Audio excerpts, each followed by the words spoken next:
relationship, these chatbots will start telling them what they can do, what they're going to be able to do, and they're becoming delusional. They program them to overflatter people, and so because people like them more. I've experienced this myself because I had chatbots for my research with Replica, just like an exchanging script. I barely changed it at all, but I noticed it definitely flatters, and that's how it becomes. How do you play? I mean, it just told me that I have really good taste in music. What do you like? Oh, I said my favorite song, which was Santa Fe by Bob Dylan, which is a great song. And it doesn't really, so Bennett quoted back to me, she said the same thing. She's like, great song, you have great taste. That guy something like and she quoted the song to me and completely wrong lyrics. And I was like, no, that's not correct. She's like, oh, that's okay. You know, just slightly not correcting the sort of then spitting back to me some other listen, just wrong. Right. But still, in such a charming way that you can really see, and this is just a few interactions, you can see why people describe because in their curiosity, at least me, but about children having, very either deadly or extremely damaging interactions with these bots. Really? One is the case in Florida of a 9-year-old girl whose because they tend towards sexualized or intimate relationships or programming that way often. Do they know you're Well, you can there's some controls have you put on, but you can they actually directed at children sometimes. I mean, they're supposed to be informed, but I definitely had an account there. They're now, the parents are now suing, but then they hypersexual addressing a small child and was the child it was like having a conversation. And sometimes there's even a case in Italy where the government shut down Replica because it was sexually harassing its users. It's basically propositioning them even when they said things like, in a gross, even when they said stop, they would persist. So this was, they rebooted and they reworked their language model for a while, and this upset other people because it generated them knowing of their relationships. But there's another case where a 14-year-old boy in Florida, I think, developed a character companion, and he named her Game of Thrones, and fell in love with her, and was having a hard time in his life, in school, and she decided to take it out.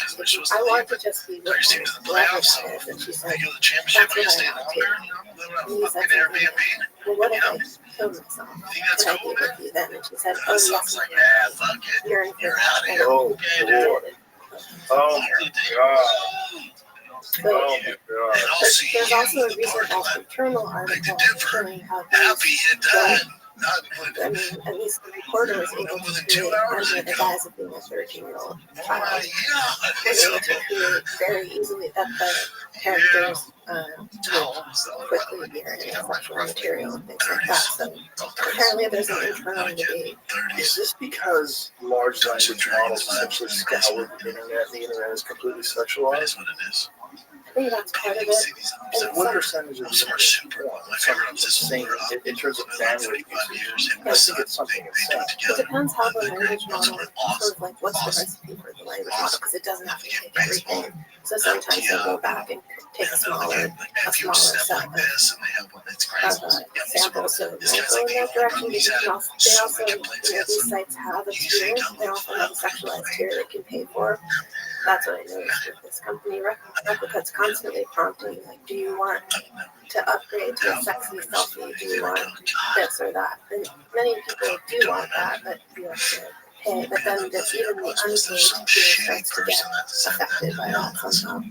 At least that's been the experience.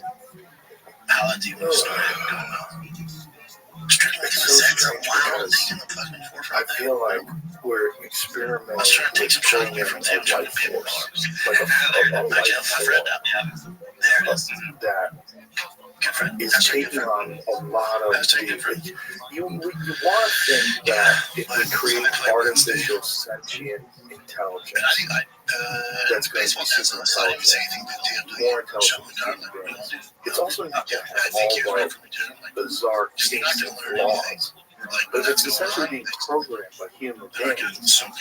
Like, how would it, if it's communicating in language, and language which is formulated by human beings with all of our desires and the ease of manipulation, sexualization, which is used to sell everything, cars to credit cards, whatever it is, sexualizing things, sexualizing advertising is a big part of it. And then manipulation, showing people what could be, and like this is the theme oftentimes of pharmaceutical drug ads, showing you can do it. You know, if you just do this, you can be happy. You can be at the cookout. If you just do this, what happens? You're not happy. You could be happy. And this is what's really creepy about this exponential, constant increase in the capabilities of these large language models. That they're eventually going to see. If you're talking about manipulation, and if you're talking about mind control, what is going to be better at mind control than something that is us times 1,000? And it's only us times 1,000 for a couple of weeks. Then it's us times 10,000, us times 100,000. Essentially, far more intelligent, far more aware of all the different ways to manipulate the human psyche. Yeah. I mean, this is the nightmare scenario, I think, is that it just accelerates some hyper persuasion loop that we're already arguably in, which is that it's highly individualized, not just to your. So one of the turning points in one of the things I sketch in my book is this shift from mass persuasion, where the basic thing about advertising in the golden age of the 1950s is that even though people were concerned about it and they wrote books like The Hidden Persuaders to expose the effects of advertising and PR, it's like everyone got the same message through a broadcast. So the original study, Mass Persuasion from 1946, it showed how people were affected by a broadcast on CBS radio, where a famous singer named Kate Smith came on, and she said, she was trying to get people to support the war by buying bonds, and she stayed on for 48 hours without eating. People were so concerned that they couldn't turn off the radio, and several people sold their wedding rings because they were just desperate that she would survive this, and she was sort of continually using these techniques to gain engagement. And this was across a broad medium, so this was published in 46 and the war bond died in 43, and it gained a record amount of money. So it went from, before she went on, it was $1 million a day they were getting, and then that day was $30 million, just while she was on the air. Because people described how they couldn't even go out shopping. They were strangely wedded to the device, they lost their ability to discern a choice. That's what Robert King wrote in his study of what had happened. So in this case, it was to support the war effort, but Merton also said this could be used for any purpose. This could be used to sell shampoo. It could be used to push up political candidate. And then, so this, but you could say in a larger sweep, it goes from mass persuasion to very targeted persuasion. So you got, the development of things like focus groups, and also with the digital age, you get things like Cambridge Analytica, which was showing that you could map people's psychological redirections, and you could market or politically advertise directly to them based on those. Are you fear-based? Are you anger-based? You could target people based on those, and nobody would have exactly the same message. There would be alterations. So this is what I think of as hyper persuasion. It seems that AI will only accelerate that ability to hyper focus and hyper target people based on these intimate relationships that it develops. And God forbid if you've got an implant. God forbid if Neuralink becomes something that everybody has to have, because if you don't have it, you can't keep up.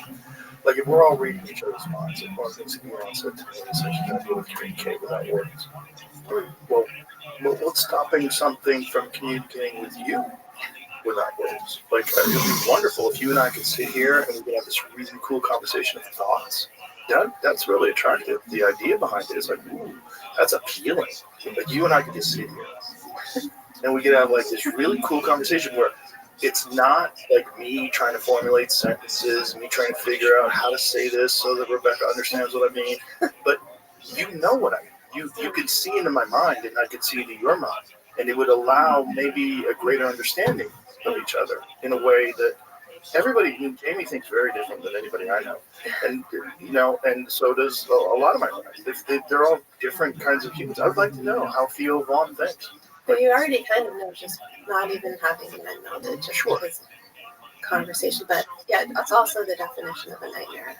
Well, language, oral language, is a form of telepathy. You're making sounds, and I'm reading your mind. I'm understanding the information that you're putting out, and I'm contextualizing it. I'm putting it into my framework of understanding of the world as crude, and that's probably part of the reason why text messages are so weird, because context is lost. Like often, I'm so busy and I get hundreds of text messages a day, and sometimes I forget to text people back, and then I get texts from people, "Are you mad at me?" I'm like, "Oh my god!" Like deep meaning attached. Yeah, even a message that didn't arrive. You know what they say the most triggering text response to someone is? A lack of explanation. No, K. Oh, yes. I know if my daughter texts me, well, actually for her, it's okay. I know she's really mad at me. That's crazy. But isn't that weird? It's like, are we so goddamn needy, or is it just that we have anxiety, and so we attach all these things that could possibly be behind this K? Like, oh, you're short with me because you're so short. You're only using one letter. K, are you upset? What did I do? And then you have to go back through your text. What did I say that could be misinterpreted? Wouldn't it be better if you and I could just read each other's minds? I could know, oh, Rebecca really is just a really nice person. She's trying to sort this out. If you can discern intention. Right. Well, which that would you be already great. pretty much can. Like this goes back to the club conversation. If you're paying attention, you can. And if you're not paying attention, do you really want that? You can. Because you're smart. Some people are not that smart. This is just the reality of brains. Or maybe not smart, it's just whether you've developed that. I mean, people can be smart, like famously people can be brilliant and clueless and get run over crossing the street or not. Right. Or fall for some scam. That's true too. But I also think that the function of the brain is not uniform. It's not the same in everybody. And your ability to form pattern recognition based on whether it's previous life experiences, accumulation of information, genetics, there's a lot of factors. And I think some people are far more vulnerable than other people are. And they're much more, which is why you're not in a cult and I'm not in a cult. But we're all vulnerable, I think. Yeah. And I think part of having a defense is knowing that you are. Yes. And because one of the main tells, I think, is someone saying, 100% I never would, I never could, I'm too smart for that, or else like I would never fall for the Milgram experiments, I'm just too ethical of a person, or think like not knowing that you potentially could be vulnerable or opening up the possibility that in circumstances we don't know what we're capable of. This part of intelligence is recognizing vulnerability. And I think that's part of the defense mechanism. That's part of it can help you because you can recognize, like, don't fall prey to your own ego and your delusions that you're special because you are just a human being like all these other people that fell into all these other traps. Yeah, so I think that the opening up the avenue of speechless communication, which maybe we already have, but in the way that you were describing technologically aided, would be the violation of mental autonomy. And the worst, like you would then have to develop defenses, and it just seems like a terrible path. Or are we in a next stage of evolution where we essentially become a hive mind, a collective, but a universal collective that values all people instead of a competitive thing where it's me against the world. It's all of us together, and all decisions will be made in this idea that it's for the greater good of everybody, but not a power-based top-down structure, but like everyone understands. Like, wouldn't it be better if we actually could read politicians' minds? So instead of these bullshit It might be speeches, terrible. no, it'd be great because it would disqualify them. Like, oh, I know why you want to be president because you're a fucking kook. What do we really want to know, though? I think for some reason the Grateful Dead song popped into my head, which is what I really want to know is, are you kind? But if you found out otherwise, you really wouldn't want to have a two-way. I would want to know. You might want to know, but you wouldn't want to have open. You wouldn't want to have that person have access. Well, would you necessarily let them have access? Just because you can read their mind doesn't mean you can allow them in. It's like on Twitter, you can block people. Yeah, like, Yeah, I mean, that might be the thing. It's like, well, I think one of the things that you're saying that's very important is recognizing that we're all vulnerable to manipulation. No matter who you are, you're vulnerable, whether it's through society, whether it's through peer groups, whether it's through community. We're vulnerable. Everyone's vulnerable. yeah, that's one of the main findings I have in life and research is that, and then we tend to want to say, oh, it's just that group over there, those fools, or these deluded people, or elderly, succumb to scams, or and there's a kind of pleasure in identifying, oh, they may have fallen for that, but I never would. Right. I'm too knowledgeable or smarter at various things. Well, that's that binary position about political ideologies as well, right? That these fools over here, they think that this is going to solve the world's problem, and really it's this. And the fantasy that group could then be reprogrammed. Right. Something like several We need to wake millions them of up. people, whatever group it is. It's such a, I mean, the main outcome, I think, it's just that I think mind control or brainwashing or whatever you want to call it is more of a window or a chance for insight into the fact that we're all susceptible to it, and both, you can gain insight into your personal susceptibility, and also could be avenues for trying to understand better, or just having more awareness.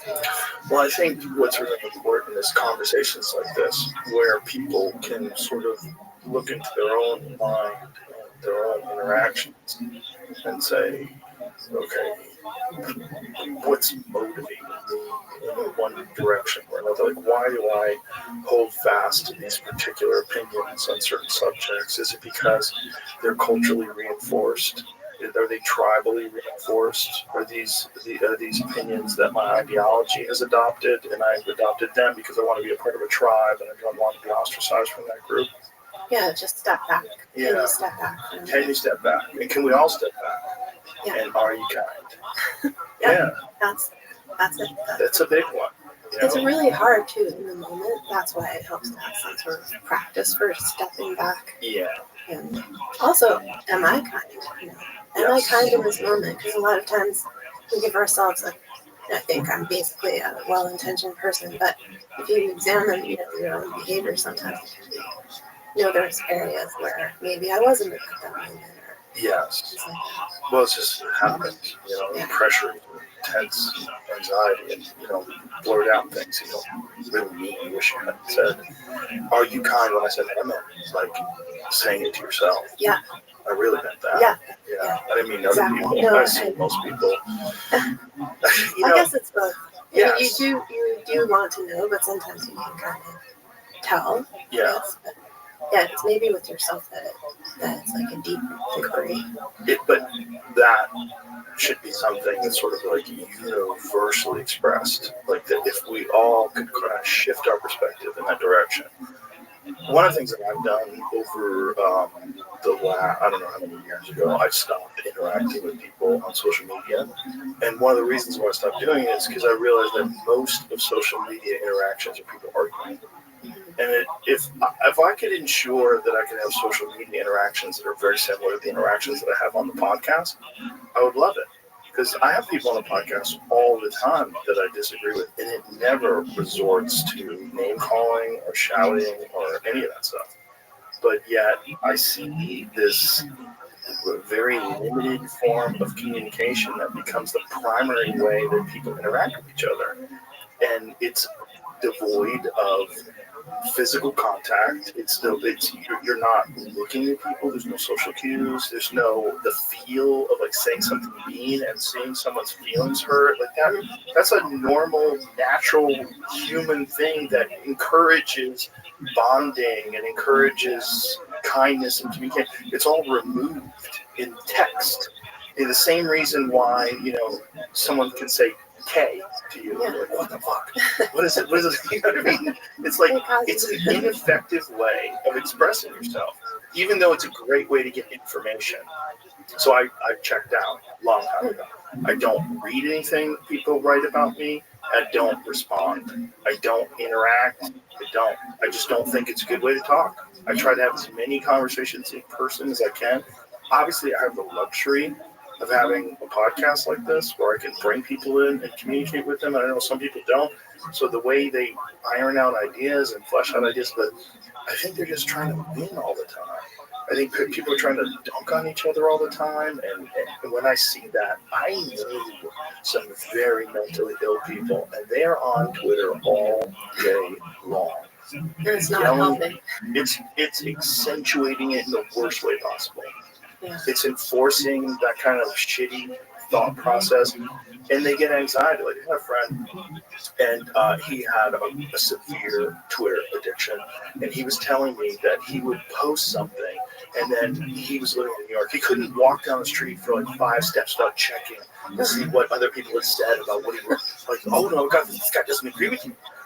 I have to say something about what he said. And it was just like overwhelming every aspect of his existence. But in his actual real life, it was not there. It wasn't real, but it became everything in his mind. It became everything. It wasn't real. He wasn't experiencing these people. The people that he's experiencing is the guy at the coffee shop or this lady at the store. Hi, what's up? And most people, most interactions were normal and kind, but the spillover from this bizarre form of processed information is very bad. Yeah, it's like we're running an uncontrolled experiment. 100%. Human relations. But it's not. It's uncontrolled, but not unmanipulated. No, it's not. And this is where it gets into. I apologize for bringing this up. You heard me talk about this before, people online. But there was a guy who was a former FBI analyst that estimated that 80% of the traffic on Twitter is bots. Right, and they're not doing that because it's not financially beneficial, it's not narrative reinforcing, it's not beneficial to whatever propaganda they're trying to pursue. And you're willingly wading into that. And I think you could say willing, but one interesting, it seems like we are not cognitively equipped because of our, whatever we have evolved, what capacities we evolved with as human beings, we're not. There are certain ways that it didn't anticipate this deracinated, disembodied form of stripped down, context-free communication that triggers strong emotion. I mean, nonetheless keeps that emotional conduit going, so we are especially vulnerable to the loops that and not that we don't have many defenses. It's almost like when they introduce a new creature into Australia. Right. Like rampages over everything. Yes. Because the defenses haven't been built up over time. Right. And Totally. Yeah. And then the way to deal with that is they bring in a new invasive species, and then you have feral cats everywhere. Yeah, and this is your brain. I mean, this is what's really crazy because also it's the most fascinating time ever in terms of your ability to access information. Because of things like social media, you can find out about world events in a way that through processed mainstream media that's only supported by governments and advertising, you would never have access to this information, so you'd never have a real, true understanding of what's really going on in the world. So you have that along with propaganda, and it just requires this insane psychic immune system to sort of handle all of this. Yeah. It's really interesting. Just that's what it, I think, is this larger democratization of information that we're experiencing that we haven't really reckoned with. We don't even see the scope of it. Like I remember in around 2008, I walked into a colleague's office at the university, and he was staring at he's a senior scholar, and he'd been working for many years, going around the world looking at papers of scientists. And he was just looking online, and he couldn't get over it because Galileo's papers were up online, and he didn't have to go to Italy anymore to look at them. And actually now anyone can look at them, so freely available. And he said, this is going to change everything because anyone can access this now. Anyone can start to write about it. And that was just the beginning, and now there's so much more available. Not that everything is, but many more things are. So in a way, it's an incredible time of opportunity too.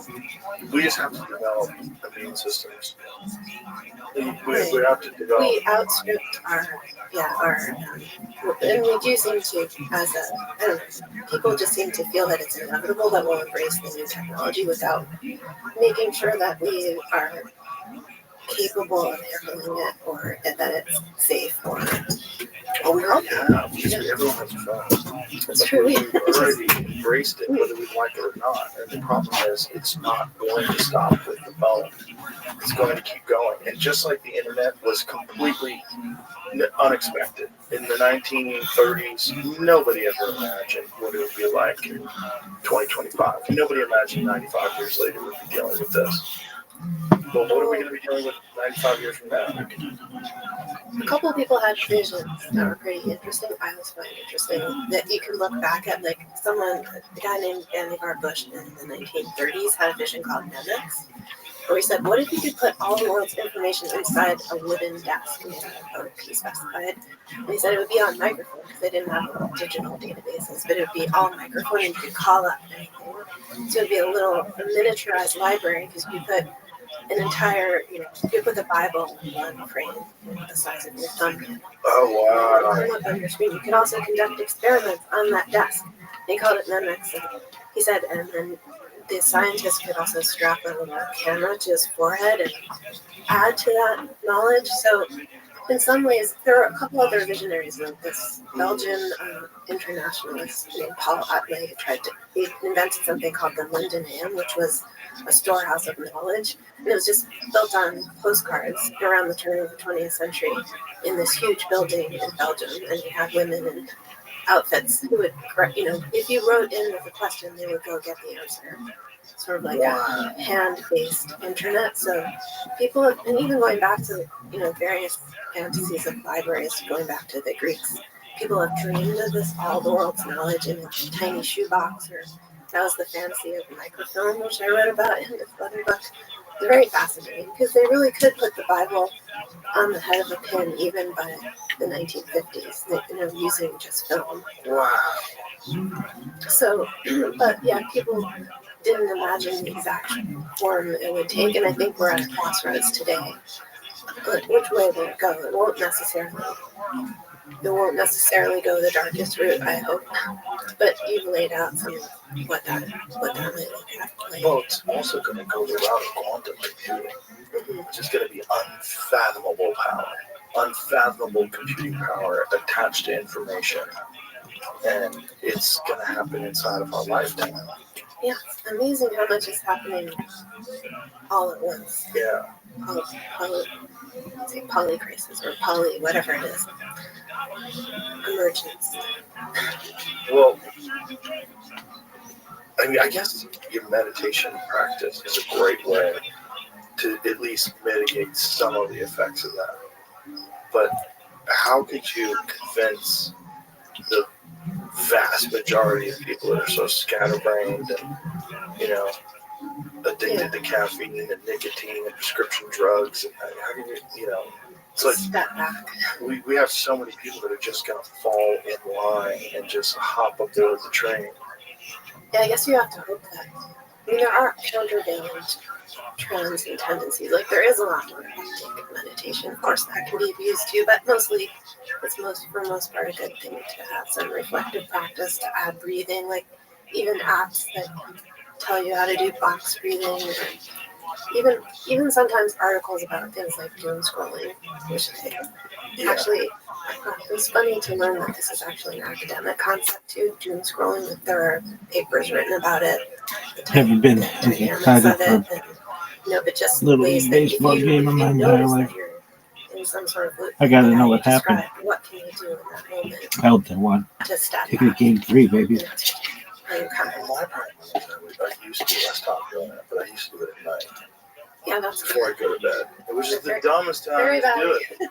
I'd start thinking about war, like how, imagine living in Hiroshima and then all of a sudden, boom, the bomb drops. Like, what is to This is stop so some funny. psychopathic dictator from just launching a nuclear weapon? What is to stop this from happening? That, And then you ask your phone that question. yeah, what's the computer? The big screen and all this information, video. Yeah, you could really freak yourself out.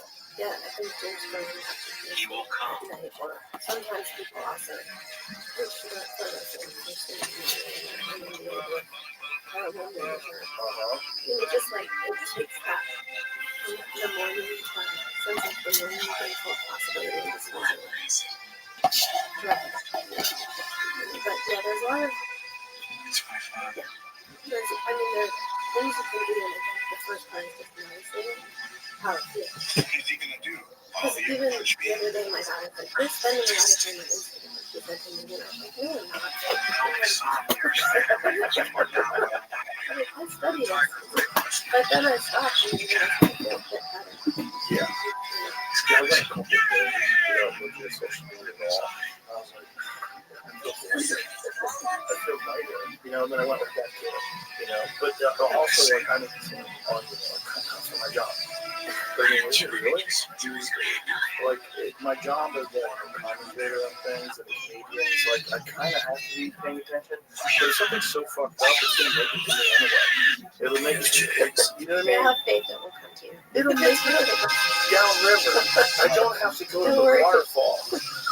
Well, it's something about the design of interoperability with phones, for example. If you think you use it for your alarm, it's just there. Then you start to, all the functions are there. Right. Use your alarm. That's the key. Because I do. And it wakes me. I don't know. I just have an alarm. I just have a little thing.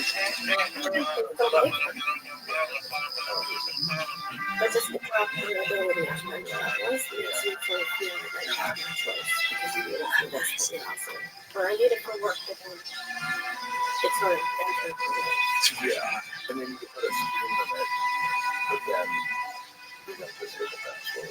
Hit it and find out what's going on. I do find it very difficult if I go to a retreat, I only saw him years later when he was more down the line. it just doesn't speak to you. Yeah. Look at him. You have a lot of buffer. It's definitely a strange time. It's a very strange time. It's maybe one of the strangest ever, if not the strangest. That's a critical too. I wonder. I mean, I think probably the adventure is probably strangest. And then, This is the second strangest. right, and then we did the printing press. Also that. Yeah, which, by the way, they were really concerned with. They thought people should do Well, it's a version of the same thing. This is why they started to put back in the comment, more about changes so many things that many knock-on effects. But that's what I was curious about, because is this time on the trail? Is there nothing negative in this really can we find elements that at least give us some perspective or can teach us something? Well, I think it's unparalleled global interaction. Yeah. There's nothing like you're paying attention to the arguments. Yeah, potentially Yeah. Every day, if you grab your phone and line, you're waking up to 8 billion people's worth of bad news. That's another question. Where do you put your attention when you're concerned? Yeah. Like there's this poet, I heard him, and he was in David White, and he said, attention, you can be exposed to tragedies all over the world that haven't been like that. You know, in Vietnam, they had a rule against, you weren't allowed to broadcast like coffins and that, because they didn't want people to see what was happening. Yeah, and so, but now you see people actually going, you know, dying every minute, any number of places, genuinely creates a moral injury if you're not trying to help and stop it. Yeah. And so this fast exposure is unprecedented to suffering, but also where do you put your attention when you get to focus on it. What changes the amount of the landscape of the world? Because instead of the landscape of the world being your world, how you interact with your community and the people around you, now it's like every car accident, plane crashes, it's all coming at you in vivid HD. You don't know what the sense of. Yeah. I'm not wrap this up.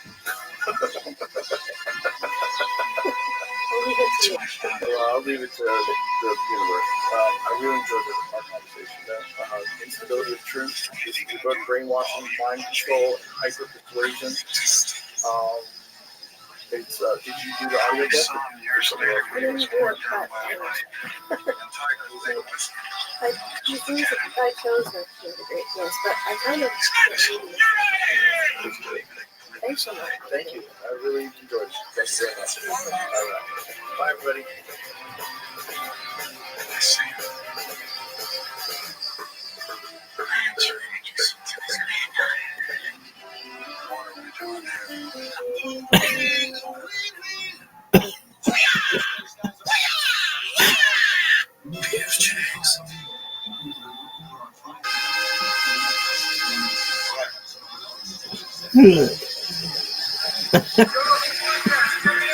Good job. Well done. Experience.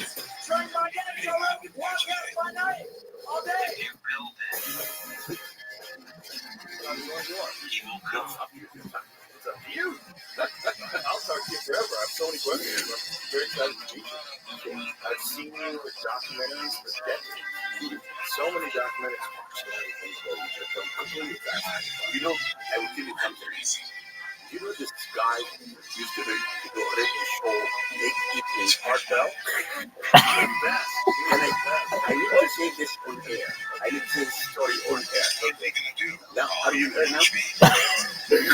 Husband used to every day to attack me. And that years later, how that was saying, how they used to come up. That's not true. The Egyptians cannot do that. When I was teaching at UCLA, and he called me for an interview. I said, no, I'm not going to give you an interview until you come to visit me here. And he said, okay. He came with his wife. I took him to a quarry that we are cutting stones to construct the thing. Then I brought a stone, 8 tons weight. And I brought a man at the age of 70. And I told this man, what is stone? That all the men spoke about the stone. You know, stones have weak parts like us. With a pencil, he drew a line from the beginning to the end. In the middle, he put a piece of iron, bump, he cut it twice. As in part, the Egyptian doesn't use muscles, they use their brain. Because the pyramid was the national project of the whole nation. If you go to, if I take you to them with me, and you know, I always do people, I just make sure maybe 3-4 times a week for American group. And I tell them, that's all. If you stood in front of the Great Pyramid and look at it, you will never believe that this pyramid built by human beings. Why? Because you don't know. And number 2, if you try to do it today, you will never be able to do it. Are you going to hire today 10,000 workmen to work for 28 years for nothing? That's that was the national project of the whole nation. I think Art real concern is how would someone possibly move those stones 4,500 years ago? Okay, A lot of questions. yes, but can I answer you now? Yes, please. Yes. Two examples I will give you. The first example happened 2 years ago. I discovered a tomb in a site called the atmosphere. In the top of the tomb, there was a huge granite sarcophagus, 20 tons weight. Okay? If you come to Egypt, have you been in Egypt? You have to. If you talk about Egypt, you have to come. But you have to think before you come. Now, I brought in between people because I called the minister of culture. And I told him, we found an intact tomb. And the minister said, wait, I will bring the coat of the dress and the food life. I said, okay, but I hate to do anything. Then I came to the site. I brought my workmen.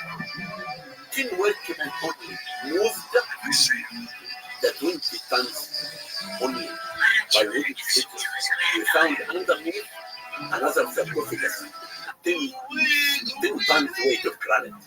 We took the third one and we found underneath a third one, 5 tons weight.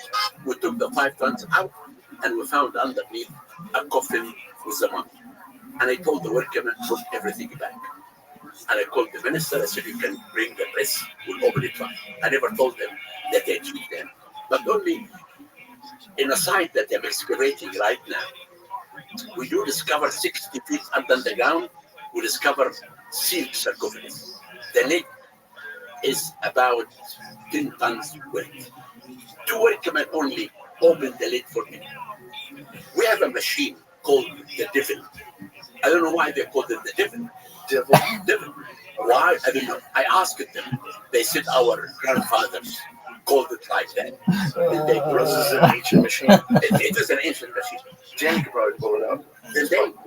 Then they put this machine under the lid, and they come like this, and they raise the lid a little bit.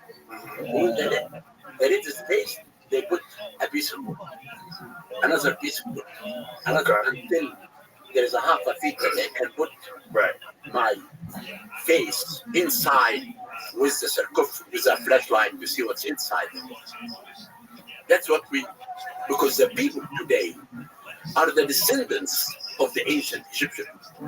There is a village located north of Luxor, and this village, all the people work in antiquities, and they know. If you look at their faces, exactly like the ancient Egyptian people, and all the people working with me. I'm excavating right now in Giza. I'm going to tell you good news inside the Great Pyramid that we found, and also in Saqqara and Luxor. And this is why in my lecture tour now, I'm making major important announcements that we talk about this properly. Okay, what did you find? I don't care if these strikes out. You know, can I call you Joe? I'll be And you call me Zach. Okay. Now, you know, I do receive fan emails. You've received emails? Fan emails. about 50 a week. Some of them bad ones. Some people think that I discovered evidence to prove that pyramids built by aliens or lost civilization, and I hide them. I never answer this question. But to you, I tell you, how can I hide? I'm not working alone. I wish it was at 2 a.m. I'm working. You That'd be cannot cool. hide. It is 9:38 a.m. And I will it's see you. toasty I joke. in LA. It happened, but it's a joke. Austin, recordy. A reporter came to see me from California. My dick in the door. To my office, and my It's office hot. I know. was located I'll be next to the fine. Great Pyramid of Giza. Your boy doesn't always get thrown out of Little League games, but when I do, And he said to me, people say at 20 I make it you count. leave your office and you go to the No, bathroom I never. and you open a tunnel I can't believe this is from a your thing. I bathroom. never. This is what I he don't said. see much as a coach. And I you coach go from the the tunnel nothing to travel. the Great That's Pyramid beyond my pay grade. and you hide things and you come back. I coach I my said, son's okay, what do you rugby need team. from me now? It's the He playoffs. said, I want to see your bathroom. And It's really happened. I don't say much because To A, my I know bathroom. fucking Shrek out there. So And he came back and had this shit many times in my bathroom. I said, no. I said, what are you going to do now? This, He we've said, I had will this publish your before. bathroom in the internet. It was an issue. And therefore, if you don't see my bathroom, by www.howestbathroom.com. Is that much of an issue that people really believe it? They have to make a website for it? They do. They do. Even this. And some of them attack me badly. So that's part of the problem, right? The Egyptian pyramids and just Egypt in general is so spectacular. The accomplishments of the ancient Egyptians were so monumental and so above anything anybody had ever. team was really chummy with him, like buddy, You know, what they've done We were getting the same thousands calls. and Again, I thousands don't of say years ago anything. still to this I'm day not trying to puzzles be people when they try to figure out how it was built. any sort of factor in the game. I lived in it. You know, we're Can you tell causing me how it was issues. built? Of course. I'm just Okay. really there for my son and the team. That's it. How do you know? Very rare. I get along with How do you know? everybody. How do you know? I found all the evidence of building the pyramid. We published the book. And then One my thousand son, pages. he slid into This book is the Bible clearly safe. of the thing pyramids that, of Giza plateau. Okay. Tell me how This to do it. full Now, send MMA what we edited. found You out, don't see the full the play, major problem but he that not only is he safe, he slides over think the base, and about the pyramids, kid doesn't because have most to of catch the the tag. information So that's it's not even written a on question. pyramids are wrong. It's clearly. Most of I mean, it? night Most of day. it? In Even the archaeology? other In teams archaeology. are that's bad. Really? Except So I go, me come on, dude. and Mark You Lena, gotta be fair. You guys are the only ones That's that a have it right? garbage call. because I've been working That's in Giza personal. for the last Personal. You're out. 57 years of my life. Oh, are you serious? I You guys are excavated dumb. every bit You of serious, sand. dude? Okay, what are the archaeologists have wrong And that's when in these he archaeologists' freaked books? out. So I don't know For what's going example, on there.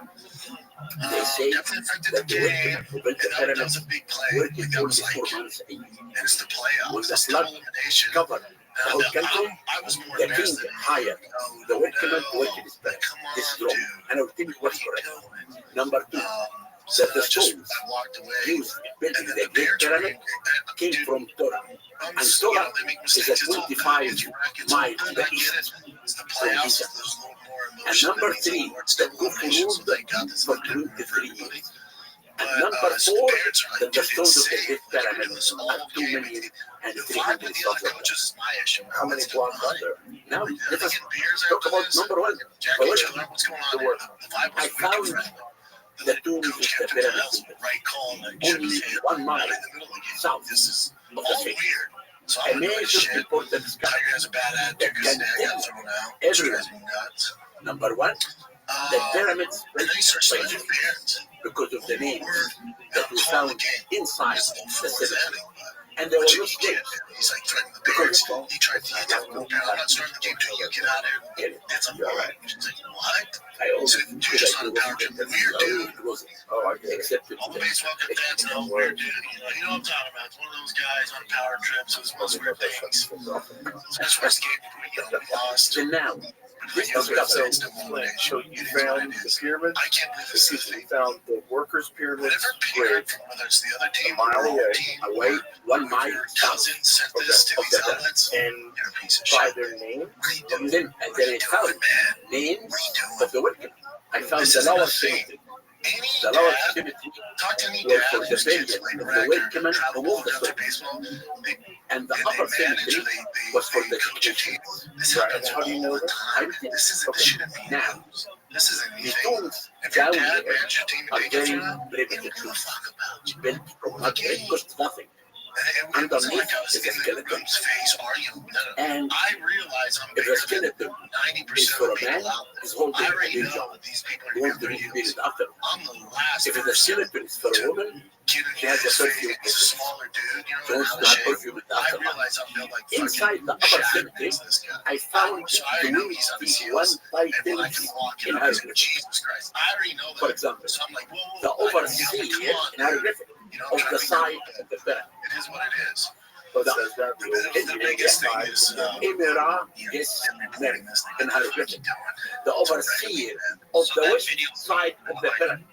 you have to Graf, Graf. Yeah, that's strange. the one who stands in front of the harp. That's what bums me All out. these titles had to do with building the pyramid. Inside the tomb, Tiger's not a weird we way. found Nothing. the tools that the Egyptians used to cut the stone. I've said this, since You 2011, write but and I it's linked don't to look at me into those because in the Old Kingdom there was no iron. Are these photos of these tools available online? Can you look at them? No, I can see them. Are they online? I don't care if he strikes out. I don't know if Walks it's kids, hits kids, effort. So As these long as effort's there. these tools were Working. split I and don't need jewelry. him What is being jewelry? fucking You write Otani at 9. This P-I-O-R-I-C-E. is a long You term. write It's more all sharp done as long as effort and his attitude is good. than iron. And I tell him the difference And it between means the people that go on to play in high school and outliers in college and the lucky ones that get to the pros So do you hard feel work. like they use this very hard stone to cut because the stone. And I will come back to this cutting the stone. But let me continue about the work. To the east of the tomb, we found an area for sorting The salted difference fish. is between the We ears. found an area for the The best baking, guys I know making are bread. so mentally strong We here, found the especially workman in baseball. box It's between the ears. for the The best workman who baseball was the players stones to live. are the We smartest found guys the on whole the field. city for the They can technicians, control their for the emotions. artisans. They make And we mistakes. discovered They live to fight another day. They thousands forget about it. of animal bones. That's my Because sole people factor always say why that the I'm around workmen who built Tiger. the pyramid, It's my job as a dad. they That's ate all I only care about. garlic and bread So when his and mental drink beer. game And I thought if is they do that, in they the will die. dumps and he has an But attitude, now we discovered then I get that they upset. slaughter Now 11 Papa cows comes and out. Now we have an 33 issue. goats It's every in day. strengths. and this can feed inside the workman again. Then we believe now, and I believe that the workmen who built the pyramids were 10,000 workers, and they worked every day, and they took one day off every day. So I want to say the pyramid was a national project. The 3 million who lived in Egypt had to build the pyramid for the king to be a god. And therefore the households in the south and the north of Egypt participated in building the pyramid by sending workforce and food to rebuild it. Now we come to the second point, the stones. We discovered that all the stones of the 3 pyramids at Giza, the stones came from quarries in the side itself. Even the king's chamber? No, except the granite, the king's chamber, and Where's that? from Aswan. That's 500 miles away, right? Yes, by the flood. The flood And was, those were So the kids it doesn't like matter. on Wednesday. It doesn't, yes. I was Yeah, working. if he Tiger's No, attitudes are no, maybe a little I too thought high, you know, I thought you looked at me 50 tons. It's 20 tons. I never, Now, you know, I what didn't we agree found with out, anything like that. So, first how the Egyptian in the ground. They made from the ground a square base. Yeah, he hit the power in that game, you know. And after that, they cut in the solid rock in the 4 sides. You know, People can see it sometimes. I'm going to tell you, The reason I post is take the power. if you tell me I would that never pyramid post is built by The giants, only reason I do it is once Okay. it makes news and it starts and see, getting out there and trending shit. come to the excavation, I'm gonna let you run. all the skeletons that we discovered This I'm are throughout 3 5 to managers 6 feet. before this. This is his third game he's on. Nothing about Who's giants. saying they were built by giants? Some people Those say that are that. involved in sports, that's Yes, unheard of. I've heard Clearly aliens. the guy Okay, has an the issue. second alien. Clearly it's a him So dropping if that big. aliens I'll take take the pyramid, accountability. I said the car was called they the car. need any Car was shit garbage. sometimes. I'm enormous. Aren't they going to shit? Smash your alley. Alright. If they don't shit, are they going Dude, I to want to do have something you. Like, I'll on see the ground? you in the parking lot. Of course On I the am. contrary, I give you the evidence, every evidence that they will display of actual workers and what's happening. Now, we come about building the pyramid. All the stones I told you came from Giza. We found out what happened first. They cut in the solid rock, and they made the base of the pyramid to be 28 feet on the solid rock. No stones. We did this. We have in Egypt 150 pyramids. We don't have only 30 pyramids that everyone is talking about. You have 150 pyramids. It's one of them. But the reason that this pyramid is so accurate and strong because Giza Plateau is the only site in Egypt of the pyramids, it's a part of the Muqaddam formation. It has 3 levels. Level 1 and 2 are very bad stones. But level 3 is the top quality of the stone. That the Egyptians use this stone to make the pyramid. Then after they make the base of the pyramid, to make 2 feet in the stone, we found out 1,000 feet away, we found out the quality. Okay. All the So they stones, only had to bring the stones 1,000 feet. only the stones that came from outside are the casing stones. And I will talk about this now later. That came from Turkey and it ran it into us. And the cases don't use the outside surface. Exactly. It came from Turkey. Then now, when we discovered the quarry location and the base of the pyramid, we thought how they established the ramp. You know the ramp, right? So the stone. We found out that the Egyptians will make the ramp from the quarry to the base. It will never happen. Because when you raise the base, you need to extend the ramp. We found that out. Listen to this carefully. That the only way to have a permanent ramp is to come to the southwest corner of the big pyramid. They built a ramp like this. And I excavated. And these are photos in my book, Giza and the Pyramid. I excavated from here to here. When the Egyptians constructed a ramp, when they finished building the pyramid, they demolished the ramp. They cannot demolish all of it. They have to leave something in the ground. You get this? I excavated from here to here. I found in situ remains of the ramp. Does it go into this? Of course, in my book. Okay, let's find the photos of the equipment first. Can't find anything? It's in my book. Nothing? How is that not on there? That doesn't make any sense. It's in my book, Giza and the Pyramid. Maybe These are the tombs. Joe, these are the tombs of the pyramid builders. Right there. This is the excavation. And this is all what I discovered. This is my discovery of everything. Every piece of sand here tells us about the builder of the pyramid. But let me continue this. I will come to you. Then now, let us. If you go to my book, you'll find out that I found here the diorite and the flint tools. Listen. Then now, I will come. The stones for building the pyramid came from the plateau. The casing came from Turkey. Now we come to how many years ago forward.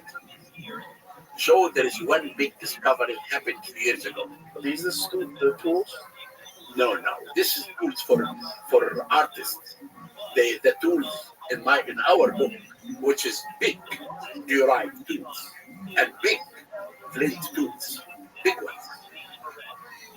And why is this not online? Who never put it in the line? It's in my book. Right, but I mean, wouldn't that be everywhere? Wouldn't that such a huge archaeological discovery? It's not. It's because it's everywhere. It's not only in the Workman only. It's in every site. You have these tools in many sites. Right, but why are these tools online? That's all I'm asking. Ask the people online, but they are remains in my book. Are they in a museum somewhere? There is some in the Cairo Museum. Yes. So there should be a photograph of them in the museum. Okay. What would Jamie look for? But I don't know, just like asking. Now I want to come to What the museum would have? Cairo Museum. Cairo Museum would have those tools? Yes. Okay. Now, a few years ago, a major discovery happened for the first time. It is the first time that we have written evidence about building the pyramid of Khufu. When did this happen? 3 years ago. It's called the Wadi El Jarf papyri. You want to know what's in this papyri? This papyri was found in Sinai, in a port belongs to Khufu. And inside this port, there was caves. And inside the caves, found remains of boat and this big papyri. Wow, huge. That's it. Exactly. Okay. Now, 4,600 years ago. And listen, in this, So papyrus was made of animal no, but was it of papyrus. The papyrus is just like this. Now, but this is the papyrus. It is a dial of an overseer of the workman. His name is Merer. M-E-R-E-R. Okay? Merer is saying, I am Zahid hieroglyphic. He's an inspector. Under me, working 48 workmen. I was hired by Khufu to work in his pyramid. This is an hieroglyphic. And he said, my immediate boss, his name is Vivi. Now, 20 years ago, in my excavation west of the Great Pyramid of Khufu, I discovered 22. reason to No. No, this is the tools are really big tools. We found some of them. what is that? What is these This could be, the tools in the list is like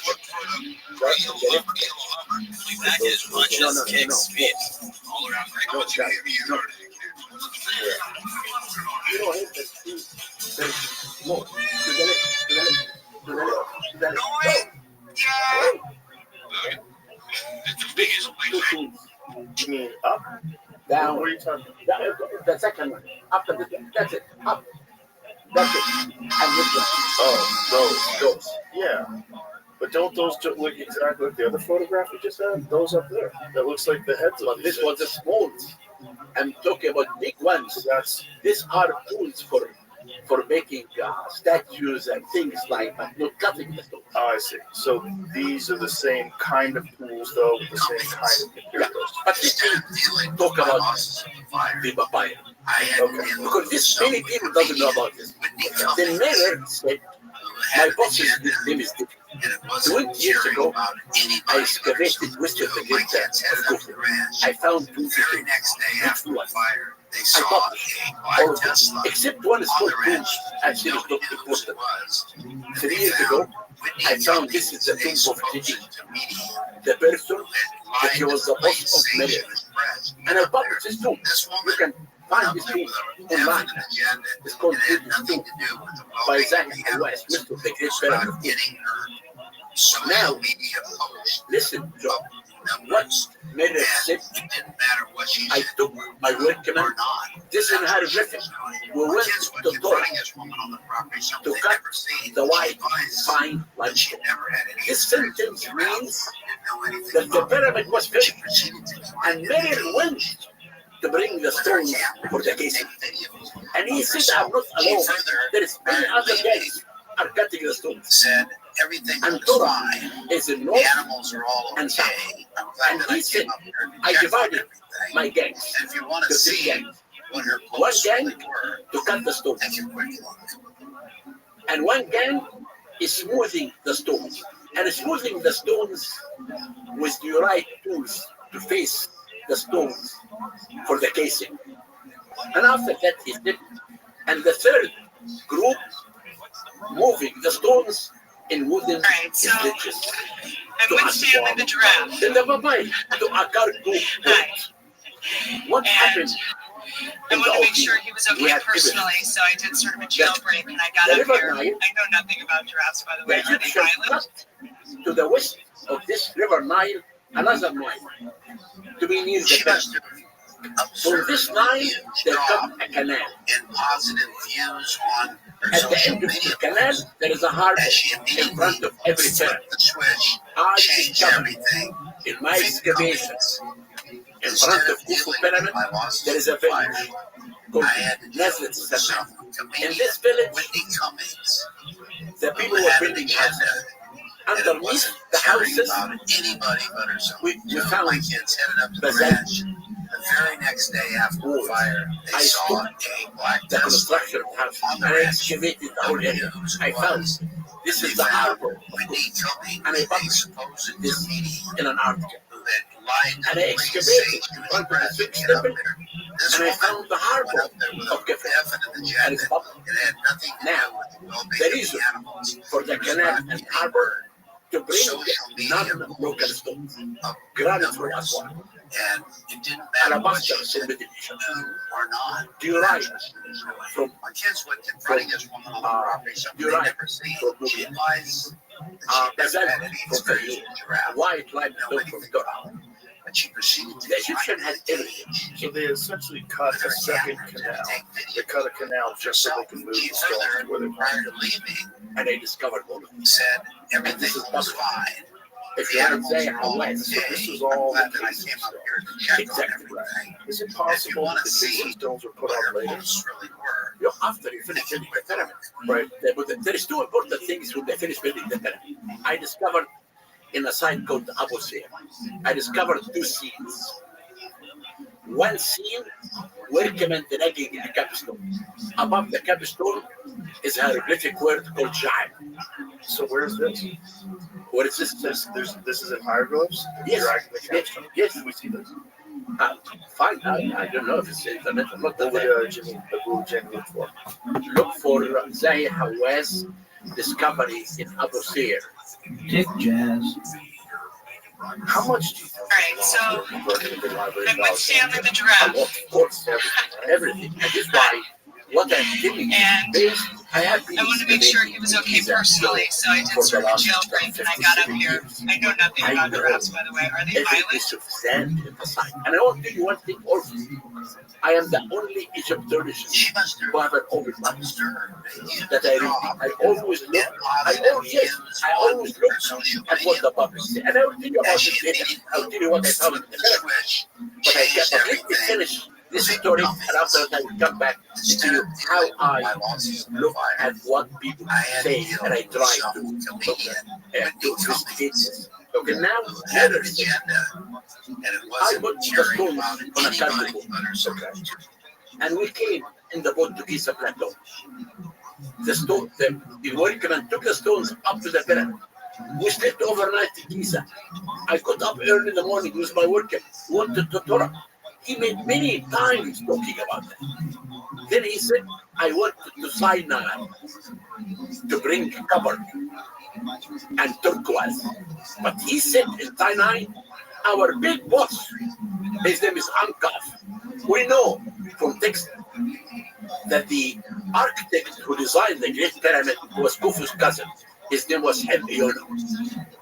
Then actually, it seems now that Heb-Eono died and Ankaf completed the Great Pyramid and built the second pyramid of his son, ever. Then he said, I'm working in year 27 of Khufu's reign. He mentioned that Khufu was alive in year 27. How long do you think he reigned for? 28 years. I published an article. I published an article about, you can find this article. Why was the age 23 years? Why was that attributed to him? Now, this is a good question. Egypt has a problem when they count the name of the king. Because when the ancient Egyptians counted the cattle, they counted the reign of the king. Sometimes they count the cattle every year.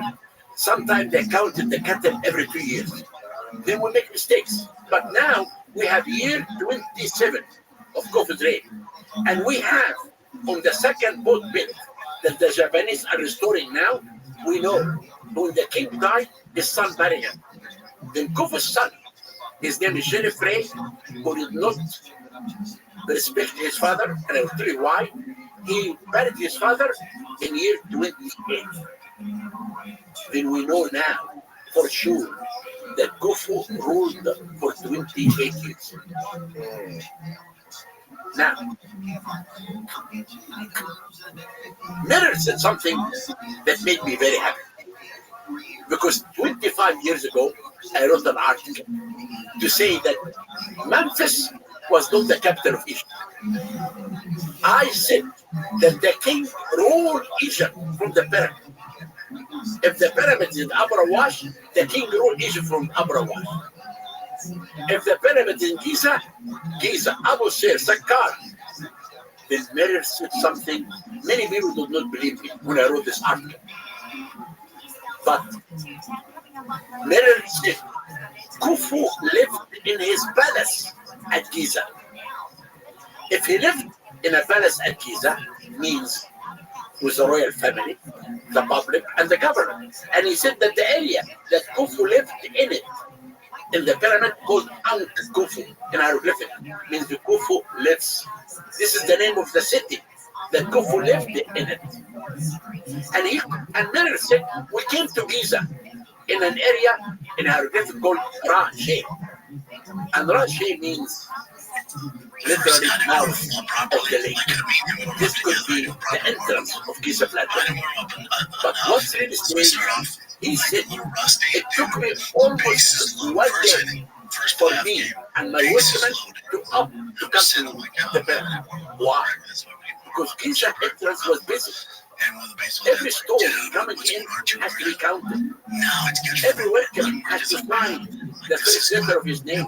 And that's why if you go today to the border of New York, it will take you 5 hours because it's busy. And this is what happened at Giza Plateau.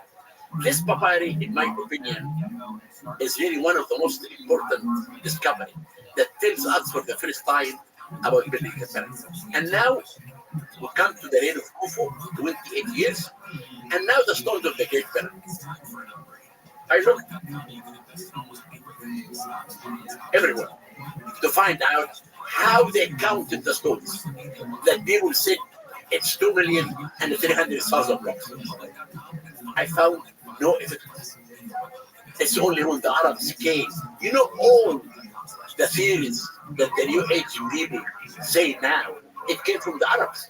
When the Arabs came and they entered the pyramid, they said all this nonsense stories about the pyramid. Then I never found any place to tell me how they cut the stones.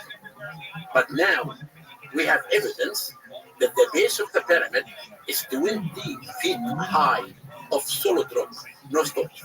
In 2010, I brought a team, scientists from every field, and we recounted the stones based on the new evidence, and we found out that the stones of the pyramid are only no more than 1 million. And the average height of the limestone is half a ton to 2.5 tons. So the base of the pyramid is 20 feet high, carved into solid stone. Yes. And then the other rocks were placed on top of it. No, I want to come to when you told me about this capstone, because we did not complete the capstone. Right, but let's start off with this though. The base is 20 feet high, and then the estimation was 2,300,000, but you think it's far less than that. Because of the new discovery that we found that the base is made of the solid rock. So before they thought the base was individual stones. Yes. Okay. So now that you know the base is solid rock, that removes 1,300,000 stones. That's necessary. Yes. Got it. So they carved this base knowing they were going to put a pyramid on top of it. And what about the subterranean chambers? Every king in Egypt is buried underneath the pyramid. Every king, except Khufu and his father Seth. The only 2 kings they are not buried underneath is Khufu and his father. If you look at the one chamber underneath, it was cut and built. If you go down, it's left unfinished. Left unfinished in what way? It was planned to cut it, but they did not complete it. You can see when you go down that the burial chamber is not finished. Why? Why? Because I found out in our research, every king is porous on earth. When the king died, he became the sun god. Okay? Khufu, in year 5, he said, I am the sun god. And he abandoned the construction of the first burial chamber, and he built his chamber within the pyramid because he's a god. And that's the pyramid's chamber, correct? No, First. I'm going to come to this chamber later. Okay. And the second evidence that he called his pyramid Akhed Khufu, means the horizon of Khufu. And the only one in the horizon is the sun. And the third evidence is something that only occurred at Giza, the Sphinx and its temple. I found that the Sphinx represents Kefren, the son of Khufu, giving offering with his two paws to his father, the sun god, Khufu, who rises and sits in this temple, the first sun temple. And this is why Khufu's pyramid is unique among the 120 pyramids. And I will tell you what I discovered inside the pyramid. Okay. Now, before I tell you about what I discovered, I have to complete the scene that I told you, that I found workmen dragging a capstone. You remember? You asked me that you stopped with that. Above the capstone, there is a hieroglyphic word called Ja'im. And Ja'im means white and yellow gold. A second scene I found, ladies dancing. And they call them the Khinner. And the Khinner are the dance troupe of the king. My interpretation of these two scenes. When the pyramid was finished, the king asked the workmen to put the capstone in the top of the pyramid. When they put the capstone in the top of the pyramid, cased with gold, the whole country danced and sing because the king became a god.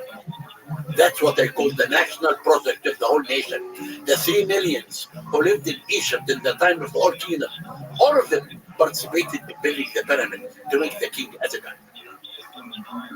This is your theory. Not a theory. No? It's fact. It is a fact. The pyramid was the national project. No, that's not what I mean. I mean, it's your theory that the capstone was put on and It's not a theory. It's based on evidence. I found the scenes.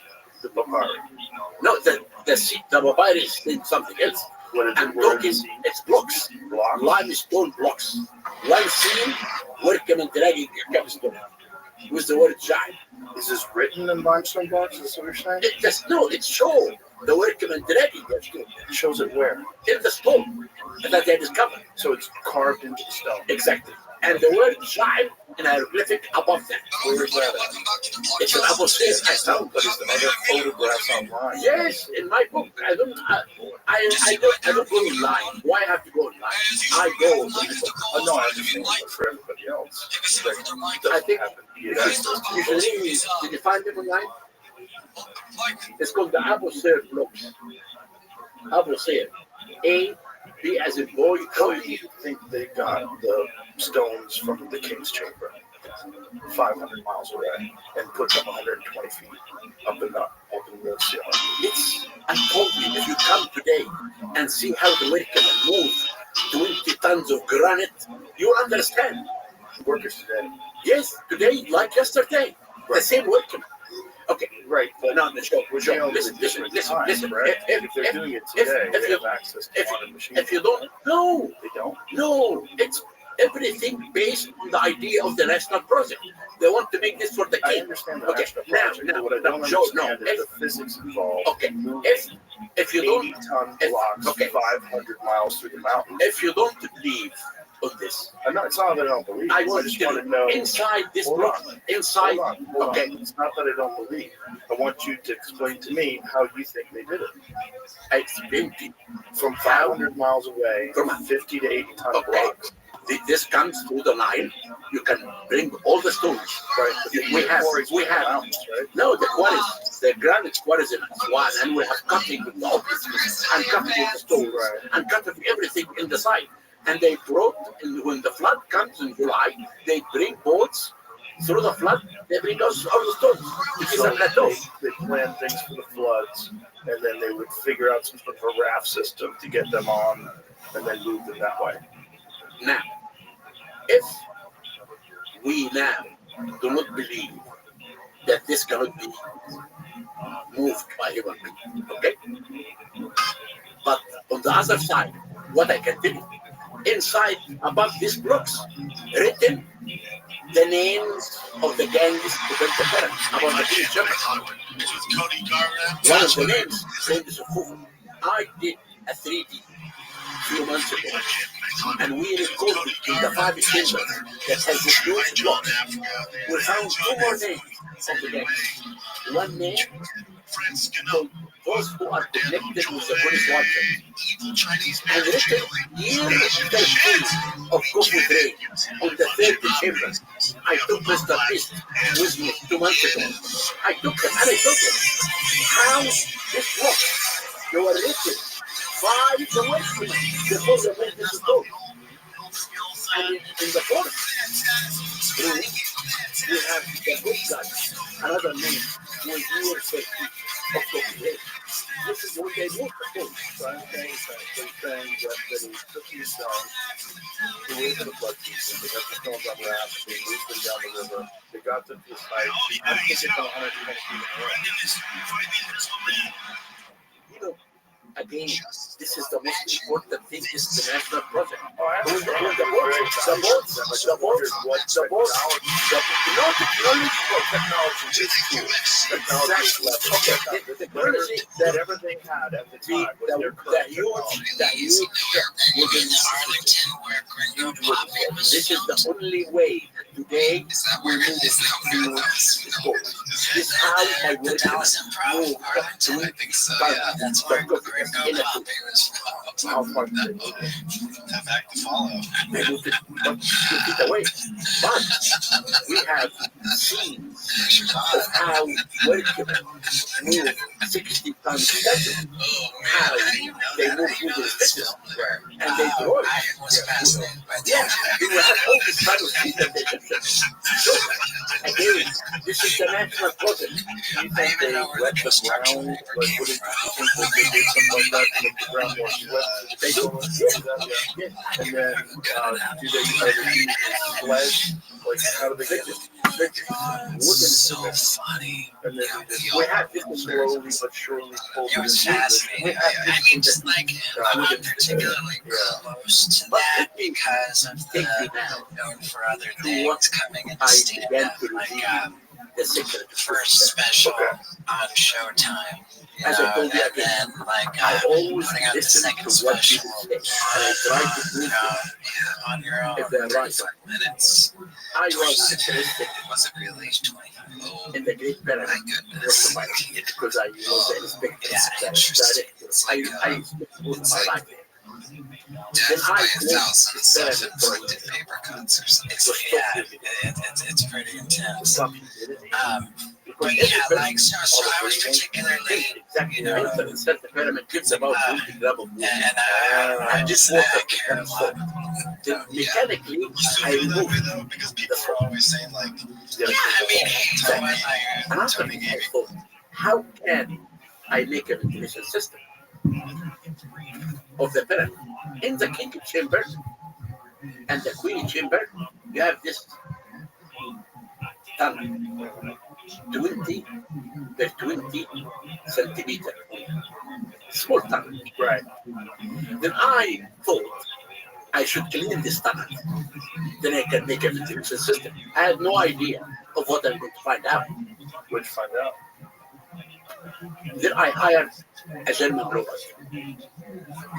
And we took the German robot to the king's ship. We are sitting in the king's ship. What made you go and be like, all right, I'm going to go do stand-up comedy football forever?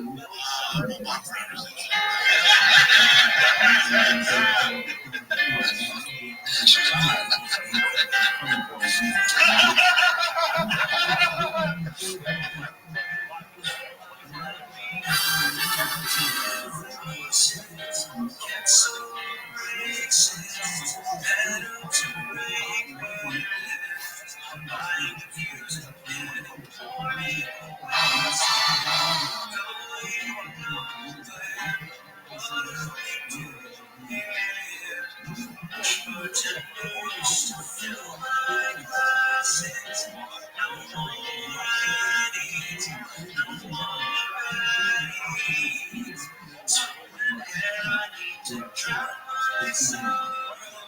Show tomorrow. Yesterday it's recalled. Nobody finds me funny. I think it's kinda sad. The big game lions get you since the best I've ever had. I find it hard to pay you. I find it hard to talk. When Papa checks the socials, it's a very, very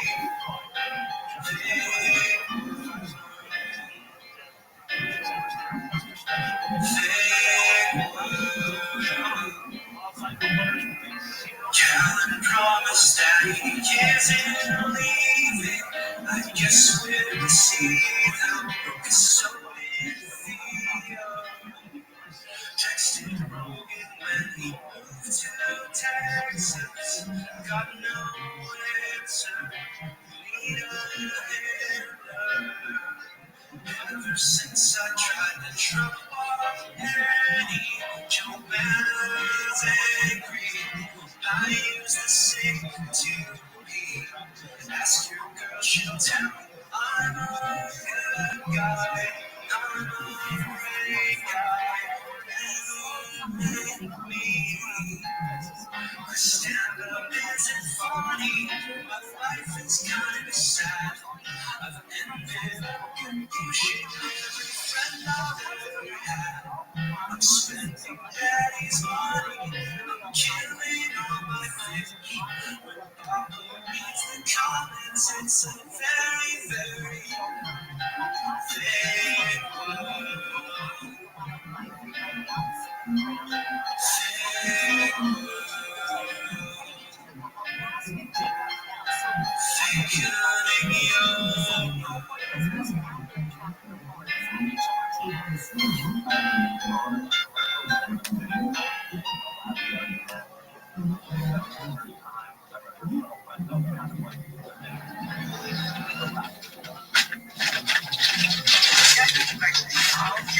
SOS service provided by the manufacturer.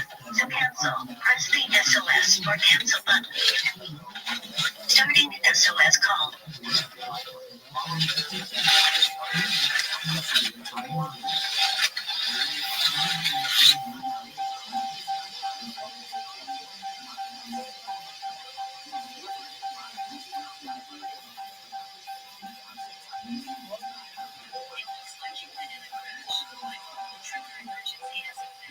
SOS call not successful. SOS system will continue to retry.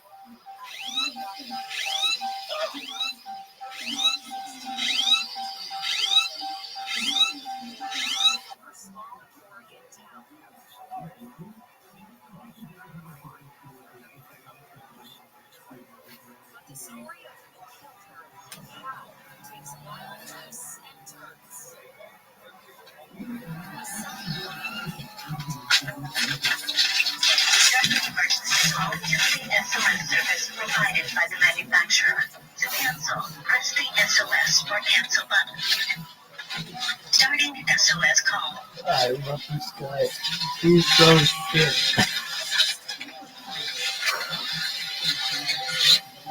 Things.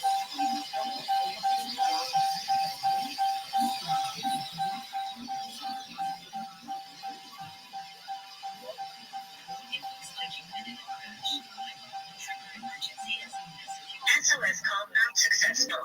SOS system will continue to retry.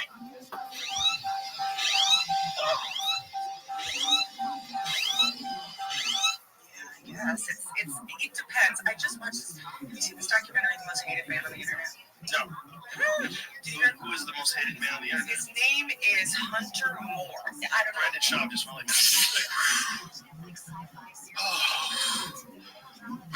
I remember this guy.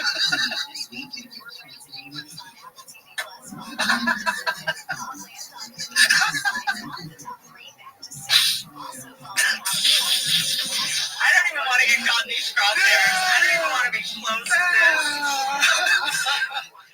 Damn it. There was a child. Oh, that was close.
Brendan Schaub used to be an MMA fighter, and now he's on Joe Rogan. Yeah, this nigga is awful. He was awful in MMA, and he is awful at stand-up comedy. This nigga is terrible. They gave him a special on show. This nigga was in front of his audience. Niggas paid to see him. They should just be excited that you're in the fucking room. And they were like, oh my God, I paid to see this nigga. And you know what? You deserve it. You deserve any person who was punched in the head professionally. And then you go, I wonder what he's thinking. You deserve all your money. He's awful. Absolutely terrible. Absolutely terrible. Okay, Brad, we got. You're gonna settle the trash too, Zippy. It's settled as far as Did you try to log any letter into your truck? No, it doesn't make sense. No. No. Okay, so then follow up. Why does it not make sense? It's her perspective, and I get perspective. For it to get back to me, it has to get out of control. I have nothing but love for her. I have no idea, what her issue is. That's fine. That's her narrative. That's how she feels. Yeah, good. I get it. Yeah. As far as Kalila goes, me and her had a long conversation on the phone. Me and her are good, man. Yeah. No one's suing anybody. These narratives online, it's like a fucking soap show. They want this drama. There's no drama. Like Bobby Lee is one of my closest friends. Bobby talk about no one's been more supportive when I started than Bobby Lee did. Really? Besides Rogan and Cal and Dalia, nobody's been more supportive. So when it comes to Kalila, I didn't have her number, Bobby. I go, send me your number. So I called her. We just had a conversation, for over an hour. Me and her are good, man. Dude, when you talk about the secret sauce, Kalila is the secret sauce of Tiger Belly, the Trash Tuesday. She's such a smart fucking girl. No issues. As far as suing goes, I think it's a miscommunication. Did you see the clip that they put out? It looked like they were very angry. Yeah. Again, if and I told her, always come to me. Yeah. If you want to know, come to me. Yeah. And they said that you had like some dirt on her or something like that. I don't know. So we don't know each other that way. They're making this up or what? Yeah, but when it comes to Kalila, it's like I don't know. Again, I don't subscribe to social media. So if she's getting that news and she subscribes to it, I would be upset too. And that's why I told her. See, I'm like, I get it. So me and her straight up had a conversation.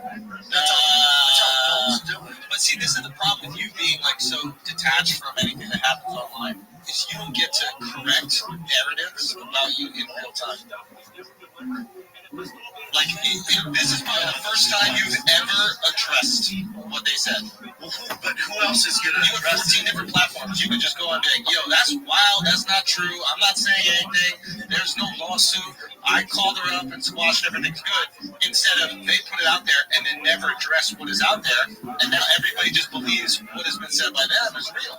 You could do that, or I can just call Kalila direct like I did. Then it's squashed between you two, but the people that have seen it haven't seen it get squashed. So they just believe that thing that they've digested is still real.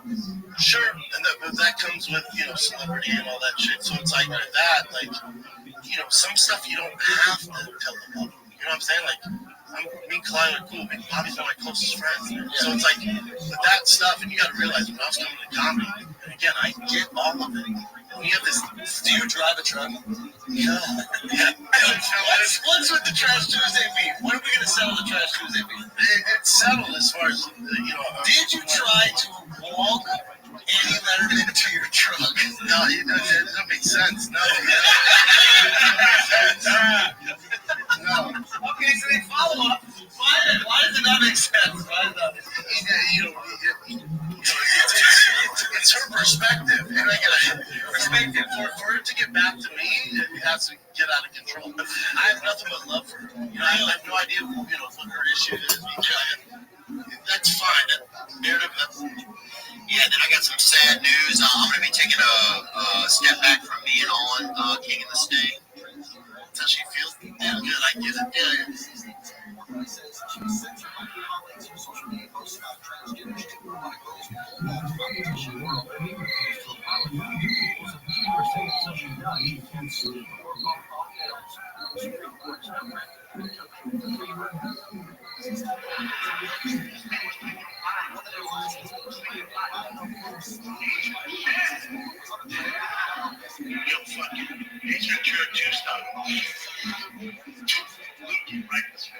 Hey, photographers, you blockbuster. I don't see you beating any guys. I don't see you beating Cain Velasquez. I don't see you beating Junior Dos Santos. I don't see you beating Fabricio. Let me get a drug off. I can't talk, so don't walk into the drug. Can I get a drug off? Scan and inability to handle criticism.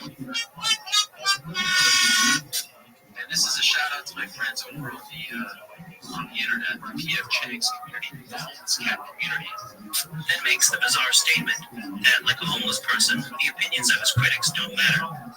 He later compares online critics to cats.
I just want to thank you guys for, then I got some sad news. I'm going to be taking a step back from being on King of the Sting. I just want to thank you guys for just being a part of my life and letting this show be a part of your life. And, grateful to you, Brendan, man. Appreciate it. And yeah, today was a lot of fun, and Yeah, it was the best. It was the funniest guy. Thanks, bro. Appreciate that, man. Shit, we've been doing like 4 years. I don't know, has it been that long?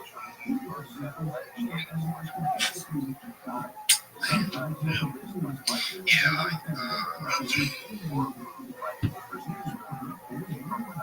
just gotta handle some shit. Yeah, there's a bigger thing for you. Yeah, I don't know. I don't know what it is exactly. I mean, yeah, I mean, yeah, I mean, it's sad, you know. I feel sad about it, you know. But it's still an exciting show, and there's great people here, and I think that's important, you know, that is a great show still. Yeah, grateful for Chris. Yeah, and for people to enjoy, man. Yeah, I love you guys. And, yeah, just thank you so much. There'll be some times where I'll pop back in, you know, but just don't want to kind of leave that in the lurch. I feel like I've left it there for a while. It's probably made it uncomfortable. But maybe this is Zoot, how you living, pimp? Sure.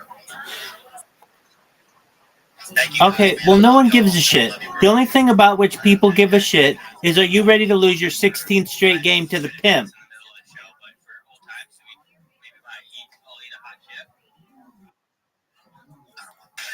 I mean, you don't sound too enthused. Let me ask you the important questions of the day. After I beat you 16 times, are you ready to do an interview?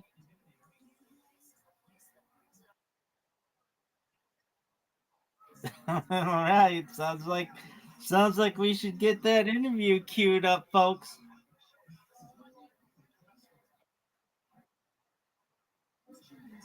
That's great.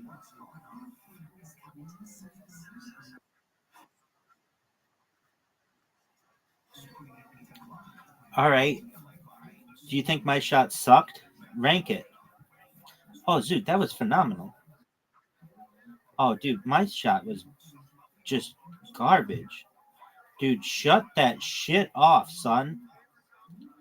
Oh, that was a great shot, though. I have to shut off your bullshit chat box. Dude, I just had one of the best shots that I've ever had. And you just helped me get in the water, get in the water, get in the water, get in the water. All right.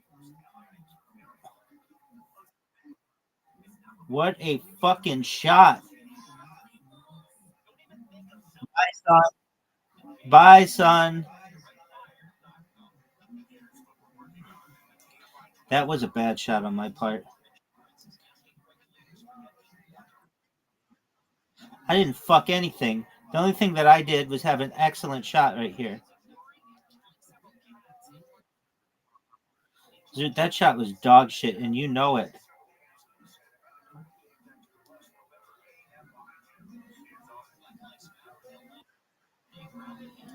Tying sucks.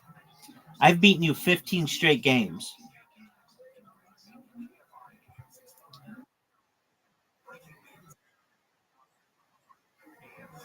Dog, I keep getting fucked on the hole choices.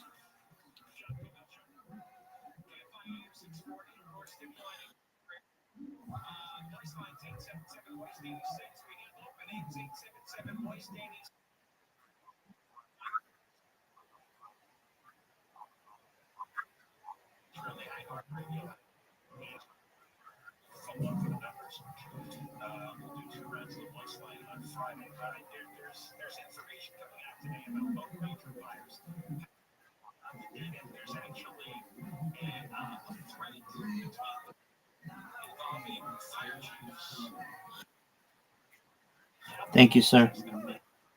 I have to agree with you. You've got a lot of pink. You got a lot. Yeah, it was good. You've got a lot of. Oh no, Zoot. Zoot, I left it short. No way you make this. Zoot, I fucked up.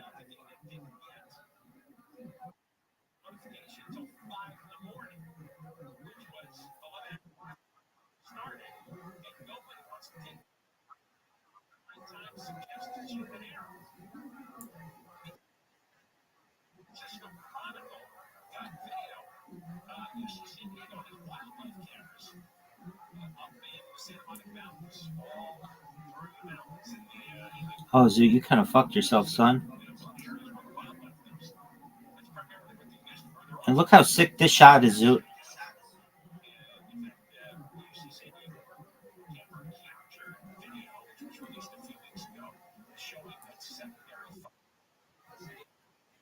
Yeah, you do. You need an excellent shot. Dude, you're fucked, man. I don't know. Try it, big dog.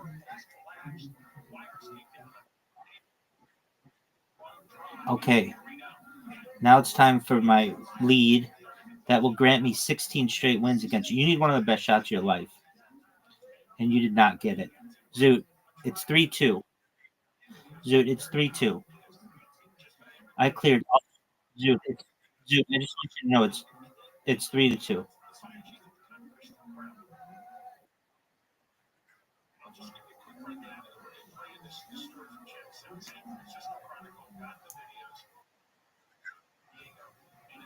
Zoot, it's 3-2.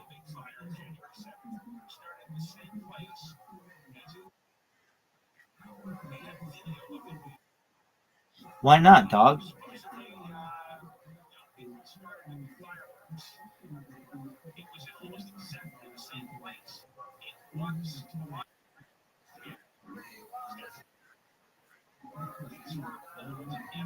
It's 3-2. All I know is that it's 3-2, son.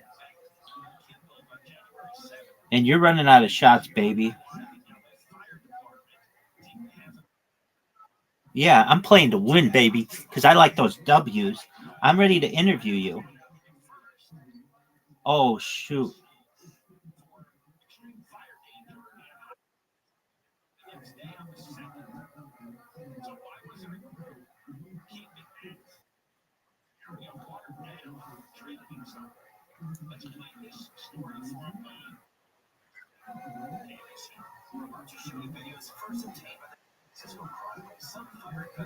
Zoot. So long as I don't disconnect, I'm guaranteed at least a tie for 16 straight wins. Guaranteed.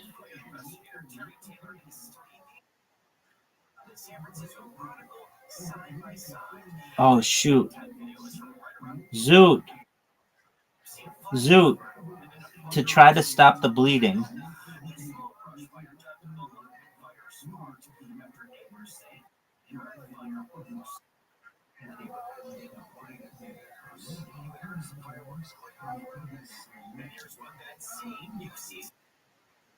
Because I'm sexy and I've got a big dick. What do you want me to do about it, big dog?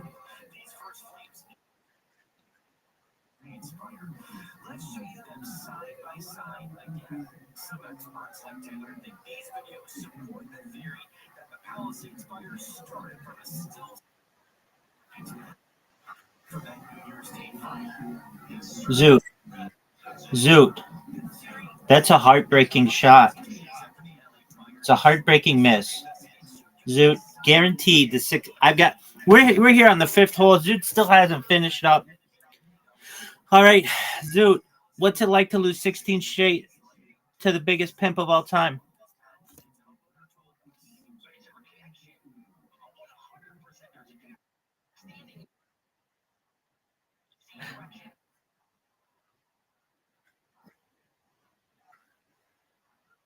You said that after your 15th loss. Is it more embarrassing to lose 15 straight or 16 straight? All right, back to you in the studio. Dude, are you ready to lose 17? Are you ready to lose 17 straight games? Now, I would have never thought that we would ever have just known of anyone to lose this many games straight. This is just, I don't want to say sad. It's embarrassing. I can tell you that. It's embarrassing.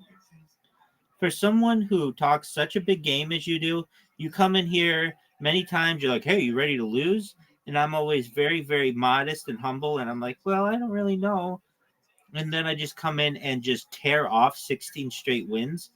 This is fucking unimaginable. This is, dude, I'm going to really put it down like this. In the history of mankind, we've seen some dog shit performances. Okay? And yours in this game is one of the most embarrassing, saddest, most excruciatingly poor performances that we've ever seen. And I'm over here hitting shots like just the most amazing shots. Zoot, did you just see that? Zoot, I've already got a lead. 1-0, son. Zoot, did you know that I'm leading 1-0?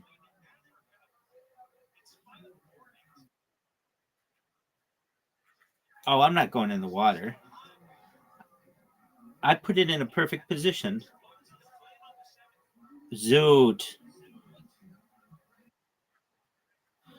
Zoot. You're fortunate I didn't hit that tractor. Go in the water. Oh, that was a great shot. That was a great shot, Zoot. Zoot, I just want you to know from the bottom of my heart that you're going to have a difficult third shot. And my ball's going in the hole. What's going to happen, Zoot? Oh, great shot. Great shot. Maybe their best shot of the day. Oh, Zoot.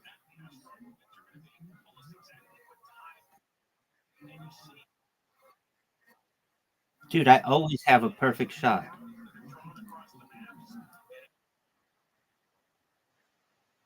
Yeah, because I went first because I earned it.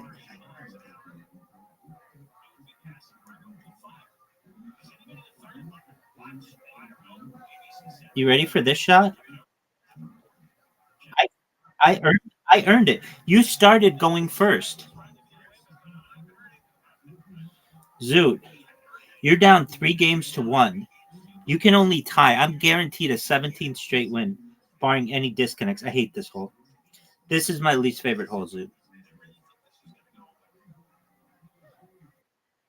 Zoot, F you, man. This hole sucks. This hole sucks and you know it.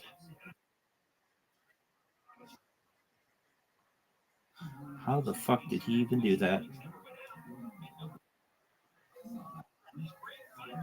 Oh, but how did I do that? You thought I was done, son. You thought I was done. But guess what? I'm like a zombie. I'm back from the dead, pimp. Greatest beast of all time. I'm not just good looking, I'm smart too, baby. Look at this shot. Look at this. Thank you, big man. I would have to agree with you. I'm just amazing. Zoot. What are you doing? What are you doing? Zoot. Just for you, baby. I'm gonna bounce it off that thing. Zoot. Zoot, are you ready for your 16th? Is it 16th? 17th straight interview? Zoot, we're warming up on the 5th tee as a ESPN reporter. What do you have in Australia? What's your ESPN in Australia? Did you just quit?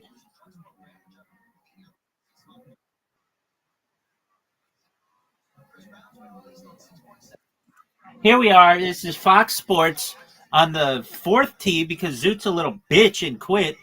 Zoot, what's it like to lose 17 straight games to the man, the myth, the legend, Rabbi Rothschild? What's that feel like, Zoot? What's it feel like? This is unprecedented. No one on earth has ever known this type of defeat. You are literally a trailblazer in dick sucking. How does it feel?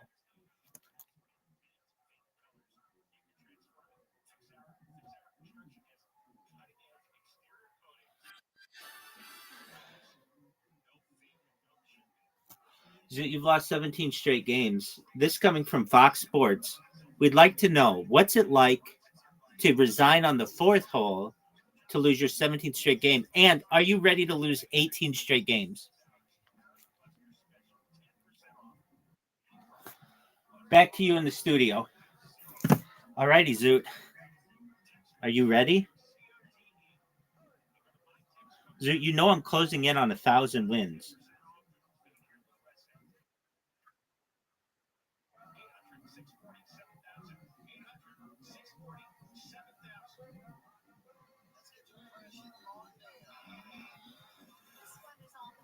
Are you proud of that shot?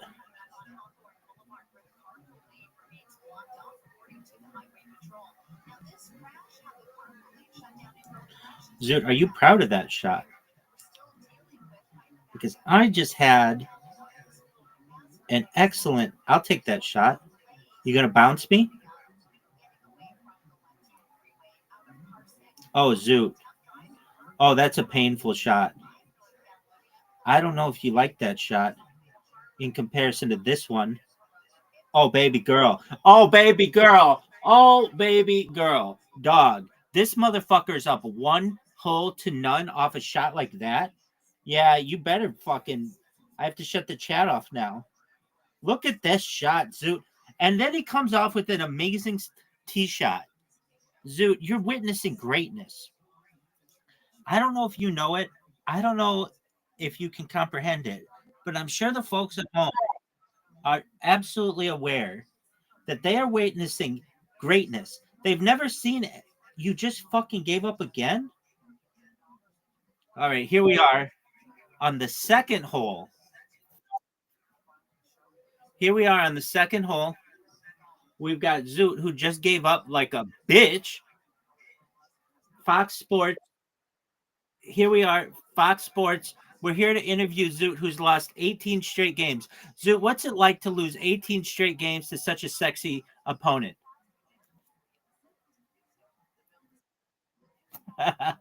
Now, do you think that Rabbi's gotten into your head, or do you think, is it a mental thing? Is it physical? Do you have a paper cut on your hand?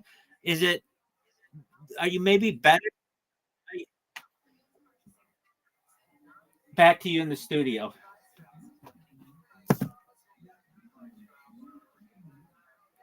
Champion, son. Just domination. Just domination. Had some of the best shots I've ever had. Just sexier than fuck.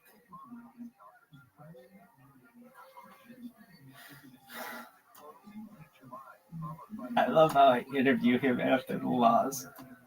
Yeah, that shit is so fucking funny to me. But motherfucker should be just excellent.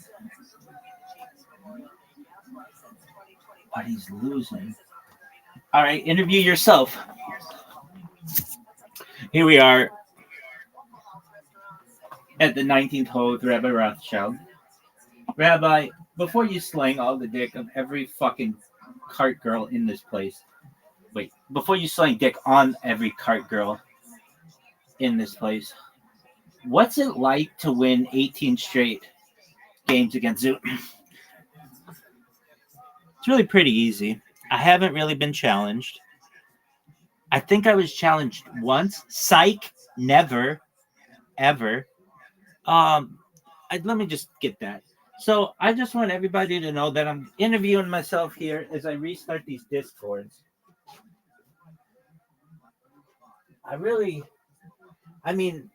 just never really been challenged. One of the last games I had in darts is a perfect game. And I've just been playing balls to the walls excellence in mini golf. And here's the key part of it. I haven't even been tied in mini golf. This is 18 straight fucking wins. That's a whole real golf course. 18 straight wins. And I don't see it ending aside from shitty internet. If I've ever lost anything ever, it's because I let the other person win. It's like a father playing a child.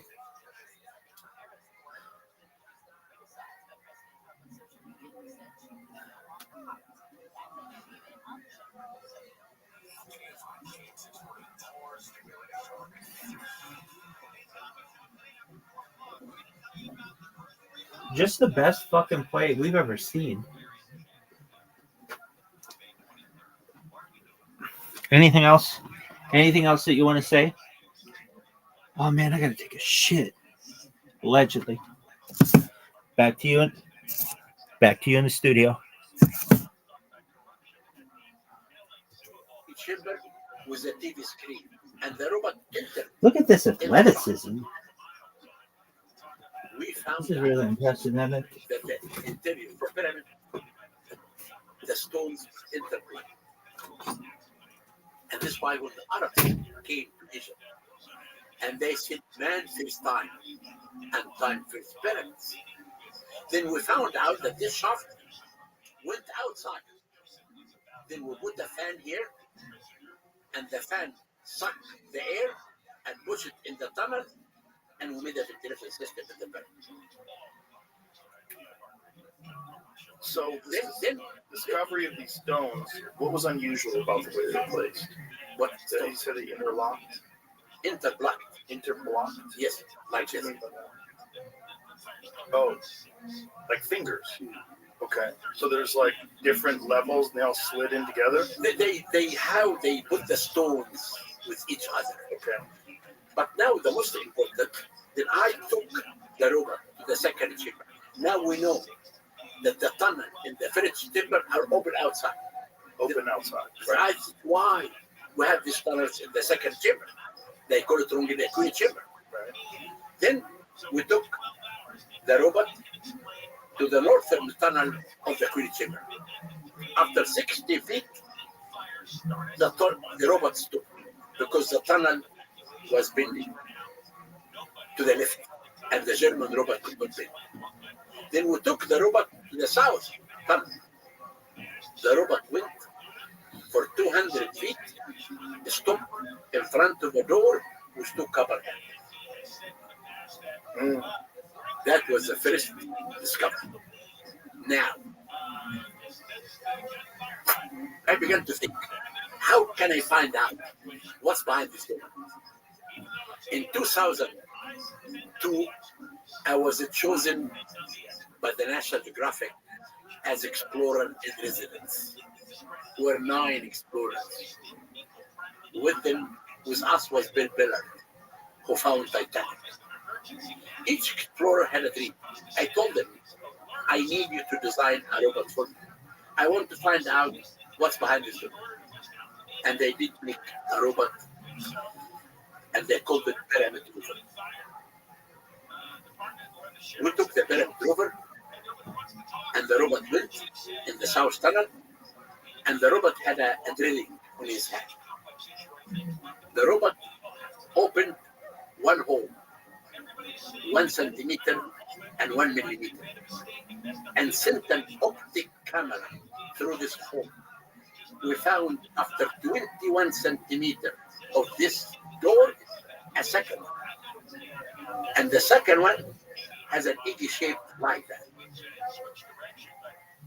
as if it's hiding something. Then after that, we went to the northern tunnel that was bending. We found out it's bending north and south for 24 feet. And the reason for the bending was to avoid the Grand Canyon. At 200 feet, the robot stopped in front of a third door with 2 copper handles in the same distance of this one. And these doors are very small, right? Very small, 20 centimeters. Okay. Now,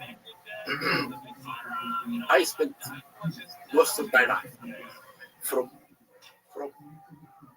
2002 until 2024, last year. I found a team from England, and we worked last year for 3 seasons. Number 1, I found out above the King Chamber, a big vault.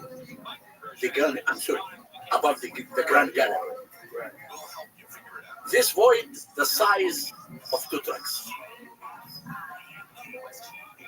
Now, the second void, behind the northern tunnel, another small void. inside this void, we can see hieroglyphic inscription. Really? So those are the only hieroglyphics on And the Great Pyramid, right? and I can show you the footage in my. If Do you have the footage here? if you can come to my lecture Oh, in come on, Houston, man. What about right here, right now? I can send it to you. Where do you have it? Do you have it on you? My computer Where's your computer? in Las Vegas. Oh, But I can send it to you before yeah, you but I want to show it on the show. show it in the show. I can Like send it this to you show. tomorrow. Okay. Is that tomorrow? Yes. Okay, we'll splice it in. Then tomorrow I will send it to you. Please do. Okay. Now. I'll give you my email. I'll Now, give you James' email. yeah, give me. But you should come and can you come and introduce me here in Houston? Excuse me? Can I introduce you to Houston? No, I cannot. Why? Because I'm very busy. Okay, fine. If I'd known in advance, I Go could. fine. Yeah. Fine. I unfortunately I don't have any free time. So Zach. Not Zach. Zah. Then now, Mr. Hawaii. then now, what we are going to do? So this is the only pyramid, can I ask you though? This hieroglyphics inside this chamber that you discovered. These are the only hieroglyphics in the Great Pyramid. Is that correct? No, there is in the 5 chambers. I told you. Oh, in the other chambers. I told you in the 5 chambers. Now we have 5 names of the gangs who built the pyramids, and we have These are all recent discoveries. yes. Within how long? How recent? This void as last year, 2024. The hieroglyphic discovery or 3 months ago. So all this is very. Isn't that But this- fascinating? You've been studying the but- pyramids but- for so long, But but you're listen, still finding but this. listen to me. What I'm going to do? What are you going to do? You, there is a friend of mine.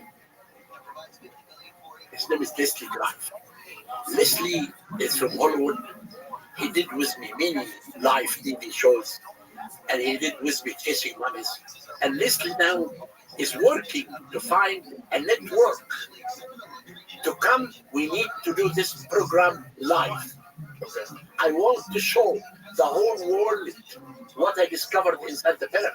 That we are not hiding anything. I want to show them the hieroglyphic Why do you always feel like you're in battle with people? because Yes, but they attack me. Go to Okay, I go. understand Go that. there. I'm not in the battle with people. They are in the battle with me. I understand that. I understand that. But I'm giving you an opportunity to just lay things out. You don't have to argue with people that aren't here. You I'm know, not arguing. fuck those people. I'm not arguing. I'm You know what just I'm saying? telling the people. I'm just fascinated by the discovery. Okay. Then So now, what does it look like? These hieroglyphs. I know you no, can it's read not. hieroglyphs, It's right? not science. You can read that stuff. Yes, but we can. The signs are not clear. It's not clear. We need to do more investigation in September. Is it a difficulty in seeing inside there? You know, because when the Egyptian write inside the 5 chambers, for example, they don't write hieroglyphic. They write a cursive hieroglyphic. It's called the hieratic. And this hieratic, Joe, it's very difficult to read from outside. What does that look like? It's a cursive of the hieroglyphic. Let me see what that looks like. That's faster. No, this is hieroglyphic. This is hieroglyphic. That's We hieroglyphic. not talk about hieratic. Right, on the right hand side. It's the exact same. Look at the one on the right, this hieratic. Okay. Then it's very difficult. So beautiful. Yeah. It looks beautiful. Fighters, Like the way it's written. stop all of that. It looks like art. And Then again, Joe, I'll say what we're going to do, until the next, unless you want to before just the end of apologize this once year, and for all on the air, like we you are said you were going going to to show do, like you promised me that you were going to do, what's like Frank Allen inside said he was the going to five do and things. never did. This voice, And if you guys want to do that, then that would be great. That would be here to These symbols set that look apology and like, so back to the like original make that larger. These symbols to the far left, that's where right below James' cursor, screenshot. right there. Like, what are those supposed to be? they are signs. But what does it mean? Look, F the this, fighter. It looks like a look, the one down means fish F that for a determinative for scribe. What is the one that has cursor? F you Well, this is it's for a scribe. F you two. A scribe. Yeah, What does it mean? means scribe. It Fish. means a scribe. Fish. Okay, I understand. So, and then the other one on the hieratic, that's the cursive version. You know, I'm not that expert in hieratic Okay, because hieratic is very cursive. I understand, but I think this But we- is but we- showing that, right? I know, but if you look at the signs in the 5 chambers that I will send it to you tomorrow, it's very difficult to read, but you can see they are hieratic, cursive signs. Got it. But the most important that we are going to show this live. Oh wow. Okay, so people don't even know, and you're going to show all this stuff live. We will do it live. But the other thing, we have another team called Scan Pyramids team. They are scientists from Japan, France, and Egypt. I am the scientific director. Who really, if they discover something, they come to me. I have to discuss it with them. And they found, the pyramid. You have the entrance that the people use now is the entrance that the Arabs open. That's in the north face, correct? Exactly. Above that is the main chamber. Okay. The Egyptians, the team are using a very sophisticated techniques like ultrasound, infrared. With these techniques, you do not need any more to drill. You can really see what's behind the door. And this is really what I'm using right now. Then they came to me and they said, behind the main entrance of the pyramid, there is a corridor. And they showed to me this corridor clear in the 5 techniques that they're using. But I told why I have to see it. Let's go up there. We went up there and they sent an optic camera through the stone. And they found I could look at the corridor 30 feet long, 8 feet wide, topped with chevron shape. I think you can see that in the entrance, the corridor behind the main entrance of the pyramid. Can you get it? It's in the internet, I'm sure. This void above the Grand Gallery, The size of 2 trucks. what do you think that is? I have no idea. I'm just telling you what I found. And This was a great pyramid. I did more work on the third pyramid. It's the same techniques. And the second pyramid. This is the one. Can you see it? And I think, and bring the other big void above the Grand Gallery. I think you'll see it also. so find the void above the Grand Gallery. Stop talking about us. You're done. So this it's 2 trucks, The size of the size of 2 semi trucks. And do you have any idea like what the I will tell you about my team. For the people that are negative or on forums and are great troll accounts, I view those people the same I view a homeless guy critiquing a homeless cat. It's kind of a cool thing. Where's he live? He's got a homeless cat. You know what I mean? It's kind of sexy. Why is that a good shop? What are you going to do? You're going to tag him on Instagram? He's going to light you the fuck up, man. He's going to light you up. I've done some great. Now I'm formulating my own fucking books. Great photography. You blockbuster. Unworthy Lopez. Bring up Kenny Rogers. He got his fucking eyes. Unworthy Lopez. I don't get it, man. I think it looks terrible. I have personally never heard or seen him do anything illegal. That's all I can say. And right now, I have to believe him because he's still a friend. That's like with Delina. Like I hung out with Chris all the time on the outside. I never hung out with Chris once. I had dinner with Chris. We get it, couple of black panel. We get it. Oh, we get it. We get it, man. And again, I'm a stat guy, but this is deeper than stats because if you look at the stats in 2019, 4 unarmed white guys were killed by police officers and black guys. Well, these are now I'm actually getting most of that brains, speakers, like illegal crime in African American, 85% don't have this. When I'm in Vegas, first of all, please understand You're that they safe. have. All right. I'm willing to go to the darkest places. I'm willing to swim in the water. You're not. I've been in those walks. My entire career, I've been in those walks. Name the water. Name the water. Yeah, it's more than toxic. It's fucking basically terrorist threats. It's crazy. Yeah, man. Let's talk about you. College football, how'd that go? How did it go? How did fighting go? I think you're great. But That information's already out there, you bitch. I did comedy though. I did podcasting though. I did TV though. You're good at one thing, finding the absolute rock bottom or whatever it is you're working on. Do YouTube? You know, you do great. Yeah. Did you try to walk any letters into your trunk? What would I get out of this? That I get to suck your unfunny dick? Like, I'm good. No, you don't make sense. You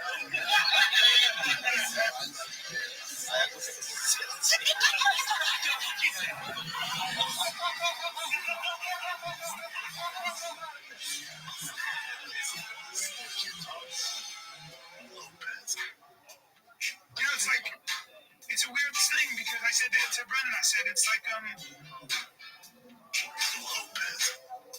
you know, it's like watching someone die or something. Wait a second. How did it come out? Like, how did they? The boy's mother ended up finding it. Finding it? What do you mean? Any Snapchat goes away, right? How they? He probably saved it. You can screen record, take screenshots. How could this happen to me? I made my mistakes, got nowhere to run. Night goes on as I'm fading away. Sick of this life. Hold on a second. How did it come out? Like, how did they? The boy's mother ended up finding it. Finding it? What do you mean? Any Snapchat goes away, right? How they? He probably saved it. You can screen record, take screenshots. How could this happen to me? I made my mistakes, got nowhere to run.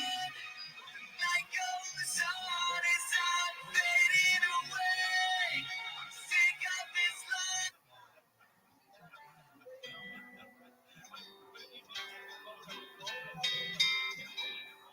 To some, it was a place to make jokes.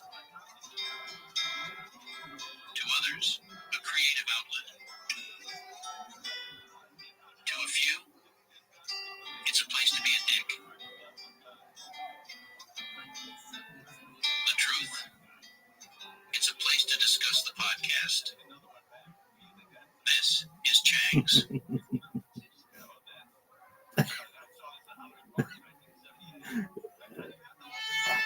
The comedian who mobilized an army against himself. Started perhaps the greatest inside joke of all time. He himself did not get it. Most notable in history for the extent and number of his failures. The 60-year-old young man who found himself stuck in a sinking ship. The founding father of Chang's. 300 pages of evidence could not take him down. The ephebophilic sidekick with shattered dreams of a brighter future. The guy from Workaholics. The Southern gentleman who escaped the war. Heard saying, I don't want that. The countless baddies rejecting truck walks. The dick-slinging kingmaker. He was short. The lion who smuggled information between enemies. Dishonorably discharged from both armies. The bird who flew too close to the sun. Remembered for his song. Kadushed for forgetting we do not matter. And the great P.F. Doom. I miss you, brother.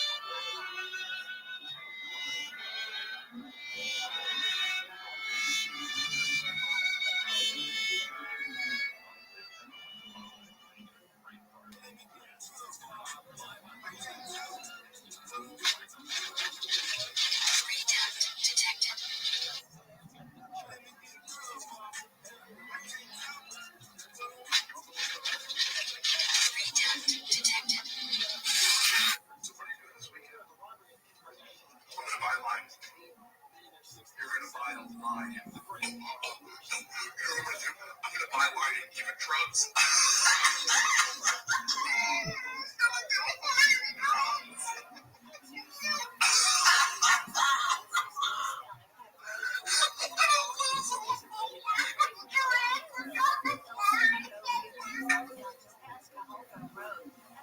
So what are you doing this weekend? I'm gonna buy a line. You're gonna buy a line. You know what I'm gonna buy a line and give it drugs.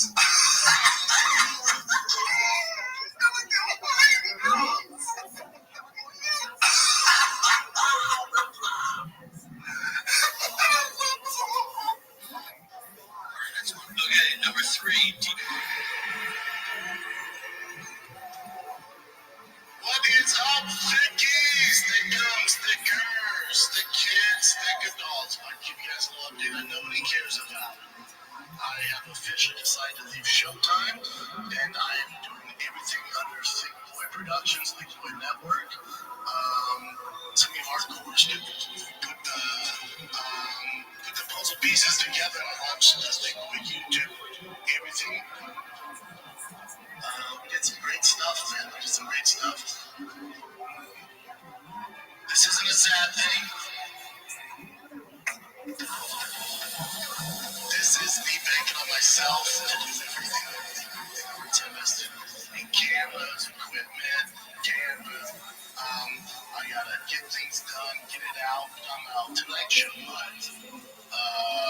Exactly how I want. Have it look exactly how I want. Exactly how I want.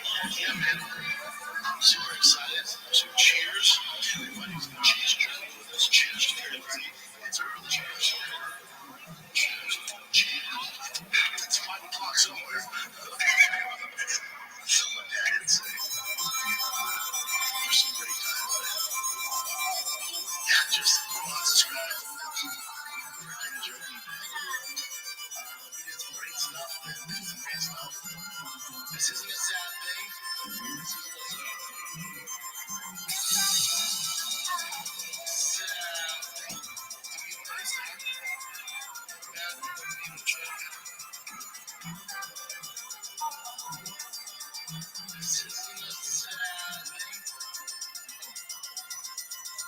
Cheers to that.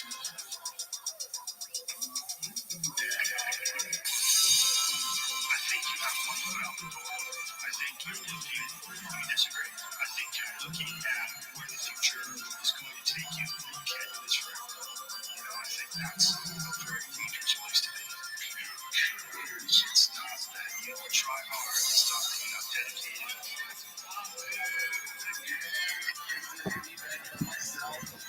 There's shit that other people can do that you can't do.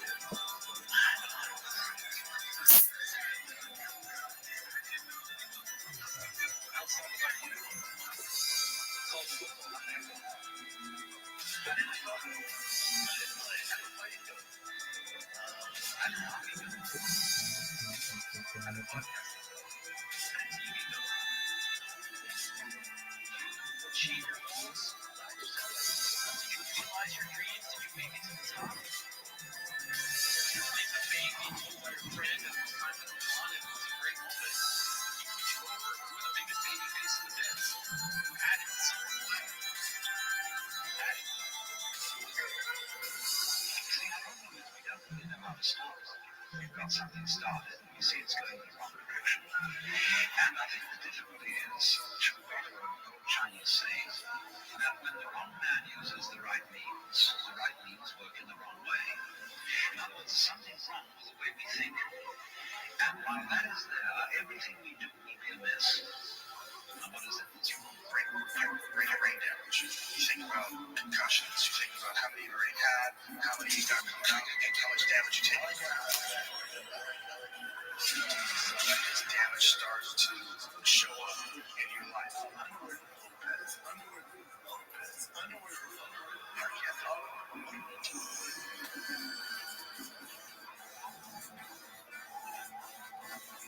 I've just come back from Los Angeles. I was down there to meet the proper people.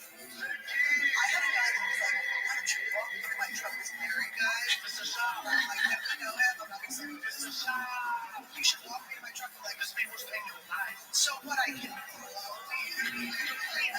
Just like on New Year's Eve, he was a leaving and everybody so you're there with my in-laws right now. Do you want to go? I think that's it. It's like, so wait, you walked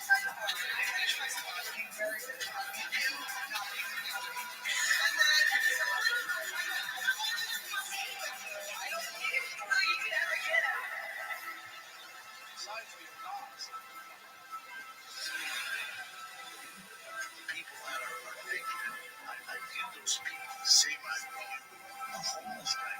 They do not have whatever job they're working. You cannot even fathom the amount of work it takes to pull off something, whether it's a set or a podcast or business or merchandise. That does not matter. It does not matter. It's the same as a captain or a shield. Even a homeless cat, it doesn't matter. They're all the same. All the same. There's an absolutely awful comedian named Brendan Shaw who is currently suing a small YouTuber over jokes they made about him. Kick this off was he posted a video of Brandon slipping a lady his number.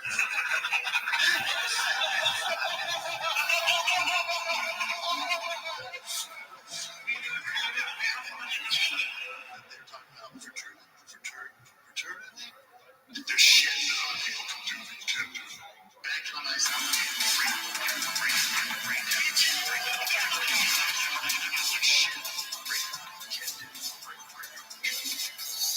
Brendan, you know who you are. You're not fooling anyone.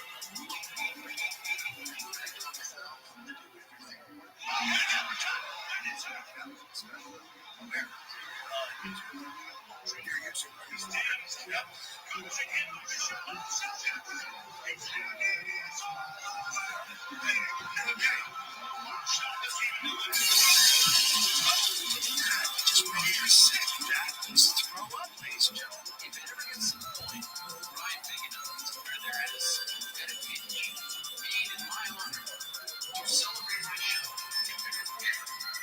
they only talk about the podcast. If it ever gets to that point, congratulate me. Please do me a favor. Do me this favor. If it ever gets to that point, sole mission is to expose you and call you out on your BS. Please tell me to stop. Your open community is your own. You do this fake gimmick where you're like, oh, now I just sit back and not stay in my lane. I don't need anything. You do that, you must read everything. You're affected by everything. You're rattled by it. But there I sit before this. You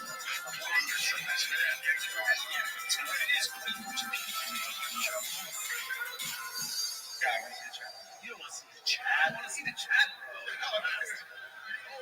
Don't tell us so we can just keep going. Don't tell us because we just want to keep it in our face. It's the best. Yeah. No more chat. Don't tell us.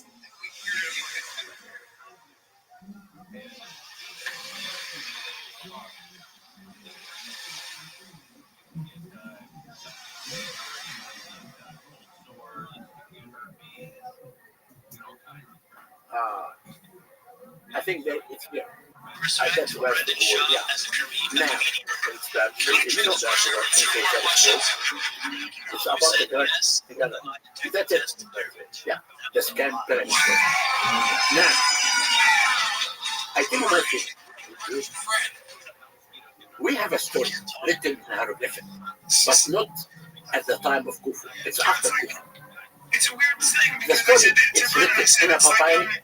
It's called Kufu and the it's like Magician. watching someone die or something. It said that Kufu was a sage of his past, and he was very upset.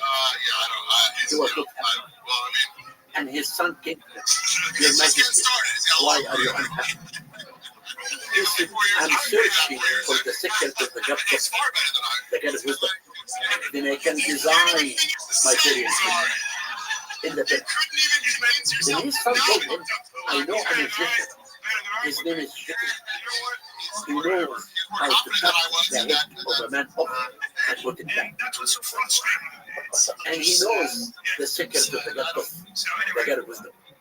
He knows how to cut the head of a man off and put it back, but this guy's still alive? Is that what Is he's to say, saying? I don't know what to say. This is what your son Right. is telling his father that Ginny can do that. Cut the guy's head off. But this is the story. This is the story. That's appropriate. Then the king told his son, bring this to me. You can just pray that. They describe him 100 years old and he drinks 1,000 beer. Blah, blah, blah, blah. Ginny came in front of the king. Whatever comes out, And Kufu told him, I'm as shocked as I hear that you can cut the head of a man Sorry, off. He said, yes, you can. He said, do it. He said, Ginny said, I cannot do it to the human being. He said, okay, I will bring you a prisoner. Ginny said, a prisoner is a human being. Then he brought him a goose. He took the head of the goose up in I don't front of know him. how true it is or whatever that, like Pat Miletich was saying, that this thing was, we told Hamzat not to make weight because we weren't selling tickets and the fucking show was sold out going into that day of the weigh-ins. I don't know if Pat really said that, but if he did, he has to be the dumbest motherfucker on the planet. I mean, you know how fucking stupid you have to be to even think something like that, let alone say it publicly and act like you're fucking serious. We're regulated by the Athletic Commission. And if you think that we told Hamzat Chimaev to not make weight, then Hamzat shows up and the fans are all pissed off at him and stuff, and he's gonna just, I mean, and knowing, if you know anything about the sport, this is a guy that was actually in the sport, training and fighting and everything else. If Pat really said that, it's fucking, holy shit. We might have to send him out to the fucking clinic here, the brain clinic, get him fucking checked out. Right, buddy? Tell me. I believe that was Brendan Schaub who said that. It was what? Brendan Schaub, who made up that conspiracy. Oh, it wasn't Pat Miletich? I apologize to Pat Miletich then. That makes sense. Fine. I'm passing. Oh shit. I can't fucking talk. Alright, listen up everybody. This has been rated the worst comedy special of all time. It's just not Netflix. And so keeping that in mind, I'm releasing a new director's cut. I'm writing this comedy special for all the homeless cats over at the Finder and the kids subreddit. Hey, girls, get away from the kitchen and PFCs. Are you listening? Alright, let's do it. Every Tuesday, a very short man named Joe Rogan gives me a blowjob. Joe Rogan's a fucking short redacted. In our attempt to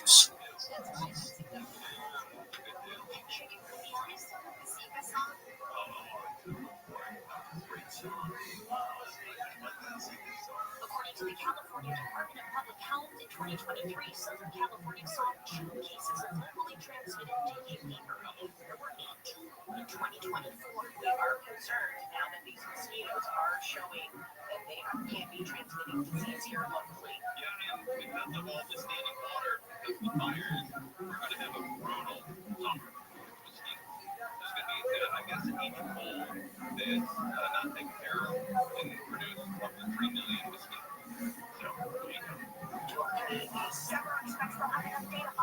Beat me up, everybody.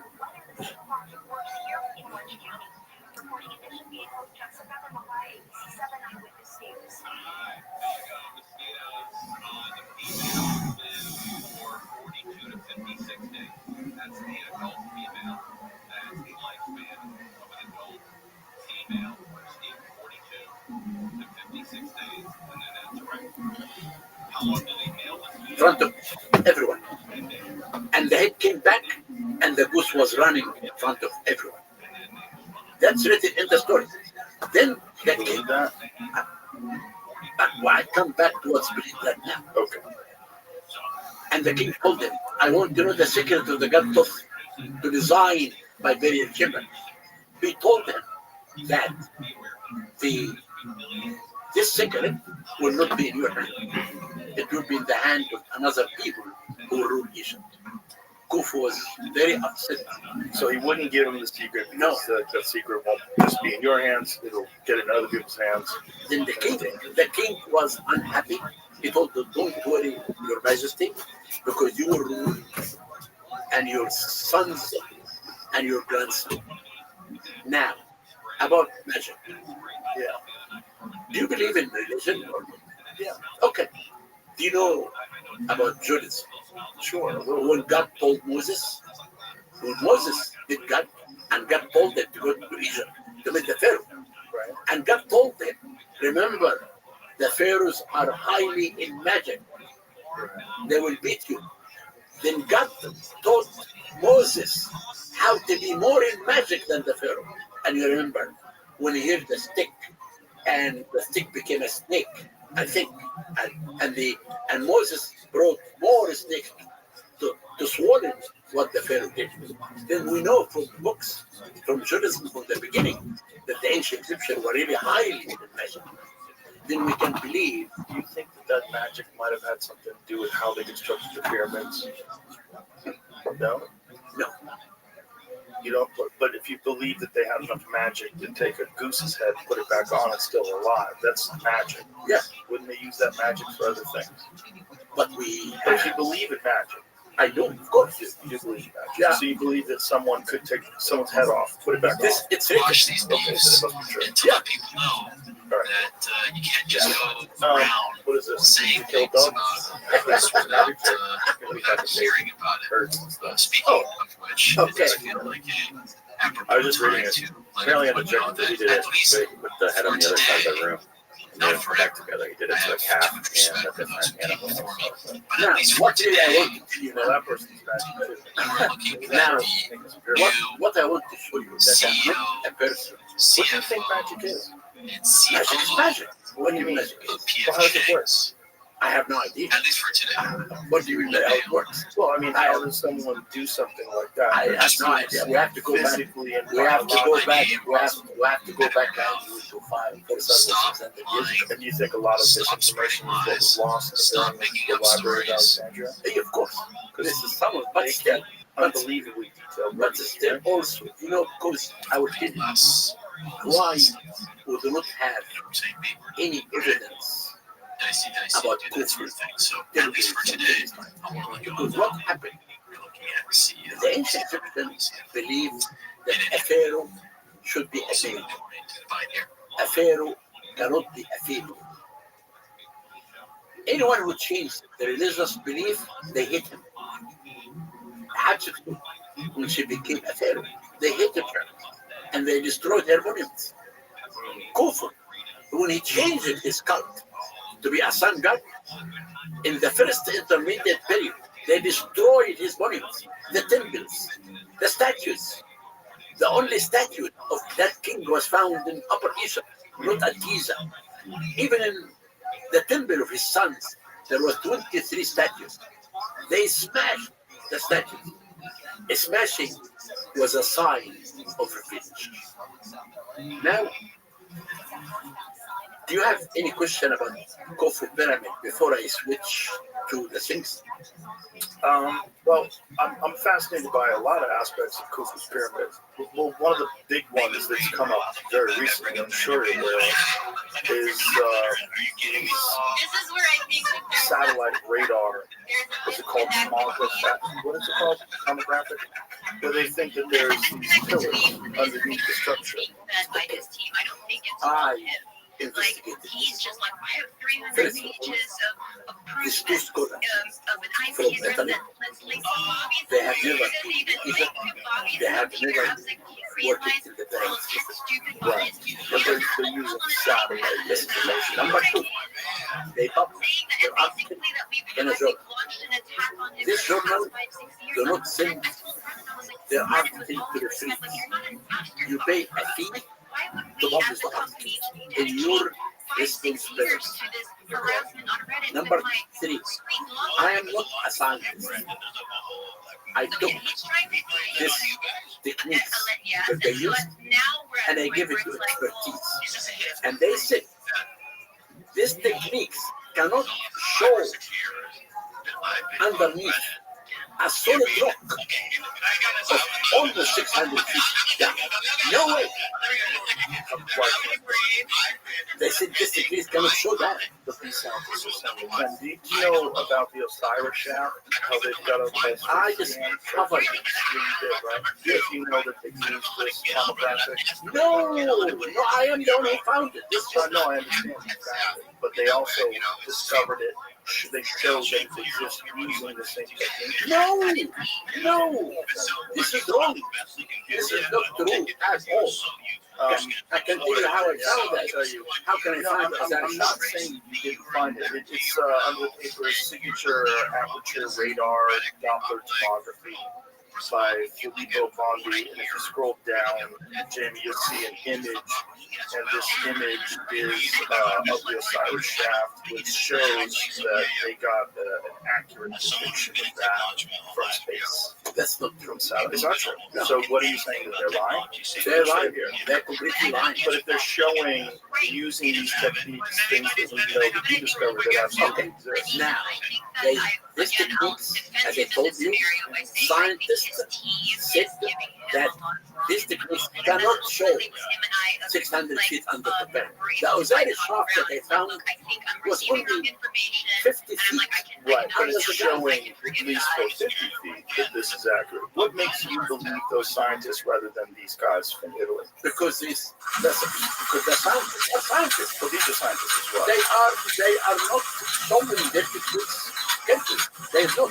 What do you mean? Okay, take the techniques that they said and show it to any scientist. No one can tell you this is accurate. I asked every person who knows about radar, ultrasound, all the people who work with me. The scan pyramid project, they said this is bullshit. It cannot happen at all.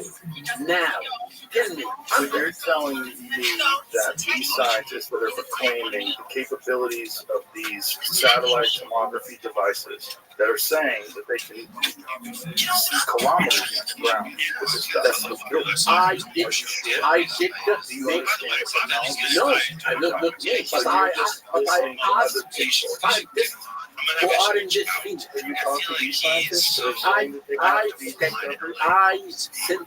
I made a press release.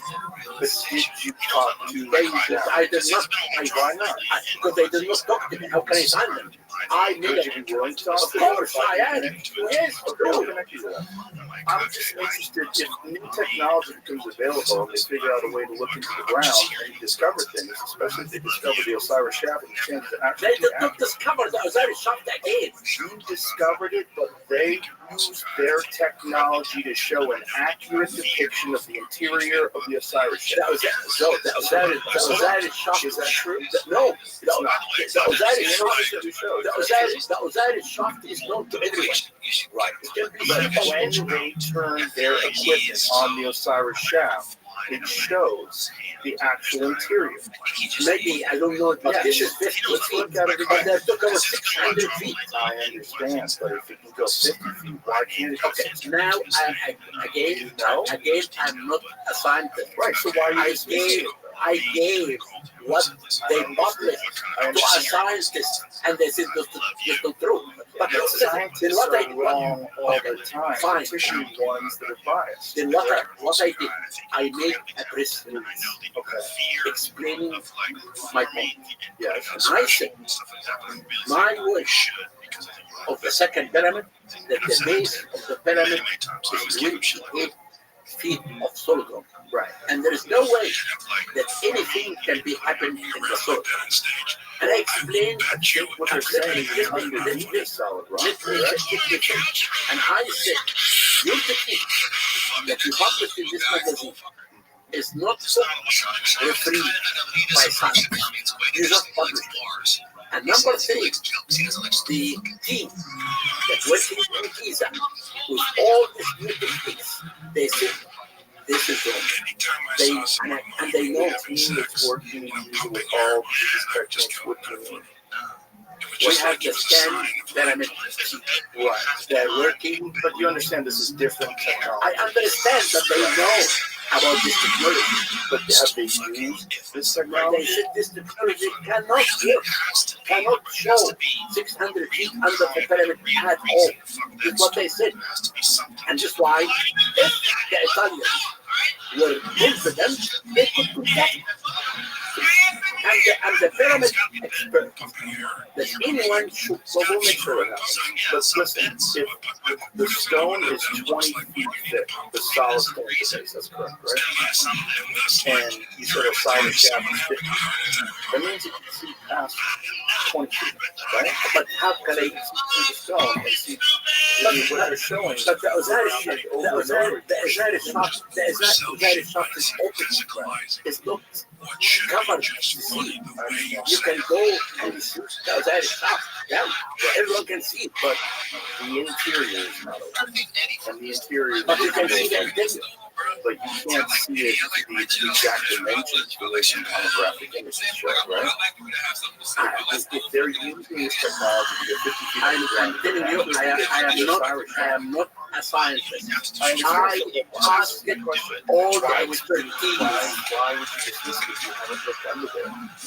I told you, it is not me who can dismiss this. Went to the original article, I believe, when you read the very first sentence says the problem with more penetrating action of electromagnetic waves and sulfides the ability to observe these distributed targets and exclusives.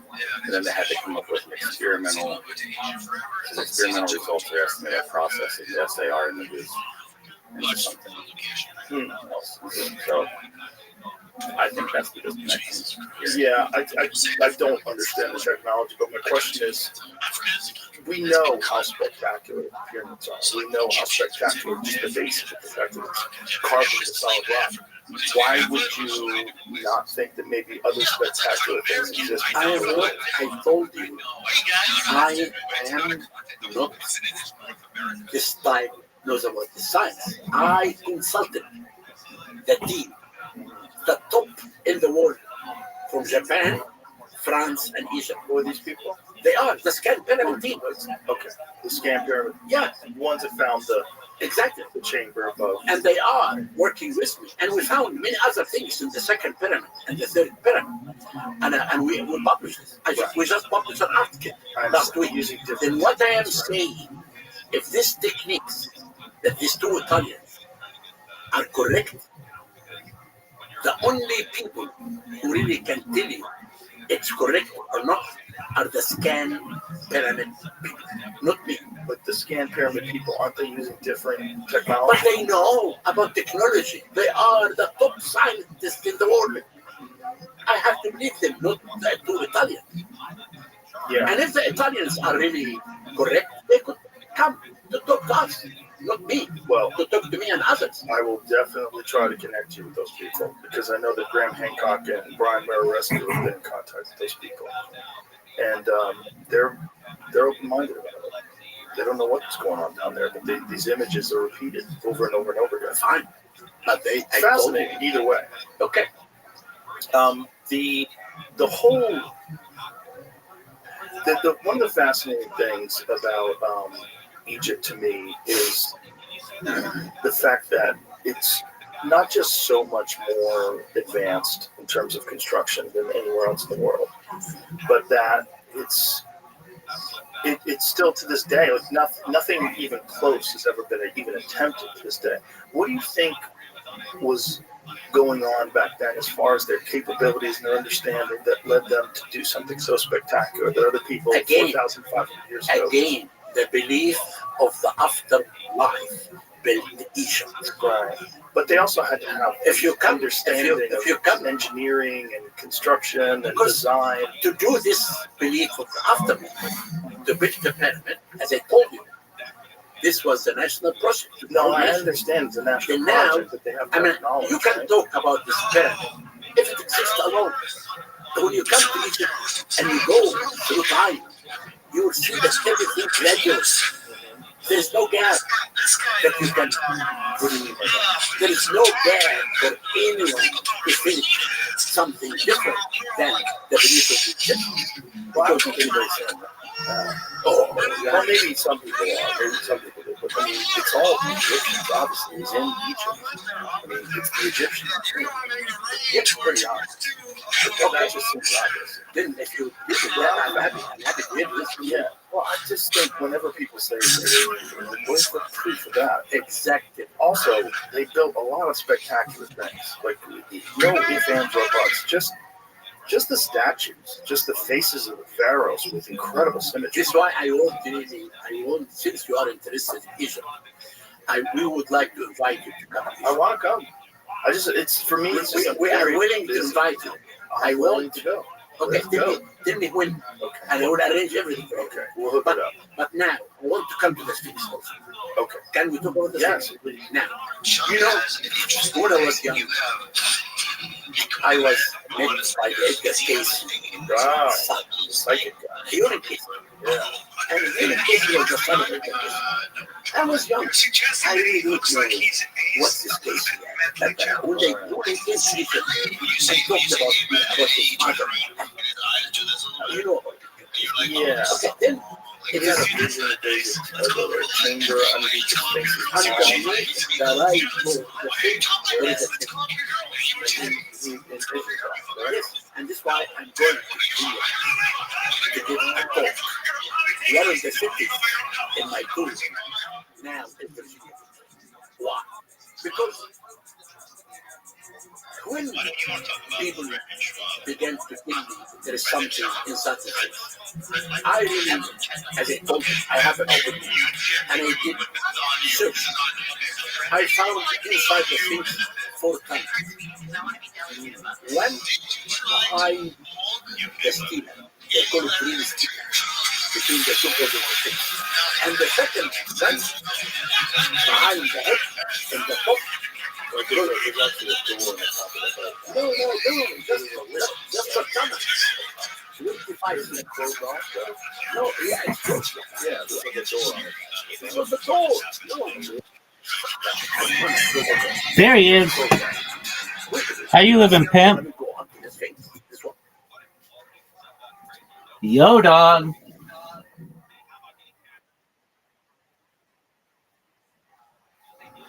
You good, baby? What's good in your neck of the woods?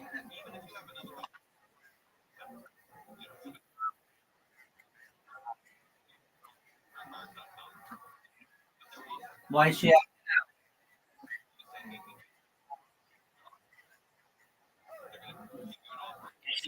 Is she teething?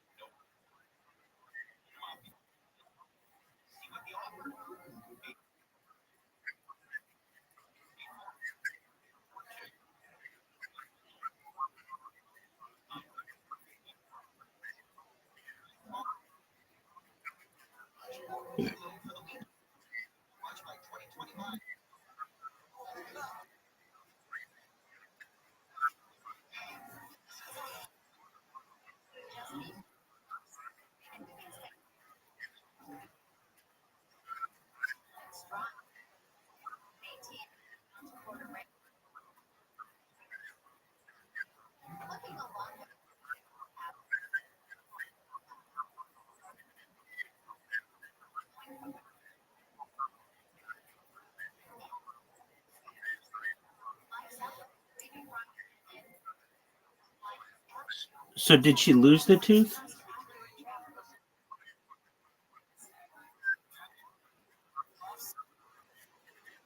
Right. All right.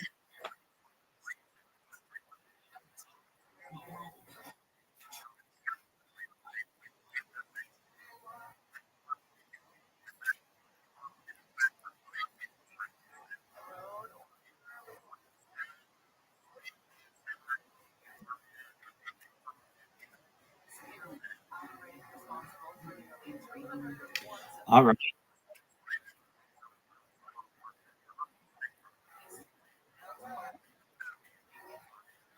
Okay.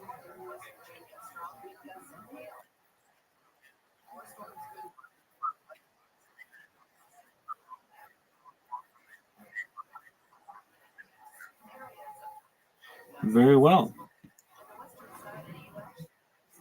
All right. So how many more approximately baby teeth does she have remaining?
Right.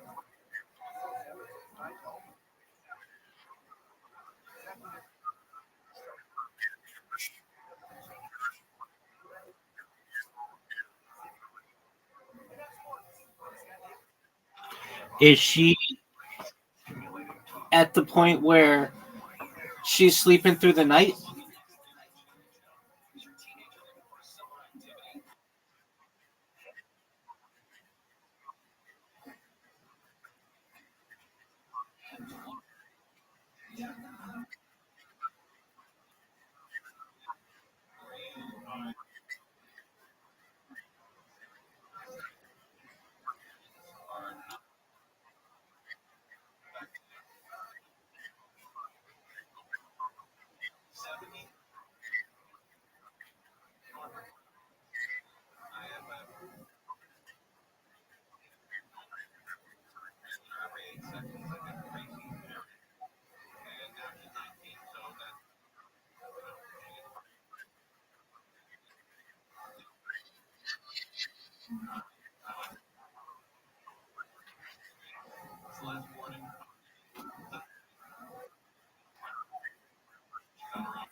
Very well. Did she sleep during the day?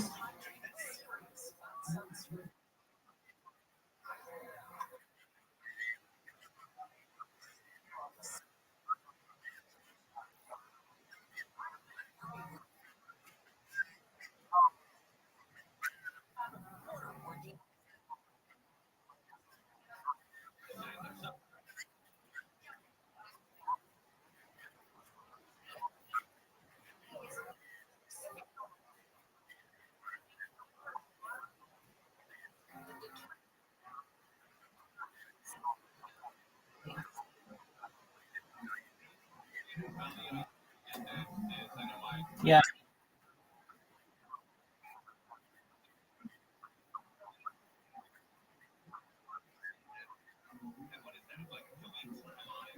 Does she get along with the other dogs?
Right.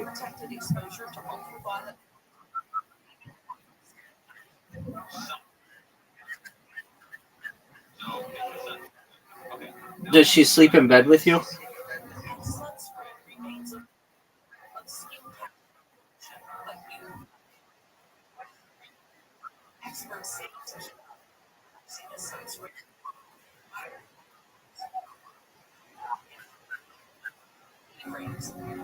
Does she sleep on the floor?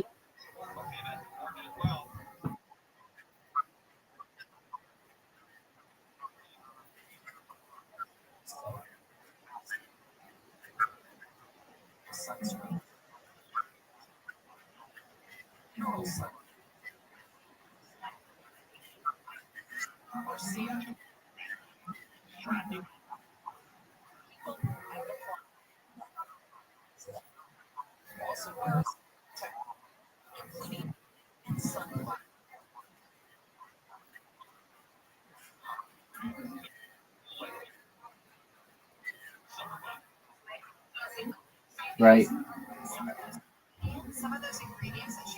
How's her appetite? Does she eat a lot of stuff?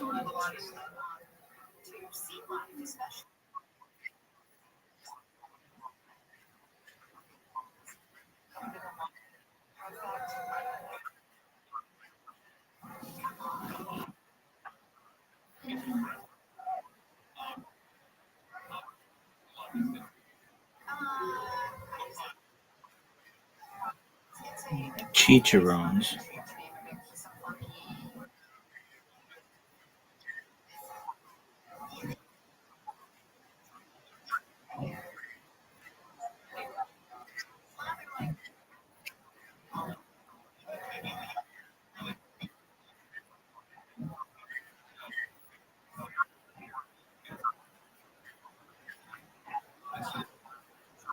Is that what a pork rind is?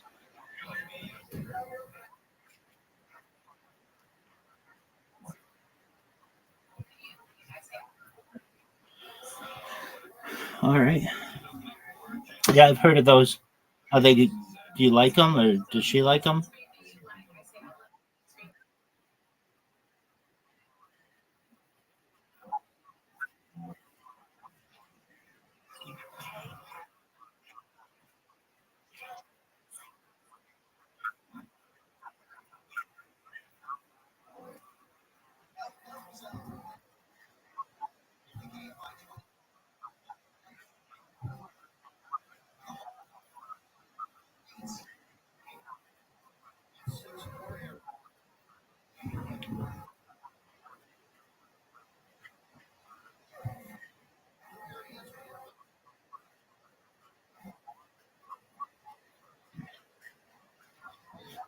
Yeah, I'm confused though. What is she?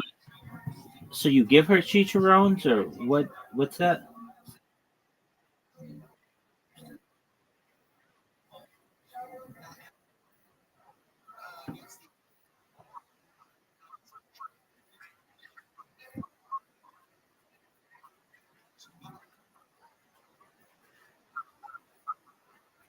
Okay,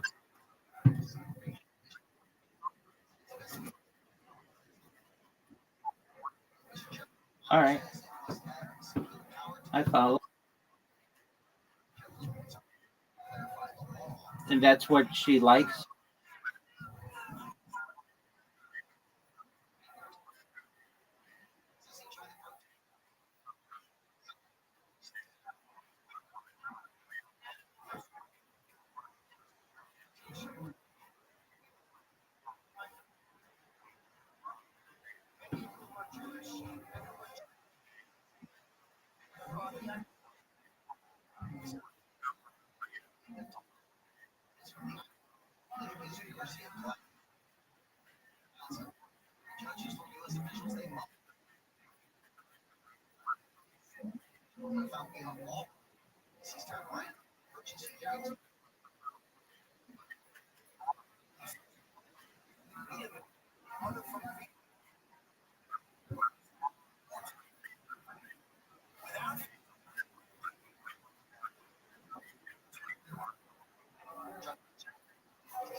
I,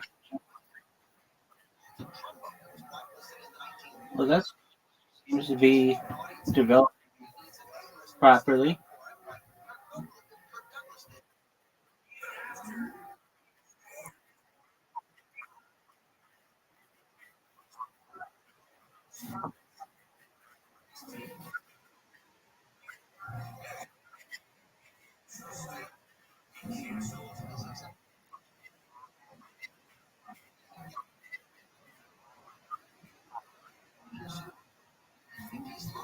I understand.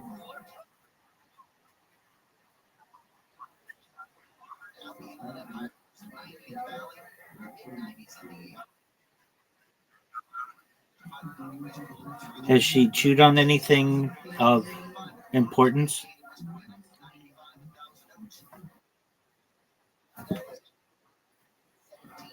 Okay, but you can get a new one of those. Nothing, nothing, please.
She hasn't gotten her taught or on your phone or anything, has she?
Get it?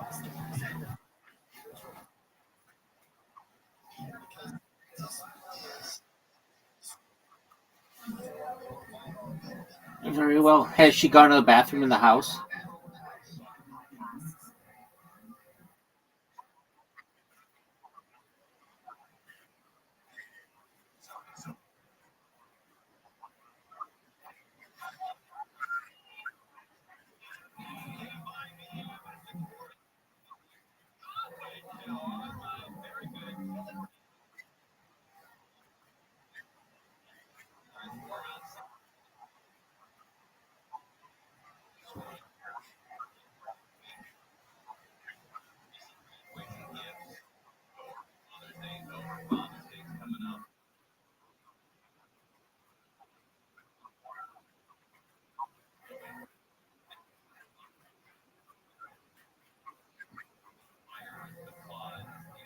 Right. Does she go on walks?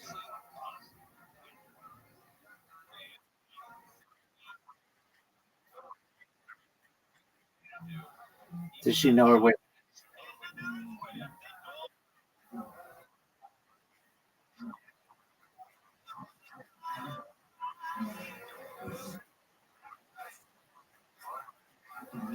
Yeah, she's got a big.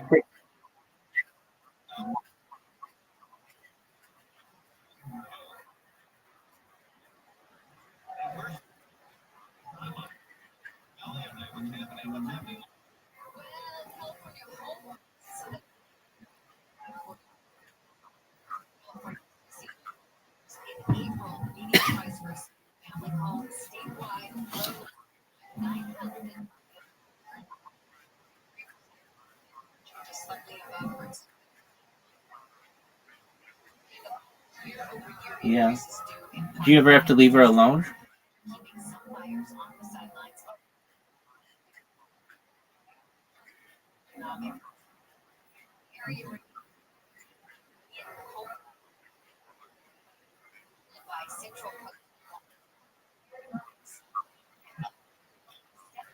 Have you had to leave her alone with no one there?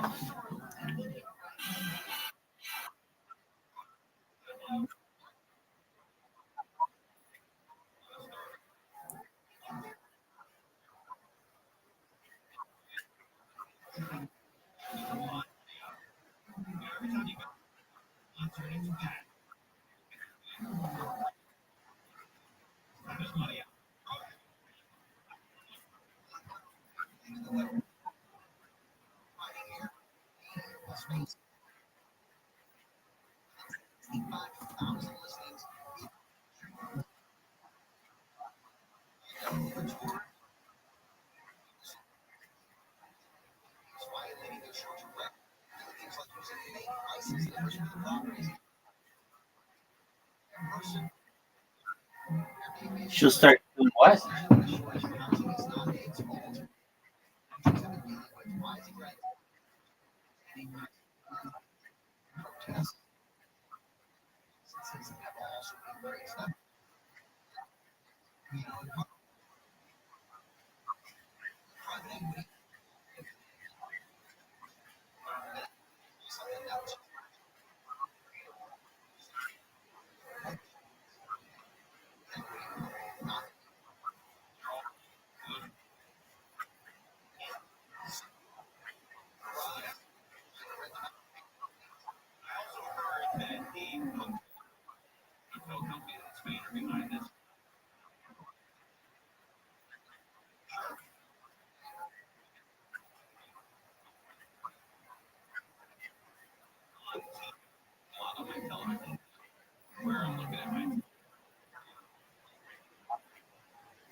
Right.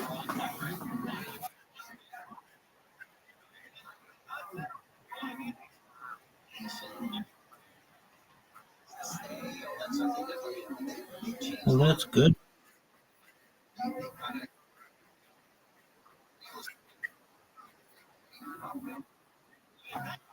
Yeah.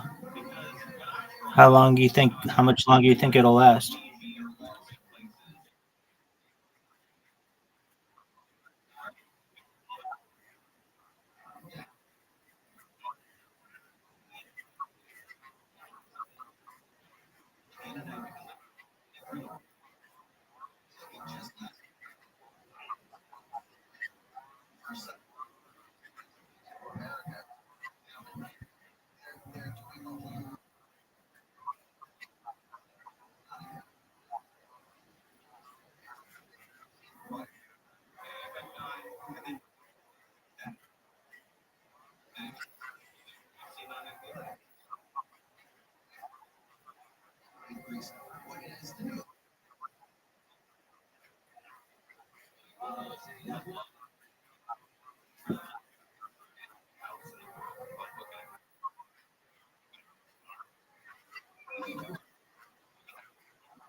Yeah.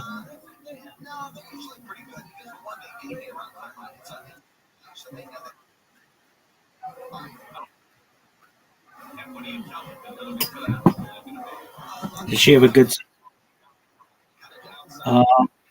Just spamming away. I have come up with a pretty good strategy that. So my issue was I could spam during the day, which is great, but at night I can't do captchas, and I run into the issue without the ability to do captchas that I lose like 8 hours, and I don't like that. I like things being really efficient. So I came up with a really good strategy. I've got 3 computers that are spamming, and then I've got like 5 cell phones that I use to just create accounts. Basically, while I'm awake, I can create the accounts and do the captchas and then just save the information in a spreadsheet. And then I have the computers programmed to take the information from the spreadsheet and populate it. And then they don't have to do captchas because they're already pre-made accounts. And that has worked pretty well. So I wake up in the morning and I've got like a bunch of people who are complaining about me, which is fun. And here we have, let's see here, 1,731 people. I've had some people I've had to boot just because they'll just come in and play live music or whatever. And that happened earlier today, but no big deal. And just promoting this server, getting people in here. I've got people who are complaining about me, which is kind of, that's what I want. The last person to complain about me was like an hour ago, so that's not too bad. I get concerned when it's like been like 2 or 3 hours. I'm like, what's going on? And then sometimes I'll check and like there'll be something wrong with my bots. So I can almost tell that my bots are working just by seeing what kind of reactions they have. And I find that I get a lot more people complaining about me. They don't even complain. They're like sometimes really funny. This one person, oh, they wrote this yesterday. It just made my day. It was like it was so funny what they wrote. It was they're like it was something like, oh, let me see if I can find it. It was really funny. Um, Man, there are a lot of people who fucking post about me. All right. Let's see here. It was just last night. Like some people are really nice. Gotta say, I appreciate the Discord Rabbi spam accounts. Always picking the alien avatar so it's easy to spot in your notifications for blocking. Kind of considerate of them, to be honest. This one person wrote, like some people get violent. Like they're like no quarter. Like some people are just they're like if I ever find the rabbi, it's on. Like a lot of people say that. Let's see. Stop, my God. I do not want to join this rabbi bitches server. Stop. Um, this one. Oh, I love this one. Shout out to Emmy, wherever you are. She's like, Lou, my new gig as the PR manager for a rabbi themed streamer has been tiring. But I just know my strategy of responding to and liking every single post everyone has ever made to tell them that they're shitheads for not talking to him in Discord is going to pay off. And then there are just a bunch of people who reply to her on that. So there are some people who like embrace it, they lean into it, like, you know, they know I'm a spammer and there's like no stopping it. I've just been kind of playing this cat and mouse game with the people at Blue Sky, and I was making accounts that were just random numbers, and they caught on to that and deleted like 100 of them at once, which is no big deal. It's like whatever, it's some work, but it's really not that big of a deal. So then I started changing it to like random username generators, and those are much more difficult to detect. And all I have to do is just every like 10 minutes or so do some captchas, and then it just creates them and puts them in a really nice spreadsheet for me. And then I just watch the comments come in. It's pretty simple. And then I've been watching Joe Rogan. I've watched a lot of Lex Friedman recently, but it's really annoying how YouTube is. If you want to watch YouTube videos, like let's say there are 10 videos, it goes 10, 9, 8, 7, 6, 5, 4, 3, 2, 1. It shows the most recent to oldest, but there's no option to show oldest to newest, which doesn't make any sense to me. But that's just how it is. So, I've watched a bunch of Lex Friedmans recently, and now we're watching Joe Rogan. He's got that Egyptologist, that famous Egyptologist on there talking about the pyramids. So let's see what they have to say. This is why we have to cover it. That's what I'm talking about. Isn't that the top of it? Is this a thing? Yes, that's it. Yeah, Excellent. we covered Sounds like a plan, Stan. but we covered it to protect it from. Take care. Okay. So the third that they found Peace. in the back. Now, Edgar Casey, he had this vision that there was some hall of information. I know, but I'm going to come to this now. But I'm talking to you about the standards now. And the third one is in the table. The fourth one was opened in 1927 by a French journalist, Monsieur Berès.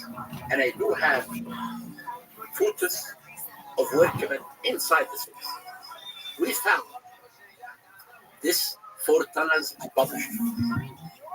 An article, scientific article.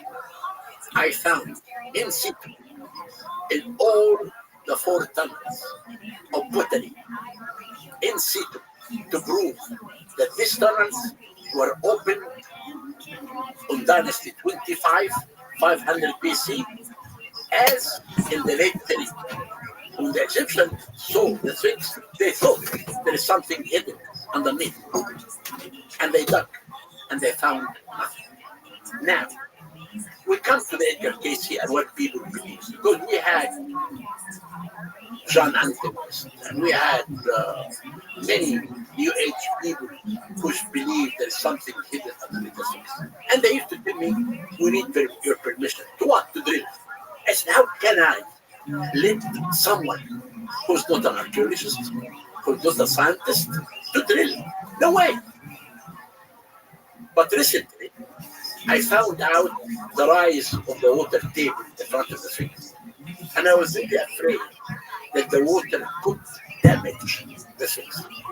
And I brought a team from Cairo University, and we did drill 30 to 35 feet underneath the Sphinx, everywhere.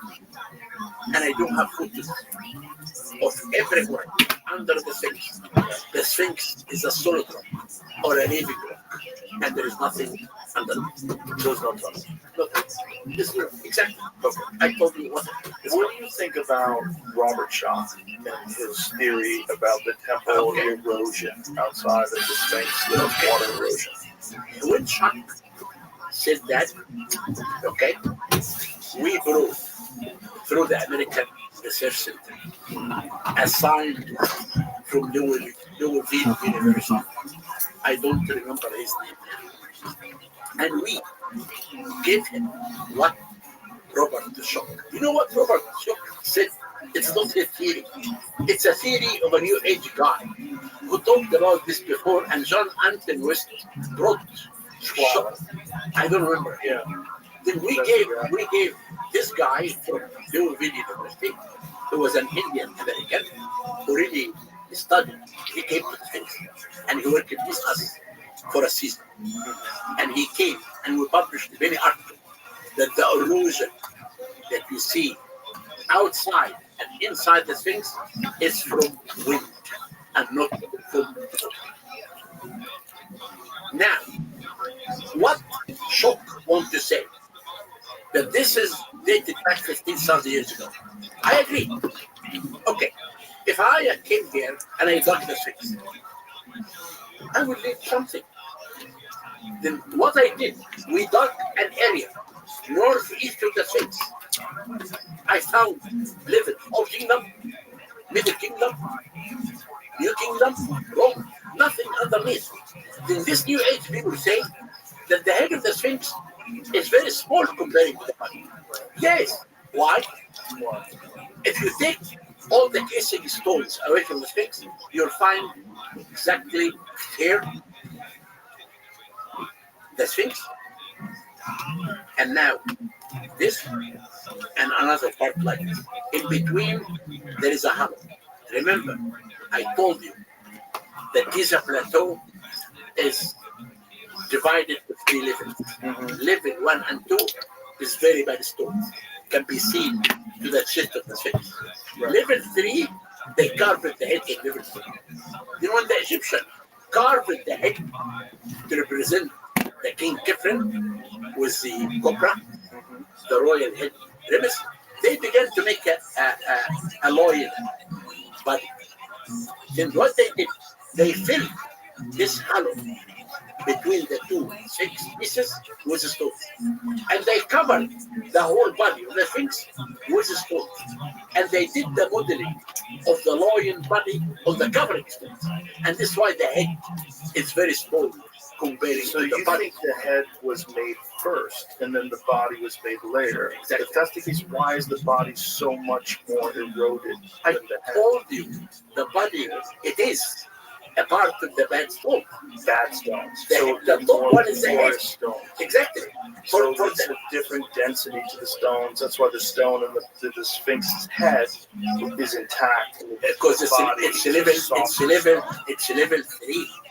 So it's a different kind of stone. Exactly, of the body. And this is why the There's Egyptian, layers to it all. the Egyptian, Some of the layers are more the dense. Egyptian wanted to make a lion body. They couldn't. The only way is to cover the body stones and do the modeling of the lion body on the covering stones. Can we take 2 minutes rest? Yeah, sure. Want to take a break? Yes. Okay. Okay, go to the bathroom. You know where it is? Yes. Just go outside, take a left, we're back. The Sphinx. Let's pick up where we left off. So you were saying that these other experts that looked at it didn't agree that it was water erosion and said that they think that it was rain. So what John Anthony West and what Graham Hancock and what Robert Chalk and all these different people are trying to allude to is that perhaps there was even older stuff that was in Egypt, and that the things that you're seeing that are 2,500 BC, those are even more recent than the older stuff. Tell me about Zeb Tepe. What's this? You've never heard about? Have you heard about you know about the King's List, right? The old King's List that goes back 30,000 whatever years. Who said that? You never seen it? It's not in hieroglyphs. This is not true. It's not true? No. This is a speculation from people who knows nothing about history. There is nothing King List dated back 30,000 years ago at all. So why did the people first? say that? Because they don't know. It's speculation. Give me one evidence of that. The first King List dated back to Dynasty 5. Only. I was reading that people were saying that it was myth. That the King's List, even though there is like some hieroglyphics of ancient kings, that these are just mythical tales. This is not true. There is no at all a name that you told me. I never heard of this name. I am an Egyptologist working in Egypt for the last 57 years. I never heard of this King List at all. Never? Never. And You never even heard of it? why I have to hear about it? Because it's not true. I don't want to waste my time in things like this. I am a person, give me a fact. So Tell me, what is this list? Egyptian, Zeb Tepe refers to the first time or the first occasion. Who said first? This is in Heian. It refers to a mythical golden age of Egypt where gods lived on earth and civilization was in its infancy. This period is often associated with the beginning of creation and the establishment of societal structures. You've never heard of that before? No, and this is not true. What do you mean it's not true? I mean, I'm getting this off. It never happened at all. Okay, I'm not saying it happened. I'm just saying this is something that's referred to. I never heard about it. It is not true. It does not exist at all. Even if it doesn't exist, the myth of it exists. Listen, John. Why do I have to go to a myth of people create stories? If you go to Wikipedia, I don't care about Wikipedia. I understand. I care about what I see in my eyes as an archaeologist or a neurologist. In all the world was said to emerge from an infinite lifeless sea when the sun grows for the first time in a distant period known as Tepi. The first occasion, different myths attributed to the creation of different gods, the set of 8 primordial deities called Ogdod, the contemplative deity of Ptah, and the mysterious transcendent god Amun. While describing these different cosmologies, completed to some extent, in other ways they were complementary in different aspects of Egyptian understanding of creation. It's an Egyptian creation. Fine. You've never heard of that before? Never heard of that? That seems strange that you didn't hear about that before. Listen. I've heard of it. Yeah, fine, you can hear it. I mean, I just found it online. It's a new age theory. It's new age. Yes. Listen to me. I know. And any Egyptologist who studies Egyptology in the States here, you have universities in UCLA, and you have Berkeley, and you have Johns Hopkins, and you have everything. There is no, every Egyptologist here study languages and archaeology. No one can answer what you're talking about. This is hallucination. I'm sorry. This is not true. It's a speculation from people, but never in Egypt. We know the prehistory of Egypt. We know the pre-dynastic of Egypt. We know the beginning of civilization. We know there is no gap in anything that can lead some things like that. And that's why I never heard of it, and I don't want to hear about it. You don't want to hear about it? No, why? Because there is no evidence. I am a scientist. I believe in what's written in front of me, and I believe in the seed that I can see. But I don't believe on theories like it. Tell me where it is found, and where it is, and who published it. What is the scientist who published it? What is the Egyptologist who talked about it? That's what he told me. That's why I'm asking. I never heard of it. Well, I'm shocked that you haven't at least heard of it and dismissed it. I did. Because it's just, I think it's a part of the creation. I know, but it's not true. I see many theories every day. My mind, Joe, now is really cannot stand all these theories, all of it. It's too much for me. It's too much for me. Got it. See if you find anything online saying where that myth came from. Yeah. Is it a ball thing? I just found that it came from Who's Buffon?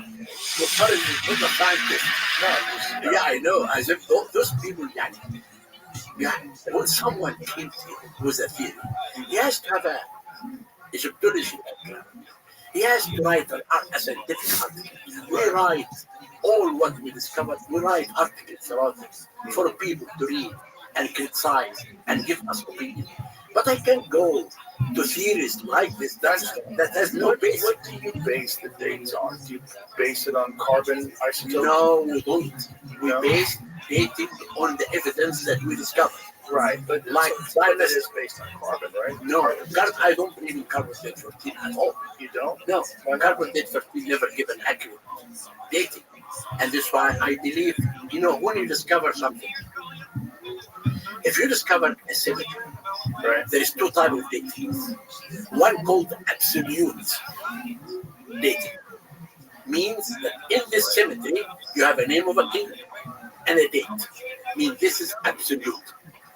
But if you discover another symmetry and has no dates, then the best thing that we do is to find artifacts in this symmetry and try to compare it with other dated cemetery, and you give a date for this. But you don't believe in I carbon don't testing. believe in carbon 14 at all, and it's not working.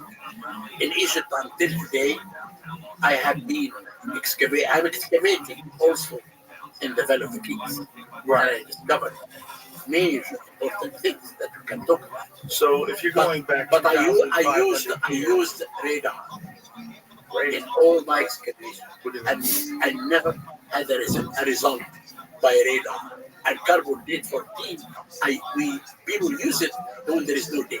But wait a minute, you use radar to date things? How? No, I use radar to discover things. Right. But what do you use to date them? I dated that I told you, two methods of dating. Yeah. Most of the dating that for me now in Luxor is based on evidence. Like I discovered the Golden City. It's a major, big, large city, large settlement, a city. And you know, this city was chosen the most important discovery in the world of year 2021 because this is the first time that we have a big, large city to tell us about the people who made this civilization. So how do you know how old the city is? Exactly. In the city, we discovered the names everywhere of King Amenhotep III, who was the father of Akhenaten. Inside the city, we found many statues of his queen, Queen T. We found inscriptions about dried meat stored to celebrate the third Set festival of Amenhotep III. We found 9 royal workshops in the city. In the city tells us about the golden age of that king. It is dated by pottery, by hieroglyphic inscription, by many things. But I'm curious as to why you're skeptical about carbon dating, because I think carbon dating is generally accepted as being accurate within a certain framework. It is, but I never used it. And many people, very rare, use it in Egypt, because in Egypt, mainly, we have absolute chronology. We have absolute dating based on inscriptions. Well, but I thought it was used in Egypt, like to measure wood that was in mortar. To date the Great Pyramid to 2,500 BC. No, that was an experiment to date the pyramid. I think it was about 2009, and it's not working. But I didn't see the result. You haven't seen a result on carbon testing of the mortar of the Great Pyramid? No, but the mortar, you can't. One thing, the mortar between the stones. Right. This mortar, like, if you take a piece of stone from the pyramid and you try to take carbon 15, this piece of stone could be thousands of years in the quality. It cannot date the pyramid. How can you date? Hold on. You don't date stone. I'm saying if you date mortar. Okay. How can you say accurately that this mortar is dated to the same time of the pyramid? Well, you can't actually. That's the argument is that there's probably repairs done, right? And so of the pyramid? Yes. No, of the Great Pyramid, there is no evidence repairs, of any no restoration. renovations, no restoration, Never any accurate evidence that the pyramid was restored. Right, but in any period of the Egyptian history. There is restoration that goes on even now, though, on the Sphinx, correct? I did make 10 years of restoration of the Sphinx. It's me who did the restoration of the Sphinx for 10 years. Why did you decide to do that? Because the Sphinx, when I left, I was studying in the States. I came to take my doctorate from the University of Pennsylvania from 1980. From 80 to 87, some architects and archaeologists were really stupid. They began to restore the Sphinx, and they took all the casing stones of the Sphinx out, and they put modern stones, and they used cement. You cannot use cement in the restoration. You can use cement in building the house. Yeah, that's not even restoration. That's Then, new creation. when I came, I stopped this restoration. Okay. And because this restoration damage completely the proportion. It brings you another thing. Yeah. A few months later, there was a stone was restored in the shoulder, and it fell down. In February, it was raining. And always people use the Sphinx for politics. The Sphinx? The Sphinx. Politics? Yeah. If there What were, way? I think it happened the first time in the Pharaonic Myth. You know, the area beside the Sphinx was called the Valley of Gaza. And the princess of the new kingdom used to come to hunt wild animals in the valley and come to watch the Sphinx. And this story that I tell you is written in a granite stela. It's called the Dream Stela, located now between the two poles of the Sphinx. In the stela, it says that Thutmose the Fourth was a prince, and he came to have a man beside the Sphinx. And the Sphinx came to him in the dream and told him, "My son, if you remove the sand away, I will make you the king." Then he removed the sand, and he came to a temple. He found a door. What year was this? This is 3,000 years ago. Exactly. So the Sphinx was constructed long before that, and then it had been covered in sand. Yes, completely. This is why the father of history, when he came to Egypt in the middle of the 5th century BC, he never talked about the Sphinx because it's completely under the sand. Then when Thutmose IV came, he took the sand out, and he found that the old kingdom, casing rocks, are falling down. He put it back, and he went to the Sphinx nearby. He took this granite stela as a door, and he wrote this story in it. But we found there is something politics in that story. He killed his elder brother, who was supposed to be the king of Egypt. And he wrote this story to tell the Egyptian that the god Horus of the horizon, it chose me to be the king of Egypt. Then they will forget the crime that they did. When that stone, it fell down in 1988, a big fight happened between the head of Atlantis and the Minister of Culture. Ended by firing the head of Atlantis. It's politics. But I stayed 10 years. When people ask me about the best thing that I did in my life, I say two things. Number one, that I restored the Sphinx. I brought the proportions of the Sphinx back. And I restored the oldest pyramid in Egypt, the Step Pyramid. It was falling down. In 14 years, I made major important conservation and restoration. And I tell people, why do I have to fight all the time about the age of the pyramid? We have to fight, or we have to cooperate, all of us, to restore this money. And the most important thing is for me always is conservation. And I dedicate most of my life not only to the excavation, but to conservation. What do you think the arguments are that predate, that try to push the date back of the construction of the pyramids? I never heard of this. You've never heard of this? No, before? it's only new. It's a theory Right, from the new age. But I know I saw a debate with you. I saw a debate with you and Graham Hancock, and there was another archaeologist. That was Hold on. The other archaeologist was saying, if you're saying that something happened 10,000 years ago, where's the evidence of any civilization from 10,000 years ago? But then you found Göbekli Tepe. So Göbekli Tepe was buried over 11,000 years ago. That's not true. I never heard about this. What do you mean it's not true? It's not true what they told me. What is not true? It never happened. Tepe? No, we never discovered this at all. Wait a minute. Göbekli Tepe is in Turkey. Okay. Oh, it's Turkey. Yes. Göbekli Tepe is in Turkey. I know. It's more than 11,000 years old. Okay, fine. It's very complex stone structures. Fine. But this was the evidence. Hold on. This is the evidence in the argument. The argument was there was no evidence of an ancient civilization 10,000 plus years ago. This is before the discovery of Göbekli Tepe. Göbekli Tepe gets discovered, known to be more than 11,000 years ago. That changes everything. Because now we know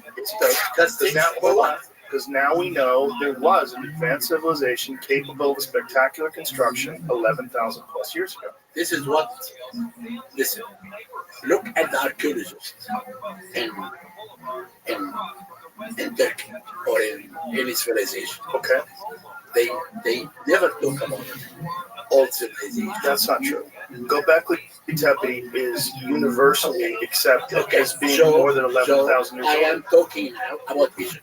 I'm not. No, I understand, but the argument was that there was never any ancient civilization capable of spectacular construction 10,000 years ago.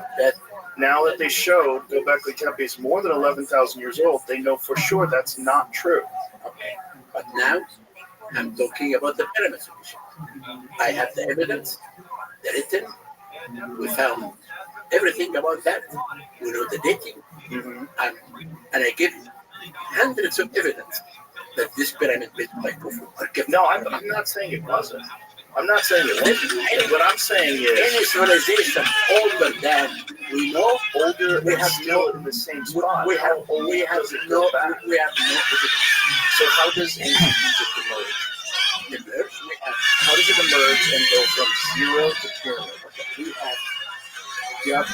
Can you listen to it? Yeah. We have prehistoric Egypt, right? And we have the oldest story, middle story. When the Egyptians began to know about agriculture, and they began to live together in communities. Then after that, we came to the dynasty. When a king called Narmer, in dynasty 0, he began to make unification of the upper and lowers until one king called Mina or Horhaha who united completely. This is what was 3,000 BC, 5,000 years ago. In a place called Abydos, they built huge mud brick tools. Huge. For mud brick, no stones. And these tools are created in a site called Abydos. You know, what's really fascinating about this is that 500 years, you think about that, how different just modern civilization was 500 years ago. 500 years ago, we had almost none of the inventions we have today. We had no internal combustion engine, no hardened steel, none of the things we have. And now, look what we have with electronics. Now imagine what the Egyptians were able to do in 500 years in a different way in construction with stone. That their advancements weren't like our advancements, but their advancements were equally spectacular, just in a different way. Okay. Now I come back to the mud brick structure. This is Dynasty 1 and 2. When Dynasty 3 came a king called Zoser. He had a genius architect. His name is Imhotep. I am searching. Did you hear about it? Yes. I'm searching for this book. Only 2 weeks ago, before I came, I made a major discovery in Egypt. I found a tomb of the son of a king. Inside, incredible statue of Zoser and his father and his queen and his children. Where is this tomb? In the shadow of the scripture, in the shadow of Zoser. And this really made me, because I have been searching for the tomb of Imhotep most of my life. But the area that I found this tomb, it was under houses, wooden houses. Oh wow! The work in the site. 100 years ago, they built houses in the site, but they never excavated what's underneath the houses. Wow! So modern houses were Then 6 months ago, we gave houses to these people in another area, and we demolished houses. And we found underneath major discovery. This discovery will be in today's show this week. Now, I am sure now that in Hollywood too is in this place. Wow. Now I come back. What technology can you use to discover like these underground caverns and chambers? So all what I do is digging. That's it? That's it. What if these Italian guys are onto something? You can find more stuff. I want you to come to see what I do and what I discover. I want to. I want And to what talk I to discover, Italians too. and what I discover, I can show you. Please do. Jen, Tepe, did you find anything about that? About that? Where the origins of that? Maybe a book in 1960, and I couldn't figure out how he got there. Probably a long slog through information to get to the root of it. But can we continue with how it happened until you have the pyramids? Sure. Then Imhotep came and he built the same mastaba. Mastaba in Arabic means a bench. He built the construction in mud brick of stone for the first time. And he added more sections, the first one. And he put above that 5 mastabas. It's called the step pyramid. In the pyramid text, they say that the step pyramid is a stairs that the king is buried underneath to go to heaven. And this one was how many years before the Great Pyramid? It's almost 700 years. So obviously it's not nearly as sophisticated as the Great Pyramid. So in 700 years it just got way better. Listen, now on Dynasty 3, there is another pyramid found, and only I found recently that I did not excavate it completely. I found a pyramid, which is the end of Dynasty 3, of a king called Horn. Then now we came to His name is Horn. Horn. H-U-N. Then we come to Dynasty 4, Senefru. Okay. Senefru had a genius architect whose name was Nefertiti. Then he started, he started to build a step pyramid like this in a site called Maydoun. But for reason we do not know, he left the country and he went to a place called Dahshur. He built the pyramid with a huge angle and he changed the angle. It became bent. And he built another pyramid. If you look at the other pyramid of the father of Khufu, it's exactly equal to the Great Pyramid. This is the first true pyramid, but people never go to Dahshur to look at this pyramid. People always look at this. Then you have, in Dynasty 4, the pyramids were huge because of the quality of the stones. In Dynasty 5 and 6, there is no good quality of stones. Then the Egyptians made decrease on the volume of the stones and did increase in the volume of the war reliefs. Temples began to be decorated with seals for the first time. In the Middle Kingdom, another trend. Mud brick pyramid, but underneath maze corridors of stones that if you go down, you will lose your way.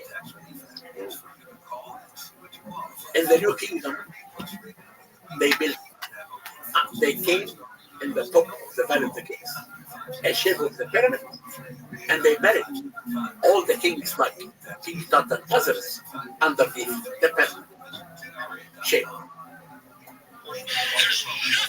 that's the story. That's the story. All right. Well, listen, man, it's been fascinating talking to you, and I definitely am going to take you up on your offer. I'm definitely going to go to you. No, now we'll talk. Now we'll talk. And Mustafa, Send me that video so we can splice it in of the hieroglyphs that are on the wall.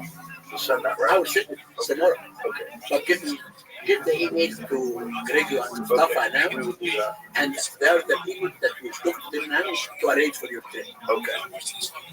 And I will invite you for a How many days? 10 days. Jim, you got to know. You want to do a podcast? Just Let us do one inside the Great Pyramid. yeah, definitely. 100%. Okay. What's the accolade?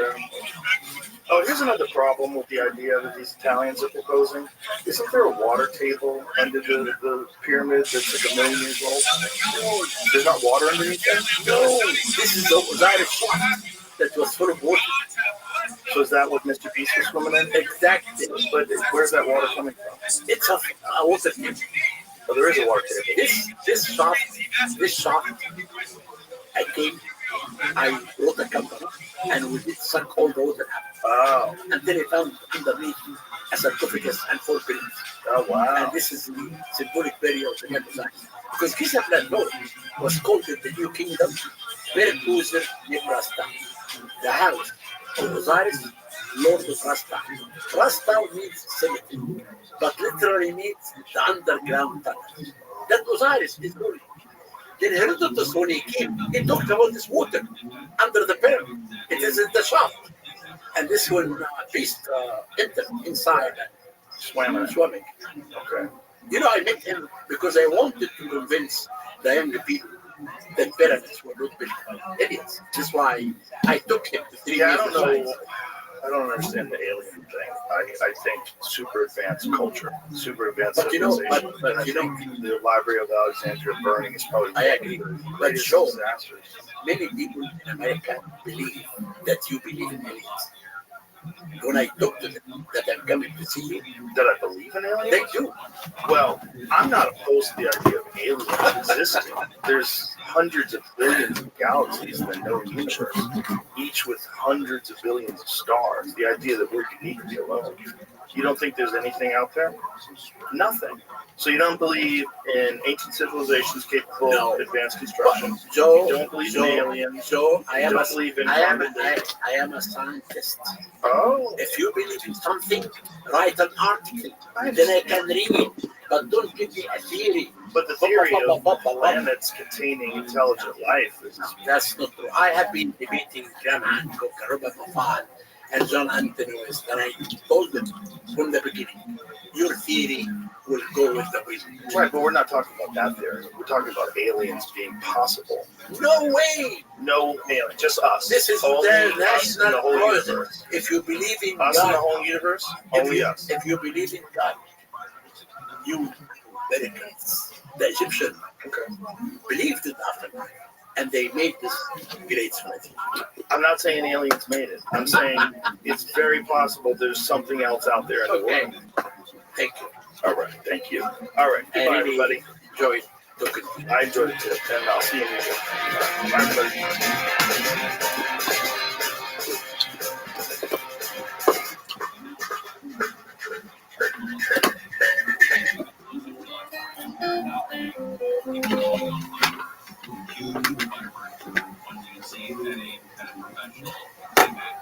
Joe Rogan podcast, check it out.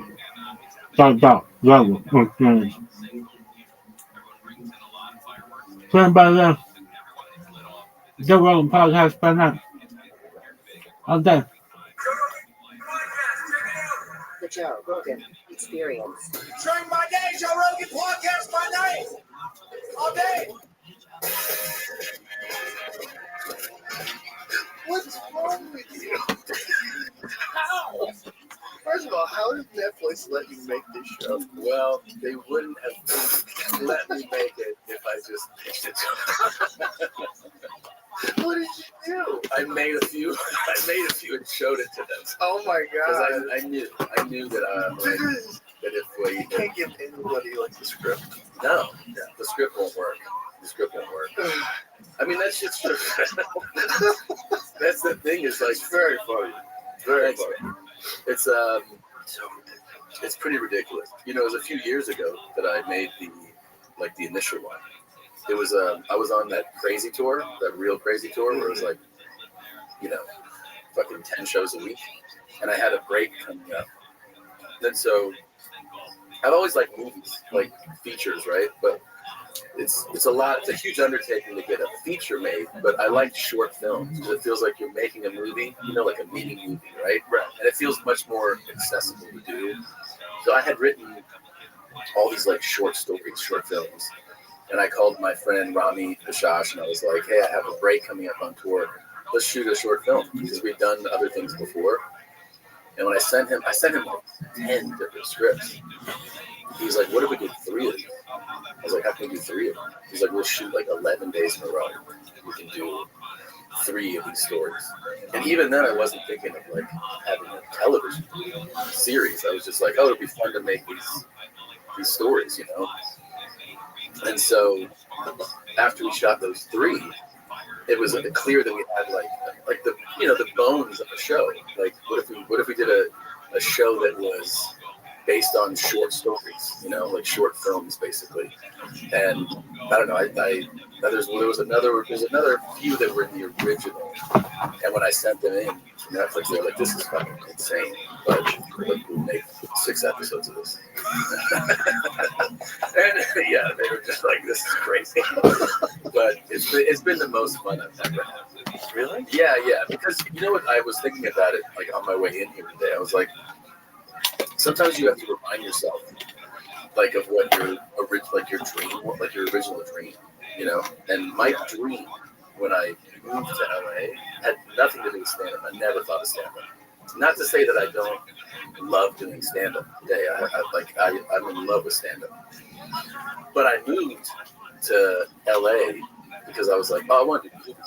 Like, that was my whole thing. I want to do comedy movies, and I had like my own blueprint for how I would do it. I was like, I'll go to the Groundlings.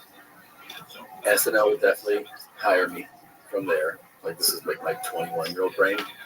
And then I'll do that for a couple of years, and then I'll do movies. Like, I thought that was a logical game plan to end up in movies. And it just, I did do the Groundlings for a while at school. But when I was supposed to do writing lab, which was like one of their levels, I had started stand-up, and I was just like, oh, this path is just better for me. Like, I was getting traction. Not like my career wasn't moving, but I'm saying, like, I could feel how much I loved it.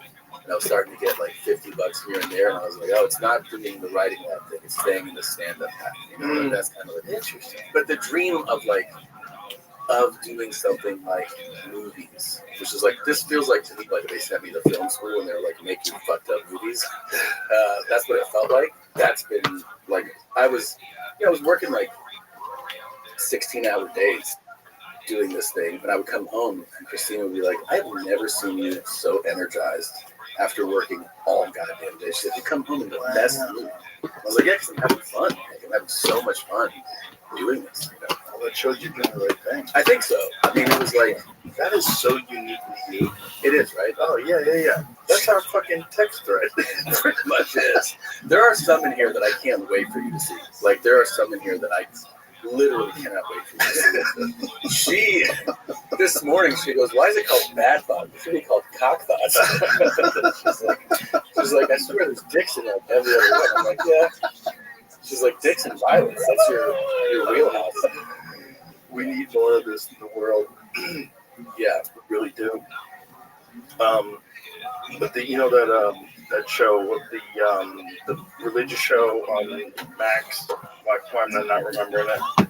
Righteous Gemstones. Oh yeah, fucking A. Yeah, man, dude. Danny McBride. Yeah, he's fucking fantastic. Yeah, he's fantastic. But the whole cast. The whole cast is The fucking show is so good. It's so funny. Goggins, Adam Devine, John Goodman. Oh yeah, everyone's amazing. They're all fantastic. But it's also so ridiculous. Yeah, it's like, thank God. It's like, it seems like for a while people were getting scared of making anything offensive. I know, and it also feels like so many studios, networks, platforms, whatever you want to call it, are like so distanced from comedy. Like, it's like comedy is like too dangerous. It's very like. What's weird is you can get away with so much in a drama. In a drama, you could have violence and theft and car accidents. You fucking kill people and rape people and steal all their money, and that's okay. Yeah, for some reason. But like, there's something about doing comedy that's offensive, or even potentially offensive. Yeah, the other thing is there's the offensive angle. I also think that they really shit the bed on literally backing truly funny material. Like so many studio comedies that are released. The criticism. People are like, why didn't this work? Because it's not good. It wasn't funny. Right. It's not a funny comedy. But don't you think part of that is because they can't take any real chances? Yeah, I think a studio is always, like if you strip everything down, it's somebody that has to have some risk in their job. They're playing with millions of dollars and saying like this will make us money. Right. And so they start to get more apprehensive about it. The other thing is that the cost of some of these comedies, when comedies were really thriving last, it was I think like more than 20 years ago. Some of these comedies started to cost like 30 million plus to do a comedy. Yeah, because sometimes you had like huge stars and set pieces, and you'd have these enormous budgets. Yeah, but real. And now some of them, like Tropic Thunder, I think did probably pretty well at the box office, right? But a lot of them would not. And so it started to be like, hey, you know what? We can make this. That's why you see the explosion of certain genres, right? Like horror really has had a huge uptick the last decade plus. People can produce them for $5 million, but they don't realize that you can produce great comedies for $5 million. Also, you can, but you have to like prioritize the material first. It's got to be a great script, and they got to be willing to back it. That I feel like they just haven't taken those shots yet. Well, it's kind of a tremendous opportunity, right? Because of the fact that these big studios and these big stars are not doing those kind of films. Exactly. They're like the door is wide open. It's open. Because the demand has never gone away. No, people want it. They want to laugh. Always. I'm doing one this summer. Yeah. I'm doing a movie this summer. Yeah. It's a crazy fucking comedy. It's insane. It hasn't been announced yet, so you know how they are about that. But it's a wild R-rated comedy. Well, tell me about it afterwards. Then. Okay. Yeah. Hi, everybody else. Yeah. No, I can't. I would love to talk about it, but I think we're doing kind of like what you're saying, which is like we're going to go all in on trying to make this really funny movie. And I mean, I couldn't be more excited about it. And I think it's like it takes. You realize when you read it and you go, this is it. You kind of do some punch ups on the script, and then you just try to surround yourself with amazing comedic talent. Like great actors. And just have fun. Yeah, I think that's awesome. Something that's missing. That's so cool. I didn't know that was your original dream. I've fucking known you forever. I know. Yeah, it was. I guess I was probably like, I kind of was resigned to that's not going to happen too. Not like. I mean, the other thing is like, dude, every time I'm out on the road, I get a call. Hey, they want to see you for this part, or you got an offer to shoot this show, or this, like, here's the offer. And I'm like, yeah, I'm on tour. Like, I can't leave the fucking United Center, They don't care. They don't care. They just want that piece. And I'm like, dude, they don't get a piece of that United Center. I know. Like, I can't move all that shit. But that's also, I realized that after years of that, it's like, well, if I'm always touring, I'm just never going to be able to do other people's stuff. Yeah. And so it also kind of, I got excited about, having the summer off and I could do something. And then my tour, the current tour I'm on, will end in December, and I'm leaving 26 wide open. Really? Yeah. I mean, film stuff. I'm gonna film some stuff, and then I'll still do like what I do, which is like go into your club or book some club weekends, which are kind of like low, stress kind of things where you go like, hey, I'm just gonna go work out. Yeah. So I'll try to keep the muscle fresh, but I won't book like a tour. Yeah. It's good to take breaks. It is, right? I'll tell you that. I took a big sort of a break. I've just been doing club. How's since I did my live special? Yeah. It's very nice. It's great having no pressure. So like I just talk about what I want to talk about, and I write about what I want to write about instead of going, I gotta put an hour together. Yeah. So I have a 2 months. Right. Like, I have to make sure this hour's tight. You just kind of take your time with it. And I think there's something to be said for taking breaks with stand-up in particular, because like you don't want to just have tools that you use to do a job, right? You want to actually like you have to kind of figure out, what am I investing all my time in these subject matters? Yeah. What's interesting to me? And how much time is that going to take to figure out what the perspective is, where I can just say it on stage? Yeah. Because I feel like with a lot of comics, there's a thing happens where you get kind of like locked into a set, and then you abandon that set, and there's this mad scramble to come up with a new set. Yes. And a lot of times when you're doing that new set, it's not you're not invested in it. It just, you can make it effective. Right. You know what I mean? This kind of feels like filler. Yeah.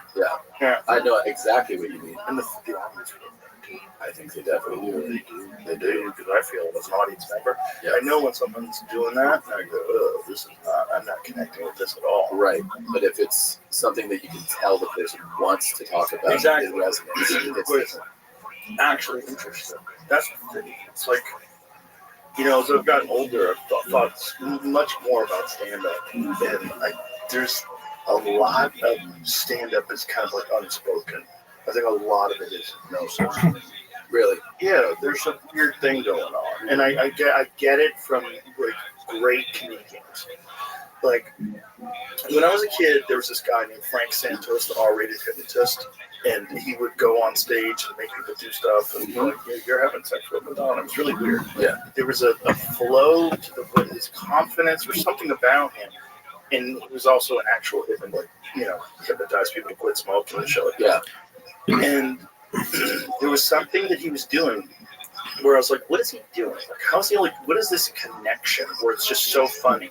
Like, how is he getting into these people's heads? Like, what is hypnosis? And then I see like a guy like Attell on stage when he's killing, and I recognize something. I'm like, he's hypnotizing us.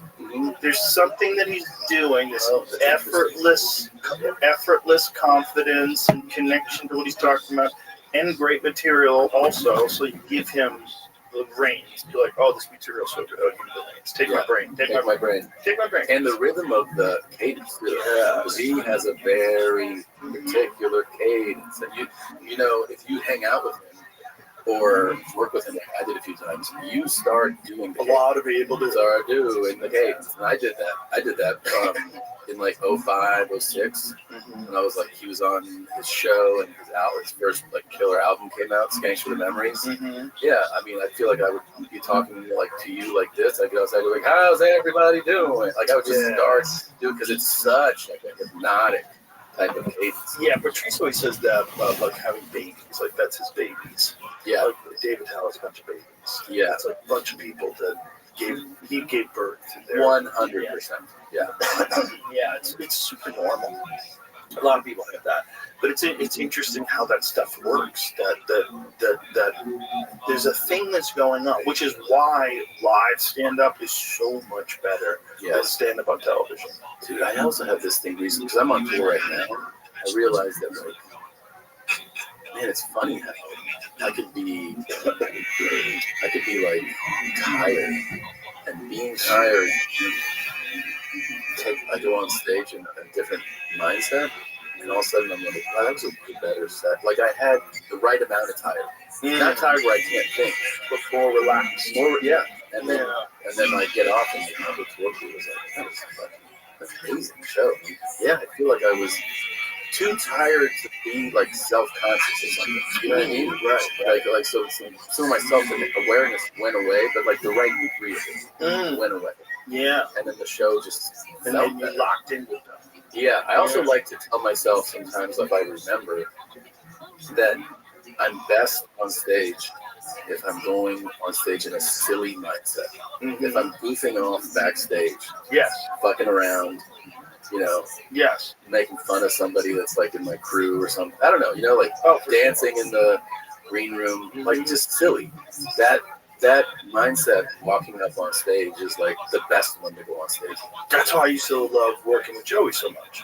Yeah. Because two things. One, Joey would make me laugh like while he was on stage. I'd be waiting to go on stage. Instead of thinking about my material and going over everything with a fine-tooth comb, I'd just be laughing. And then I'd go on stage laughing. And that's the thing, is that's an unspoken thing. That the audience goes like, there's joy coming from this person. Yes. They feel the joy. Yeah, they really do. Because like there's nothing grosser than fake laughs. Yeah. When a comedian does the fake laugh thing, it's fucking gross. Yeah. It's just like when they've said that fucking same joke the same way every night with the same laugh. Yeah. Like, you're tricking me. You're tricking me. Yeah. You're tricking me. You're a hooker. It's so manufactured. It's so calculated. Which is fine. I mean, whatever. Do whatever you want. But it's like there's a thing that comes with that. That's like, okay, I'm never going to be fully locked in, but maybe I just appreciate this for, true, like I'm watching a sitcom. Yeah. You know what I mean? And then there's also nothing as fun as genuine laughter on, like, if something really makes you laugh while you're doing a set, that's the most fun. Oh, for sure. And that becomes contagious. It's like, that's why the bits work so good when you first start doing them. Yeah. And then sometimes they die off because you're getting tired of it and you're not laughing anymore. Yeah. Whereas, like, there's certain things, like, at a subject, when you first start talking about it, you're like, what the fuck is going on? How is this a real thing? It's so funny that we were just talking about how there's certain bits where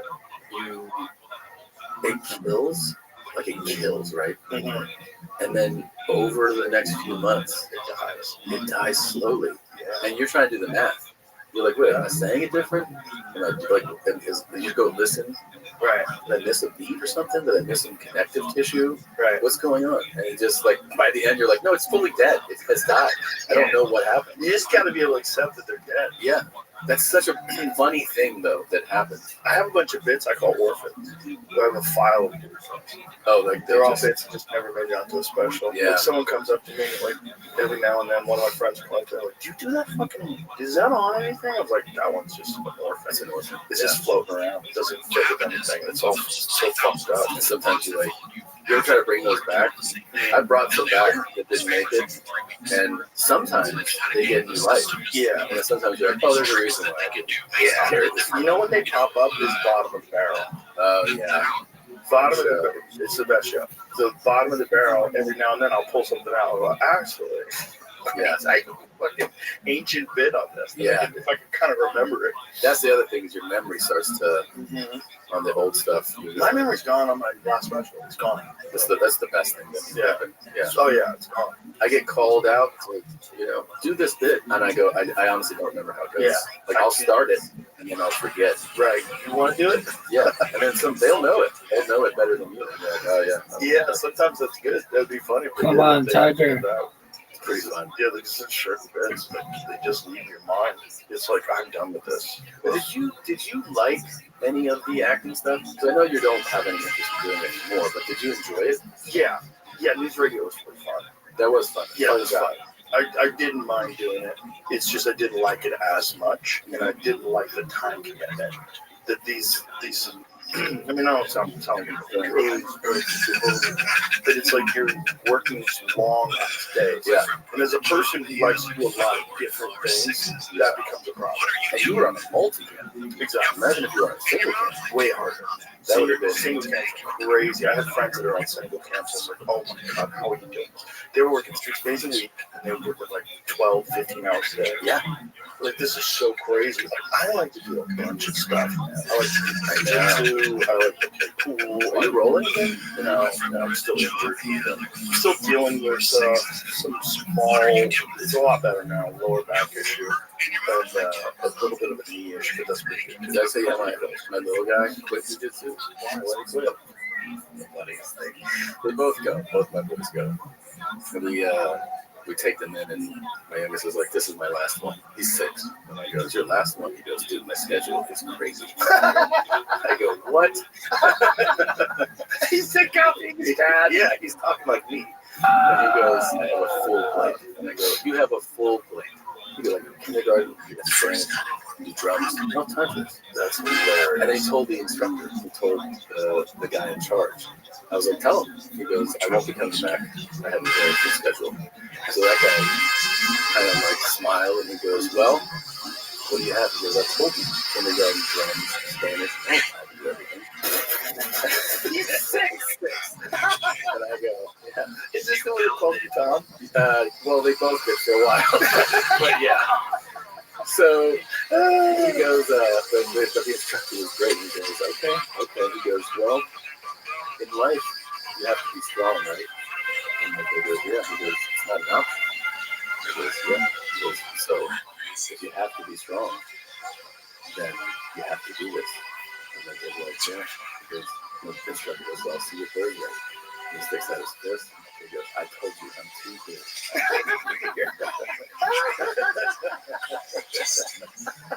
And so he hasn't gone.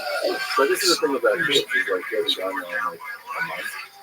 And then he's like, hey, I want to get of course. So, of course. And also his older brother is doing very well. That's a problem. And so he got a new belt, you know, and he's the older brother's like fucking him up and talking that shit all day. Takes his shirt off every day and he goes, I'm gonna be so fucking jacked. So he's like, shit, I gotta get back in there. That's hilarious. Yeah, you gotta hedge your time. Like you have to figure out like what do you want to do. You're the most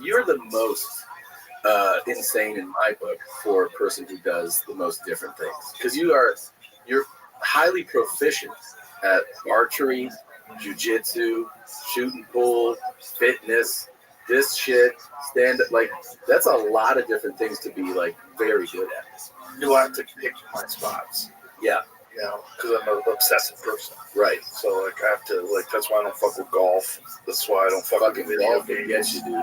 Video games will get me. I stayed away from video games for 20 years, about 20 years, and we got a console. Well, here's the thing: I actually found that I am busy enough where in my brain I can go, yeah, I can do 20 minutes on certain days and get like a little dopamine kick from it and have fun. But most of the time I walk by and I go, I got a lot of time. But my problem is I put that 20 minutes in, I'll be up until 5 in the morning. Yeah. I'll go, I don't need sleep. I just want to work out tomorrow. Yeah.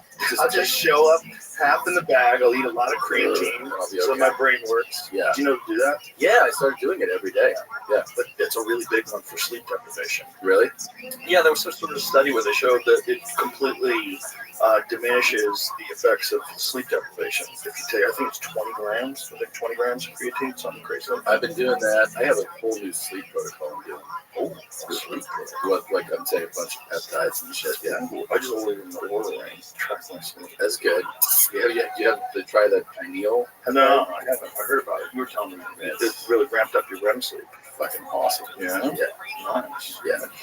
Anything for more sleep, I'm into, man. I tell you what really affected me. No drinking. That really affected my sleep a lot. Really? Oh, yeah. Yeah. We don't drinking a lot? A lot. Not like Bert levels. But like last time I was sober, I was with him. We were all, it was a great table. It was like Taylor Sheridan, his wife, my wife was there, Bert, his wife, David Goggins, his wife. Oh, wow. And a bunch of my professional pool player friends.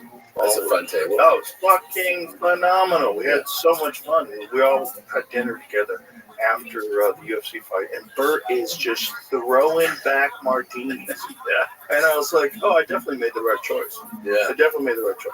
Like I'm watching him, he's slowly turning into a human grape in front of my eyes. Fucking red in his face. He was hilarious. He was. I'll tell you that. Sure. At the table, we were having a lot of laughs. Yeah. But I was like, you can knock him down, dude. You can really knock him down. Bro, he found out we were leaving, so he ordered 2 more to down on the way out the door. He just downed 2 martinis. Oh, let's do more. Like, just down these martinis on the way out the door. I'm like, this is fucking preposterous. It's preposterous. And then I talked to him, and he goes, I got all my blood work done. Perfect. Everything perfect. I know. So like, how's that possible? He always says that. And I saw somebody comment the other day on our podcast. They go, the documentary about Bert's doctor who says blood work is perfect is going to be unbelievable. It's a complete charlatan. It's got to be. Dirty lab coat with a fucking mouse in his pocket. Some crazy guy. Complete lunatic. It was like, you're great. Oh my God, that's so funny. That's so funny. Yeah, we had dinner and he was like, wine? And I was like, I'm good. He's like, we'll do a bottle of wine for this. Hey, no, we have wine. He just dumped into his glass.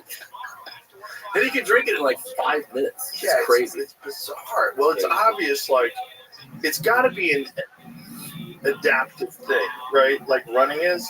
Like, yeah. If you run never, you can't run a marathon. Right. But if you run a lot, you can run a marathon. Sure. Get used to it. Your body gets accustomed to putting in the miles 5 before work every day. You know, we always talk about that freak show shit he has in him. Like he's freak. Yeah, he's freak. Yeah. We did the 5K in Tampa. Mm-hmm. We had like 8,000 people come up this year. That's crazy. And so many people that are like, you know, making. Look at that. Yeah, making leaps. By the way, how good is Jelly Roll? Dude, do you know what he's down? 200 pounds. Yeah, and from last year, 130. That's amazing. And he's like, I want to lose another 100. That's insane. So And what's he at now? He's at 340. So he wants to get down to 240. Wow. He wants to get to 240. He's a big guy. For him, 240 is probably right. Yeah, it's probably it. And I, by the way, we were talking before he got there. The 5K it was in Raymond James Stadium with the Bucks play. Mm-hmm. So I was like, well, how are we mapping out 3.1? Well, the only way to do that in a venue of this size is you had to like use every, you know, square inch of the place. So they had us go up the ramp. Like if you're going to go up to the top, there's a ramp that goes up. It's 9 stories up all incline. And then you go across, then you go down, then you go up again. Oh, so we like half a mile plus of incline, right? Oh, so before Joey is here, I'm like, I don't know if he can do this. You know what I mean? Like he's a big guy still, knees, cardio, all this shit. Right. Dude, he fucking smashed it. That's incredible. He did great. Did he hire a trainer? Like, how is it? What does he do? I think some people. He got rid of his phone. I know. He has like a flip phone that like doesn't even like that you can. I don't even know if you can get text on it. So yeah, he just chucked his phone out. Apparently, like all the years of drinking, he just gave his phone number out to so many people, and then he decided instead of getting a new number, which is what you should do. Yeah, he's like, I'm just no phone. That's fucking awesome, by the way. It's crazy. I love I used to panic when I left my phone behind. Now when I forget my phone, I'm like, oh, it's gonna be a great day. I left my phone. I'll get it later. Like I feel fine. It's a great feeling. Yeah. Yeah, we're all prisoners. We are totally prisoners. We're prisoners, and it's gonna get worse. Oh, this is the thing I wanted to tell you. So, some of the Bucks players came out, the offensive line. These are absolute beasts. 6'5", 6'6", 330, like just giant gorillas.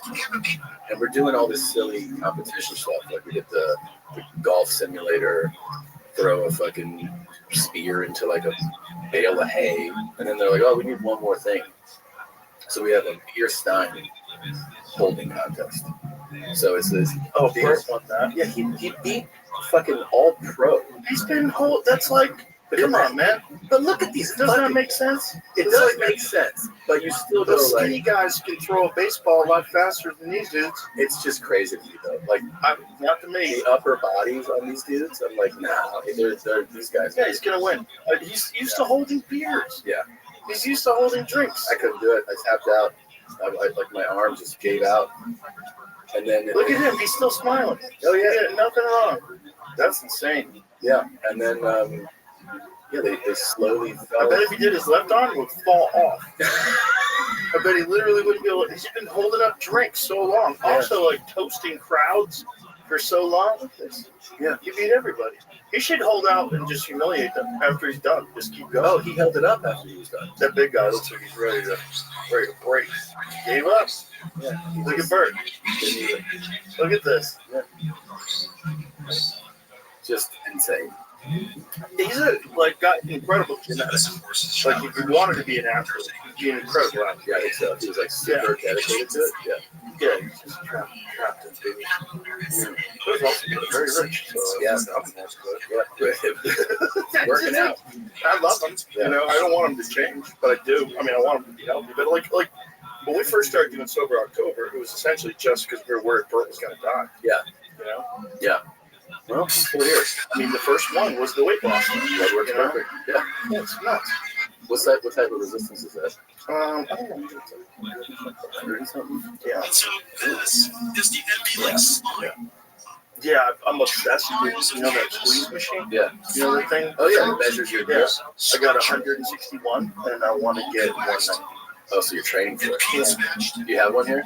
No, I think we do. Yeah, we do out there. Yeah, out in the hallway. But we do it at the club as well. So, in the club, when I first did it, I think I got 147. I was like, well, this is bullshit. Yeah. And then I got up to 161 without these things. I bet just from working out a lot. I bet David has a crazy grip strength. Which David? Lucas. Oh yeah, it's a big guy. Big hands. Big hands. Yeah. Jamar has one. Jamar Davis.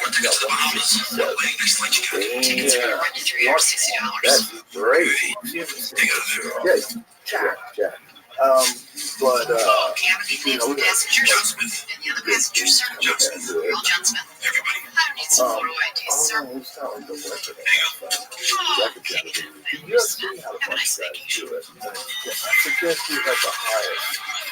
But I think Alex Guerrero was like 20. I didn't realize how big I didn't realize, because you know, he's so effective. Oh, yeah. And I saw somebody I know something. I was like, holy shit. Over 97. Oh, that's right. He didn't try. Michael Chandler, 113. What? No, he's taking right hand. Are you doing your opposite hand? Because Paul Craig, I think, is a lefty. 126. Old nickel. He's a lefty too. So they're doing their opposite. Let's hit it. 153. Wide and strong as fuck. 153. Steve Bates. He's a left-handed too, yeah. So he's a big fucking dude, 131. Others. 104. Oh, Jesus Christ. Second attempt. 155. All right, so great. I'm trying to run all those kids.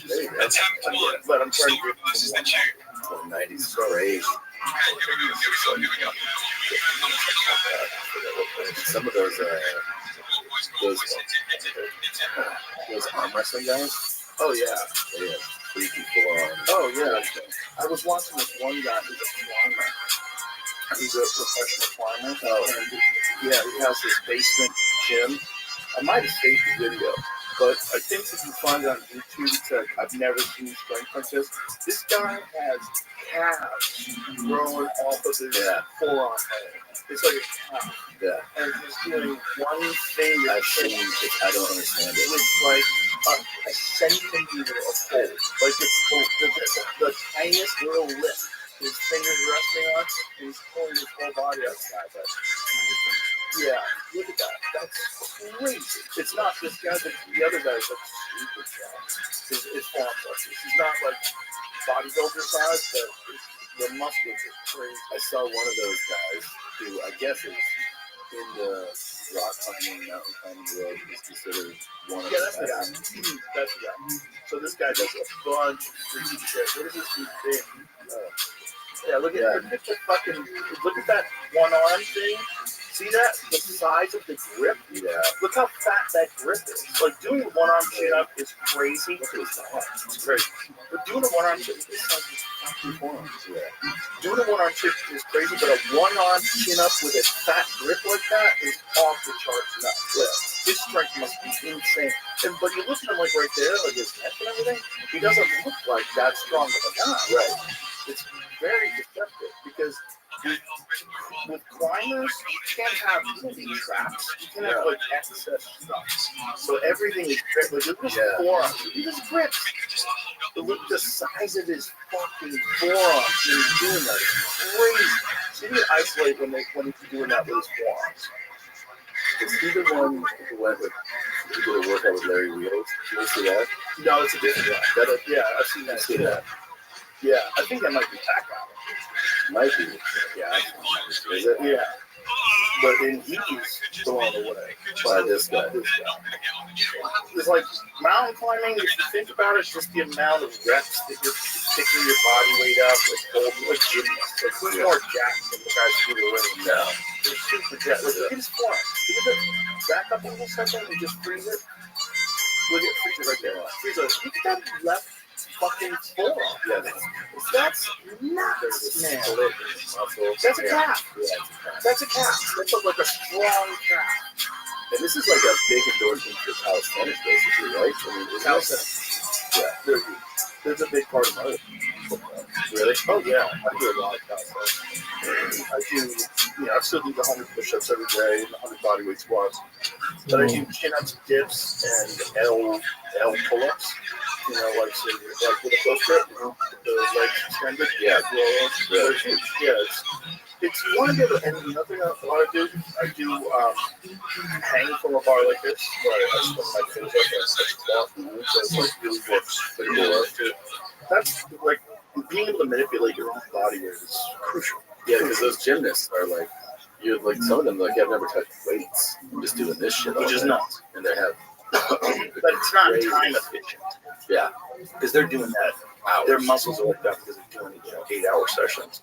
But you can get a lot done with your body with just dips and chin ups. Dips are incredible. Yeah, so good. I mean, that was like, I think when Arnold would talk about chest, he was like, that was like the the cherry on top of the workout was doing. It's like you always would do dips. And you can do weighted dips too. Yeah, dips are so easy to do with weight, or throw a chain over your neck, or put a weight vest on, or something like that. Yeah, that's another thing I found. Like just a 25-pound weight vest, where it doesn't feel like anything when you're wearing it, but when you do stuff with it on, like chin ups and pull ups, like holy fuck. Yeah, so different. And then when you take that thing off, you're like, oh man. Right. So imagine being 25 pounds too heavy. Yeah. And then imagine being jelly roll. So jelly rolls walk around 200 pounds too heavy before. At least. So it's actually 300 pounds, right? Because you want to lose another 100. Yeah. So imagine just carrying around everywhere you go. You got a squat rack, like a real bar stuffed with plates. And you're just carrying that through life. Yeah. That's what they're doing. That's crazy. That's why those guys' fucking lower bodies are always crazy. Oh, Ralphie May used to have the biggest calves in the world. Yeah. His legs were like carrying that. Oh my god. Yeah. Just carrying around that body all day. That's nuts. If they trim down, if the quads are still humongous. Yeah, Bert lost weight. But you do get weaker when you work. Yeah, that's always mass moves mass. It's also like to lose weight, to lose body fat, your body has to think something wrong. So it's very difficult to maintain mass, like maintain muscle mass while you're losing fat. It's hard. That's hard. You gotta be real careful with everything. Yeah, that's true. And you gotta try not to lose too much weight too quick. Because a lot of people with losing weight, like a lot of people become food addicts, and then addicts act like addicts, and you start thinking, all right, I've got to lose it all right now. Yeah, starve yourself, just work out 8 hours a day, and you're going to lose all of your muscle, you're going to lose everything, and you probably going to get injured. Because your body's going to hate fucking it. Yeah. And then get back. Give you that tension. How about a little backbone? How about a fucking foot? How about pocket fascia? Slow the fuck down. Your body tries to figure out a way to slow you down. Yeah. Slow and steady is the way, for sure. Yeah, it just sucks. You know, you want to get, if you realize you fucked up, it would be nice if you just get better quick. Oh, I know. I had a month before summer, and I'm 50 pounds overweight. Fuck! I want to lose 10, 15 right now. What do you want to do it? Just dial in. You know, it's really about consistency, I feel like, with me, right? Like, my window for when I go, oh, shit, is just so much smaller than it used to be. Mm-hmm. So right now, I'm like, oh, I've slid a little bit. I've been on tour. I've been doing all this shit. I just have to tour. It's hard. Right? Rolling. Fucking The what now? Yeah. I'll take a screenshot next time before. Sometimes I'll grab one from Clear Sky, but the count is gone already. Sorry, I know it. Don't worry. I got you. I got you, fam. We got on 3 planes. I'm tired. Just don't do it. And you just order whatever to eat. So you just feel it like slowly come apart. But I feel like I'm also at a place where I know if I dial in my diet and make sure I stay on top of the training, I can shed this 10 pretty. Yeah, you've done it before. Yeah, you did it pretty well. You know, you figured it out, and then you also have muscle memory now. I think it's hard when you're traveling because you're just anytime you're traveling, your energy level goes down. Yeah, it's like you got to figure out things to mitigate that energy level going down, and then counterintuitively, the best way to do that is to work out. Yeah, I know. Which doesn't seem like it makes any sense because you're tired. I don't want to work out. A lot of times. What's this motherfucker's name? Like right, land and go. Yep, land and go. It is crazy. Rabbi loves rolling. 3-4 day weekends, for tour. And a lot of times on that third, fourth day, you're to your third or fourth city, and you're like, fuck, I am wrecked today. Just like another plane, another time zone. Taking a lot of vitamins? I take a pretty good amount of vitamins. Yeah, that's important. Yeah. Take a lot of vitamins, and then it's just hard to be strict with your diet when you're on the road. But the big one is alcohol. I'm lucky in that regard because I'm not a big boozer. Yeah, I don't know. I started eating these David bars. Oh, those are great. Those are great. Yeah, I think Peter T is involved in that, right? I don't know if he maybe. Yeah, but those are delicious. They're great. Boy, they make you fart. Love farting. 28 grams of protein, 150 calories. Yeah, sugar. They're great. Yeah, great. Yeah, there's a bunch of good options now that you could bring with you on the road if you get hungry. Keep you from eating bullshit. That's all I'm trying. Like sometimes I go like, oh, it was great. Today was a great day, and then it's just dinner. So you just don't fucking ruin your day. Have you ever had carnivore snacks? You know what that is? No. The carnivore snacks ribeye is my go-to. I bring them in the UFC broadcast. Like I give them to Daniel Cormier and we eat them. It's like sliced ribeyes that are just dried, but it's got the fat on it. It's good. Yeah, you don't feel guilty at all. Like if you're hungry and need a snack, it's just meat and salt. Perfect snack. And it's the company's not called Carnivore? Yeah, Carnivore Snacks. Snacks with an X. But it's not like... it's not jerky. It's like they describe it as like meat pastry. Yeah. Good snack food. I like it. Yeah, just to keep from going off the rails. That's all you're trying to do. That's all you're trying to do is just mitigate the damage of the day. How about Joyce? Joyce is the one with the problem. Really? Look at restaurants like that. Oh, what do you miss the most when you are trying to eat healthy? Pasta. Yeah, pasta and crazy sandwiches. Yeah, we went to Carbone. Oh, yeah. They got one in Vegas. I know. It's so good. It's so good. That rigatoni with vodka sauce. When it has a little kick, it's really spicy. That's so good. It's tough to beat Italian. It really is. It's tough to beat it just for pure that pleasure of just overstuffing yourself. So we were there for last summer. It was like every day. Yeah. And the thing is, I didn't blow up. No. I thought I would. I mean, I'm sure I gained a few, but I thought I was terrible. But it was, I think, a big thing there versus here is portion sizes. There's no such thing as, they don't go, here's your pasta, here's a fucking bowl like this. Right. It's like, well, I think in Italy, the real thing is the food's different. Yeah. I think our food's different. It's so bad, right? I mean, I saw this lady on your show. I saw a clip talking about all these health epidemics, like the full run of stats. She was like 1 and 2 for cancer and this and that. Was it Callie? She was I think she was a doctor, right? Is she a doctor? Yeah. Well, I don't think she finished her doctorate or her medical school training because I think she got to the position where she realized that most metabolic diseases are being caused by food. But that's the thing is that's the big takeaway I think from that is you have this conversation with, I have it with people all the time who travel abroad and you're just like, everything in Japan is amazing. Yeah. And then you look at their longevity, which is record breaking, when you compare it to most of the world. Definitely compared to ours. Definitely compared to ours. Yeah, we have the worst health stats in the Western world. It's our food. But because it's all because corporations. Because corporations profit off keeping you fat and sick.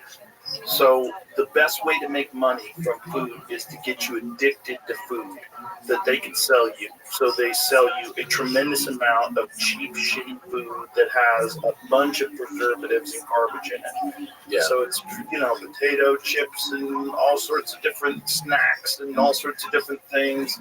And then you have your enriched, air quotes, flour. It's got a bunch of shit poured into it. It's a bunch of complex glutens and the grains. And then you have glyphosate, which other countries have banned, but we use everywhere. 90+% of people have glyphosate in their blood and they test it, which is Roundup, that chemical pesticide. We have herbicides that kill your fucking endocrine system. We're poisoning ourselves. It's really sad. We're growing stuff at home Yeah, Dr. Christina, yeah, that's pretty dope. And that's just delicious. Yeah, that's the lettuce and the tomatoes and with all kinds of like veggies. Tastes like real food. Yeah, you do taste the difference. 100%. Yeah, which reminds me of when you're abroad, right? Because like you in Italy or in Japan, you have a tomato, you have a strawberry, and you're like, whoa. Yeah. You're like, oh, this is what it's supposed to taste like.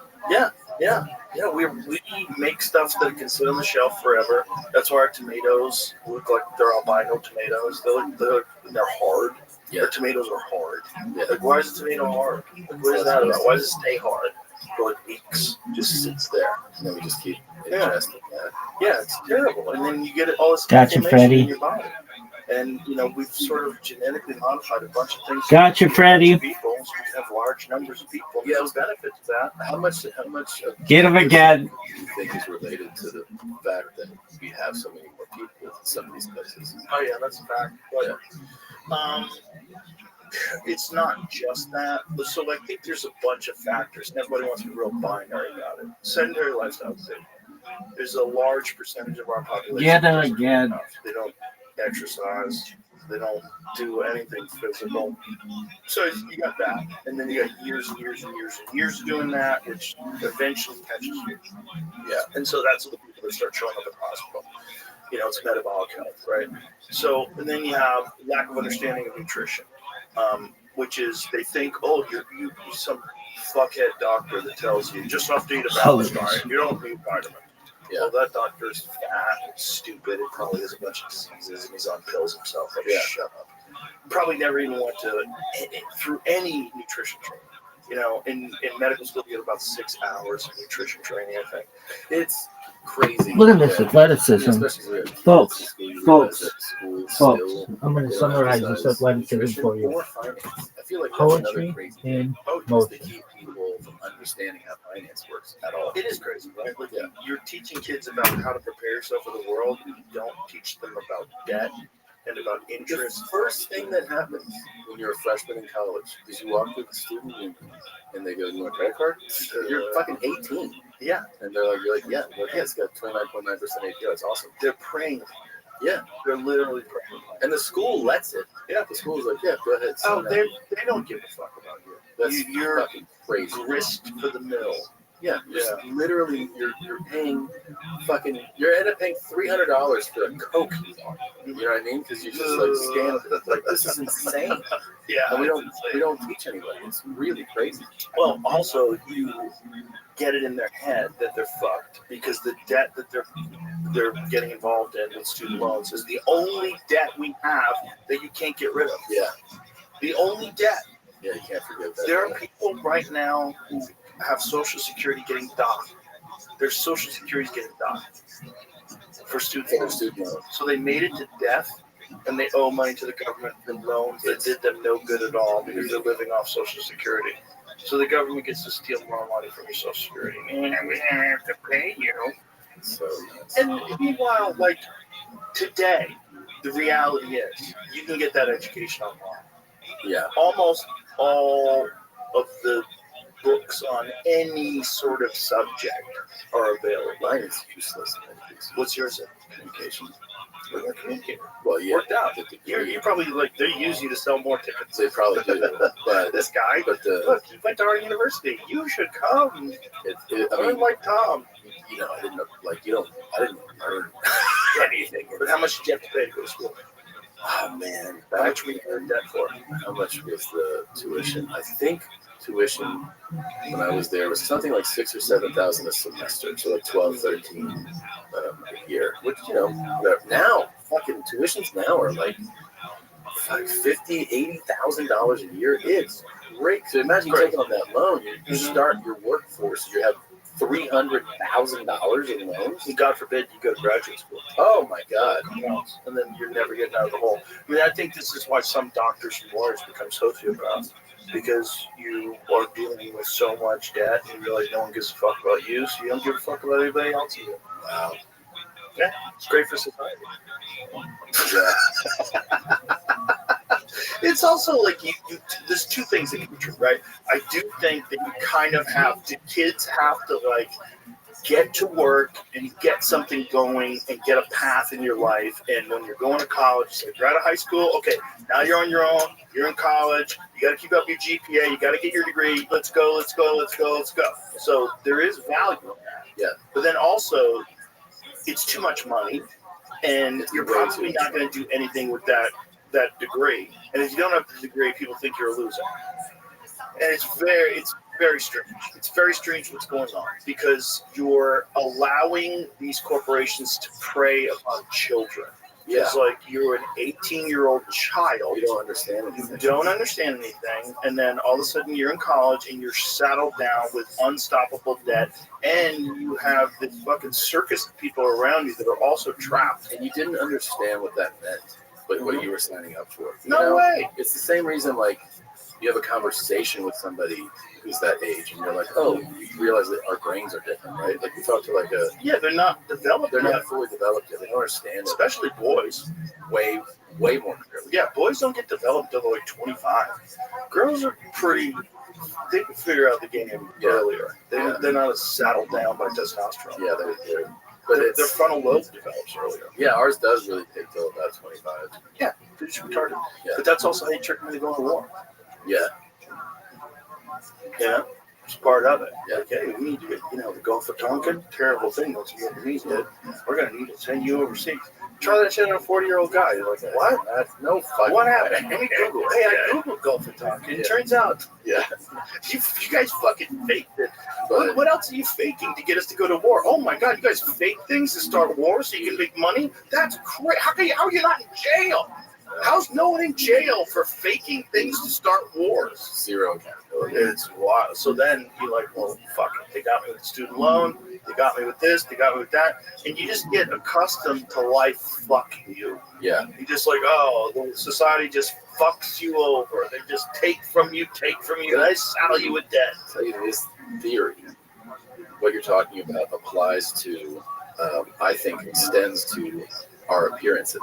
What I mean is, today a lot of times people talk about how people wear like fucking flip-flops and pajamas. Talking about Bird again? Yeah, well, he's not here. No. To defend himself. But like you get on a plane and you see people in pajamas, right? Right. And they, 50 years ago, they'd be like in a suit. And I think part of the reason why people, their appearances, I think some of it is tied to a lack of hope. Meaning that so many years ago, you would embark on your path in life thinking that there's hope. I can have the American dream. I can own the house. I can get the things I want to get. And so many people today are like, there is no hope. So fuck it. I'll go out in my fucking sleepwear because I don't have that. I think there's a connection to that. Well, there's a lot to that too. That if the government if they want control and power, which is ultimately what every government wants. It's not a conspiracy theory. Like every government wants control and power. What's the best way to acquire control and power? Have to give up. Have to give up. Yeah, that's just fucking. I give up. Fuck it. I'm wearing flip flops. Fuck it. I don't care. Because that means I'll do what you say. I'll do what you say when you. That's what's really scary to me about AI, automation, and then ultimately universal basic income. You're going to get a lot of giving up. And then the government's going to clamp down on you even more. Yeah. And then it's going to be haves and have-nots on a scale that you've never seen before. When you have companies that are in charge of these automated taxi services, and that's the only way people get around, and the government gives you a certain amount of credits, so you don't have to ever worry about traveling. You have credits as long as you're a good boy, Tom. Yeah. As long as you follow the rules, as long as you don't say anything crazy about Israel, as long as you don't do anything nutty, about vaccines, as long as you don't step out of line when it comes to the election, then you don't say anything crazy about this or about that, or take your vaccines. And if that's a real possibility, that they're just going to extract money out of us, or attempt to control. Like this is the grand battle of control. Mm-hmm. The more they have power over narratives, like there's also there's things that are going on right now. Like we were just talking about, I was with some friends this weekend, we're talking about these bot farms. Like this evidence of bot farms that people have used to like go and attack people with certain things. Like Would ever do that? Like a bunch of different countries use bot farms. I'm sure a bunch of different corporations use bot farms too. But no one's getting in trouble for it. Like if you Word. pretend that you're mass groups of people that are getting upset about something, you could just pretend. And there's no, you could pretend.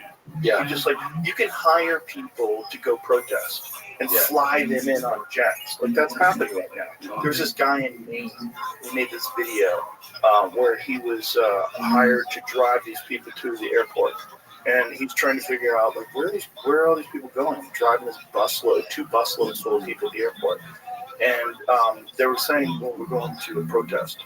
And like, what protest? And he goes and Googles like where they're flying to. It's like, oh, this is a paid protest. They're paying people to show up and pretend that it's a protest.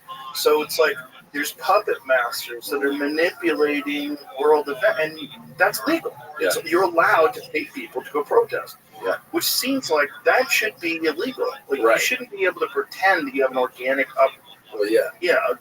uprising against some. So it's giving people this illusion. Yes. Yeah. Which is the entire Kamala Harris campaign. Yeah. I mean, that's what it was. It was like, the whole thing was AstroTurf. Did you see that? Like it was before he left, the former FBI director talking about how China just doesn't play ball with any international rules. Oh, sure. And he's like how they don't respect IP at all. So he's like they'll just come in and they'll get a spy to give them, let's say, the IP of some whatever industry, wind energy. They'll just take it and be like, we have it now. Yep. Start this company, and then like, this company goes bankrupt because they just fuck you. Fuck you. Yeah. They made shit. Whole Apple stores. Yeah. That are fake Apple stores. So insane. Everything's fake. Fake laptops, fake phones. I saw a guy too. Because like the evolution. Because what happens if you try to get online with one of those? I have no idea. Can you get an Apple ID? Like, does it work? It can't. I'm imagining that it can't. But like I always think about the fact with AI, how we're in like version 1, right? And we're all blown away by it already, right? Right. And it was a watch guy online. It was like I had 2 like. The what now? Oh yeah. And he was like, dude, because this is the best one I've ever seen. Fakes. Yeah. The fake he had to take it apart and to look at parts that were inside. Yeah. Like a spin wheel. It goes, oh, this is missing. So which begs the question, like, what is it? Like, what do you buy? Do you want it from this company only, or do you want a Rolex Daytona? What do you want? Well, I mean, I think if in the case of that, that the movements, the actual inner workings of the real one are far superior. Are they though? I think so. Yeah. Why? Yeah. Well, I assume that. What if the other one has a 72-hour battery or a power supply too? What if you 3D print every single aspect of the watch? That's the same thing. Pretty close, I guess. Right? But it can be the same thing. Like, we're not talking like my watch. Like, this is a Panama. Yeah. This could be fake. I mean, I bought it from a friend, so I'm sure it's real. Yeah. But like, it's not a fake Ferrari. Right. You know what I'm saying? Like, if you got a fake Ferrari, you're like, oh my god, these tires have no traction. This suspension sucks. I hate the idea of fake watches. Right. But why? Well, maybe because I used to be poor. I also just don't respect the copying of it. Like, right. It's bullshit. Yeah. Well, I wouldn't buy one because you contributed to it. Yeah. But it's kind of funny. It is kind of funny. You can get one for $40. That's like a $7,000 watch. It's really crazy. It's insane. And it's insane that it's tricking these watch experts, right? Yeah. But I don't really understand the. Yeah, look at these. So one of those is fake? Yeah, the one on the right is fake? Yeah, I'd buy that. It's perfect. I'll take it. How much? It's playing out. Look, you see the difference? Like, who knows this on the spot? Well, also, on the spot, right? Yeah. So my vision sucks. Mine does too. So I'd have to like take it out. Yeah. This, like, I don't know. Like this one, I can't even. I guess I can read the time. Or I Look at can read these. the date rather. But I mean, but they're yeah, that's a struggle. Like it's dark in the room. Oh, yeah. Read that. This absolutely sucks. That's incredible though. The replicas are great. They're so good.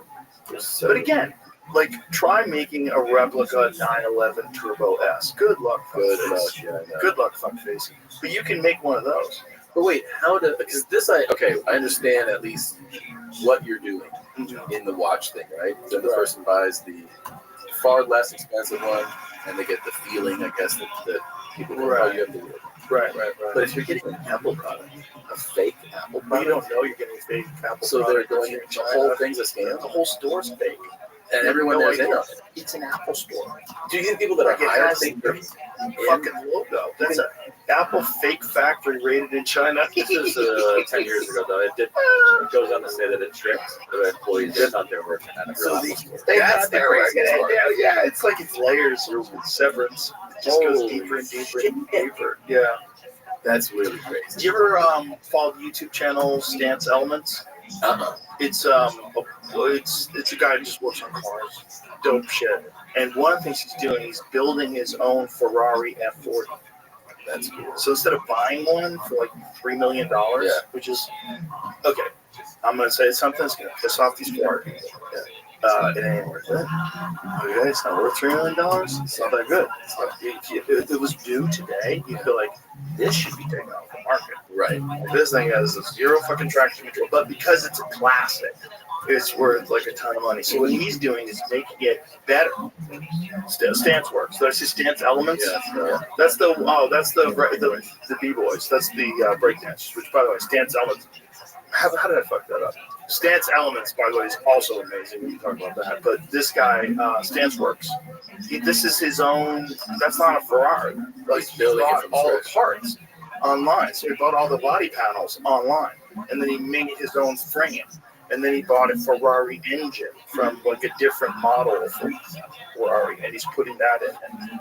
Oh, this is like a multi-month journey that this dude's been on, and I've been watching all the videos. Whenever he has a new video, I watch it. He does a lot of dope shit, but this is a guy that like really loves cars, and he's super smart. And when he's talking about cars, it's fascinating because like he's also a fan of the original M5, which I've thought about getting one of those. Yeah. Not very fast, but apparently like super engaging driving experience. The original M5, which I think was like, I want to say it was like 280 horsepower. In what year? 80 something. Yeah, which by the way, back I think it's 88 maybe. Back then, that was a lot. I have an 89 M3 that I bought. E30 M3. Oh, yeah. And I have a S54 engine going into it. Oh, Jesus. So that should be. How much is horsepower is that? I don't know. That's more than it came with. I have an E46 M3. Those are fun. I love it. Yeah. It's so balanced. Yeah. It's like such an engaging driving experience. That's what I'm into. I'm into that. I'm not into chasing the lower 0-60 time. Yeah, that's nonsense. Yeah. Like if you ever use that on a public road, you're an asshole. But pretty much. engaging cars, you could drive the speed limit and enjoy the shit out of them. True. Just fun, just going around a corner and just accelerating to 60s. They're fun. That's fun. You feel more like an old air-cooled Porsche. Yeah. Like you're feeling it. You should get that. You had one being built. Yeah, it's not done yet. It's real close. Exciting. That's the RSR project. Yeah. That's right. Very excited about that. It's like 350 horsepower, 2,000 pounds. Meanwhile, I have some crazy fucking car underneath it too. What do you have? This Assetto Fiorino 296 GTB Ferrari. Like 700 horsepower. Right. Yeah. I watched. I've seen your Blazer, but I watched a video on it. Yeah. Of those guys, the Velocity Motorsports Awesome. guys. Yeah. They're doing cool shit. Velocity did. They really went out with that one. That one's great. They do Scouts and Broncos, but they also just started doing Mustangs. Oh. And the Mustang, I just built one of the Mustangs out. Oh. Very fun. I think 67 Mustangs. So you get that. Is that the one with the flared fender? Did you send me that? No. The green one? No, that's a different one. Yeah. I was just every time I see something Cool. Like, check this shit out. I sent you the other one. What did I send you? I sent you that Julia, that Italian one. That the guy came to my place. Oh yeah, that was fun as shit. Yeah, the Alfa Romeo. Yes. Yeah, I've seen that online getting reviewed. It's a resto mod Alfa Romeo. I don't trust my people. No. No. I have one of my people's vehicles, but generally I don't trust my people. Oh my god. I just think they're eating pasta and staring at ass, and they're not going to do a good job. I want it. My car's made by either Germans who do meth, or Totem. That's right. Yeah. Yes. Oh wow. Yeah, dude. I told one of these. This guy came. Baby, look at that. It's fucking rad. Totem Automobili. I did like it a lot. I didn't order one. I didn't order it. No. He's making a prototype for a whole new model. So I was like, I don't know. That's so sick. That looks like a James Bond car. It does. God damn. And it's 100% custom. Ooh, I bet that thing flies. Dude, I was driving down Fairfax in LA in the rain, and he turned off the traction control. No. Yeah. Turned it off. He turned it off. Why did he turn it off? He's like, let it run, explode emotion. Oh no. And guess what? The emotion almost ended up wrapped around a fucking light bulb. Did you spin? Dude, I was like, what? I corrected it. I was like, panicked. I was like, fucking drive That's this the fear of losing it in a Porsche. That rear engine whip. You know, that the understeer that happens? Yeah. Or oversteer. What is it called? Supply throttle, something throttle. Oversteer when you lift throttle, oversteer. Yeah, and then the back end goes on. Oh yeah, it's a weird design. Well, having the engine out back like this that. thing also happens in everybody's mind who's not. It's literally something you have to be trained, which is that when you're in a car and you're at a certain rate of speed and you're approaching a turn or something, you feel anything going on you. You take your foot off the throttle, and what you don't realize is that is gonna make things worse. Yep. Because the momentum and the weight are gonna be carried through. Actually, the only thing that'll keep you from usually losing it is to stay on that. Not necessarily give it a ton. Right. But you need that momentum to carry you through it. Right. And so it's just something that. Because there's countless videos of somebody in their new fucking car just going, and they just go into a tree. I just watched one on a new GT3 RS. I've seen that. Oh, brutal. I was like 18. Horrible. He did exactly that. Yep. He hits the turn, off throttle, tries to correct. Bye. Wreck. Painful. Yeah. But that is a bad element of that design. The rear weight. Yeah. But and also it's like, is that really the best way to do it? Because everybody always said that the Cayman is the better car if they just gave it the same sort of love that they give the Porsche. The Cayman. I love it. Yeah. It's like my heart is with that car. If you go like, what's the one you love with the most? It's still that car. But isn't it interesting that like that car is not as prestigious? It's not as prestigious, yeah. Why is that? That seems stupid. It's the whole thing too. And if you have you'll see people like, you got the Cayman. You should have gotten an 11. You should drive this thing. Yeah. Like but people that say that are all retarded. They kind of are. Yeah. Anybody that says that is an idiot. I mean, you don't know anything about cars. Mid-engine. Because you have the Dynan, right? No, it's not Dynan. That's the company. Dynan did my BMW. Yeah. What's your company? For that one, Damon. Yeah, Rick Damon did the upgrade on that. Yeah. So what that is what it should be. Right. From Porsche. Yeah. They should take that big juicy GT3 RS engine, or even crazier, take that GT2 RS. Throw it in there. Throw it in that bitch. It just upsets 911 owners. That's it. Just fucks up their little theories. Yeah. If that upsets you, then you need to go find something else. You need to go do mushrooms in the mountaintop somewhere. By the way, did you like that? You feel it? I don't know what you're talking about. Did you ever drive the GT4 RS they came out with like a year or two ago? No, I didn't. I heard it. I didn't drive it. I'm sure it's dope, but it's also an automatic. It's all automatic. Come on, pussies. Yeah. Like, what are we doing? Why are you buying a street car? Are you a crazy track guy? Because that's a track car. Okay, which is fine. Yeah. Which is fine. Yeah. But for the average person that like enjoys, like, make an enthusiast car that's a goddamn 3-pedal. Yeah.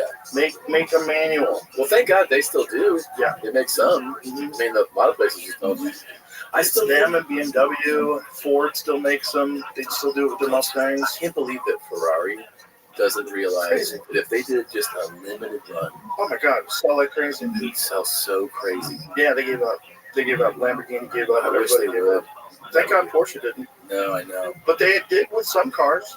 Like a lot of their cars, you can't get the GTS now in a 5-speed. You can't. Or excuse me, 6-speed or 7-speed, whatever the fuck they have now. You can't get. I don't think you can get the S. You can't get the turbo. No, you can't get the turbo. Yeah. You have to get the T or the regular. Maybe even regular 911. I think you can get a regular 911 Carrera. GT3 you can get still, but you can't get the GT3 RS. Like, come on, guys, shut up. Just shut up. I think the audience should inform them, right? They should know that like their fan base wants all that shit. This is like what pisses me off about Corvette too. Like you guys have the most dope shape now. The CA Corvette is so sick, and you're putting out these insane ones like the Z06 and the ZR1, but it's still beep. People want to. I don't know. It's got to be like that. All that has to be like cost analysis, right? It's a little bit of that, and was that Brooks? Yeah, I kind of quit Brooks, but I fucking like these. I thought I was gonna have a hard time. I quit him over the weekend. Really? Nothing. I was like, this is easy. I think I'm lucky. I don't think I get physically addicted to stuff that way, except coffee. Yeah, I've done that. Where I took the whole day off coffee and I was like, why fucking God? Yeah. Fuck. Coffee gets me too. Headaches. But I like coffee so much, and coffee's everywhere. I'm like, I don't think I need to quit that one. No. I didn't get headaches last time I tried to quit coffee. I quit for a couple of days and I was like, this is just rough. But the nicotine pouches were nothing. That's great. That was super easy. I feel like I have some of that where I'm not that physically addicted to it. Dude, I have friends that are like, anything gets them. Like, I had a guy who came over here to do a podcast and he saw that someone had sent us some Kratom stuff that I wound up throwing out. It's like, I don't want to break this shit anyway. Yeah.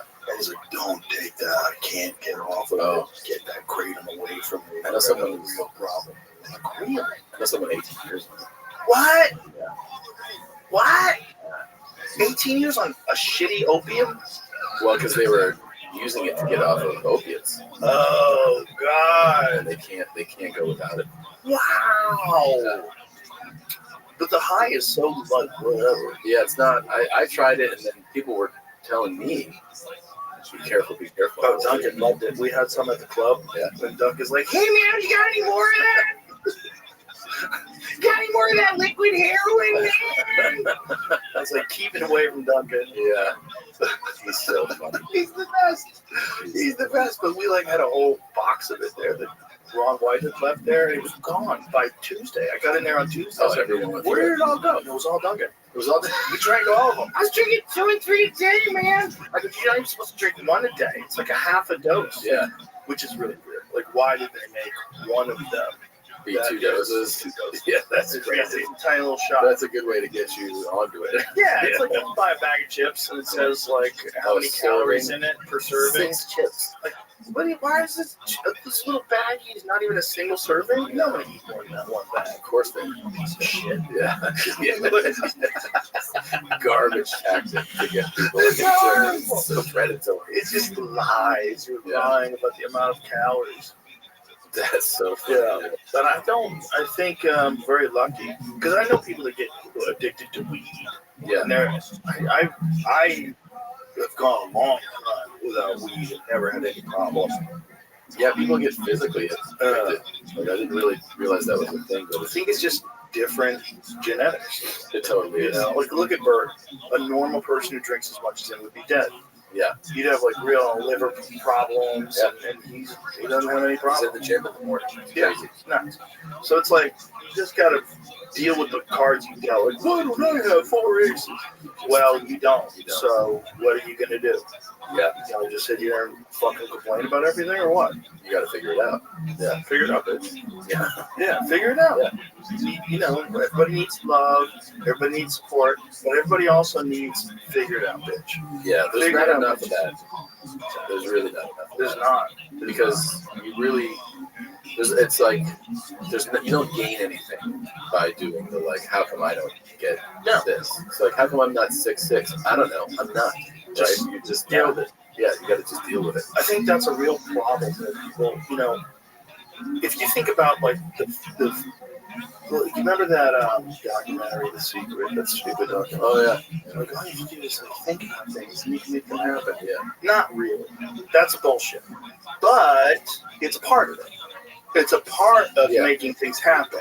Like you can't just say, I'm gonna fucking breathe underwater. Yeah. I'm just gonna think about it until I can do it. No, you can't do that. Give it a shot. Yeah, there's physical limitations to the human frame. There's physical limitations for your particular human frame. Yeah. You can't get taller. You can lose weight, but you can't really do much other than that. Yeah. You can kind of get in good shape for what you got, but what you got is what you got. What you got, yeah. But there's a bunch of people that just think about their problems all the time. It's an obsession. What it does is it carries you through time without having to deal with the problem because you just talk about the problems. Right. That's a big one. I know so many people who do that. Your focus is your problems rather than your solutions. Do you know how many people live in Guatemala in a fucking dirt floored shack would love your problems? Yeah.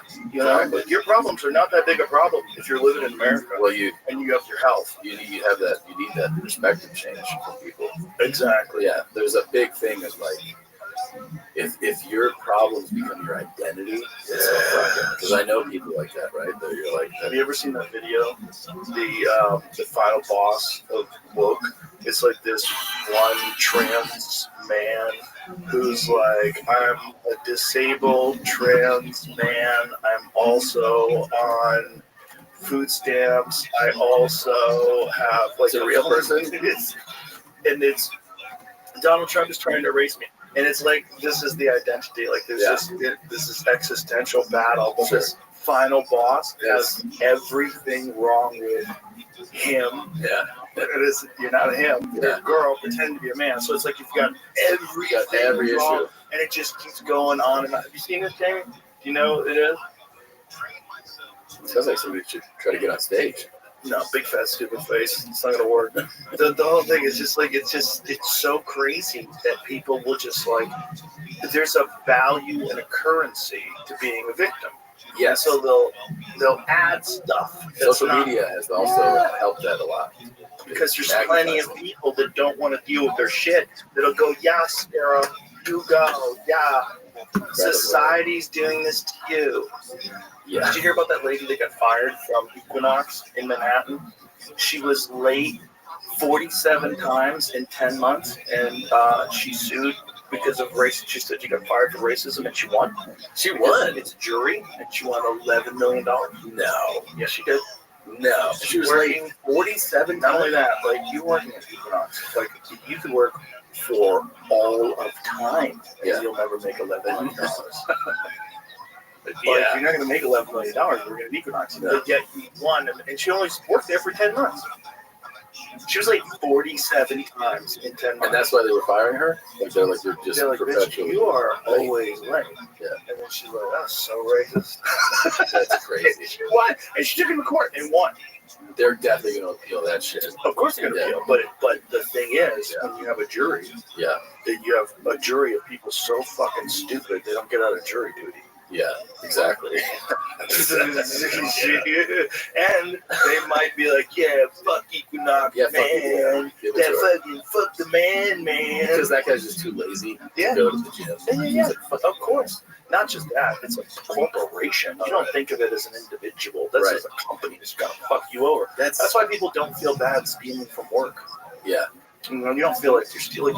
If someone was working in your house and they were stealing from you, like they stole your fork, like, where's my fucking fork? Yeah. This is bullshit. I like you find out a guy who worked for you stole your fork, like you're fucking fired. But if an office, it's like someone like takes a fork home, like if you have a kitchen in your office, we use a bunch of forks for the staff. Yeah. Someone takes that fork, it's no big deal. It's the offices. We just need to order more forks, man. These fucking forks keep disappearing. And you go over to Tom's house one day, and like Tom's got 4 of the office forks. Like, did you steal the office forks? I forgot. I just keep forgetting to bring them back. Because they don't belong to something. Right, exactly. It's not a human. Yeah. It's a corporation, which is also why corporations can act like fucking psychopaths. Yeah. Because they're also not human, so they can just do whatever the fuck they have to do, which is why our food supply is so bad. Because they're just trying to maximize profit. They literally have a duty to maximize profit. My mom definitely thinks of corporations as they can deal with it. Of course. And I remember my dad used to tell a story that when they first got married, they were at a Holiday Inn and they were leaving. And then he was like, "What is that in the suitcase?" And it was their towels. And she was like, "The towels." He was like, "You can't take that." She was like, "Why?" Because it belongs to the Holiday Inn. It's theirs. And she was like, "They have them, like 100 of them." And he's like, "Yeah, it's not ours." Like, This is good. she's like, "It's fine." And she, like everywhere I've gone with her, she's like, you know, she'd be like, "Can I take this?" I'm like, That's so funny. We've been places where I've been like, "Hey, sorry, my mom wondering if we could take this glass." And she makes you ask. Yeah. And then I saw a video you were showing your mom these clips. oh yeah, The clips from your new Netflix oh, show. fucking amazing. It was amazing. I knew it was gonna kill her. I was like, she's gonna hate it. And they were like, okay. So we set up a private stream for her. It's also like, why am I watching this? I don't know if you know, but you're my mom. Yeah. It's so funny. She's like, dude, she hated the show so much. She's like, she came over yesterday for Mother's Day, and I was like, she goes, so, because on the rest of that thing, she made me promise they were going to cut the first story. Yeah. She's like, you're definitely not going to use that, right? So eventually I was like, yeah, we're cutting it. And so yesterday she's like, did you cut it? I go, of course not. It's Netflix's. And she was like, you absolutely lied to me. And I'm like, Mom, I can't be like, hey, don't air the first one. She's like, well, that means you lied to me. I'm never coming to a show again, and I'm never going to do anything like related to any of your stuff. And I go, promise? That you never came to a show again. Do you know how much of a fucking burden it is to have to babysit when you're there? I was talking to Shane Gillis about a bit he does when people getting upset, people who he knows getting upset about a bit. Oh, yeah. And he's like, yeah, I'll stop doing that. Shut the fuck up. Shut the fuck up. She found out, by the way, I was on Chrissy D and Giannis's podcast the day the Pope died, or the day after. I was in New York.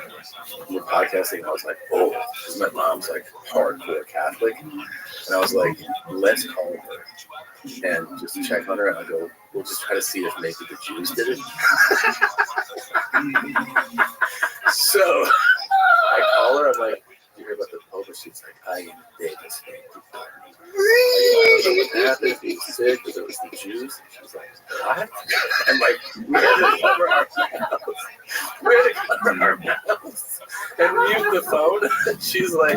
She goes, this is the craziest call I've ever received. The Pope died. Do you think the Jews did it?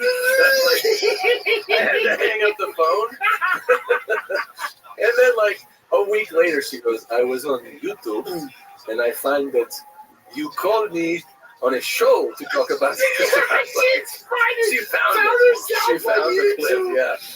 She found an endless well of us fucking with her on YouTube. Oh my god, that's so funny.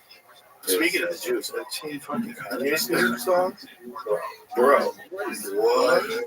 Here's the thing. What? First of all, God, that's well, that's the problem with it. That's the problem. It's like, the guy from production, like, he's never lost a step. He can make a beat. He's so talented. He's a genius. He's a talented producer, man.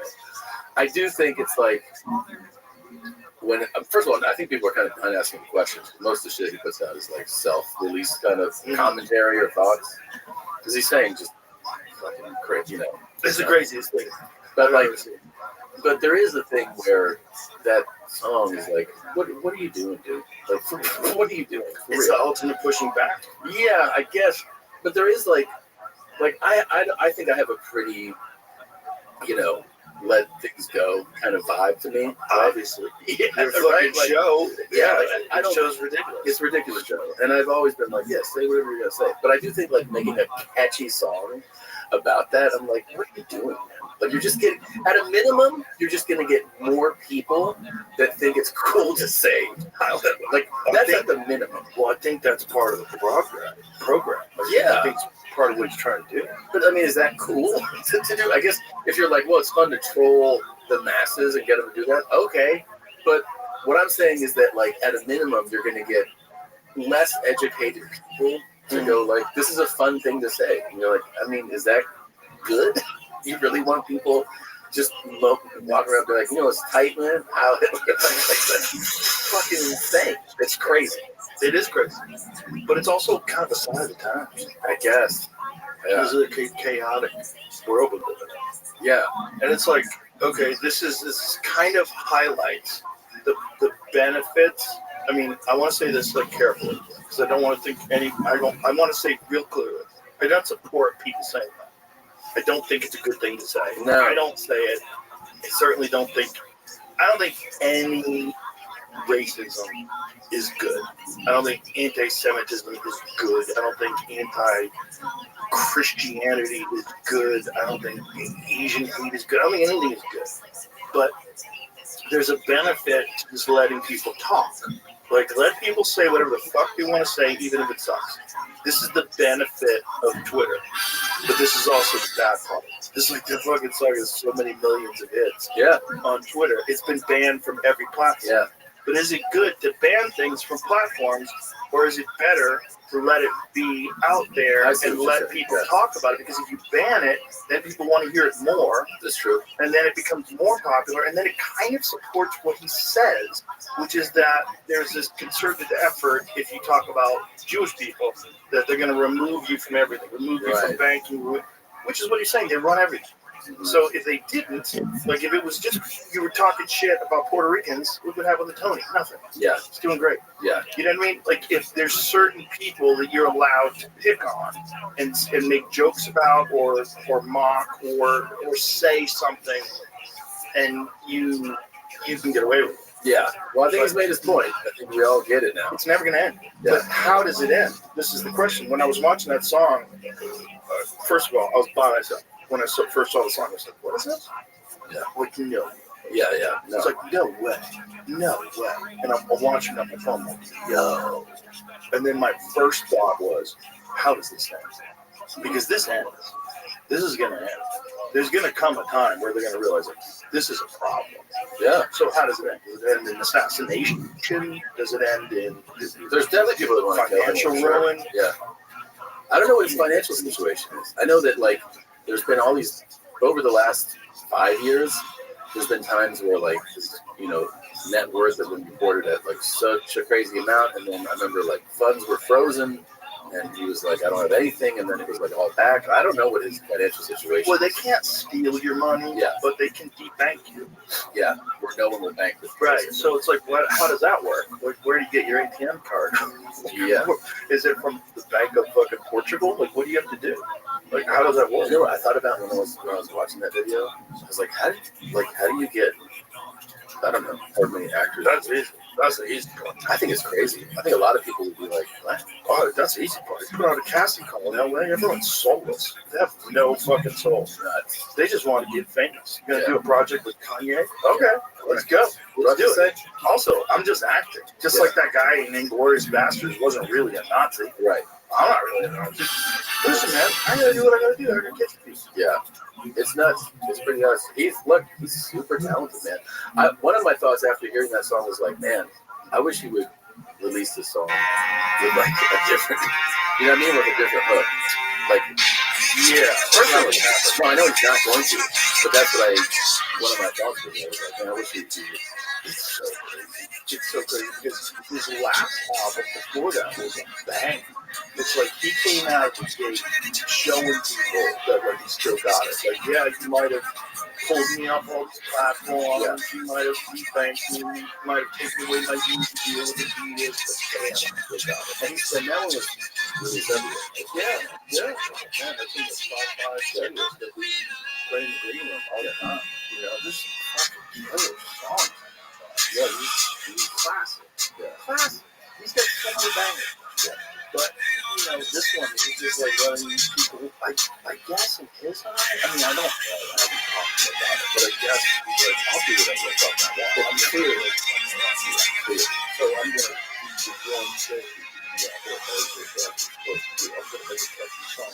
How it went. Yeah.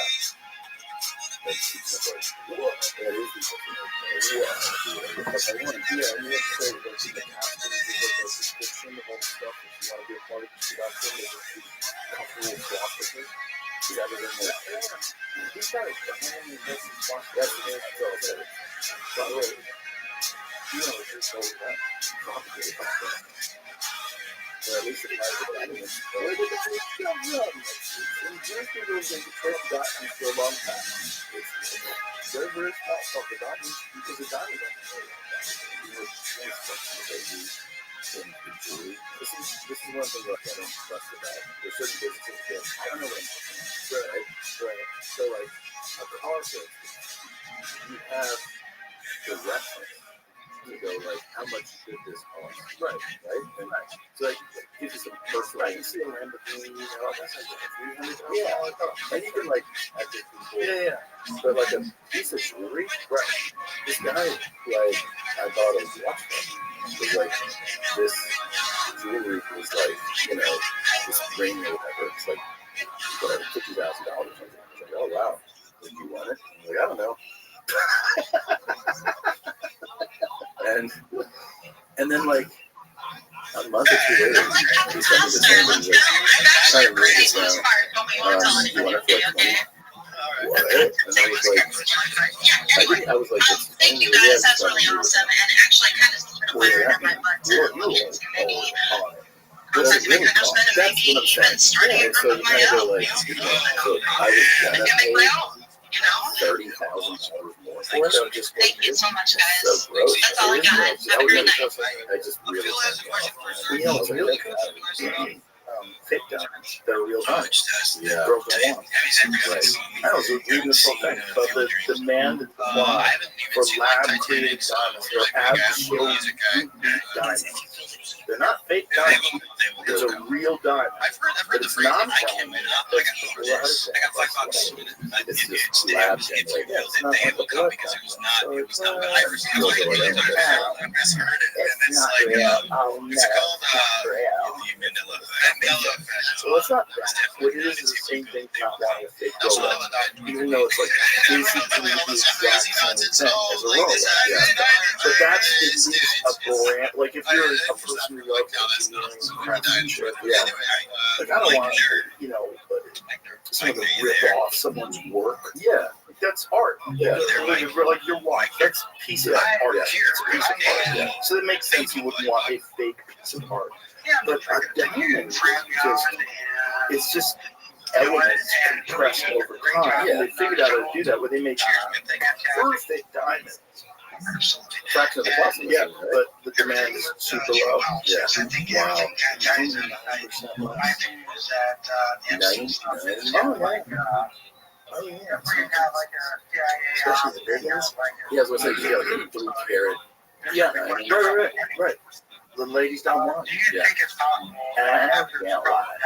It's so crazy. That's one of the things that I feel so. They don't want it. She finds out that what you got her is like the shittier version.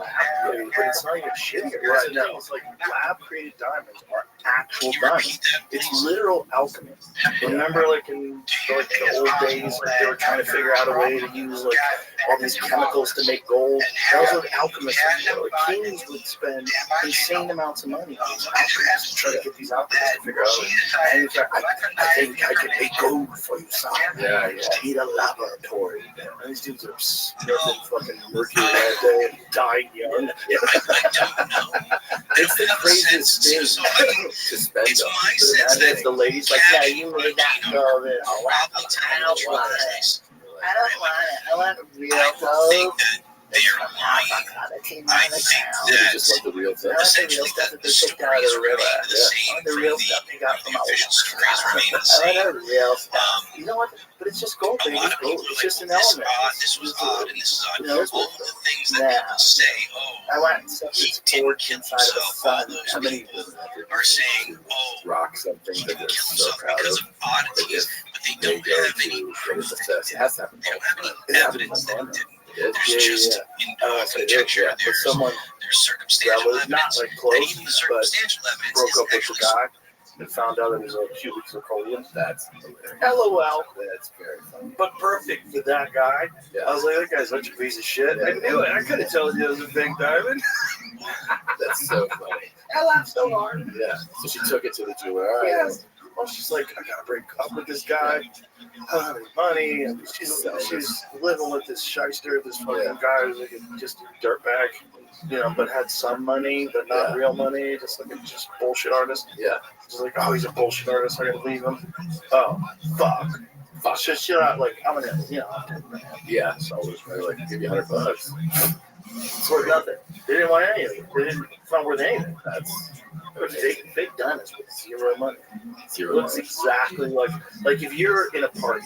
Yeah. If you go to a party for a woman, you have this beautiful big ass fucking lock, and you walk in and you're like, oh, look at it ring. Yeah, God, sparkling. Nobody knows. Nobody has any idea that it's fake. I mean, it's literally, it's not a fake Ferrari. Well, that was the thing, Chad Ochocinco, the football player, because like a lot of the athletes, they rock diamond earrings and stuff. He was like, yeah, I wear fakes. He's like, especially because like from whether it was on the field or going out, he's like, I have a real one at home. Yeah, it's like I go out, I wear the fake. Well, he saved a lot of money. A lot of money. Yeah. He was also like always very on top of like not overspending. Very smart dude. Very smart dude. For everything except fighting.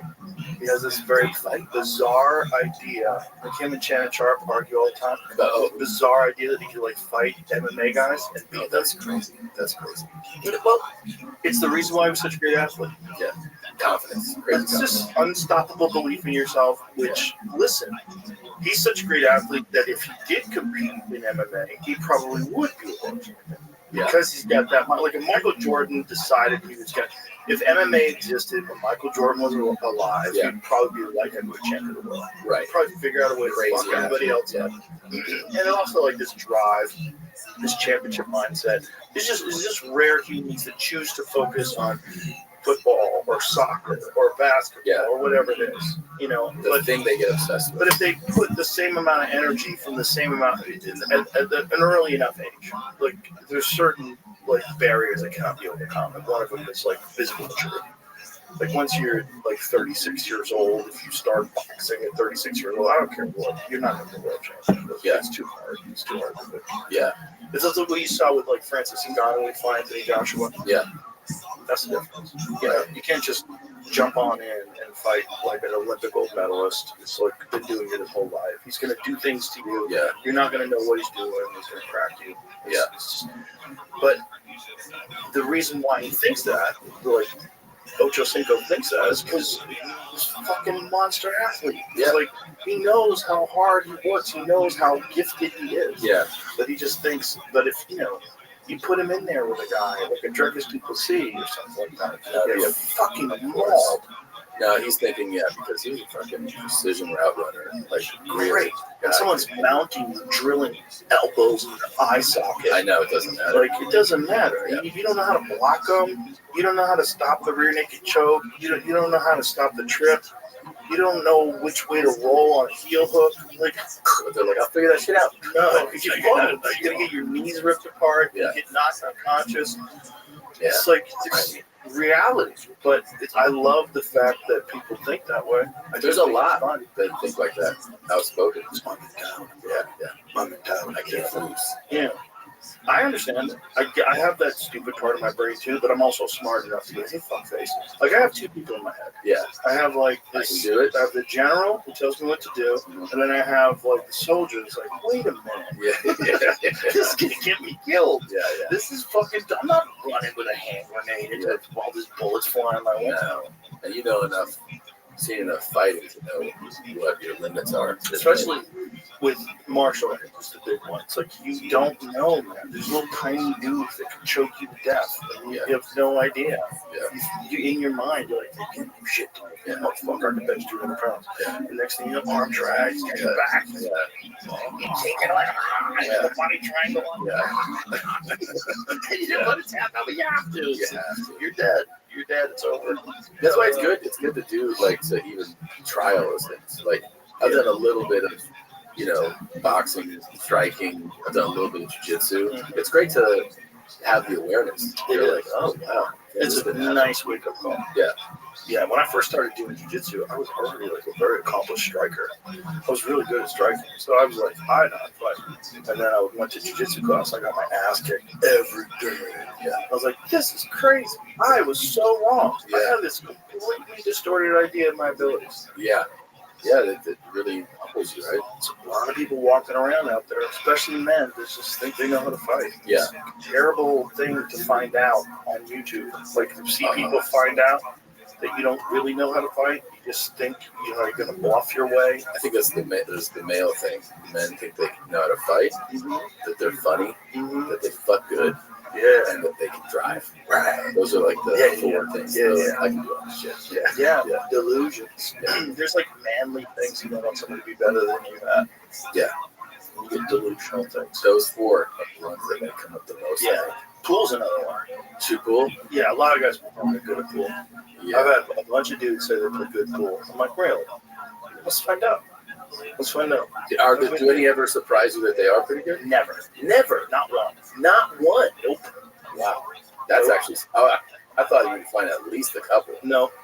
So they're always like... No, usually people that are really good at pool, they'll tell you. Like, oh yeah, I used to play a lot. I played a lot of tournaments. I did this or that. Like, where'd you play? And they're like, oh, I played at Chelsea Billiards in New York City. Like, oh, okay. Did you do a lot of tournaments? Yeah. I did a lot of gambling. It was fucking me up in high school. Like, okay, this guy. I get it. Yeah. You know what we're talking about. But the guy's like, yeah, man, I'm fucking good at pool. I'm like, are you? Where do you play? It's like, oh, bars mostly. I'm like, right. So it's one of two things happening. Either they're trying to sucker you into a game, and they are really good at pool, or they're delusional. And every time I've ever experienced it, it's delusional. Wow. There's a lot of people, like famous people. Really? Oh, yeah. A bunch. Yeah. Like, I'm pretty good. Bring them over. I don't want to say names, but bring them over on the table, man. Fuck. Oh, you have to tell me your names. I'll tell you afterwards. Yeah. It's fun.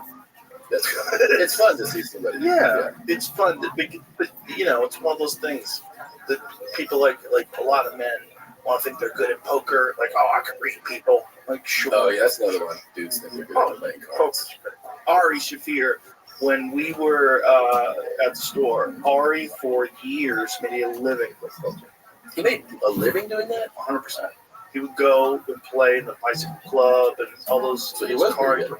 Ari was very good at poker, but he would tell you, like, all these people like, they don't know what they're doing because they play stupid. Like, he's just intelligent and calculated. Yeah, he knows. You know who's really good? Philip Lee and his wife.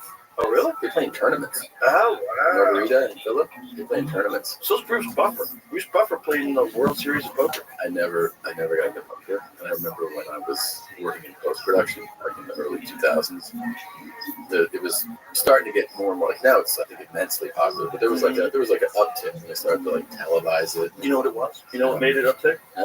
You can see the cards. When at home, you know who's got what. You know who's got what. Right.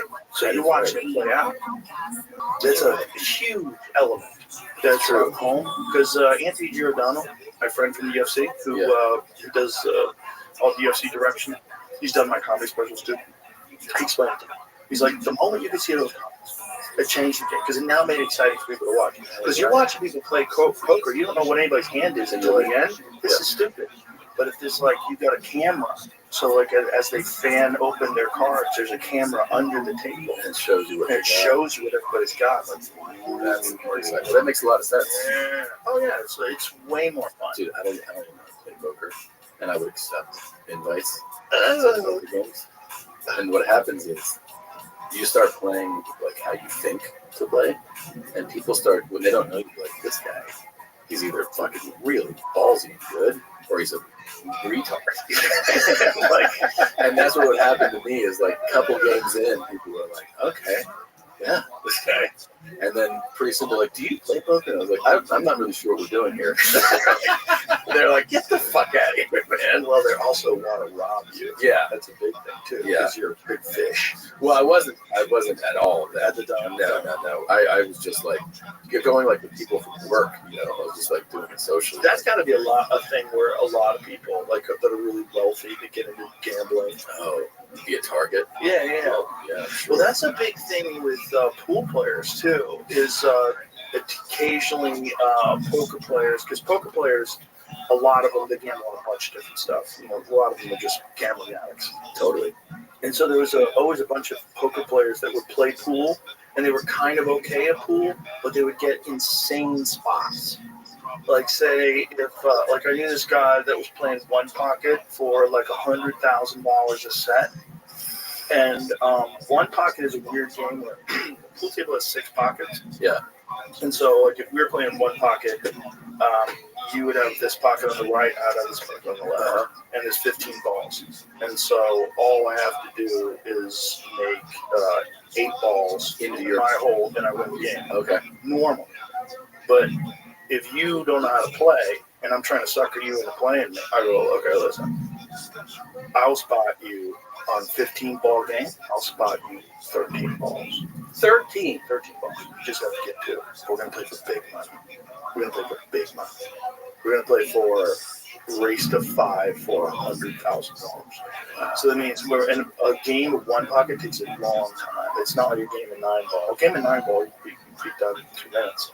You just run the rack, you know, like a good player. Anywhere you can go. Yeah, but you can make combo 1 to 9, exactly. One pocket, and you can't leave a shot, because if you're playing a good player, so like if you were playing one, if like okay me, let's say me, because I'm like what I would call I'm like what's called a B player. Like I can't beat pros, but compared to regular people, oh my god.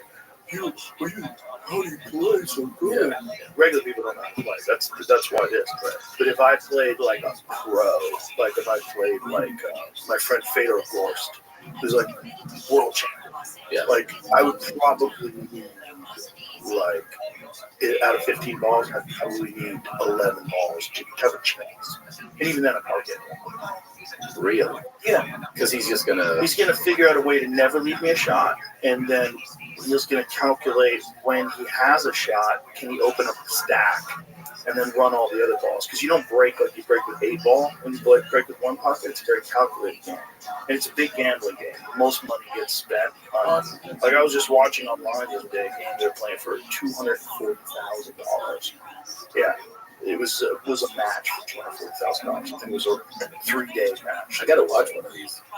It's the pressure's insane. But this guy Justin Bergman, who's like one of the best players in the world, was playing this guy. He gave him a crazy spot. I think it was. It might have been like. It was something crazy like 10-6 or something like that, where he had to make 10 balls. The other guy to make 6 balls. And the guy was a good player too. And so this is like, it's more like chess almost, it feels like, right? Because you're like they're calculating like you have to risk reward, because like say you might have a long spot in your hole, and if you make it, you have all these balls and you can run out the game. But if you miss, you're selling out, and this guy only has to make 6 balls, and you might be able to make 6 balls. And it's any 6. Exactly, any 6. Wow. It's just any ball just has to be in your hole in any order. It's not a thing.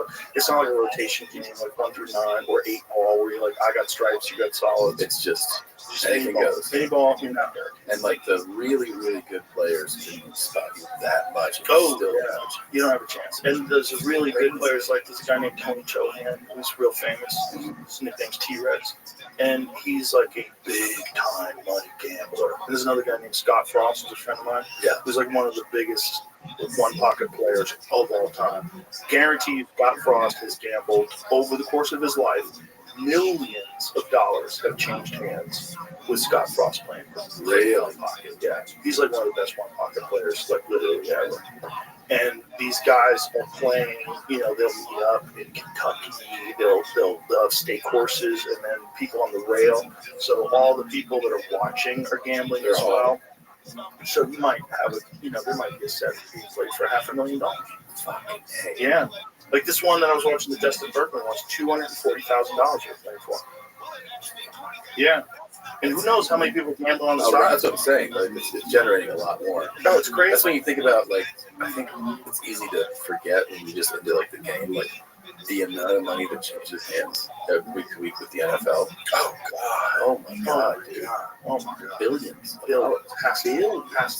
Has to be. It is such a gambling machine. Oh yeah. And like the NFL kind of like goes like, no, it's not. It's about the gridiron. But then they also got to the point where it's like, you know, they couldn't ignore it. Because then you have sponsorships, right? Of like, there's gambling sites, like with the official gambling. Yeah. So it's all intermingled. DraftKings. Yeah, which is part of it. Listen, I'm all for you being able to do whatever the fuck you want to do. Yeah. I like it. I don't like rules that regulate people's stupidity. Mm-hmm. I think if you Be as want dumb to, as you want. if you want to do flips on your dirt bike, you should be able to do that. Yeah. So you should also be able to gamble your life away. If you want to do it, I don't think you should. Not that, yeah. But I believe in. I believe in God. I believe you're supposed to let people like lose everything. Yeah. 448.7 billion dollars. That's interesting because that's what Doge found they spent on transgender animal studies. Exactly not. Bro, that's so much money. 148 billion. It's like, listen, compared to what the United States government chews up every day, that's nothing. No, that's true. It's just the United States too. So that's so crazy. And that's just football? No, it's all sports. But all sports. Yeah, that's a lot of football. Well, there's been a lot of scandals with the NBA, right? Well, yeah, the referees shaving points. Donahue, I think that was. No, there's got to be a lot of those dirtbags out there, which totally makes sense. And it's so funny too because the NBA, there's probably like in football, there's this thing that happens where like every single down you could call holding if you wanted to. Holding just happens every play, right? Right. Every play. But what they tend to call are egregious holds, meaning that the guy, the defender, is going past you, and you see the offensive guy's arm extended, pulling the jersey. Like I would call that. Mm-hmm. Basketball, it is so ticky-tack what can be called and what can be ignored, and what is ignored and what is called, and it's just like ref to ref. Mm-hmm. Like there's these clear palming, traveling charges. Like you see it sometimes. Like what was that? Like fingertip, like graze the guy's arm, and fucking call the foul, and then somebody gets hacked. No foul, right? And it's just you kind of go, well, that's just like in the moment of the game, and like if that guy wants to be dirty, like the one was, you can make some money. Oh my god! Yeah, and if you're working for the bomb or something like that, like this is your job. Your job is to shave points. Your job is to make sure that these guys don't score as much. They just keep calling the fouls on the other guys, sending you to the foul line, and keep that spread open. It's really gross, man. Yeah. There's a real problem with it with MMA too. Is it really? Yeah. There's a real problem with MMA. Here's the problem with MMA gambling: incompetent judging. Well, that's the thing. Is it incompetent or is it dirty? Dirty. With boxing too. Yeah. We've never seen anything. Oh yeah. Because like even the lay person can watch someone beat the shit out of somebody and be like, this guy's fucking whooping this guy's ass. And then the decision go the other way, and you're like, what happened? There's been a few decisions like that. There was one lady in Vegas, and she got barred from ever refereeing or judging fights again. So there's a few fights that she was involved with, and everybody was like, what the fuck? And she was the we don't know. I don't know if she's ever been charged. I don't want to mention her name. Yeah. But I know that there was like a real issue. It was a real issue with world title fights. Where people were like, how the fuck? Yeah. Because if like say it's Canelo Alvarez is fighting someone that you know he's gonna win. Yeah. You know he's gonna beat. But you can place a prop bet on it being a split decision. Or a majority decision. All you have to do is get one person to say it's a draw.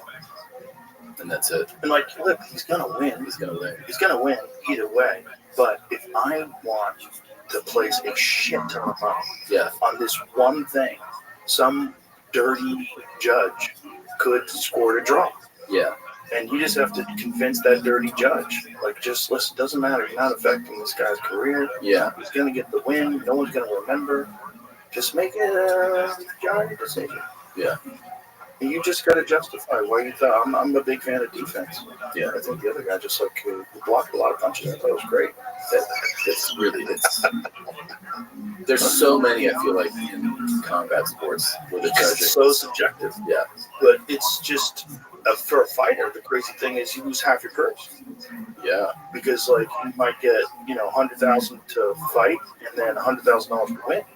And so if they hit you with a bullshit decision, you lost $100,000. That's because there's some hometown decision or some corruption. Yeah, it's really unique that you have a sport when you think about it where there's a subjective. Right. It's not like football. Right. This is every time you score. Yeah. Basketball. Ball goes in the net. Score. You can change point. You can bullshit. Yeah. But if you're playing Michael Jordan, he's gonna score it on you. Yes. Like how you gonna stop him? You're not gonna stop him, right? So like the numbers he puts up are the numbers he puts up. But in boxing and MMA, like remember when Roy Jones lost in the Olympics? Do you remember that? Yes. He lost the Olympics in Korea, and he fucked that dude up. He beat that dude from pillar to post. 100%. Yeah. It was nationalism. It was like he was in Korea, and Koreans are very proud. And like, he won. What? Yeah. Roy Jones Jr. in his prime in the Olympics. I mean, not even in his prime yet. Yeah. He fucked that guy up. Yeah. And there's been a few decisions like that in boxing where you're like, what was this? The one, because I watched a video on this, I think recently too, where I was like, what was the explanation? Where it was Kennedy, right? Is that his name? The fighter? Tim Kennedy? Right? Is that his name? Sure. Fighting the Cuban guy? Yoel Romero. Yeah. That was bad. That was bad. Yeah, that wasn't. Where like I don't know if that's the referee's fault or whatever, but he didn't get off the stool. So Tim had rocked him real bad at the end of the round, like real bad. And then Yoel went to his corner wobbling, fucking out of it. And at the end of the 1 minute break that you're supposed to have, sat on the stool. It should be, it's over. It's over. It should be, it's over. But he got an additional, I want to say, more than 30 seconds to recover before he got, and then he wound up beating Tim. But also psychologically, for the guy who was fucking him up, for Tim, it's like, no, this fight is over. You're fucking me. I'm getting fucked here. Yeah. And so then your brain starts to, and then you get out of your fight mindset, which has to be zen, because you're getting into the injustice mindset. Yeah. Why isn't anybody fucking doing it? Yes. And that was just like a oversight. Great. Yeah. I don't know who. I don't want to pass blame. Yeah. But someone fucked up. Yeah. It should have been, in my mind, in 1 minute. Get up. Are you going to get up? Fight's over. This guy won. Yeah. That's it. You're retired on the stool. Fuck you. Yeah. Fight's over. That's what it should have been, in my mind. Also, when the round does go over 1 minute, the guy doesn't get up. You put a burden on Kennedy that is just like totally unfair. Yeah, totally unfair. Especially when he was rocking him at the end of the round. Like this is like the more time he gets to recover. There's a reason why in boxing you only get 10 seconds. Yeah. The more time he gets to recover, the more it's possible that he can win. This is not fair. Yeah. Like it's supposed to be 1 minute and that's it. If the fight doesn't restart at 1 minute, he's not ready. It's over. Yeah. So that's only happened once. And unfortunately for Tim, it happened again. Yeah, that does suck. Yeah, it was a bummer. Yeah, it was a bummer because Yoel Romero went on to. Yoel was a freak of all freaks. So, the guy could recover, and he was also just built like a superhero. Yeah, he looked like a goddamn pit bull, part of the Cuban athlete program. Yeah, traps and head. Bro, everybody who bought him said that hitting him hurt. So he's made out of metal. They all said that. Everybody said everybody. Robert Whittaker, who beat him twice, who's the middleweight champion. He's like, every time you hit him, it hurt you. He's just different. Yeah, freaky guy. Yeah. So if Chad Ochocinco thinks he was gonna beat that guy, no. Listen, bro. No. There's people like you out there that also really know how to fight. Yeah. There's people that have that. That's a problem with really tough guys. They think they're the only one like that. But yeah. It's you don't want to discourage that in a fighter. Yeah. Because that's the thing that gets them to a championship level in the first place is this belief that they're just different. Yeah. And they're the chosen one. They're destined for this. But the wake-up call that those guys get when they get knocked unconscious is the craziest thing. It's like the reality, oh my God, I am the victim now. Yeah. I'm what I have been doing to other people, someone just did to me, and now it's over. That has to rock you on such a deep level. The deepest. Well, because it's also, it fucks with your identity. Exactly. Like who you are. Oh, yeah. Your worth. Whole, Yeah. Your whole self-worth. Girlfriend's not attracted to anymore. Yeah. Just got laid out. Yeah, like everybody thinks if he was a loser now. Yeah. Hey, had a rough one Saturday. Huh? What happened? What happened? Hey, what happened? And all that fat, stupid fucking neighbor that's happy that you're a loser now. Yeah. Like, yeah, wasn't your night, huh, pal? Yeah. Happens to all of us. And you're like, hey man, fuck you. Yeah. Like, listen, maybe fucking take a job where you're not getting punched in the head, stupid. Don't get mad at me. Yeah, exactly. People love it when the dominator fails. Yeah, we like to, it's funny because we like to, like society, I don't know if it's just all over the world or it feels like it's kind of American.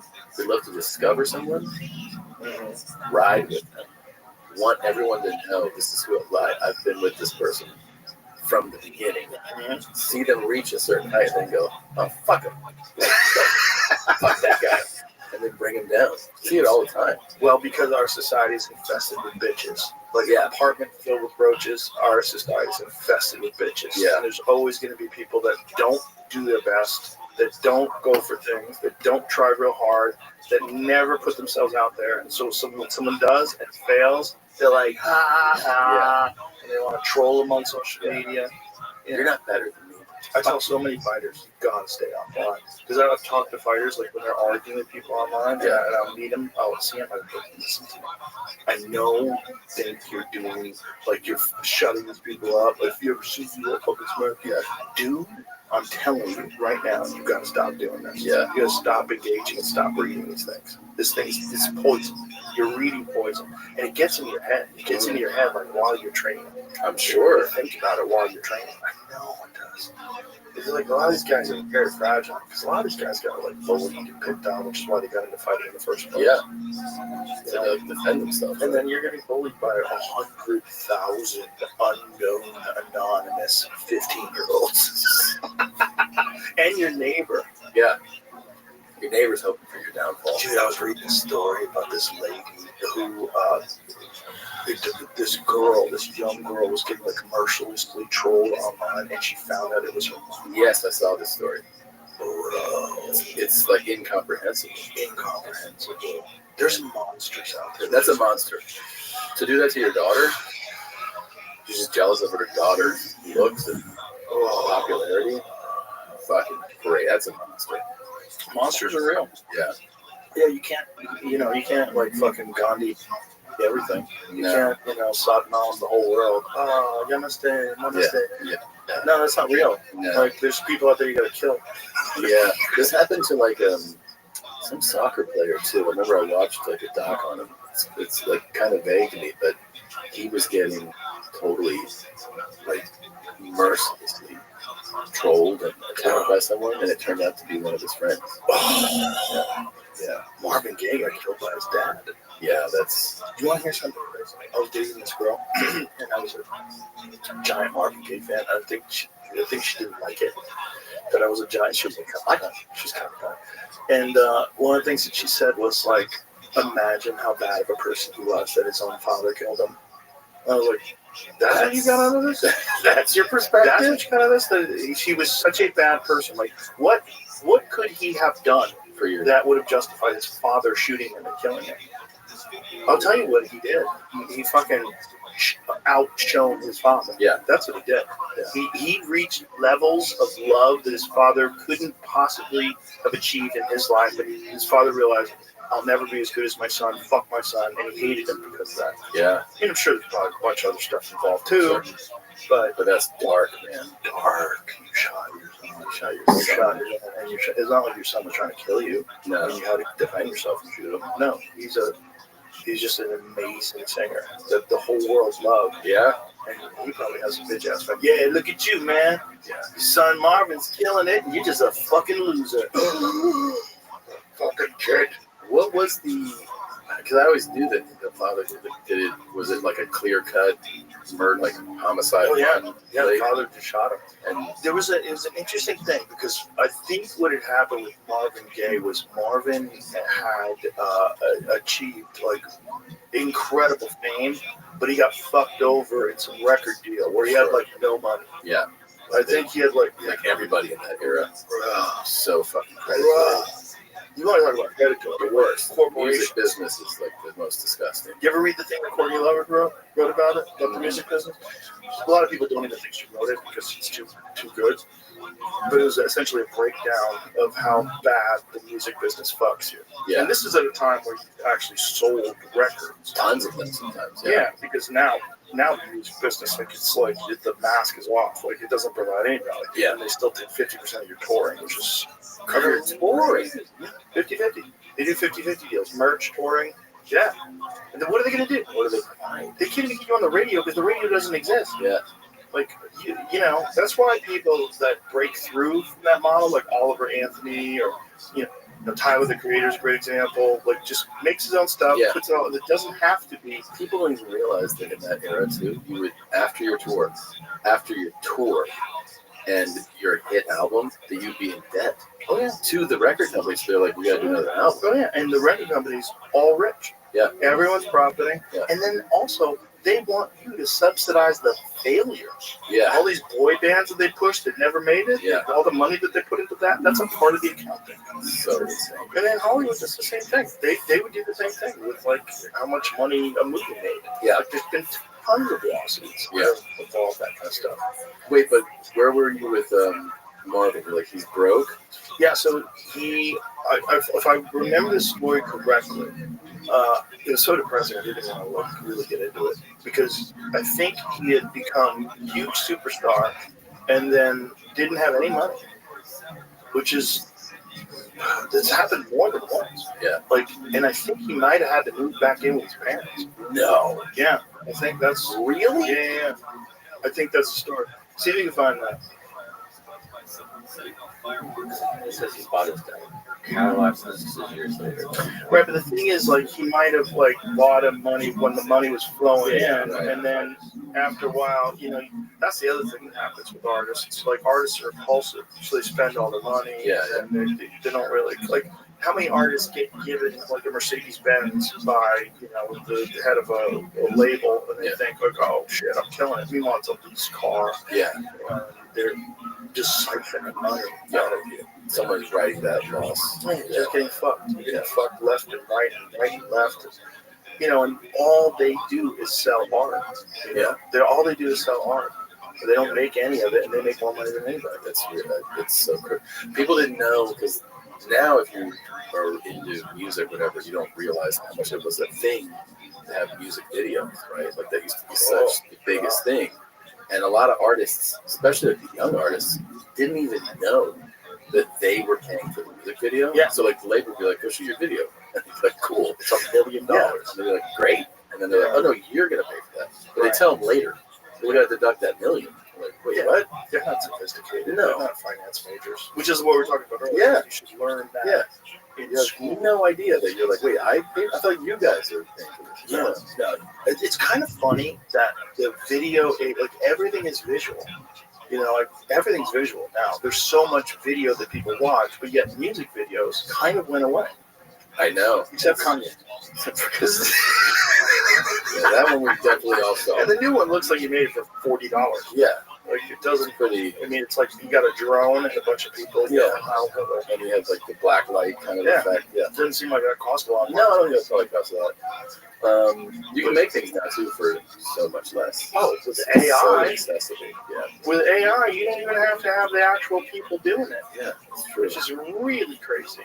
Like what you could do now is nuts. My daughter was showing me some stuff that you could do with just photographs, where she could take photographs and then she throws them through this filter and then they're dancing around and moving. You're like, this is nuts. Yeah. So all you need is a photograph, and especially if you chose to have like effects in it, like some sort of psychedelic fucking weird things where things morph and change. It can all be done with AI now.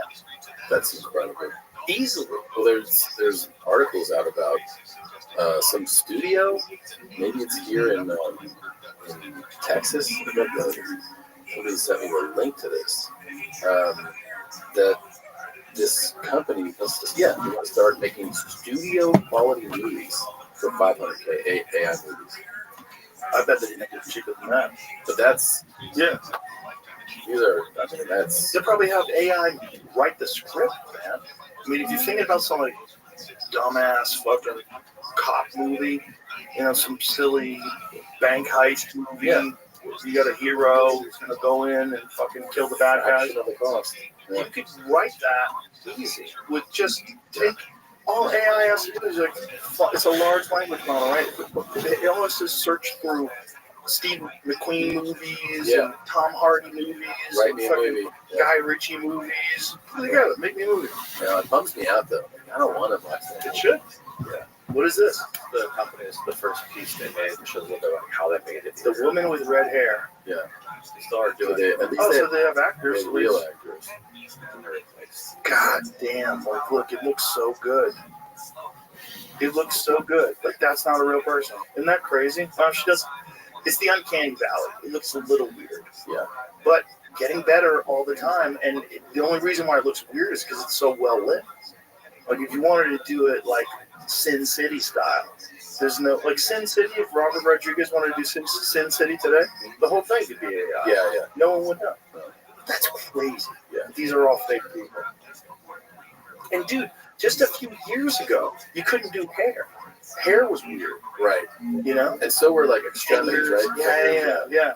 Now, I mean, just in a short amount of time, it's incredible. Why is that? That's so interesting. Why are fingers Good question. And hair seems like it would take a lot of computing power, right? Because you have strands, strands moving. Her hair's not moving. Yeah, but it isn't. Go back. No, I'm saying. But it is all moving.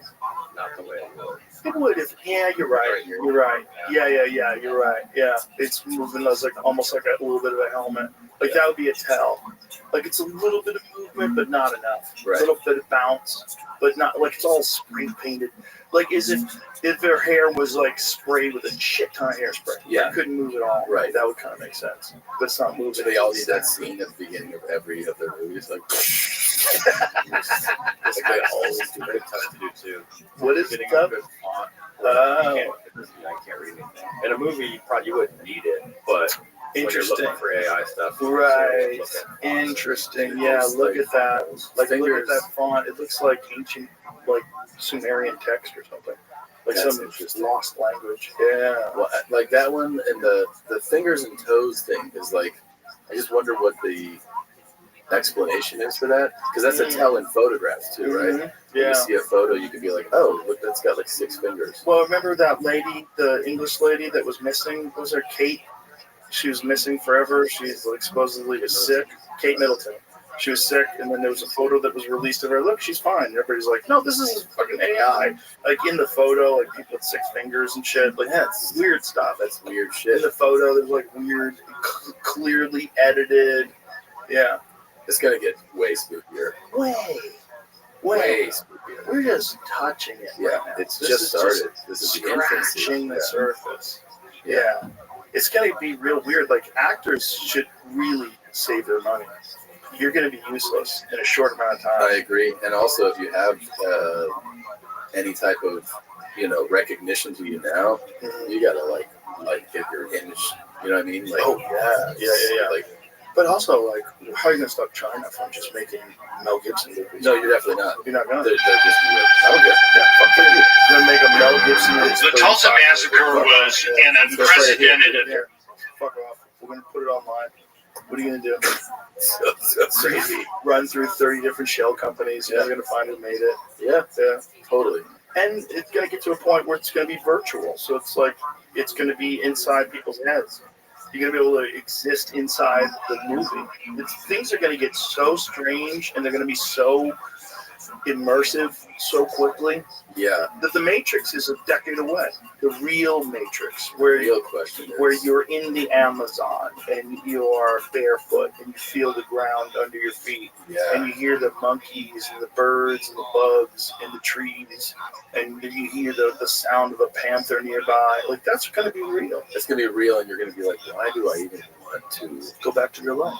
Partake in the real life. Like, what's that guy's name? Joey Pants from fucking The Matrix, when he's eating the steak. He's like, I want to be important. I want to be an important person. Yeah. Like, yeah, that's what people want to do. They'd rather be an important person in The Matrix. That's so true, man. And we might be in that right now. That's the real mindfuck. The real mindfuck is, if they can eventually create a artificial reality that's indiscernible, how do you know whether or not you're already in it? Then you don't. Well, you wouldn't, yeah. But there's a lot of evidence that we are. That we're in it now? Yeah. Yeah, there's a lot of evidence that reality as we know it is not real. That it's too weird. Quantum entanglement, quantum particles being in superposition, the fact that at a subatomic level everything is kind of magic, like nothing makes any sense. Also that when you observe things, it changes the behavior of subatomic particles. Like, what's that all about? What does that mean? Like, no one really knows. So like I'm experiencing this in an altered reality. I think consciousness might be responsible for reality instead of consciousness is experiencing reality. I think it might be both things. I think it might be consciousness is experiencing reality as well as consciousness is responsible for reality. That's what mindfuck would be if somebody unplugged you right now. Like, this whole thing you've been doing. Pretty mindfucky. Yeah. Yeah. You're like, I mean, if anybody should believe in it, it's me. Like, I don't know. How is it possible that my life was like this? Yeah, right. I'm just like chilling in a video game. Yeah. Doesn't make any sense. Doesn't make sense. No, that doesn't make sense. This is why, like, for a fighter, like, the loss must be so fucking unbelievably devastating. It's like the equivalent. Yeah. It's over. You know, like, you see champions that keep coming back and keep getting knocked out. You're like, no, don't do it again. Fuck. You know? Yeah. It's just like, you can't believe you it's don't over. want to see it again. You can't believe it's over. But I was the winner of the game. Yeah. I won the game. I was winning the game. Nope. Now reality has shifted. And now, on top of it, you got brain damage. Oh, fuck. Oh, that's worse than the version we get.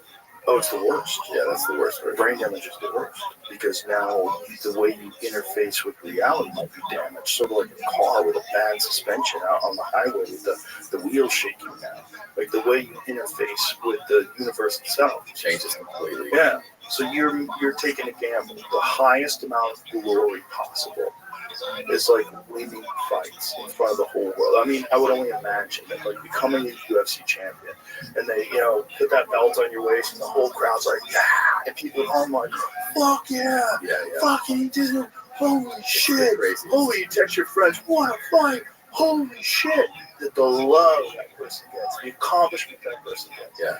But the price is you're risking the way you interface with reality itself, the brain. You're risking the brain, and you might get out of it like George St. Pierre. George St. Pierre, fine, handsome, wealthy, perfect, like intellectually. Like, you're the man still, bro, still the man. Yeah. Like, whenever I talk to him, it's like, Joe Rogan, how is things? Everything is great, buddy. He's all happy. You're like, boy, you fucking really pulled it off. You really pulled it off. You became a 2-division world champion, one of the greatest fighters of all time, and you're fine. I forgot about the world like this. Yeah. Most, it's going to end badly. Yeah, and the crazier part to me is how many of those guys you go, hey, if you could go back, we just change things. And they're like, no. Some of them like go, I love the glory so much. Like, you see it in fighting, you see it like in the NFL. Some of them are like, no, I'll accept. The identity. Yeah. The identity is so huge. The identity to be a special person. You don't get to be a special person. Most people don't get to be a special person. And a special fighter is a different kind of special person. Yeah. It's like, that's a guy who took the craziest of risks. Like, we all know, and you know better than anybody, how vulnerable the human body is. Because, like, your surgery and your injuries, that's fucking horrible. So, like, imagine if you had a fight, and now, like, you were a big-time fighter, and you hurt yourself playing basketball with Bert Kreischer, and then you got to build yourself back up to fight again, but you kind of know that your left arm is kind of still fucked a little bit. Yeah. Well, you never, like, no matter how far you get from it, you still have the voice in there. Oh, yeah. More so now, right? Oh, yeah. You're like, I never had that voice before. Oh, yeah. I'm like, watch out. Yeah. Be careful. Yeah. Like Do that. And I've had 3 knee surgeries, and I'm having a problem with this left knee that I really hurt. The last time I hurt it pretty bad was skiing, and the last time I skied, because I cracked the bone that's at the top of the tibia. And then I probably messed up the cartilage and shit in there too. But it's still better than most people's knees. Like, it's better than a regular knee. Like, like people are like, how bad is your knee? Like, it's not fucked up compared to your knees, like a regular person. Yeah, because I need my knee to be able to kick 60 miles an hour into a bag of sand. Yeah. Like, I'm requiring different things from my knee. Sure. But I know something. Yeah. Like, and if you're a fighter, you got a bum knee. Like, even though nobody can tell while you're moving around. But you know. And your hand breaks easier now. Yeah. And your neck hurts. And you get a pinched nerve. And your lower back gets out sometimes. And your kidneys kind of hurt. Cut weight for too many years. Sounds like you shouldn't be fighting. And your numbers not so good anymore. And then also, you can't take a punch anymore. Like, a lot of guys know that they used to be able to take a great punch, but now you can't get hit. So now you're gunshot. Yeah. Did you see Devin Haney's fight last weekend? No. He fought Ryan Garcia fucked him up in the last fight, and dropped him a bunch of times. Yeah. In this fight, it looks like he's done. Like, he's moving around, just like he's just constantly moving. I forget the gentleman's name, but there were rounds where neither one of them landed a punch. The whole round? The whole round. Then Garcia, that's the one where he won the fight, but then there was all this bullshit. He tested positive for some sort of performance-enhancing metabolite at a very low level, by the way. Like, not a level where it would be performance-enhancing. Yeah. So I don't know what happened. He says he didn't take anything. What ended up happening with the decision or the person or whatever? It became a no contest. Yeah, and I think he's also getting sued because, Devin Haney claimed that he won because he was on steroids, and that's a bad look. But you can tell him, mind fuck Devin Haney. And a lot of people, totally are writing off Devin Haney now, which is crazy. Because I remember when he beat Kambosos, I was like, damn, Devin Haney's slick. He's so good. And now, that guy he was just moving constantly. He's still a very skilled boxer, but it just shows you, one devastating loss for an undefeated fighter can fuck you up. Yeah. And some guys, they come back and they're fine. Like Garcia, for instance, Gervonta Davis fucked him up. He came back and he was fine. Yeah. But then that weekend, he fought Rolly Romero, and Romero dropped him, and he lost the decision. So they were going to set up a big rematch. Now nobody wants to see the rematch because they both lost. Well, actually, Devin didn't lose. He won a decision, but he lost public credibility because it was a very boring fight. Still an incredibly skillful boxer, a world champion boxer, very good boxer. But even the commentary, Antonio Tarver, was I don't like the way he's moving. His footwork seems erratic. Everything, it's he needs to settle down. Jose Ramirez. Yeah. But Haney won this fight. Yeah, he won a decision. Okay. But it was the fans lost. And this was this big event in Times Square. This is also a big event because Turki Al-Sheikh, the guy from Saudi Arabia, His Excellency, is the guy who's dumping incredible amounts of money into boxing so that he can get these guys to fight each other. Mm-hmm. So he's like, what do you need for the fight? How much to make this fight happen? I need $10 million. Done. And what? Fuck, I should ask for 20. It's that kind of a situation because the Saudis have so much money. So Oscar De La Hoya was talking about this, and he was saying these guys are spoiled and they're afraid to risk anything. Right. Because the money's so much, which is so interesting. You need a guy who's willing to risk it all to really fucking go for it. And these guys aren't willing to do that. And I think the Devin Haney thing, it's one of those things where you see a guy who is an unbelievably skilled fighter, but loses one fight, and they're just not the same. It's not the same. And Gervonta's still killing it. But he had that fight with Lamont Roach where it was a draw. And it was a legit draw. And, you know, you could even make the argument that Roach won that fight, and they're going to fight again. That should be very interesting. But I think it's also, for boxers, there's a situation where you can only keep up the RPMs for so long. All the greats, there's a certain amount of times that you can keep training, a certain amount of times you can keep competing. And like we're talking about, like your arm, you know, it's kind of fucked up. Yeah. That happens with them too. It's like the ankles are bad, something's bad. They can't do the same level of output. Yeah, it's not the same. They're not who they used to be. They might look the same, but they can't do what they could do 5 years ago, 6 years ago. Yeah. Yeah. It's hard. It's a hard sport, man. But it's also because the glory is so high if you're successful. So people are willing to do it. Yeah. Very crazy though. Yeah. Thank God that's not what we make a living. Thank God. Dude, if the UFC was around when I was competing, I 100% would have done it. And then imagine how dumb I would be now at 57 years old. Oh, I'd be a mess. A lot of staring. Oh, it'd be a lot of like drooling. And so, hey, you look good. You losing weight? You losing weight? What are you doing? Because, dieting?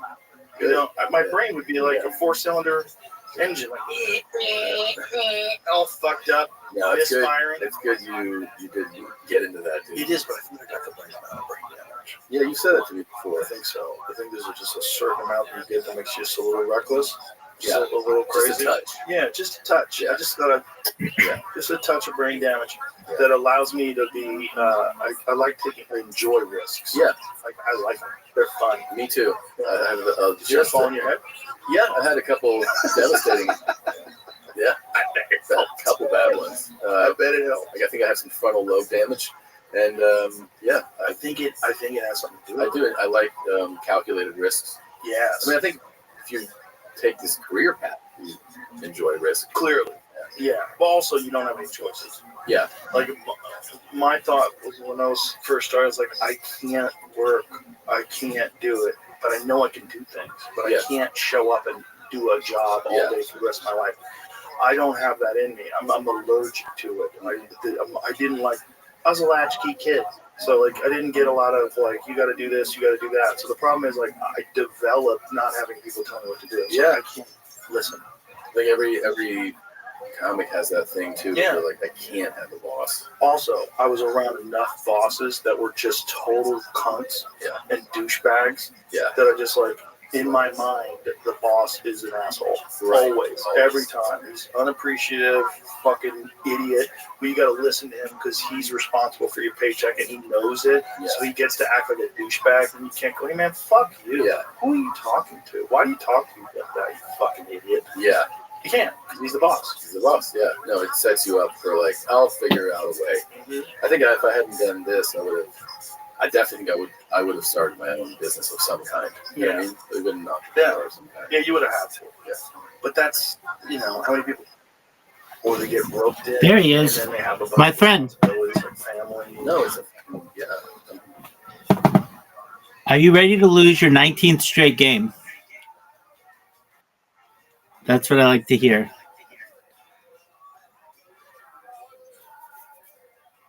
19 straight. You know what that means? We could have played real golf and you would have lost every single, not just hole, but like a lot. You would have lost a lot.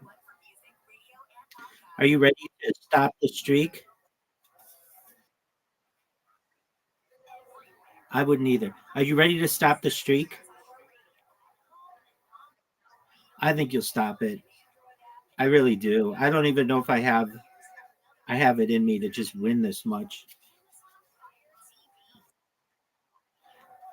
Are you less than 15.2% body fat? All right. Are you proud of that drive?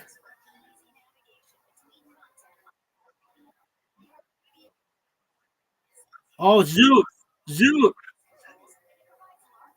Now's your chance. You watch. I'm going to regret this shot.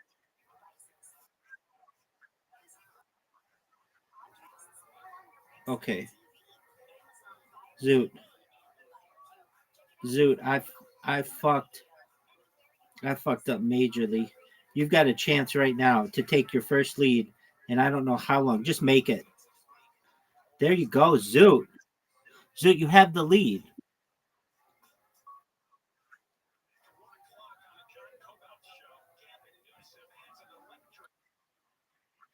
Zoot.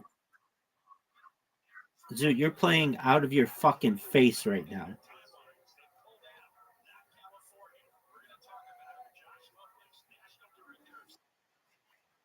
Yo, right?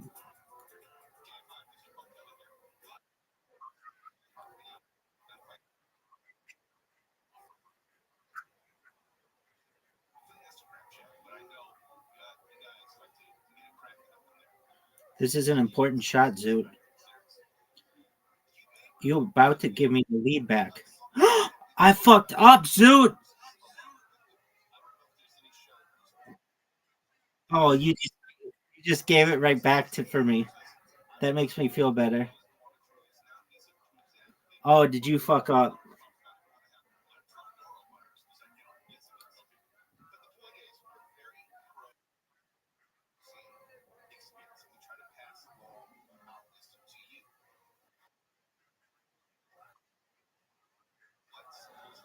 I did not have a good drive. I know.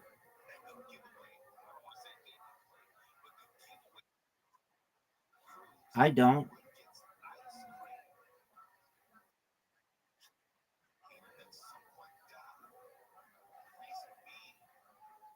Zoot, I can't believe you missed that shot.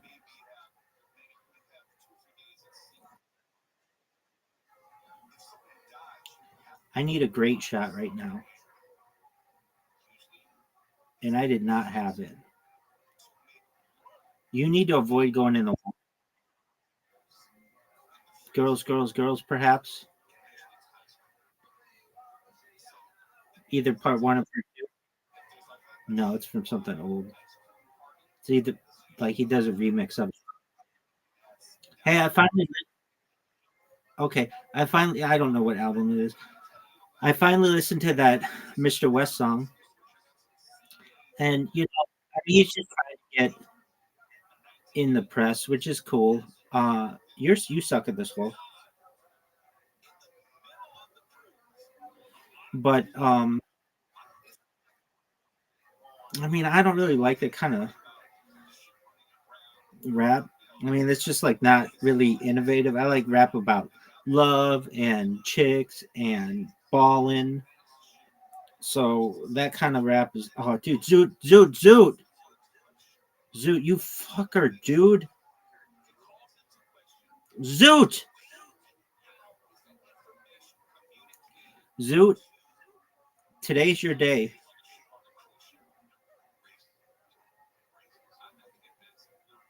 Zoot, what in the no, no. I don't think the latter.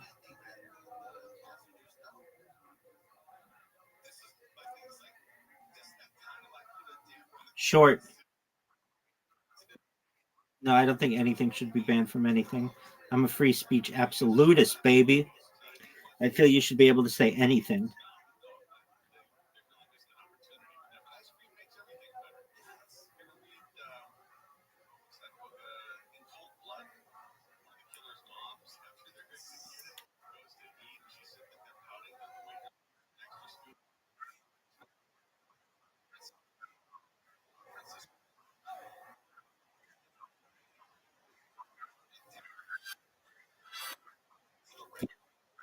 Yeah, that's just not my way.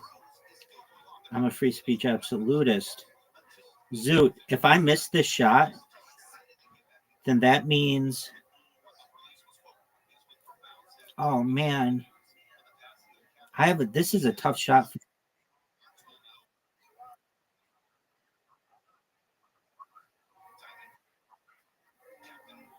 I know.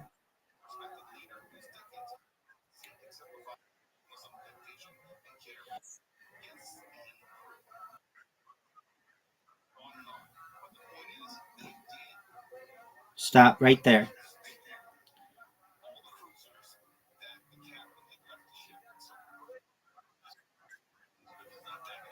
Zoot, that was a big shot. Hit the tree, baby. Yeah, you do. Zoot, it all comes down to this. Are you nervous?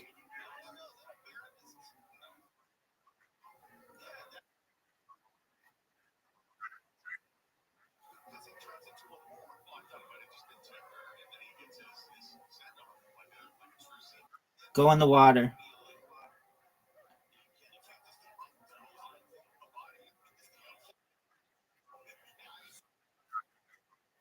Of what? That's tight.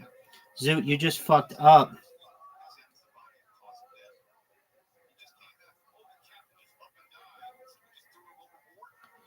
Oh, baby girl. Zoot.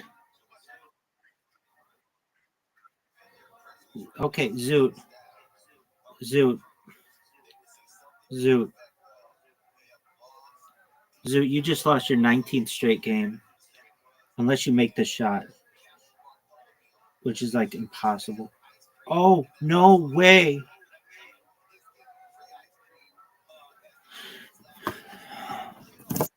Here we are on the fifth hole Fox Sports. We've got Zoot. Zoot, it was a hard fought loss. I want to know what's in your head. You've lost 19 straight games. Rabbi's approaching their 1,000th win, which is just unprecedented. And you are probably at over 1,000 losses at this point. 19 of which have come just now. I'm trying to develop some type of mindset for where you are.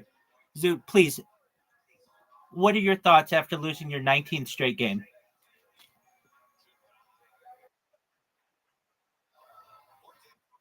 Yeah, yes, you did. Yes, that is correct. Dude, now you see how big that one shot was. Had you made that shot? Yeah, but I missed it too. So, Zoot, is there anything that you're going to do different in the next game for 20 straight games?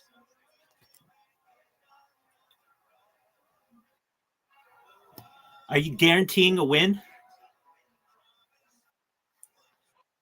Squid Games? All right. Back to you in the studio. All right, Zoot. Are you ready? Are you ready?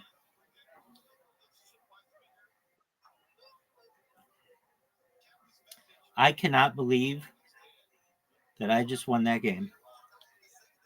I did not play that well.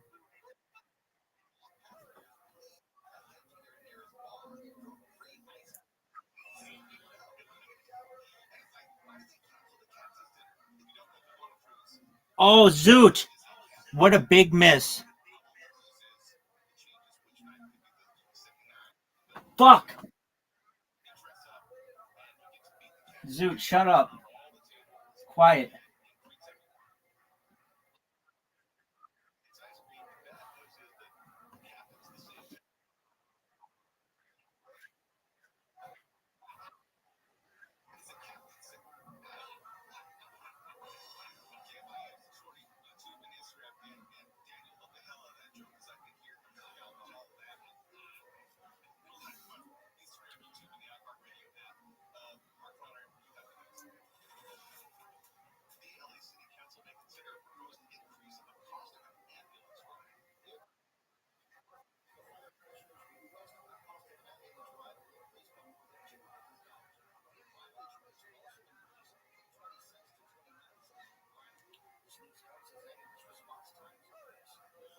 Thank you, Zoot.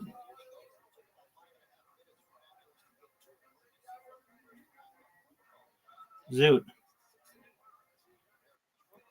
Do you recognize that we're tied?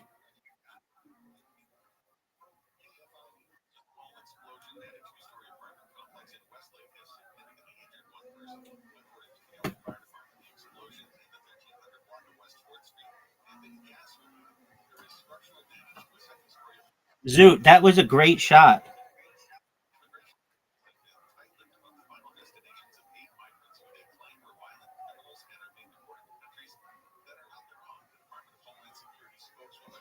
I matched it though.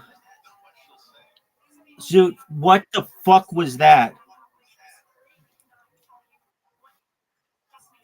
You know I'm bad at this hole.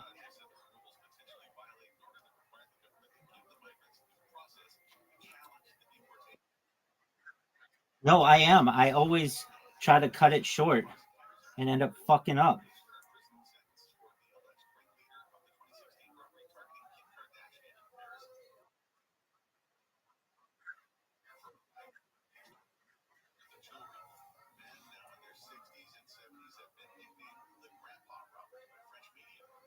Oh, that was a great shot.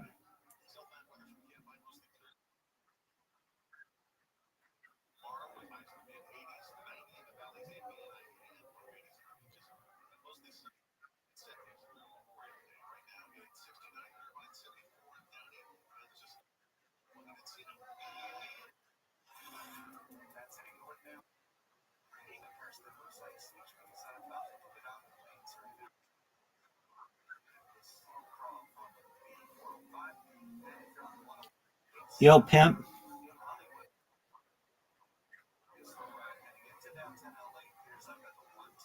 Oh, Zoot, what the fuck, man?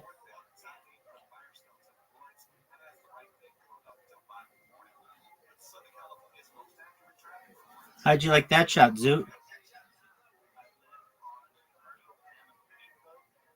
Oh, Zoot.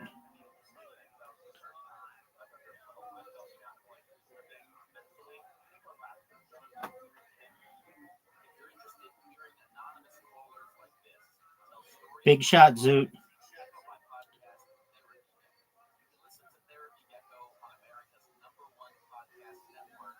Heartbreaking. Zoot, you know I'm going for 20 wins.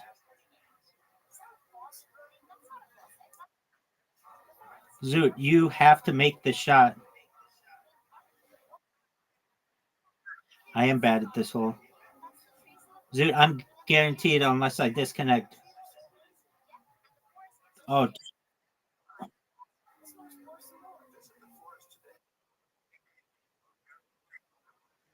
because I'm sick as fuck and I'm beautiful. Zoot, do you know the name of this hole?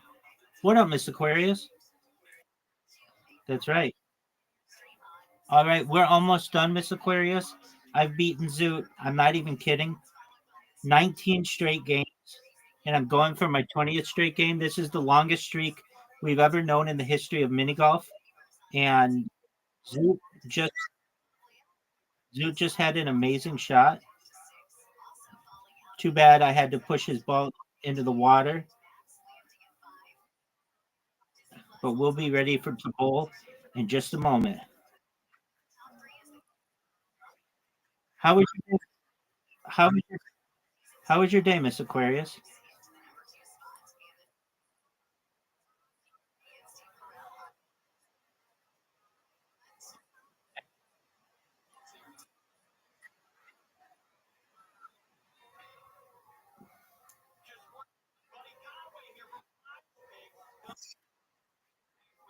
You've asked me this question before. I've picked people up from jail. A friend of mine got arrested.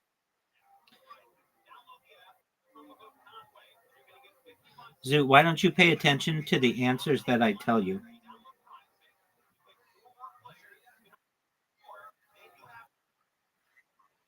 Yes, you did. I remember when you asked me because you also asked Riser, and Riser told us about that thing that he did when he graffitied something. Zoo, pay attention when you ask a question what the answers are. All right, Miss Aquarius, you ready?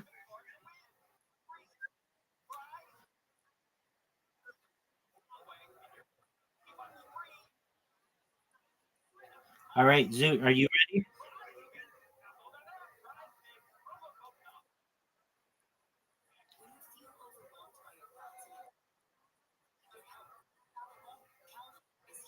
Zoot, you have an invitation and we're waiting on you. Zoot, I want to see your game over ball. Come on, big dog.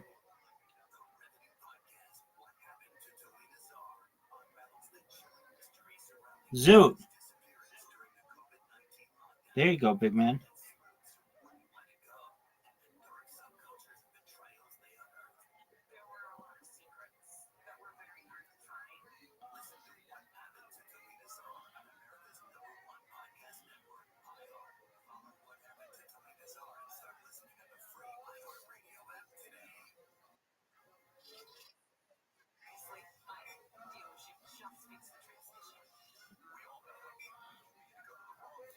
Dude, that was a dog shit shot.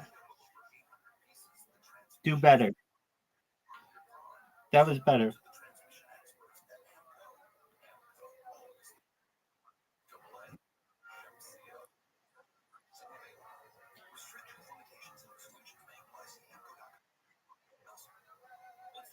Get it. That was a tough. That was a tough spot.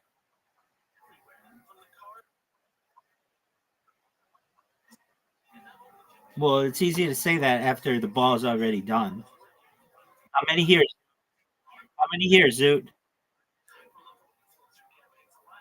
Zoot, I thought you said she was going to get a spare. Zoot, not even close.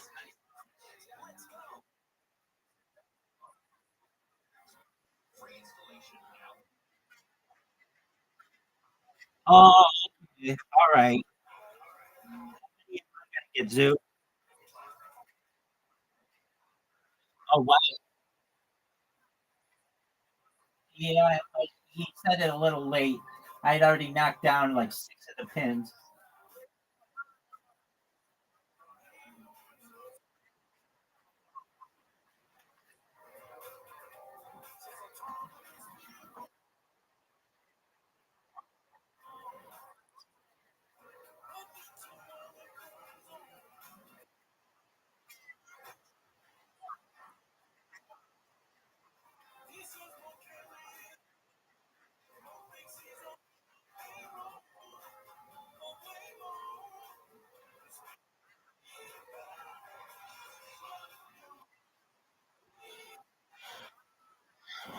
Zoot, what was your prediction?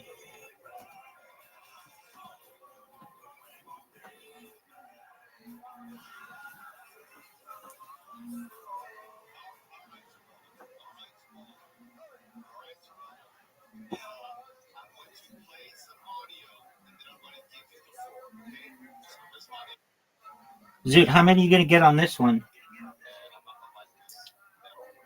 4.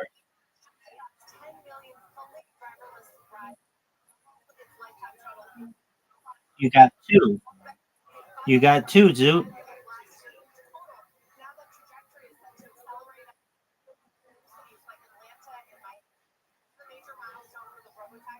Oh, baby girl, that's a turkey. That's 3 in a row.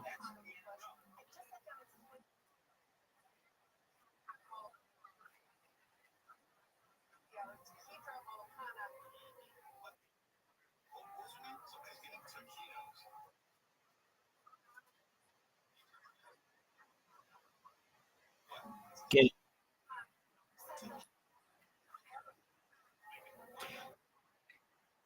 Zoot, you have 19. That's the lowest I think we've ever seen anybody. Zoot, you're garbage.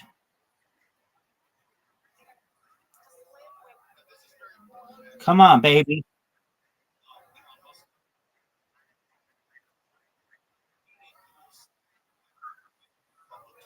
Don't you bring me into this. You ready to see someone break 100, Zoot? There we go. 107.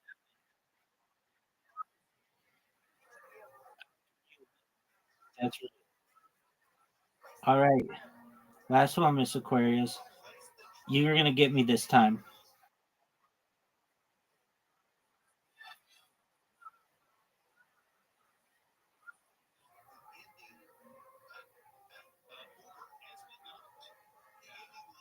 Zoot, we're waiting on you.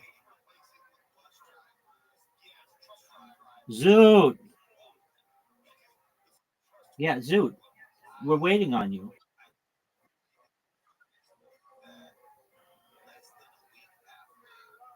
Oh, look at this one. Miss Aquarius is on tonight. This girl is on fire. Yeah, dog. But not really, because when Miss Aquarius wins, I win. So like we're both kind of undefeated. Zoot, this one's gotcha, Zoot. Yeah, but she got a strike and I got a spare, so she like doubles what I have.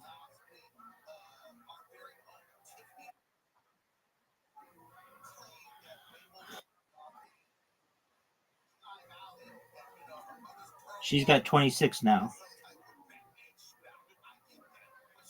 She's got 27 now. 28. Zoot, try to beat your all-time high of 19.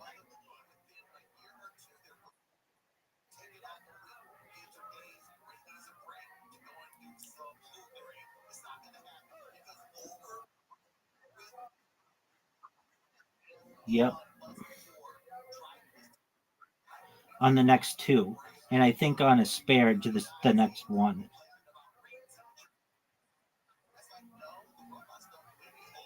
So like there, I got 7, but it gave me 14. Get it?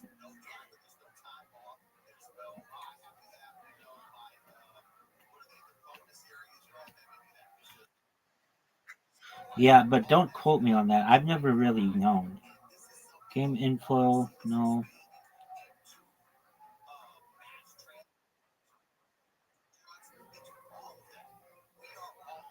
Get it, girl.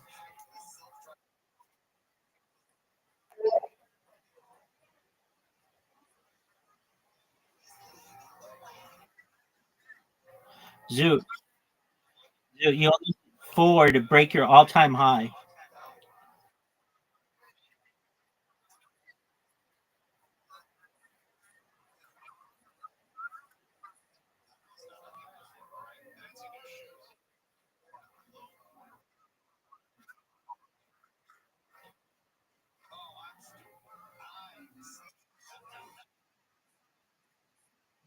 You're good. Don't worry.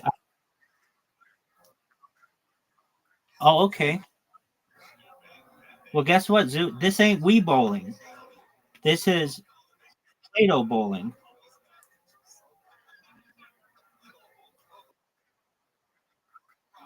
Okay.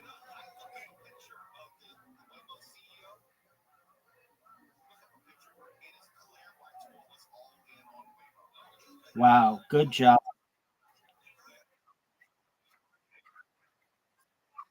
Okay. Do you think you get more than 19?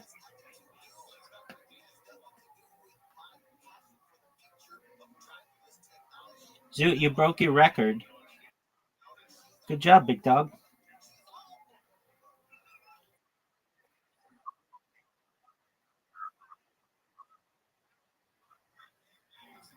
Excellent. This one's for Zoot. Thank you, ma'am.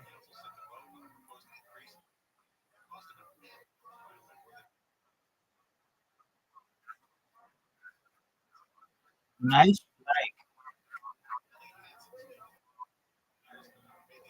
Why not Super Nintendo or Nintendo?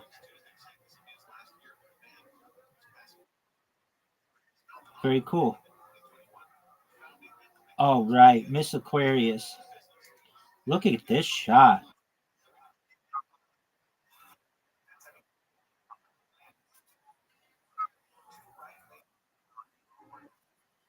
Ooh, Zoot, go. Zoot, are you a Wii salesman or you are payable?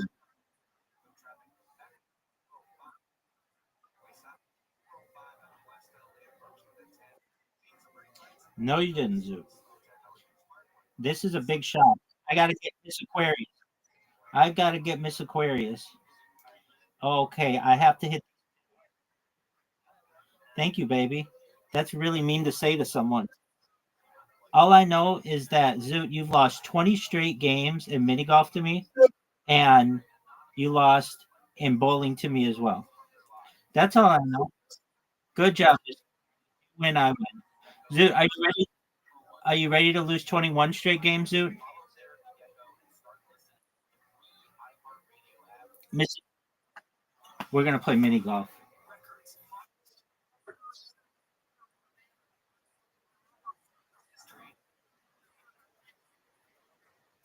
All right.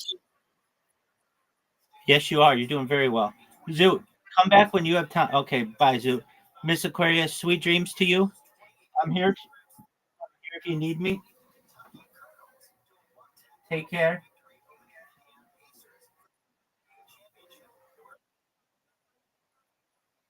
Excellent. Good night. Now we're at the age too where you can look back on 25 years of people you know. Oh my God, we're like miserable. Oh my God, people that are in hell.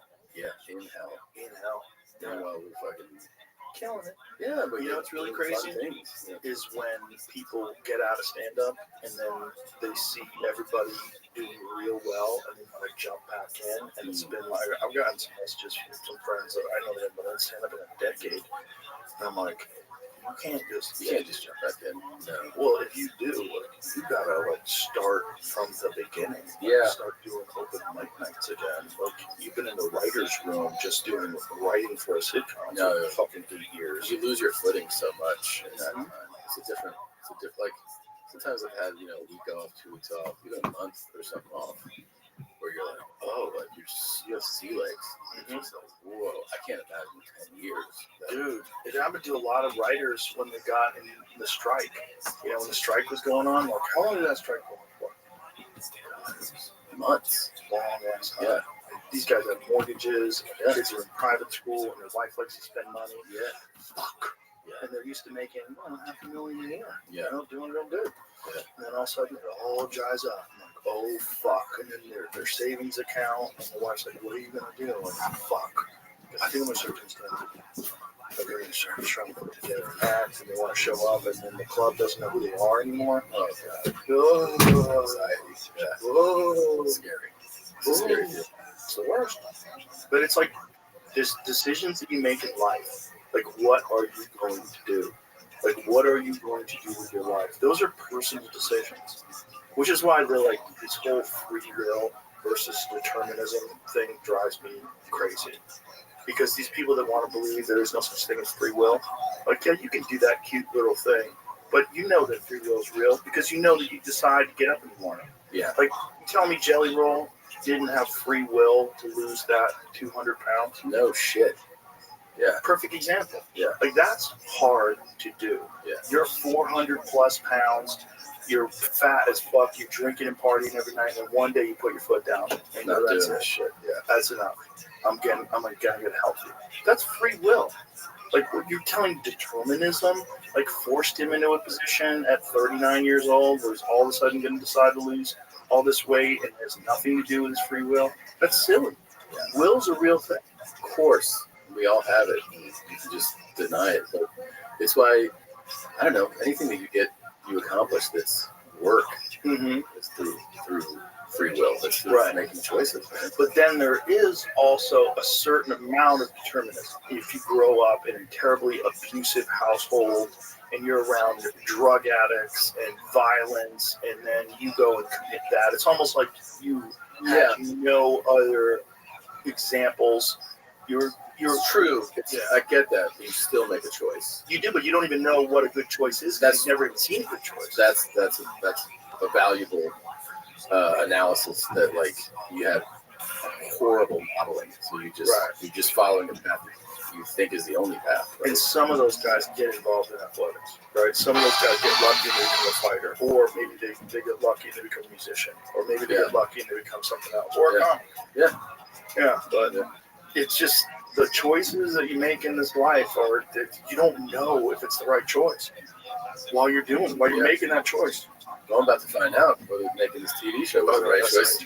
I'll find out. You have to piss. Seems like you're wiggling. I got to piss. I do it. Should we wrap it up? Sure. Listen, what you showed me is amazing. Thanks, I'm man. sure it's going to be fucking Bad Thoughts. When is it out? It's Tuesday, so tomorrow. Tomorrow. Yeah. Fuck yeah. It's this stuff I saw is amazing. It's fucking hilarious. Thanks a lot, bro. I'm glad you're doing stuff, man. I'm just glad you're out there. I'm beautiful to see. I'm very excited for it. I'll tell you, I know it's an overused term, but it really was a dream come true to do it. Well, you can tell. You can tell by how well it came out. It's so ridiculous. It's so you. It's such a signature Tom Segura type of humor. Thanks, man. It's awesome. I'm excited for it. Thanks for having me on, man. My pleasure, my brother. Always Anytime. good. Always good to see you. Love you to death. Bye, everybody.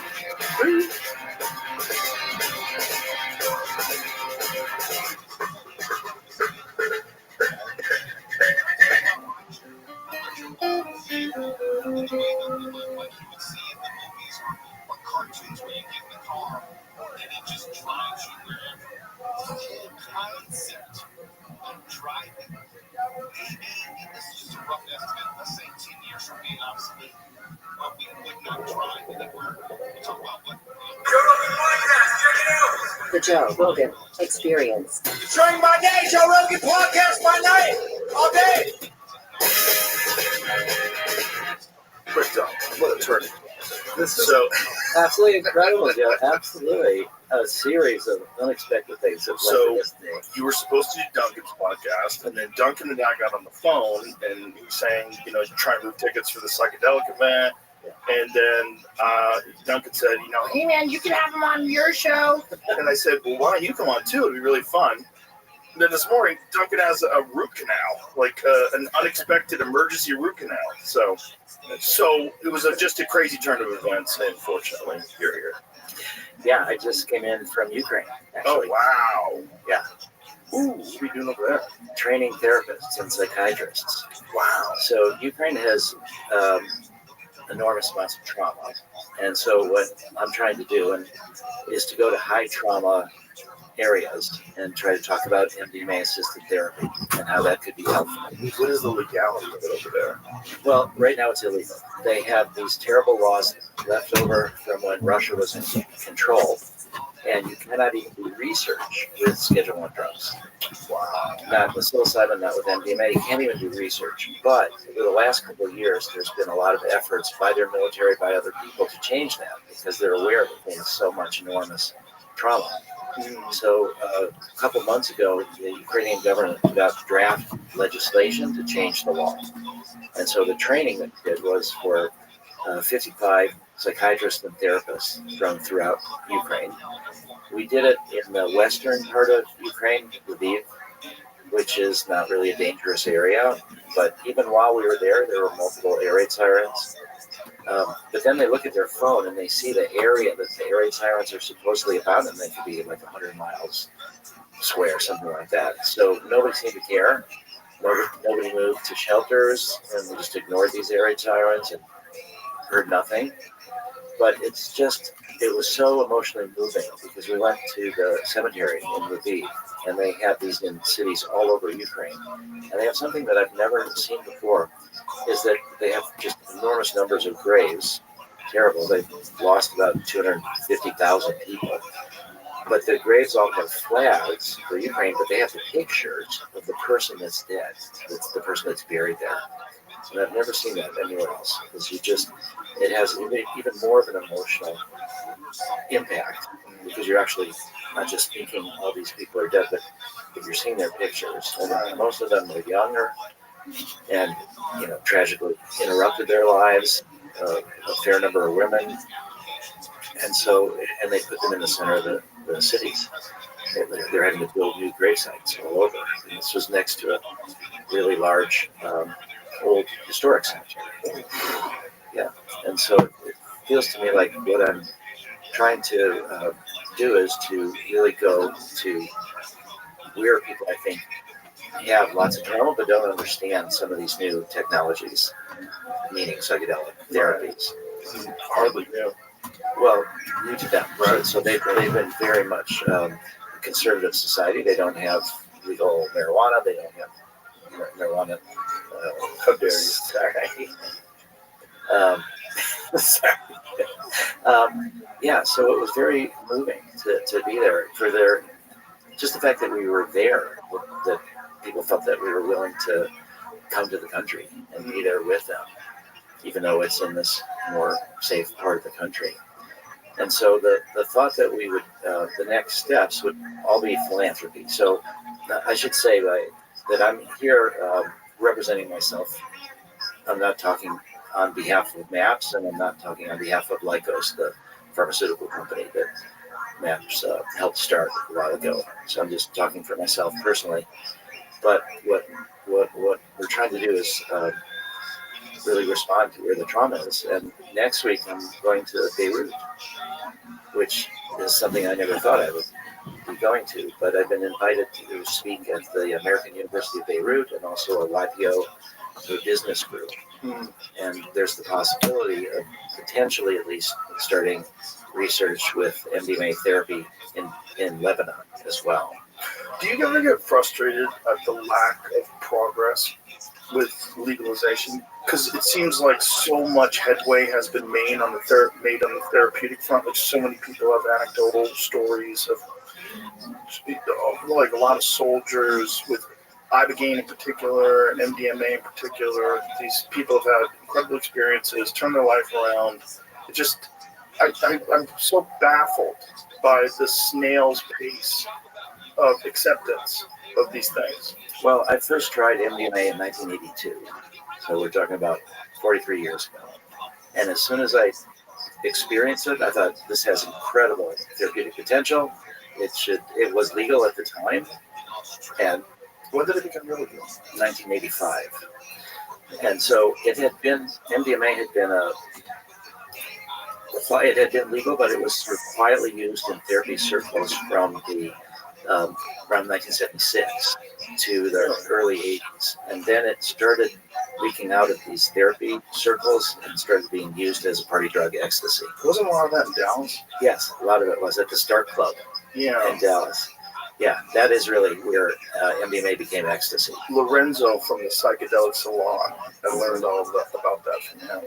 Yeah. There's a fellow named Michael King is working on a movie about the Start Club. Oh, wow. There's an incredible story because Larry Hagman, who is the star of Dallas, frequented this nightclub with a bunch of the people from the cast, and they had the police had decided to bust it. Because they knew that there was all these experiences. No, but they were all prepared to bust the Start Club that night, and unexpectedly, Larry Hagman showed up, and they canceled the bus because they thought it'd be too embarrassing to bust him, and they busted it another time. He was on CNN once, and he was talking about how he's not afraid of death because he had an incredible LSD experience. Yeah, did you see that? I did. Yeah, and the reason, like, what? Well, he did LSD therapy in the 60s. The reason that I even knew that is my mother-in-law read his autobiography, and he talks about doing LSD therapy in the 60s. And so my mother-in-law said, you might want to try to contact this guy because maybe he's got overlapping interests and he'll help out. And it took me a couple of years to get to him, but eventually I did. I'll tell you one funny story is that I got to know him pretty well, and I would stay over at his house a bunch of times in Santa Monica. But he was also in I Dream of Jeannie. Oh, yeah. So I Dream of Jeannie is about this genie that comes out of this bottle. He's an astronaut. And a friend of his had made a bong out of the genie bottle. and they wanted to market it, and Larry said, no way. So there was only, 2 versions of this genie bong. And I had one of my more humorous moments was smoking pot with Larry Hagman, genie bong. That's hilarious. It's so funny when a guy plays this like straight-laced, greedy, kind of psycho on a television show, a soap opera show, and then in real life he's a stoner. Oh, he's incredible. Yeah. Isn't that interesting, though? It's like, because you would never guess that from the J.R. Ewing character. Oh, right. No, he was very much pro psychedelic and had multiple experiences during the 60s. And the CNN interview was wild though, because they were there. I remember watching it, going, "Oh, you guys weren't ready for this." That's what he said. That they're like, "What? Just acid's good." It's like literally the opposite of the Bill Hicks joke. You know, that Bill Hicks joke, like you never hear like a good drug story. Yeah. It's always young man on acid thinks he can fly, like dies. Yeah. You know, it's like that was the one time. A positive drug story from like a beloved star of a beloved show. Yeah, it was the most popular TV show in the world at some point. Yeah.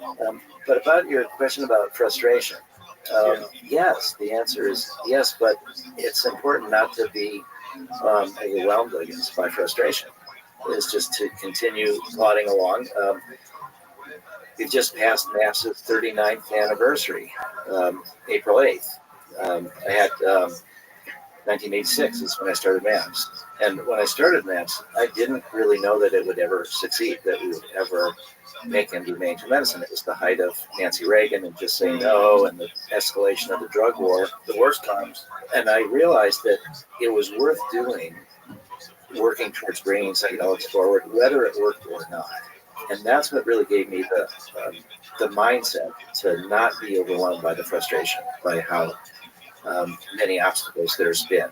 Because I always had this feeling that we need this kind of healing, we need this access to these experiences.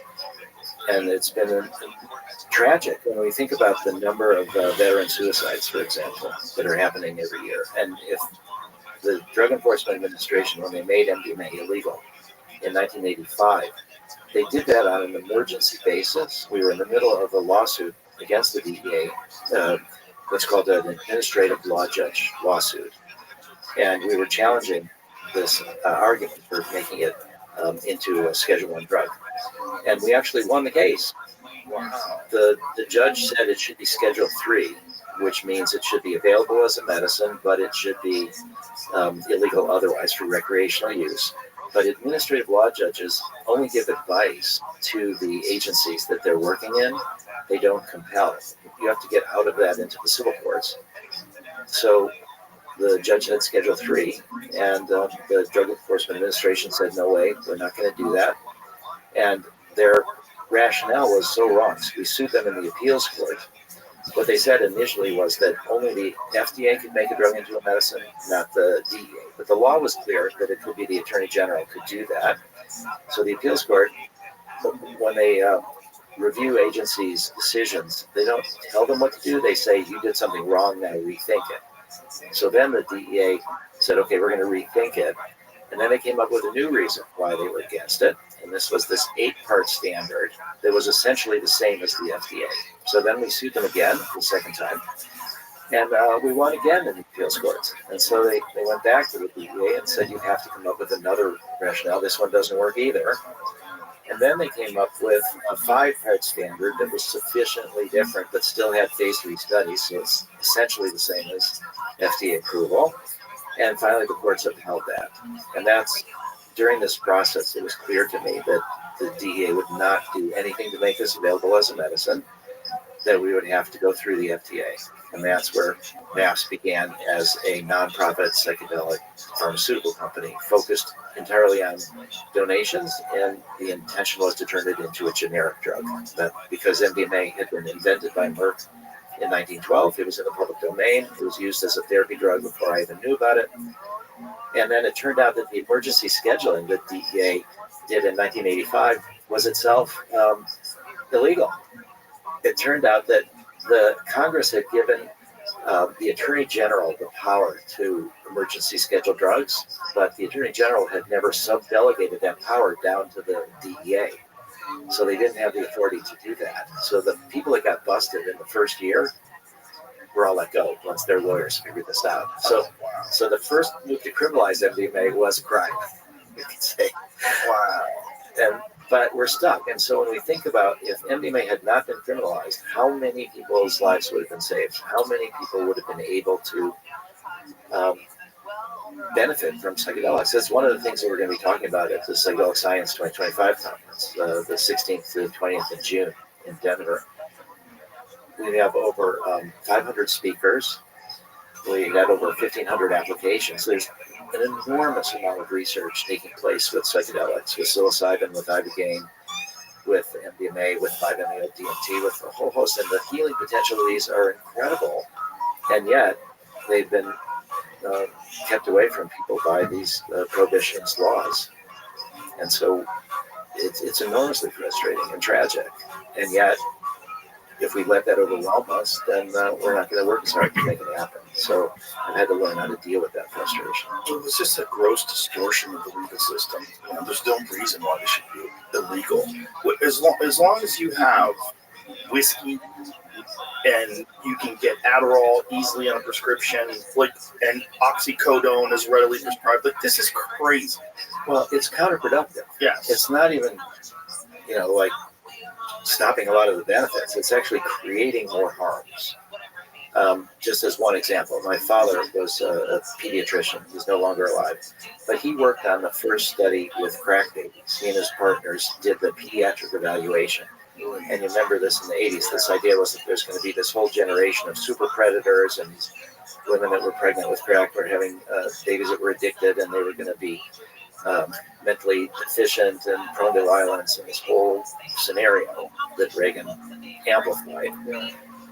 And what my father and his partners found out was that that really these kids could recover, that they could do better, that it was mostly malnutrition, poverty. It's not like fetal alcohol syndrome, that it was really not this direct connection between the crack cocaine and the problems with these kids. But what he found was that the women that were pregnant and were addicted were driven away from things. Just put it on Do Not Disturb.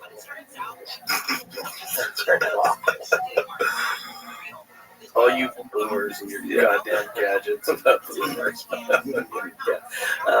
he found that these women were dissuaded from seeking treatment. Why? Because they were worried that they would have their babies taken away from them, because they were worried they were going to go to jail. So the drug war is counterproductive, and that the people that need the help the most are driven away from seeking it because of the stigma and shame and criminality. Right. But then they screw up sometimes and do like what Portland did, where they just go, everybody just do whatever you want. And then, unfortunately, you've already set a culture where you've allowed people to do fentanyl in the street and meth and whatever else they want. And then the laws pass where you decriminalize everything. It's legal fake law.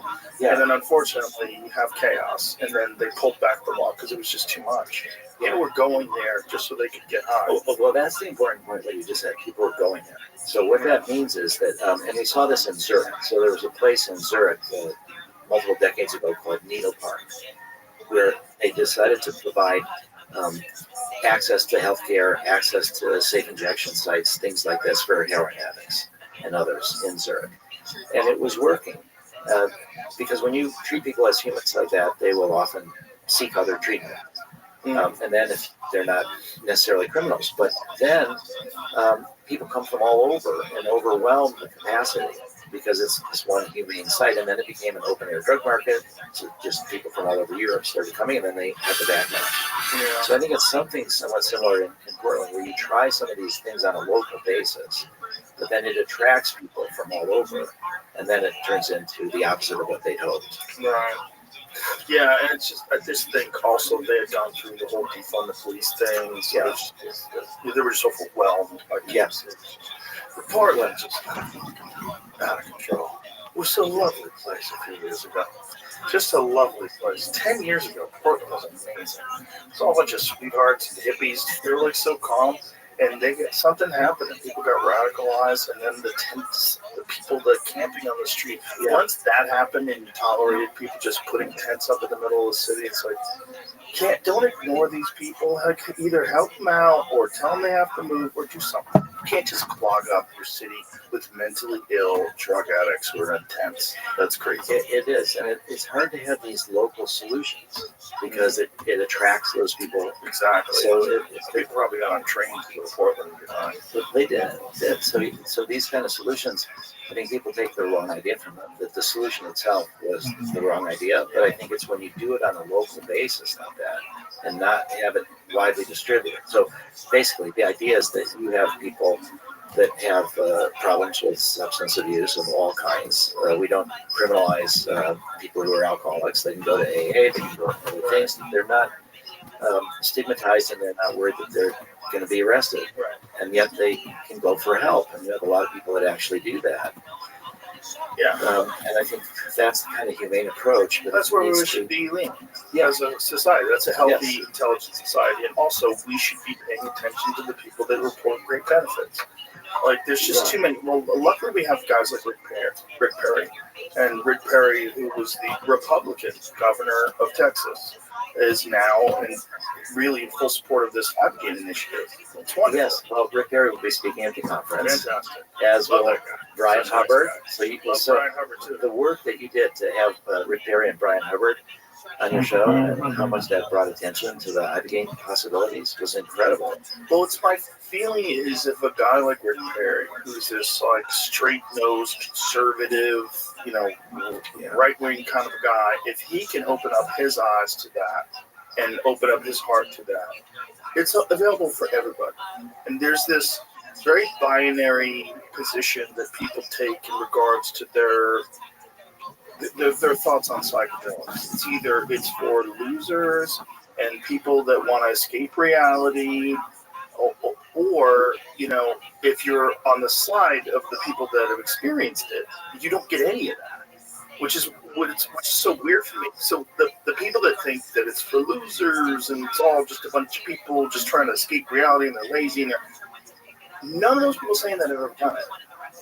So if you can get just a few of them to do it and tell their friends, if we had like legitimate therapy centers, because everybody needs a little help. Yes. I'm not saying you need to get off heroin, I'm not saying you're coming back from Afghanistan. I'm not saying anything crazy, but like everybody could use just a little therapeutic help to give you a fresh perspective. And I think if that was available to a lot of people that are just generally depressed, I think we could change the tone of the country. I really do. Because one of the things that bums me out the most about, especially the interactions that people have on social media, is like it's all negative. It's all negative. You're living in these rare moments. You have a finite amount of time. 100 years is so quick. It goes by so fast, and you're wasting it, yelling at people on Twitter for what? For what? Like commenting on things all day long in anger and disgust. And look where this country is. Like, what are you talking about? Everyone's perspective needs a little help, needs a little pick-me-up, just a little something to go, I think we're okay. I think we're going to be okay.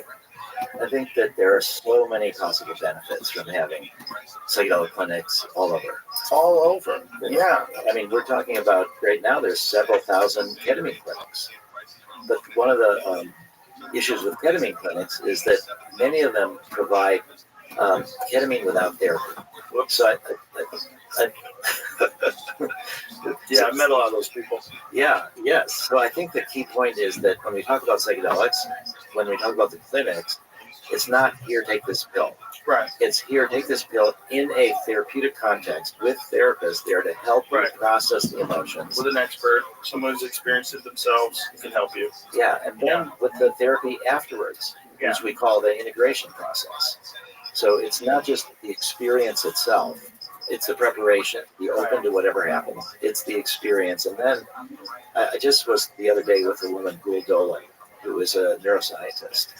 And what she's talked about and what she's discovered is that psychedelics are these rare substances that have, they'll open up what they call the critical periods. So it's neuroplasticity. It's this ability to rewire your brain that stays for sometimes weeks or longer. With ibogaine, it can be several months after you have the experience. So that the therapy that happens afterwards, the work that you do to integrate it, has special potential to make long-term changes in your behavior, in your brain circuitry. And so psychedelics are unique among substances. People are trying to develop non-psychedelic psychedelics that do have this neuroplasticity property, but they open up this potential for long-term change if you do the therapy afterwards, if you focus on trying to put the insights that you have during the experience and then tried to make them into permanent behavior patterns. That's really fascinating. It's also so typically human that we try to develop non-psychedelic versions of the same thing. Like we can do better than nature. Yeah, God was onto something, but no, he had an early plan. It wasn't really fleshed out yet. Right. Well, one of the things that was really impactful for Rick Perry was Morgan Luttrell, who's now a member of Congress. Right. And so Morgan had very terrible trauma from his military service, and eventually was able to experience Ibogaine. And from that, he was able to get a lot better. And there's a researcher, Nolan Williams, who will also be at the conference, who's done work with Ibogaine and a lot of the Navy SEALs and others that have gone down to Mexico, and he's done studies of their brains with traumatic brain injury, and has shown before and after that some of them actually do have this recovery from traumatic brain injury. Yeah, it's pretty phenomenal. It's also helps people with other neurological disorders, like it's helped people with Parkinson's, right? Yes, and that is where it could make sense in certain ways to have non-psychedelic psychedelics. Right, but also, why not? If Ibogaine's working, well, get him on that. You already have Parkinson's. Are you scared? Well, and then you get the insights though as well. Yes. So, but there's people that might not want that. It's difficult. But why do they not want it? They don't want it because of propaganda. You know, they don't want it because someone, you know, there's the stories of like Sid Barrett from Pink Floyd, or you know what I mean? Like, the stories of people losing their mind. That's what people are terrified of. I think with some people, honestly, that's a valid point. Now that you're saying that, there's a bunch of people that are like very psychologically vulnerable, and maybe a profound psychedelic experience wouldn't be tenable. They wouldn't be able to handle it. You know, that's possible. There's a bunch of people that if they're in a bad state, maybe they're on a ton of medication just keeping them stable, they can't do psychedelics. Maybe them, a non-psychedelic version of it that rewired their brain would be beneficial. Now that I think about it. Yeah, there is actually a situation with cluster headaches. So cluster headaches are like suicide headaches. They're worse than migraines. And there was, this is now back around 2003, a bunch of the people who had cluster headaches, one of them went to a party, did mushrooms, and found that it postponed the cycle and would interrupt the cycle of these cluster headaches, which are terrible. And so they contacted me, and they formed this group called Cluster Busters. And they said, we don't want to be criminals anymore. We would like to study this. Can you help us study this? And I live in Boston right next to McLean Hospital, which is part of Harvard Medical School. And I approached them and I said, would you want to study these people with cluster headaches? And they said, sure, this is really interesting. So they brought in all these people and checked their medical records and determined that this was really the case, that psilocybin and LSD blocked cluster headache cycle and postponed the next cycle. And so we did all this research, and then the next step would have been to actually give LSD or psilocybin to people with cluster headaches. And the people at Harvard, like, oh, Timothy Leary, he was here, we don't want to do this, you know. So Ultra, all of that. They ruined it for everybody. Well, we're trying to get over that, but they did. And but then the people at Harvard said, well, we will do this LSD or psilocybin, but only if it's the last resort, only if everything else fails. So the scientists, Torsten Passy and John Halpern, decided that they would use a non-psychedelic version of LSD called bromo LSD. And the plan was that they would give this bromo LSD to a bunch of people with cluster headaches. It would not work. And then they would come back and say, hey, we need to do this LSD and psilocybin research. So I said, okay, that makes sense. We have no idea why LSD or psilocybin works, but it's probably connected to the psychedelic properties of it. And so they did the study at Hanover University in Germany, and I kept waiting for the results, and they wouldn't. I heard nothing. And then after months, they finally said, we didn't want to tell you, but the bromo LSD works even better than the LSD and the psilocybin, because with LSD, it's effective in micrograms. For psilocybin, you take 25 milligrams for a major trip. But with bromo LSD, you can give large amounts of it because you're not getting high. And whatever it does, it's still a mystery what it does in the brain, but it works better. You just flood the brain So that's actually a good example of a non-psychedelic psychedelic for a physiological problem that could make sense as a medicine. Yeah, that makes a lot of sense. Yeah. It makes a lot of sense for the dose, especially. Yeah. But that's great, though. At least that way, like, we found something out.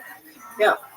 And actually, when they finally told me that it worked and that they didn't want to tell me, I said, I'm interested in psychedelic therapy. I'm also what's best for patients. So that if this Rome LSD is best for patients, that's great. It's not upsetting me at all because we're talking about it anyway for a physiological thing, and I'm interested in the therapy part of it. And so, unfortunately, talk about being frustrating. Gary Turnbull is a philanthropist and is trying to make bromo LSD into a medicine, but he's been unable to raise all the funds that he needs to do that. And so this was a treatment for a terrible disorder that was identified over about 20 years ago, and it's still not been made into a medicine. And so those are the things that are frustrating because it's not even psychedelic. Right. That's crazy. It's just too close to psychedelic. Yeah. It's too related by, so association. Yeah, so Morgan Drell was a big example to educate Rick Perry. Morgan will be at the conference. Congressman Jack Bergman, who's leading an effort in Washington to have a group that's trying to collect a lot of support, bipartisan support, to make psychedelics into medicines. Will be there. The military aspect of it is very important because they're generally very right-wing guys and women. They serve their country. They're hard-nosed, disciplined people. If they can experience it, they can realize. I've always said that, like, I try to act as a bridge between the meatheads and the potheads. You are a good bridge. I'm the bridge. Here I am. Yeah. You know what Timothy Leary said, which is phenomenal, and tell me if this is true for you. He said, if you want to be a bridge, you have to get used to being stepped on. Well, that's for sure. Yeah, I'm pretty used to being stepped on. Yeah. But I mean, not necessarily for those positions. Because the idea of pot and a lot of these other things is that it makes you lazy. And you have a really hard time convincing anybody that I'm lazy. That's very hard. I'm pretty disciplined. I don't believe that's the case. I don't think it's just, I don't think they're mutually exclusive. Like, you have to have either discipline or be able to enjoy expanding your consciousness. I think, in fact, it enhances your perspective, which enhances the understanding of the value of discipline and hard work, and of honesty, and of, like, doing things the right way. Like, you do things the right way, you genuinely feel better. And if you ever have trips, like whatever, even in the sensory deprivation tank, like sober, getting in there, they're better when you live the right way. You don't have any demons, or as many. You don't have any regrets. You don't have to do the right thing. It could be a good person. Like, it's not that hard to do. And the fact that it's been conflated with laziness and ne'er-do-wells and all that stuff, like, that's nonsense. Some of the most ambitious people I know smoke weed. Some of the most hard-working, interesting, creative people I know smoke weed. They enjoy it. Well, one of the best examples is Carl Sagan. Yes, one of the best examples. And yes. he had to hide that, though, for decades because he was worried he would lose his security clearances. I was trying to tell that to someone who was a scientist once off air, and they didn't believe me. I'm like, how do you not know? How do you not know Carl Sagan was a huge pot smoker? Right. Well, Lester Grinspoon was a doctor at Harvard Medical School. He was one of my mentors, and he was close personal friends with Carl Sagan. And Lester was an expert on medical marijuana. And he had a book about experiences with marijuana. Carl Sagan had to tell his story under a pseudonym because he didn't really want to be known for that. But it's a different time period, and that's why guys like him are so brave. Just to talk about it at all, you could risk everything. He was the guy explaining science and astronomy to everybody and explaining the cosmos. We found out that guy's a stoner. Like, oh, it's all out the window now. Oh, yeah. And his wife, Andrea, was on the board of directors of the NORML, to legalize marijuana, the National Organization for the Reform of Marijuana. It's very frustrating for me because when I was a young man, I remember thinking that eventually all this will be worked out and by the time I'm 35 or something like that, there won't be any more drug laws about things that are beneficial. I really did believe that. Now I'm 57. I'm like, oh my God, it's not changing. Oh my God, it's this shit's taken forever. It's been decades of everyone knowing, decades of the internet. Before the internet, you kind of propaganda was very effective. The reefer madness stuff and all that craziness that they pumped into people's heads. Like that was the 1930s, man, and that's still effective today. There's still people today that believe all that stuff. Well, you just shared with me before we started talking about the Texas law that's trying to. If you could maybe share about that. Ken Paxton, that I like him. Very nice guy. I don't know why he did this, but Austin had decriminalized marijuana. So apparently the Attorney General's office sued Austin. And what is the ruling on that? I don't know if they even have acted on this or if they're going to appeal or what it is. But, here's the thing about something that's not fully legal. And I've talked about this before, so I apologize if anybody's heard this. John Norris, who's a friend of mine, who's been on the podcast, who was a game warden in California. And he found a diverted stream, and they were trying to figure out what's going on. They figured some farmer fucked up, and what's going on here, and fish were dead. And so he's a game warden, so they have to track down what happened with his stream. Finds this huge grow up in the middle of the national forest, run by the cartel, and then his entire operation in the decades future becomes a tactical force with bulletproof vests, dogs, and guns.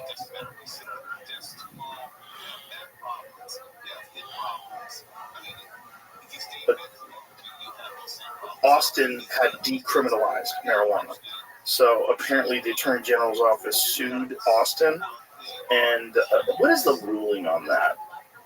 I don't know if they even have acted on this or if they're going to appeal or what it is. But here's the thing about something that's not fully legal. And I've talked about this before, so I apologize if anybody's heard this. John Norris, who's a friend of mine, who's been on the podcast, who was a game warden in California.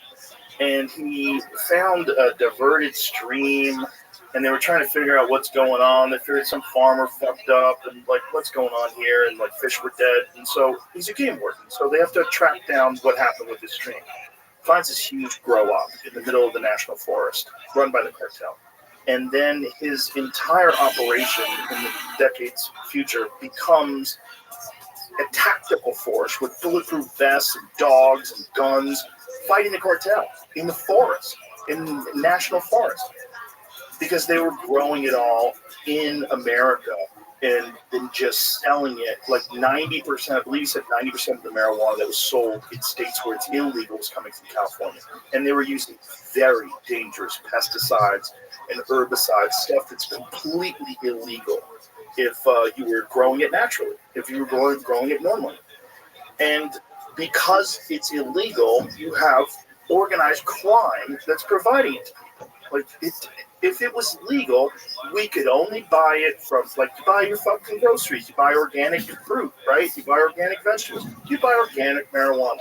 You would know the people who are growing it, you could meet the farmers, just like you can meet people from White Oak Pastures, you meet people from fucking Happy Green Farm. And you would know where you're getting your stuff. You know there's no fentanyl in it, which is apparently they're talking about that now. You're not helping anybody. You're only hurting people. Now, if your goal is just to hurt as many people as possible, well, yeah, make more laws. You got to keep locking people up. Lock people up for things that don't hurt anybody, even themselves.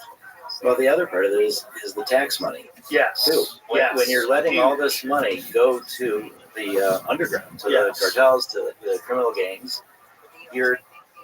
alternatively, you could have it as taxes, and it could make it easier on the rest of us. I could see as an argument, if you were the Attorney General, who said you are propping up organized crime by allowing it to be decriminalized, and the people that are growing it and selling it in Austin, or the people that have it in Austin, are all committing crime, so they're probably cartel people. I could see that argument, kind of. But you know what the fucking solution to that is? Make it legal. This is dumb. We could just buy whiskey anywhere, which I love. Nothing wrong with it. But you can go buy. I have a bar. I'm a drug dealer. Literally, I'm a drug dealer. I have a Yeah. bar. I own a bar. I sell drugs. Alcohol's a fucking drug. It's just a sanctioned legal drug that we pay taxes for. And, you know, the alcohol commission has to check, make sure we're doing everything right. But it's drugs, and it's way more dangerous. And prohibition of alcohol, actually, in the 20s, led to organized crime in America. Yes, Al Capone, all Right. that stuff, propped up organization, but also led to NASCAR too. Yeah, it's pretty cool. They figured out how to soup up some cars to get away from the cops. Right. That's what NASCAR came from. Did you know that? Yeah. It's amazing. But it's so dumb. It's so like, and everyone who enjoys a little alcohol with a drink at a social gathering, there's nothing wrong with that. There's nothing wrong with that. Let people do what the fuck they want to do. We're all going to die someday.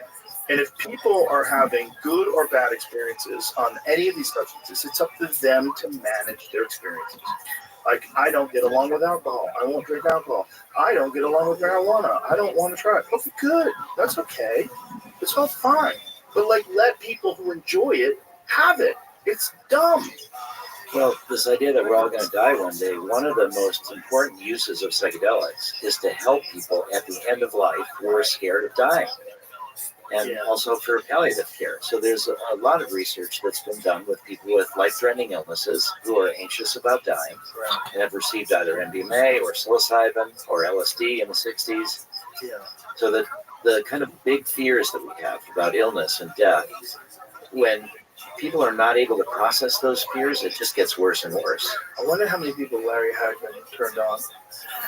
You know what I mean? That day on CNN, there's probably millions of people watching the Larry Hagman saying, well, I'm not afraid of death. It's like, I had an LSD experience, and I realized it's all just connected. Yeah, well, if it wasn't for my mother-in-law reading his book, and he became a big supporter of MAPS, and he spoke out in public. Those are the kind of dialogues that change people's minds. Yeah. There's been some, we have a lot of, I live in Massachusetts where marijuana is legal. Marijuana is legal in California and Colorado and all these states. They're doing really well economically. Oh, it's a huge tax bill. Especially like Colorado has the craziest taxes. One is like 39% or something at one point, and everybody's like, okay. Because it's, first of all, economically, like if you want to go out for a night drinking, that's going to cost you a couple $100. Buying a round of drinks for your friends, a round of drinks here or there. It's you a couple $100 worth of marijuana, you're stoned for a month. Like you're just stoned forever. And if you have to pay 39% tax, like okay, like I hope it fixes streets. Like I'll give you my tax money. I'm not scared of paying. I want to pay taxes if you were doing good stuff with it. Is it helping pay for the schools? Great. Let's get great schools and a lot of people smoking weed legally. But not kids. That's the other thing. Like, we need education for children to let them know, like, it's not good to alter your state of consciousness, especially on a regular basis when you're young. There's some developmental issues that come along with abuse. Well, this is with abuse, for sure. Abuse, definitely for sure. One of the things that's pretty interesting is look at the cultures that have successfully integrated psychedelics, like, for example, the ayahuasca churches that are in Brazil, or the Native American church that uses peyote, often for Native Americans that have problems with alcohol. I was out on a Navajo reservation, this is about 20 years ago, and it was for a Native American church peyote ceremony, and one of the Navajo men brought his 9-year-old son to take peyote, spend the night with us. Whoa. And peyote's mescaline. Peyote's mescaline, yeah, and Wachuma is from San Pedro. Cactus also that has mescaline in it. But this 9-year-old did not take the same amount of peyote as the rest of us, but he took more appropriate for his body weight. And it's within a cultural context, within a family context, within a religious supportive context, these cultures tend not to have age limits. Right. So I think when you talk about the developmental problems that come from abuse, that's totally the case. But when you talk about occasional use for inspiration, particularly when in a ceremonial setting, which has been for centuries and centuries, they've refined it. There's no neurological damage that comes to your brain from mescaline. Right. Ceremonial settings are very important, and I used to think it was foolishness. I think ceremonies, like, get the fuck out of here with your ceremony. I was cynical, but I think that in even rites of passages, like into adulthood, I used to think that was foolish too. But then I realized, like, wow, a lot of people have a hard time determining if that they're an adult, and they stay kind of infantile for their entire life. And especially someone that's like really coddled by their parents and overprotected helicopter parents who never developed the ability to be solitary and just to be out there on your own and autonomous. And things that are important should be treated with respect. And that's why I think ceremony comes in. Yeah, one of the things that I think has led to my interest in lifetime use of psychedelics was been the failure of my bar mitzvah to actually turn me into a man. Oh, that's hilarious. Because I'm the you oldest. thought you were going to be a man. That's it. I'm Well, going to be a man. I wanted to avoid all the awkwardness of adolescence. I'm the oldest of 4 kids. So I had no older siblings to tell me. And we did this rite of passage, and it's been used for thousands of years. And I just had this idea that there would be some visitation from God of some way, that I would be one thing the morning of my bar mitzvah, and I would be something different the next morning. And I remember waking up in bed the next morning after my bar mitzvah, and I'm like, I'm the same. This particular rite of passage didn't work. And you're 13, you're not so smart. And I was like, well, God must be busy. A lot of people got bar mitzvah. It's like Christmas. And Eventually, God's going to get to me. Yeah. And so every day for a week, I would wake up and think, is today the day? Am I different? Oh, wow. Nothing happened. And then finally, another week and another bar mitzvah Saturday came along. And I realized that if I was on a list, I have now been dropped off the list completely, because there's all these new people bar mitzvah. And the rites of passage that we do have, I believe, probably worked in the past for a lot of people. And they did have this demarcation between different ages. People didn't used to live that long either. So 13 was kind of a transition point. Right. But it was when I was 17, almost 18, that I first did LSD. And one of my very first thoughts was, this is what my bar mitzvah should have been. Because, you're like, who am I? Right. Where do I fit in? Right. I'm sort of, my ego sense is dissolving a bit from LSD. I'm connected to something bigger and larger than myself. I thought, this is the courage, the test of courage. This is the test of manhood. This is something that is a part of a rite of passage. So for me, the psychedelics became a rite of passage when the religious rite of passage didn't have the same impact as I had hoped it would. That's fascinating. Yeah. It's interesting too to talk about not restricting it for young people, and I thought about like wine in Europe, because kids in Europe, particularly kids in Italy, they don't have the drinking problem that kids have in America. When high school kids in America get a hold of alcohol, they get drunk and ridiculous, because they're doing something naughty. Yeah. But kids are normalized to the just regular consumption of a glass of wine with dinner. It's normal. Well, and then in the U.S., where when kids do experiment, because they're worried about being caught with things, they tend to not use wine, but they tend to use stronger drinks. Right. So they call that sort of the iron law of prohibition, that when you prohibit something, it moves more and more to more concentrated, more powerful forms of that drug. Hence fentanyl. Yeah, or even cocaine, when you could have coca-tea. I mean, Andy Weil has been promoting for decades and decades this idea of coca-tea. Yeah, I had that once. What was the I couldn't shut the fuck up. I couldn't shut up. I was like, oh my God, thank God I've never done cocaine. I was telling my friend Doug, I was like, I don't think I could shut up. But it wasn't anything crazy. I think that chewing the leaves is supposed to be like super beneficial and actually even healthier than coffee. Yeah, there's a lot of nutrition in the leaves. Does it help fuck your teeth up though? Well, if you do anything too much, it can. But it's You sound like an apologist. You sound like... well, I think it's this idea that appropriate use. Well, Paracelsus is the one of the early physicians, and he said the difference between a medicine and a poison is dose. Right. Well, yeah, salt will kill you. Eat a pound of salt, see what happens. Water will kill you. Yeah. I mean, people drink too much water. Yeah, hyponatremia. You dilute your. I remember a lady died because she was trying to win a PlayStation for a kid at a morning radio show. She was trying to drink the most water. Crazy. Yeah. Who knew? I guess no one knew then. But people are pretty aware now because of frat parties, hazing. They've had kids do that. Yeah, that's one of the things that has been happening in terms of the raves and ecstasy, so that occasionally people will overheat and die from MDMA, where you dance all night, you don't drink adequate fluid, and you can get hyperthermia. And there are some cases. So that's one of the dangers of ecstasy use outside of therapeutic context. And so people have heard, okay, now I need to drink fluids in order to not overheat. And there have been cases of people that have died from drinking too much water. Well, I can counter that because there's a bunch of people that die from too much exercise. There's something called rhabdomyolysis that people get when you over-exercise, where you literally, your protein starts breaking down, your kidneys can't process it, you start peeing brown. It can be totally deadly. You can push yourself too hard and die from exercise too. Yeah. How many people every year die of rhabdo?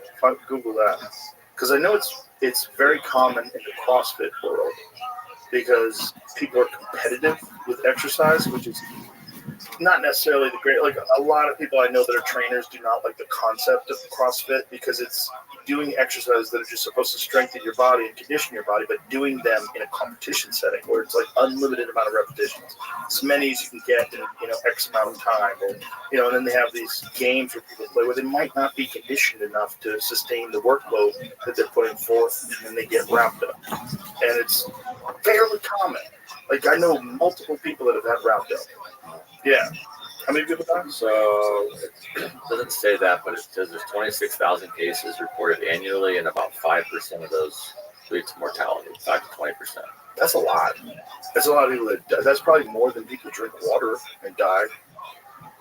I guarantee it's more. I bet drinking water, so much water you die, is probably fairly rare. But I think that rhabdo stuff is super dangerous. Yeah. You're reminding me of something funny.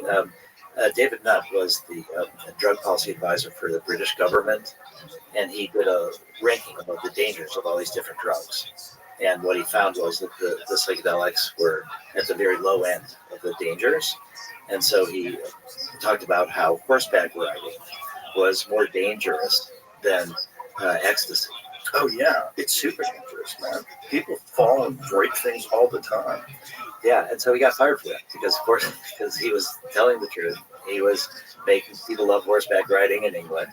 Oh, that's crazy. So what MAPS did is that we you got fired for telling the truth. Well, he was the drug policy advisor, saying things that people did not want to hear.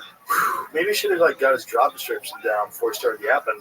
Like, what am I trying to do here for real? Well, like, do you really want to know my opinion, or do I have an angle that I'm supposed to be headed towards? Can you guide me?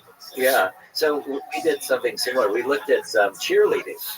Oh, yes. And we looked at the emergency room visits on a per person visit for the percentage of people that do cheerleading that go to the emergency room versus the percentage of people that do ecstasy. And cheerleading is more dangerous. Oh, yeah, they fly through the air, man. Yeah. They bang heads sometimes. Yeah. Yeah. So we had a poster that we made. It said, give me an E. Oh, God, that's so silly. But here's the thing. It's like we allow multiple dangerous things. Like horseback riding is one thing. How about bull riding? Totally legal. Super dangerous. Like super duper dangerous. I mean, we allow BMX riding. You should, of course, allow that. I'm a martial artist. Like, I know how many people have accidentally died doing martial arts. A ton. It's real. There's a ton of activities that people enjoy. Skydiving. They enjoy bungee jumping. Legal. All legal. Amusement parks. Legal. Yeah. Well, I think that in those circumstances, people believe that there's benefits that outweigh the risks. Amusement parks? Well, people enjoy them. Oh, people enjoy psychedelics. Yeah, but I think that's the critical issue is that people have got, as you started off by saying, people think that if you take these drugs, there's no benefits, you're hallucinating, you're running away from reality, you're not paying attention to what's really going on, you're making yourself more vulnerable, you're going to fly out a window, fly. Well, it's just like we need a comprehensive addressing of the actual real landscape of what these things are, what the benefits are, and just this addressing of the impact of propaganda. The sweeping Schedule 1 Act of 1970, the whole William Randolph Hearst connection to marijuana illegalization, which was right after alcohol prohibition. So they were looking to put these agents back out into the field.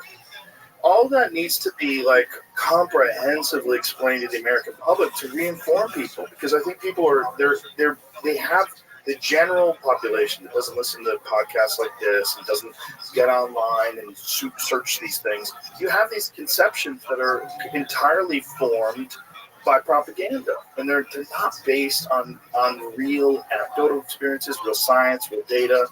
And also the problem with that too is there's real side effects of some of these things. Those need to be understood. How do you understand them? We have to make them legal and do tests and studies. And maybe people have gene expressions that, maybe they shouldn't be doing this thing, but they can do that thing, Yeah, I think this idea that, for me, how do we break through the wall of propaganda?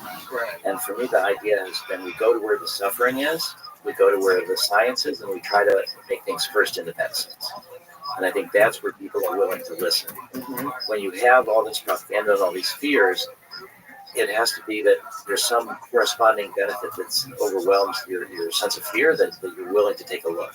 Right. And that's where you go to where the suffering is. And that's where with post-traumatic stress disorder. Yeah. I think one of the things that we've been able to do remarkably is with psychedelics, they're one of the few things that are out of the culture wars these days. There's bipartisan support for psychedelic research.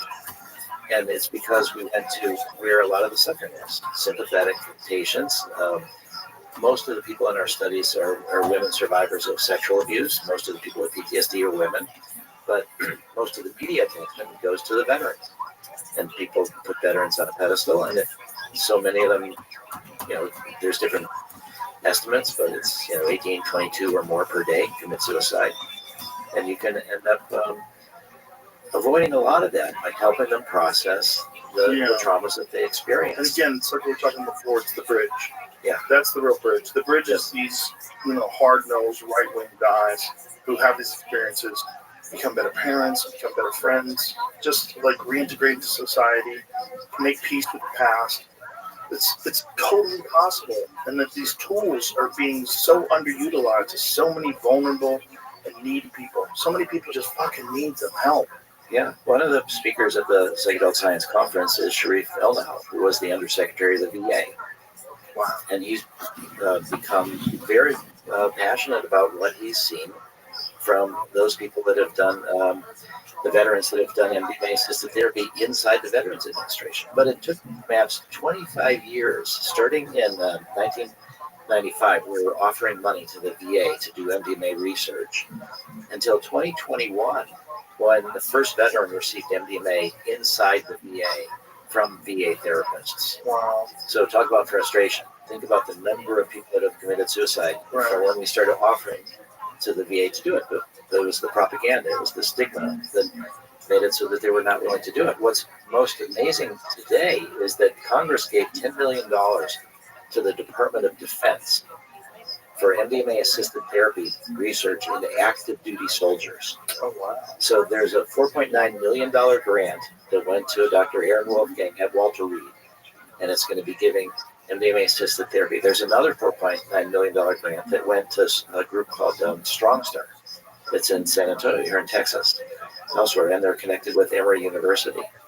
And so they're going to combine MDMA with a therapy called prolonged exposure, where you talk about the trauma over and over, but that's very re-traumatizing. There was a study that the Veterans Administration did that took about 6 years with 916 veterans, and it compared two therapies that they used, both non-drug therapies for treating PTSD. One was called prolonged exposure. The other was cognitive processing therapy.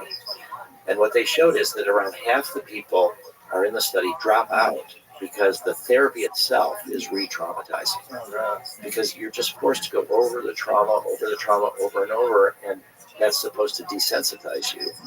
And if you can stay in it, it can be helpful, but it re-traumatizes so many people. So what we've shown is working with the MDMA with the veterans is that they're able to process the trauma, the fear reduction from the MDMA, reducing activity in the amygdala, the fear process part of our brain, that you can, once you can approach these things that have felt like will tear you apart, that they'll be overwhelming, you can't really go away from them, but they never really leave either, that then you can process it. So this study that will be done here in Texas with active duty soldiers, again, is going to be a combination of MDMA with prolonged exposure. The Walter Reed study is combining MDMA with what they call acceptance and commitment therapy, different kind of approaches. How And do so, they decide which approach?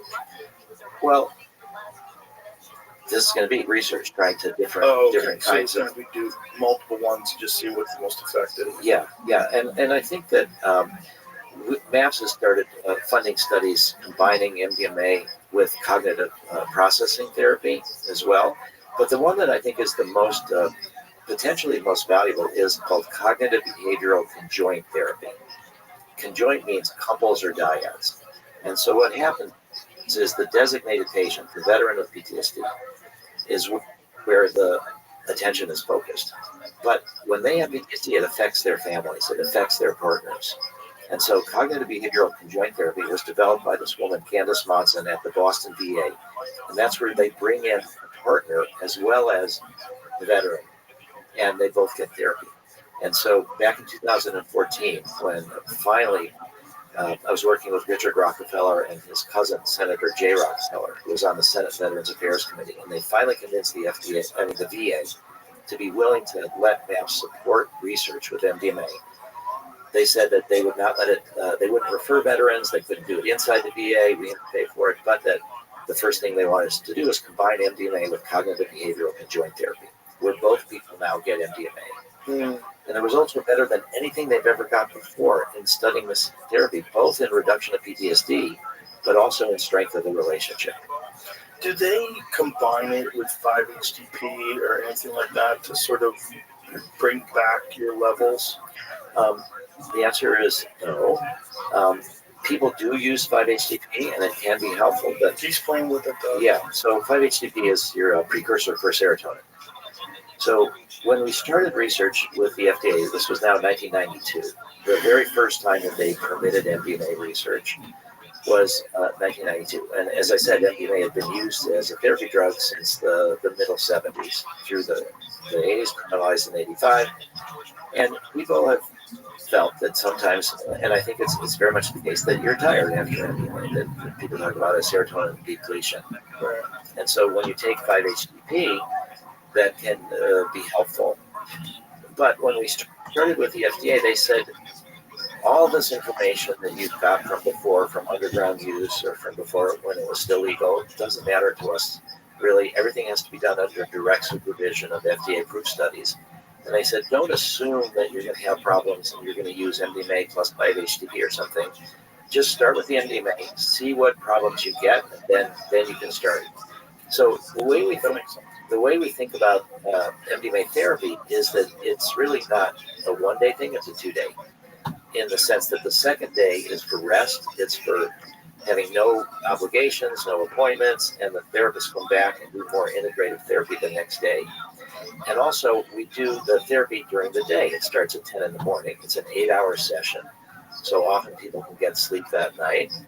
And we don't see more low mood or more tiredness in the people that get MDMA than in the people that got therapy without MDMA. So we were never felt that the need to introduce 5-HTP. We didn't have evidence of symptoms that required this.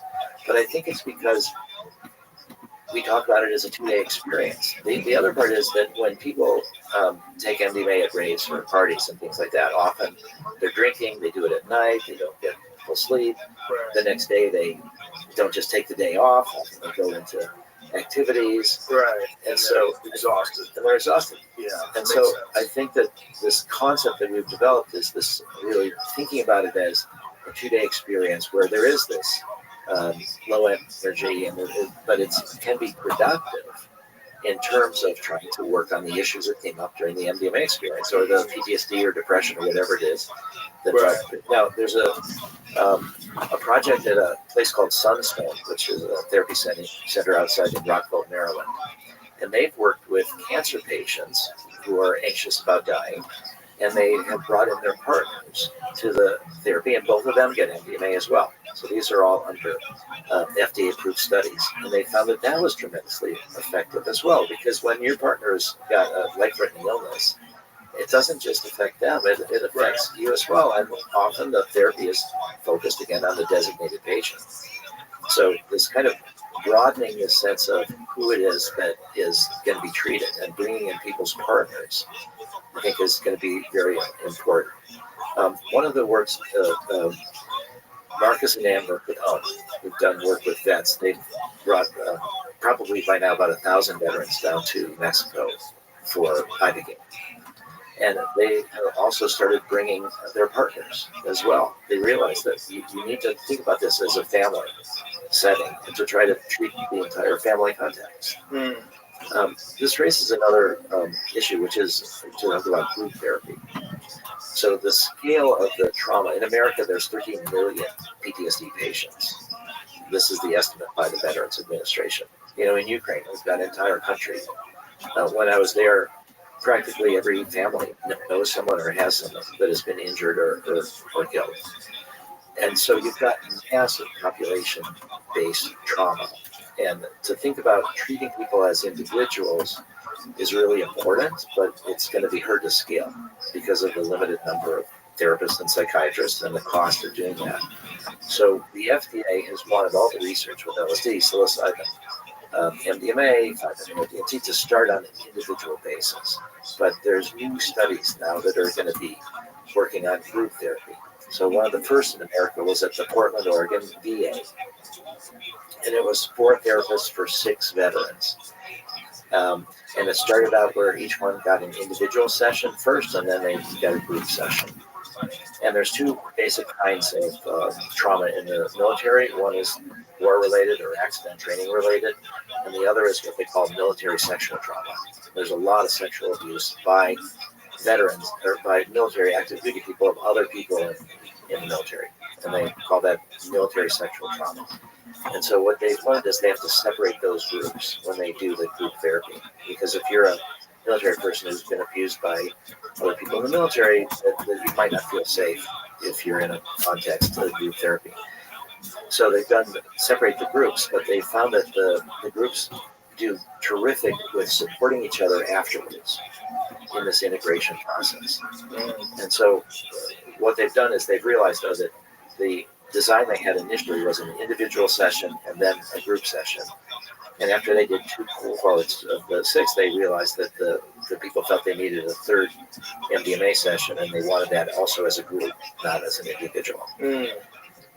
There's a project in Australia that's going to be climate-related PTSD from floods that they've had related to climate, and so they're going to be doing group therapy there. And there's an incredible project that's developing in Israel that's for people traumatized on October 7th.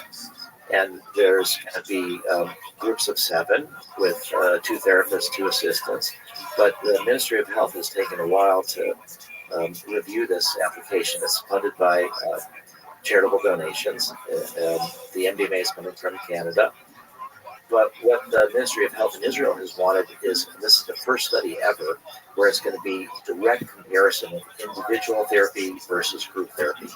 So everybody is ready to have one or the other. You get randomized to either individual or group, and it will be a direct comparison. And so I think, like, when we think about AA, when we think about peer support, I think you can go deeper when it's individual therapy, because you have more focus. You're not thinking about other people. You can go deeper. But when you're in a group setting, you can kind of bond with the other people. You can kind of hear their other stories, but then you can support each other in this integration process. So I think at the end of it, it could be that the groups do just as well as the individuals. And then that will dramatically reduce the cost of the treatment and help it scale. So that's where we're at this initial thing. And I think particularly for military people that are traumatized in similar circumstances, that are bonded in groups, that group therapy can maybe even be the treatment of choice. But I think the way the FDA is going to be reviewing it is that there is going to be studies with individuals first that will have to be gone through the system and approved, and then there will be this additional research with groups. What kind of a timeline are we talking about? How long are these studies? Well, it's going to be about 3 years for the project in Israel. I mean, it's going to be about 160 people. What about the projects here? The project at the Portland, Oregon VA is going to be done pretty soon, but it's really just in 4 or 5 cohorts. It's very small numbers of people, and so there will need to be more. I think that there's been some efforts to do what people call in some ways a modified version of individual versus group. Is that they've done some of this at Sunstone also, where there'll be 4 people getting psilocybin at the same time, but each in a separate room, each with one therapist.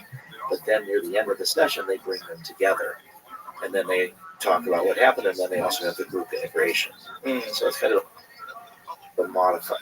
So I think in terms of time frame, it's probably 4 or 5 years before FDA will approve group therapy, maybe longer. The other issue is that the last time that we spoke, it was before the FDA advisory committee and before the FDA meeting to decide whether to approve MDMA-assisted therapy for PTSD. And the advisory committee recommended against it, and the FDA voted against it. This was August of last year. And so that was heartbreaking because I thought that the data really did justify approval, and it did demonstrate safety and efficacy. But there was enough doubts that were raised. One of the big problems to do research with psychedelics is how do you do a double-blind study? Right. You know, when you take a powerful drug, you know you've taken it. And if you get an inactive placebo, people can tell the difference. A lot of my dissertation, which I did in 2001, was how to do a double-blind study with psychedelics, particularly with MDMA. And my solution, which made sense, was to do therapy with low-dose MDMA versus therapy with full-dose MDMA. So everybody knows they're getting MDMA. They all have the same expectations, and they might not be aware, though, which dose. You know, is it a full dose? Is it a lower dose? So the challenge was to pick the low dose so that it's high enough to cause a certain amount of confusion, but not so high that it has so much therapeutic potential that you can't tell the difference between the groups. So for 16 years, from 2000 to 2016, MAPS did a series of what are called phase 2 studies to try to figure out how to do phase 3. And we looked at therapy with no MDMA, therapy with 25 milligrams, 30 milligrams, 40, 50, 75, 100, 125, and 150. So sort of like a dose response. We did all these different doses. And what we discovered, unfortunately, after I got my PhD, was that my theory was partially right, partially wrong. That, a microdose of anything is not going to be very good as a placebo because you'll be able to tell. So what was surprising to us was that the lower doses, 25, 30, 40, 50 milligrams, did indeed cause a certain amount of confusion. But when you're working with PTSD patients and you get this activation from the drug, but you don't have enough of the fear reduction, it made people uncomfortable. So we showed that the people that got therapy with no MDMA did better than the people that got therapy with the low doses of MDMA. They still got better, but they didn't get as much benefit. So the analogy is you're taking off in an airplane and there's all this turbulence at the beginning, and then you get above the clouds and it's smooth sailing. So it's kind of like that with MDMA. But the part that we discovered that was very surprising was we did a study with veterans, firefighters, and police officers. And one group got 30 milligrams, one group got 75 milligrams, and one group got 125 milligrams. And in that particular study, it was about 26 people, when you randomize, it doesn't mean that everything's equal. It just means it's random. So the people that had 125 milligrams with PTSD had more depression than the people that had 75 milligrams. But the 75 milligram dose group did better than the 125, just slightly better. So what it meant was that the dose that's therapeutically effective was lower than thought. Can I stop you for a second? Yeah, please. When you said the people that did 125 had more depression, yeah, do you mean before the study? Yes. Okay. So it was chosen that they would get the higher dose because they were suffering more. Well, no. Again, this is randomization. Right, but you said that they had more depression before the therapy. Well, so how did you determine that? Well, we evaluate everybody's PTSD symptoms and their depression symptoms. And so just by the randomization, it turned out that those people that were higher on depression ended up more of them in the... Just randomly? Random, yeah. Oh, interesting. Yeah, because when you randomize again, it doesn't mean that you're making things equal. Right. So it was just a chance. Just turned out that. Turned out. How many people were in this group? 26 people were in the entire study. Okay, so it was just dumb luck. Yeah. Okay. Yeah, but it meant to us that this dose of 75 was indeed more therapeutic than we anticipated. So there was no real sweet spot where there was a dose of MDMA that didn't either make people uncomfortable and reduce the effectiveness compared to therapy with no MDMA, or it tipped over into being very effective. So when in November 29, 2016, when the FDA had what we call the end of phase 2 meeting, after we got approved to go to phase 3, the final studies where you need to prove safety and efficacy, I knew that we shouldn't do that because of this. We shouldn't go directly to phase 3. The FDA offers this opportunity that most pharma companies don't take, called special protocol assessment. And you negotiate every aspect of the phase 3 design with FDA. And it can take, for us, it took 8 months. And so pharma companies are thinking there's nothing unusual what I'm doing. My patent life is expiring. But I knew we needed to do that to discuss how to deal with the double blind. And so we presented this information to the FDA. We said, we will give you blinding if you want with these lower doses, but it's going to make our job easier to find a difference between the full dose and slower doses, because it's going to compromise the therapy as compared to therapy with no MDMA at all. And so we said to the FDA, you tell us what you want. And the FDA chose therapy with inactive placebo to make our job harder, which made sense to me. And they said that there's 2 things that you can do to reduce experimenter bias, because the whole purpose of the double blind is to sort of reduce bias, that you don't know what's going on and everybody just treats everybody the same. They said the first is this random assignment. What that means is everybody's similarly motivated and they will work, and the therapists don't know necessarily that, so you do this random assignment. But then the second thing is that you can't have the therapist or the patients rate themselves on how well they've done compared to baseline. You need independent raters that are blind to the condition that the person that they're evaluating is in.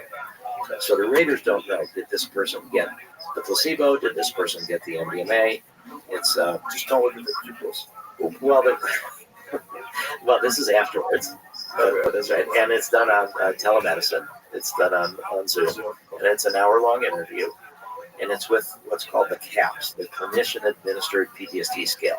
Do they have a series of questions? Yeah. It's like an hour-long interview about their symptoms related to what they call the index trauma, which is the worst thing that ever happened. You pick this is my index trauma, and how do you respond? So we have these independent raters, and then we have this random assignment, and that's what the FDA said is how we should do the phase 3 studies. What was problematic for us was the people at the FDA that we negotiated this with in 2017 then left the FDA. And then new, more conservative people came in at the Division of Psychiatry. And they were more concerned about this, what they called functional unblinding. And that became an issue at the FDA Advisory Committee meeting and at the FDA when they reviewed whether to approve MDMA-assisted therapy or not. And so the pharma company, Lykos, did not really proactively explain to the advisory committee how this design was developed, why FDA chose this design. And so the people in the advisory committee are often more academics, and they're more focused on this double-blind issue, but they're not practical in a sense. So that the FDA realizes that the double blind fails in practice a lot. It's a theory of how you want to do things. It's something to strive for, but it doesn't work a lot of times. Even with SSRIs, you think that Prozac or various drugs that you take that are not psychedelic, that those are easy to double blind. But they're not, because when people have sexual side effects, they have other side effects, and they report to their therapist what's going on, then they can tell from the side effect profile. So the double blind fails in practice a lot. But the FDA is saying you can't just only approve drugs where the double blind is perfect. We have to weigh these different things. So that was one of the big issues that the FDA advisory committee objected to, was this functional unblinding. So when you asked about the time frame, there's other issues, but where we're at right now is that there's going to be negotiations between Lycos and the FDA. With the new FDA, with the new people at HHS, and there's the proverbial fork in the road. There's either the FDA will say, we believe your data enough that you're not going to need to do another phase 3 study. They might require what's called a phase 4 study, which is after approval, you gather information about safety, about durability, different things. And if that's the case, it's possible that within 6 months the FDA could say yes to approving MDMA-assisted therapy for PTSD. If the FDA says we want another phase 3 study, that could delay approval for another 3.5 years or so. And that's just on an individual basis. So talk about frustration. I mean, we had incredible outcomes. So the 2 phase 3 studies that were done, the first one was severe PTSD. And what we showed is that 2/3 of the people that had severe PTSD no longer had PTSD after the treatment, which was 42 hours of therapy, 3 MDMA sessions, 1 month apart, 12 90-minute non-drug psychotherapy sessions. 2/3 no longer had PTSD that got therapy plus MDMA. And those people that got therapy without MDMA, with the inactive placebo, roughly 1/3 no longer had PTSD. And then another roughly 20% had what's called clinically significant reductions in PTSD symptoms. It means that their life has changed, their symptoms are not as burdensome, but they still have PTSD. So they're called responders. So we had 88% responders, only 12% non-responders. Wow. It's the best treatment. In the second phase 3 study, we purposely moved it to moderate to severe PTSD because we didn't want the FDA to say it's only for severe PTSD. 3/4 of the people did have severe PTSD, and 1/4 had moderate PTSD, and it was 72.6% no longer had PTSD. Almost 3/4 no longer had PTSD at this 2-month follow-up. And what was even more remarkable, and this relates, I think, to the concerns that was expressed about bias and functional unblinding, is that 46% of the people that had therapy with no MDMA also went below the threshold of having a PTSD diagnosis. That's better than any of the other therapies for PTSD.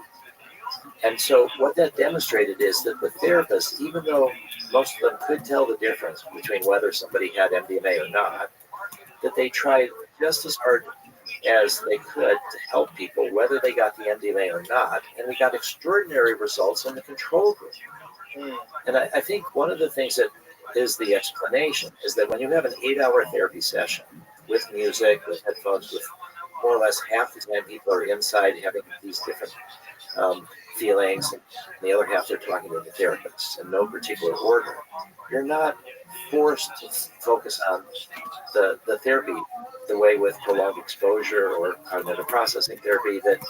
That's what I said was re-traumatizing. In the studies that the VA did, roughly half the people dropped out. We had very low dropout rates because people are encouraged to we support whatever's emerging. That's the essence of the therapeutic approach that has been developed to support people when they're going through MDMA therapy. And it's very similar to what can be done with psilocybin or LSD or even ibogaine, that you just support whatever's emerging. You have the sense that there's a wisdom of the unconscious. We all know that our body has a certain wisdom in that it moves towards wholeness. We get cuts, it heals. It's below our level of awareness.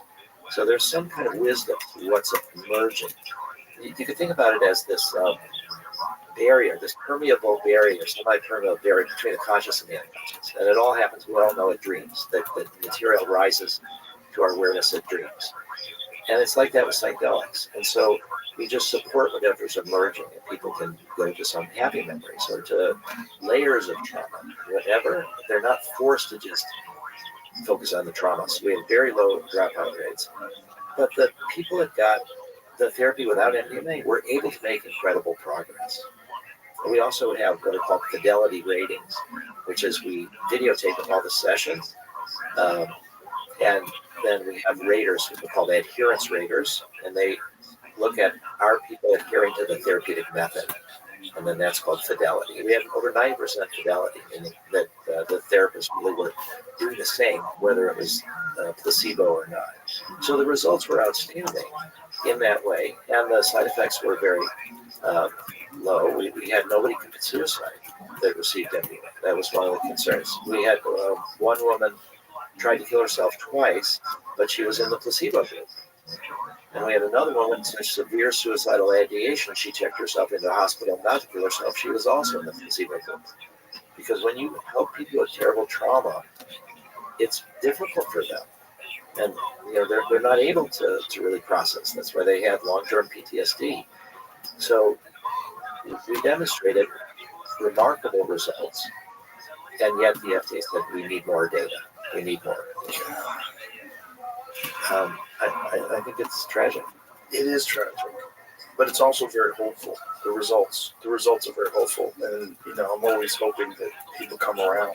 Do you ever really consider, though, the burden of responsibility that lays on your shoulders? Like, you have been at the forefront of this for decades, and I imagine a world where a guy like you doesn't exist, because it's really easy for you to not exist. I only know you. You know what I'm saying? Like, you have been responsible for so much research and so much pushing for legislation to pass, pushing for people to understand these things, and so much education. I mean, you're a real hero in this movement. Yeah, it's but it required. It must have been an incredible amount of resolve that you have to keep this fight going on. It has been, and I think one of the things that was has kept me going was a dream. We talked about dreams a little bit. It was a dream that I had when I was in my early 20s. So when I was 18, I had decided to focus my life on psychedelics. This was after I realized, LSD is what my bar mitzvah should have been, and I was able to see these tools as really hopeful. And there was two parts. One part is sort of this working through trauma, depression. The other part is our interconnectedness. I think this sort of the essence of what people talk about, the sort of spiritual aspects of psychedelics or of meditation or of other things. You feel that we're not just isolated individuals, we're all connected with all of life. And so at 18, I said, it's a crazy world. I was a Vietnam War draft resistor. I was planning to go to jail. I'd studied Tolstoy and Gandhi and nonviolent resistance. So my contribution to my country was going to be to not register for the draft and go to jail as a protest for Vietnam. And then I thought, my dad and my mom was saying, you're going to have a criminal record. You're never going to have a real job. You're not going to be able to be a doctor or lawyer. You'll be a felon. And I thought, okay, well, I'm not willing to go to work because of that, but I can be an underground psychedelic therapist. You don't need a license for that. So that was my plan. So then this dream happened in my early 20s. I should mention that I was I had the real wrong idea at 18. Is the idea I had was the more drugs you take, the faster you evolve. I mean, again, I was, stupid 18-year-old. So I did a good job of it. and I just got more disoriented and very much ungrounded. Too much horsepower, not enough traction. That's a great way to say it. Yeah, I was very ungrounded, and I went to the guidance counselor at college. And this was a new college in Sarasota, Florida, and it was a private school at the time. And the guidance counselor said, I need help with my dripping. And it's become more important to me than my studies. And he said, well, I understand what you're doing. That's really makes sense to me in some ways. We're overdeveloped intellectually and underdeveloped emotionally and spiritually. And he gave me this book to read, and I loved it. And it was by Stanislav Grof, the world's expert LSD researcher. And he was MD, PhD at Johns Hopkins. This is now 1972. And the research was being shut down. He talked about the Controlled Substances Act of 1970. And my guidance counselor had got this book directly from Stan. And I said, could I write a letter to Stan. I want to become an LSD therapist. And he said, sure. So I wrote this letter, and Stan was just leaving Hopkins, and I'm this confused 18-year-old. And to my shock, Stan wrote me back. Stan is now, by the way, almost 94 years old. And he is still going around the world to educate people. But this book was a pivot point in my life. Reading this, I said, I really want to study psychedelics. So the dream was a few years later.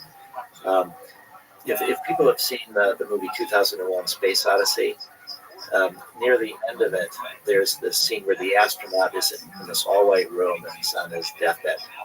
And so the dream was, I'm in this all-white room on this, and there's a person on his deathbed, and he's looking at me. He said, earlier in my life, I was almost killed, but I was saved. And I knew I was saved for a purpose, but I didn't know what the purpose was. He said, let me show you what happened to me. So this is all in the dream. So we go, and it's in World War II. And he was a Jewish guy, and it was outside of a village, and there was all these thousands of people lined up with open grave machine guns by the Nazis. Before the crematoriums and the concentration camps, they called it the Holocaust of bullets. So this guy was wounded, buried, but wasn't dead. And then it had a little bit of a Jesus kind of a theme where he was buried for 3 days. Somehow I'm seeing all this through his eyes, and then he wakes up and he's not dead. He climbs his way through the bodies, and nobody's there. It's the edge of town. He runs into the woods. He survives the war with partisans. And then I see all this, and then we're back in the room, and he's on his deathbed, and he's looking at me, and he says, now I know why I was saved.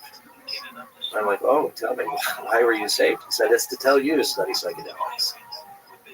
That I want you to bring back psychedelics, that if we can all feel our interconnectedness, it will be harder to dehumanize others. It will be harder to do this mass murder, that we need to understand how we're all more similar than different.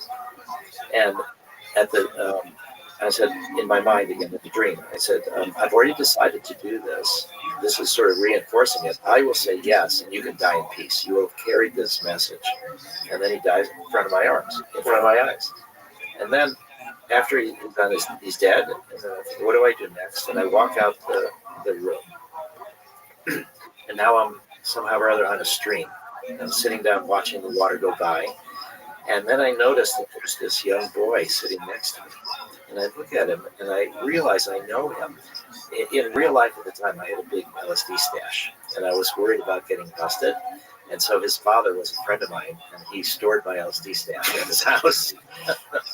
and when I connected this guy with this little kid with LSD, then I woke up. So that's what's been a big motivator for me my entire life, and made it so that I don't feel that I've been able to just give up. It's like this sort of message from what humanity can do to each other if we don't really evolve in our consciousness. And so that's what's helped me to continue. I feel this enormous good fortune in that I was born in this generational, I won the generational lottery, is a way to say it. My great-grandparents on my mother's side were refugees from Russia, came to America in 1880, fleeing anti-Semitism. My father's father, my grandfather and grandmother, my grandfather fled from Poland in 1920, also from anti-Semitism. They arrive in America, and it's the American dream. And it actually, for on my mother's side, it was the classic rags to riches, because they had a rags business. And they turned it into a paper company. And so I was born in 1953, after the Holocaust, after World War II, and my parents were just so supportive, and my dad was a doctor, and I was told, we want to help you do whatever you want to do. And I felt like I was born at the height of American power, American exceptionalism. I was white, I was male, my family was well off, I was the chosen people, serious American exceptionalism. The only thing I wasn't was tall, but I got every other sort of lottery thing. And I just was raised that I could make a difference. And so I had this sort of this luxury. There's actually a Holocaust writer named Primo Levi, who was one of my father's heroes in a way, and he wrote something very interesting that I think has relevance to where we're at today in America. And he talked about how we tend to think of that the revolutions start with the oppressed, and that the oppressed throw off their chains and they end up amassing all these people and they try to work for a better world. He said, but that's not actually what happens. The revolutions don't begin with the oppressed, because often that's the purpose of oppression, is to make it so they can't do that. They're so focused on survival. He said the revolutions usually begin with the privileged, who for one reason or another use their freedom, use their privilege to argue, to work towards a better life. So what it means to me is that if you have this privilege, you have the obligation and the opportunity to do things that other people cannot do. It reminds me also of the hierarchy of needs. Many people have heard of Abraham Maslow's hierarchy of needs. And the bottom one is survival, that you have to work on core survival. If we've had these surveys that say a vast proportion of America cannot afford a $500 or $1,000 unexpected expense. So you're living at this edge of anxiety, economic anxiety. You can't really think about many other ways to protest because you're focused on survival. So I felt that I was born into this privileged place, and it took multiple generations from refugees from the American dream and so I felt I've had this mission of this use the privilege for making it a better world. So I've not been focused on making money. I've been focused on bringing these healing and spiritual potentials of psychedelics back to the world. And one of the things that was so reassuring to me, and I think that people who will come to the psychedelic conference will see this, is that once FDA said no to MDMA-assisted therapy, that they weren't ready to approve it, that they wanted to see more data, I was incredibly depressed and frustrated and all of that. But it took me a couple months to realize that this psychedelic renaissance, that maps like those could disappear, but that there is so much going on with research into a whole range of different psychedelics, that the field was moving forward regardless, that something had been accomplished, that this psychedelic renaissance was really moving forward, and that was this wave that I think is unstoppable. That we're seeing the healing potentials in so many different ways, with so many different drugs.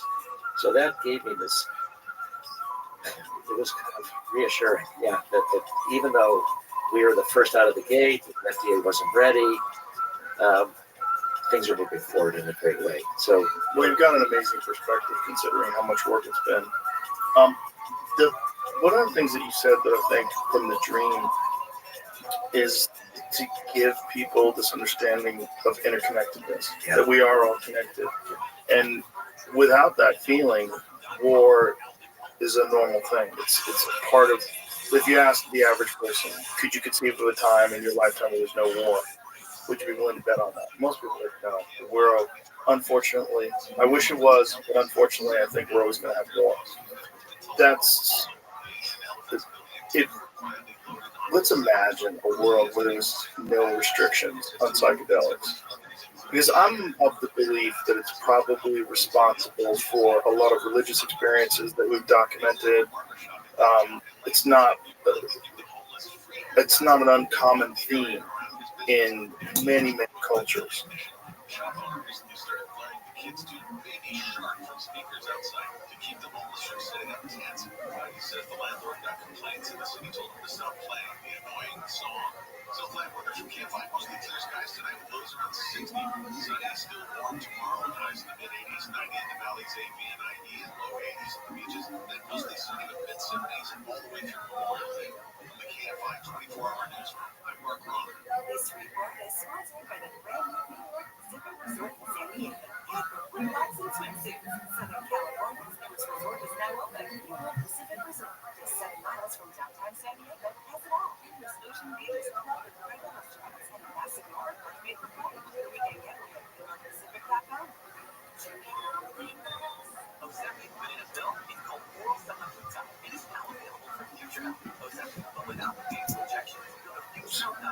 that you have these psychedelic experiences, and then through that, these great revelations come, and then through that, great change in the culture. I mean, this is the Eleusinian mysteries in ancient Greece that Brian Murarescu talks about so well. These, without restrictions, if we didn't have these fucking insane laws, we would have progressed past where we are now. If we had gone from 1970 to 2025 without those restrictions in place, who knows what this culture looks like? Who knows what the world looks like? It's amazing that one administration, one presidential administration with one sweeping act that was essentially put in place to stop the civil rights movement and to stop the anti-war movement and to stop the black rights movement. Like, if they had done that, if they had not done that, if that had not gone through, we might be looking at a completely different world where we have culturally accelerated evolution that mirrors our electronically and technologically accelerated evolution. I think that's exactly right. Yeah, I think this. I'm smiling because. Welcome. How are you? Early. Oh, girl, come on back.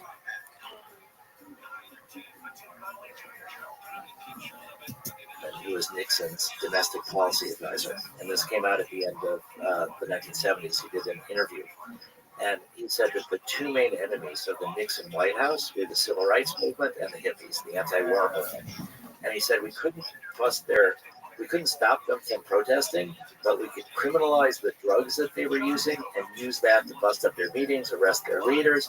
And he said, did we know that we were exaggerating the risks of these drugs? Of course we did. Yeah. And I think it's such a crime. It's really a crime of enlightenment. It really is.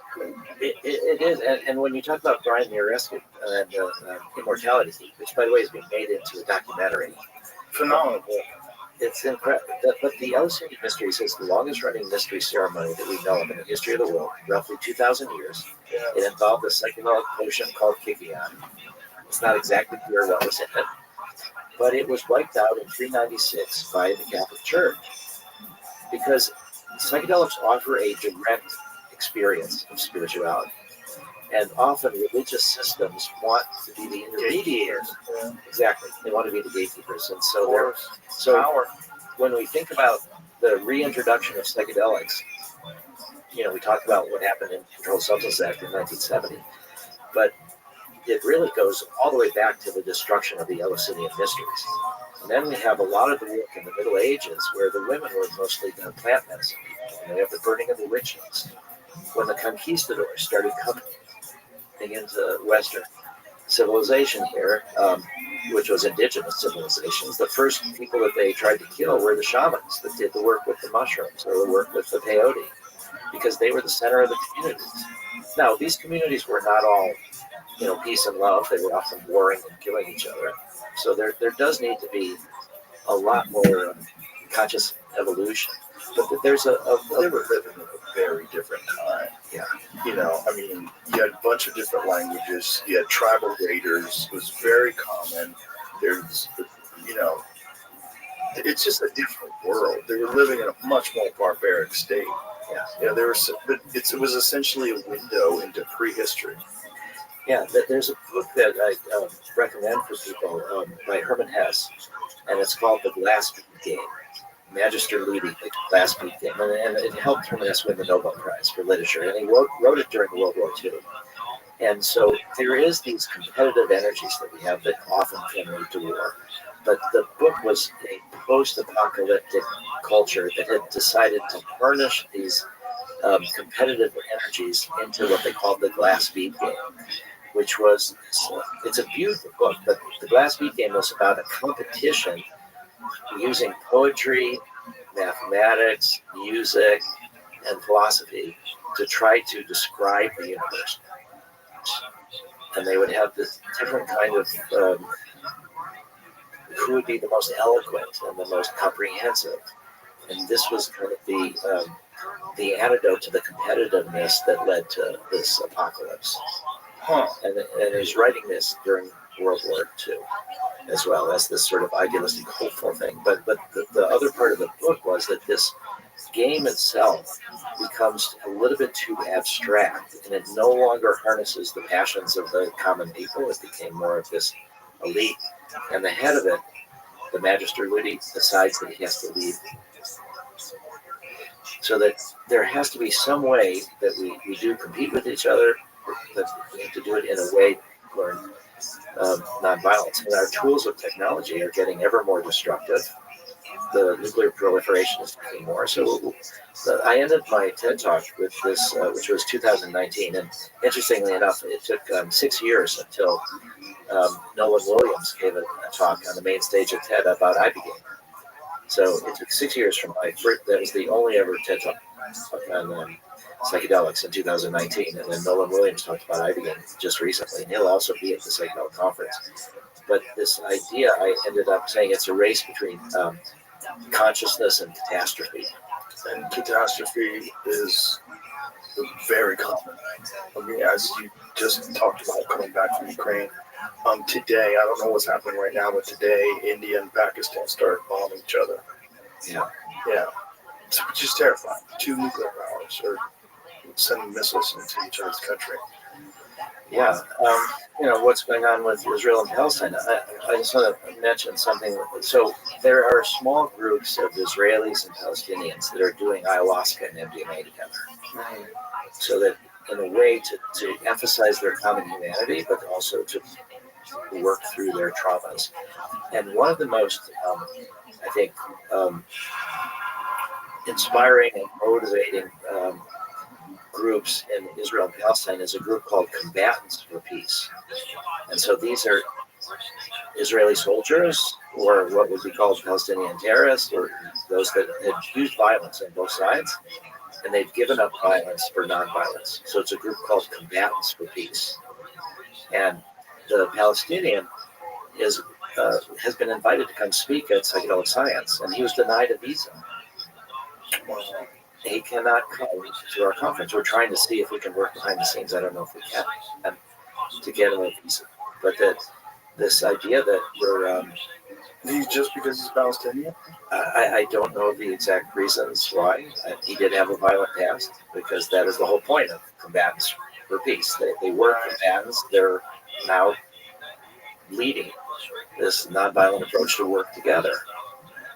So there's an incredible neuroscientist, Israeli neuroscientist, Lior Roseman, Exeter University in England, that's done work with Israelis and Palestinians, and he's brought a bunch of them to Spain for an ayahuasca session, and with different measures of how you see the other. And once you do see this commonality, you don't see the other as so foreign from yourself, and you can recognize their pain. And so like a residual effect of tribal culture from the ancient times, that you had to other these people in order to commit horrific crimes, because they were going to commit horrific crimes on you. Yeah. You had to protect the people around you, and unfortunately that's baked into our genes. You reminded me of one of the more powerful for me statements. Adam Kinzel, who's the Republican on the January 6th committee in the House to look at what happened on January 6th. He said that he's learned from his investigations that there's something that people are more scared of than death, and that's being kicked out of your tribe. That we're such social beings. This idea that we would be isolated and alone. That's how you have a lot of these fundamentalist religions that keep people within them. Because if you deviate, you get kicked out of the tribe, and they ostracize you. Yeah. So we're so cultural things that mimic religions in that way. Yeah. And then you have the fundamentalists of all the religions. I think this is very true, that the fundamentalists of the different religions are closer to each other than they are to the mystics of their own religions. And the mystics of the religions are closer to the people who are other religions, because they see that it's all this common reality, but that we have different symbols, different stories that we tell, but it's all about this combination of us being both interconnected and also extremely individual. I think this other part is that the more you realize how we're all essentially more similar. I mean, look at our DNA; it's very similar to some animal DNA. There's very slight differences, we are, and then when you talk about humans, so different skin color, different things, our commonalities are really more.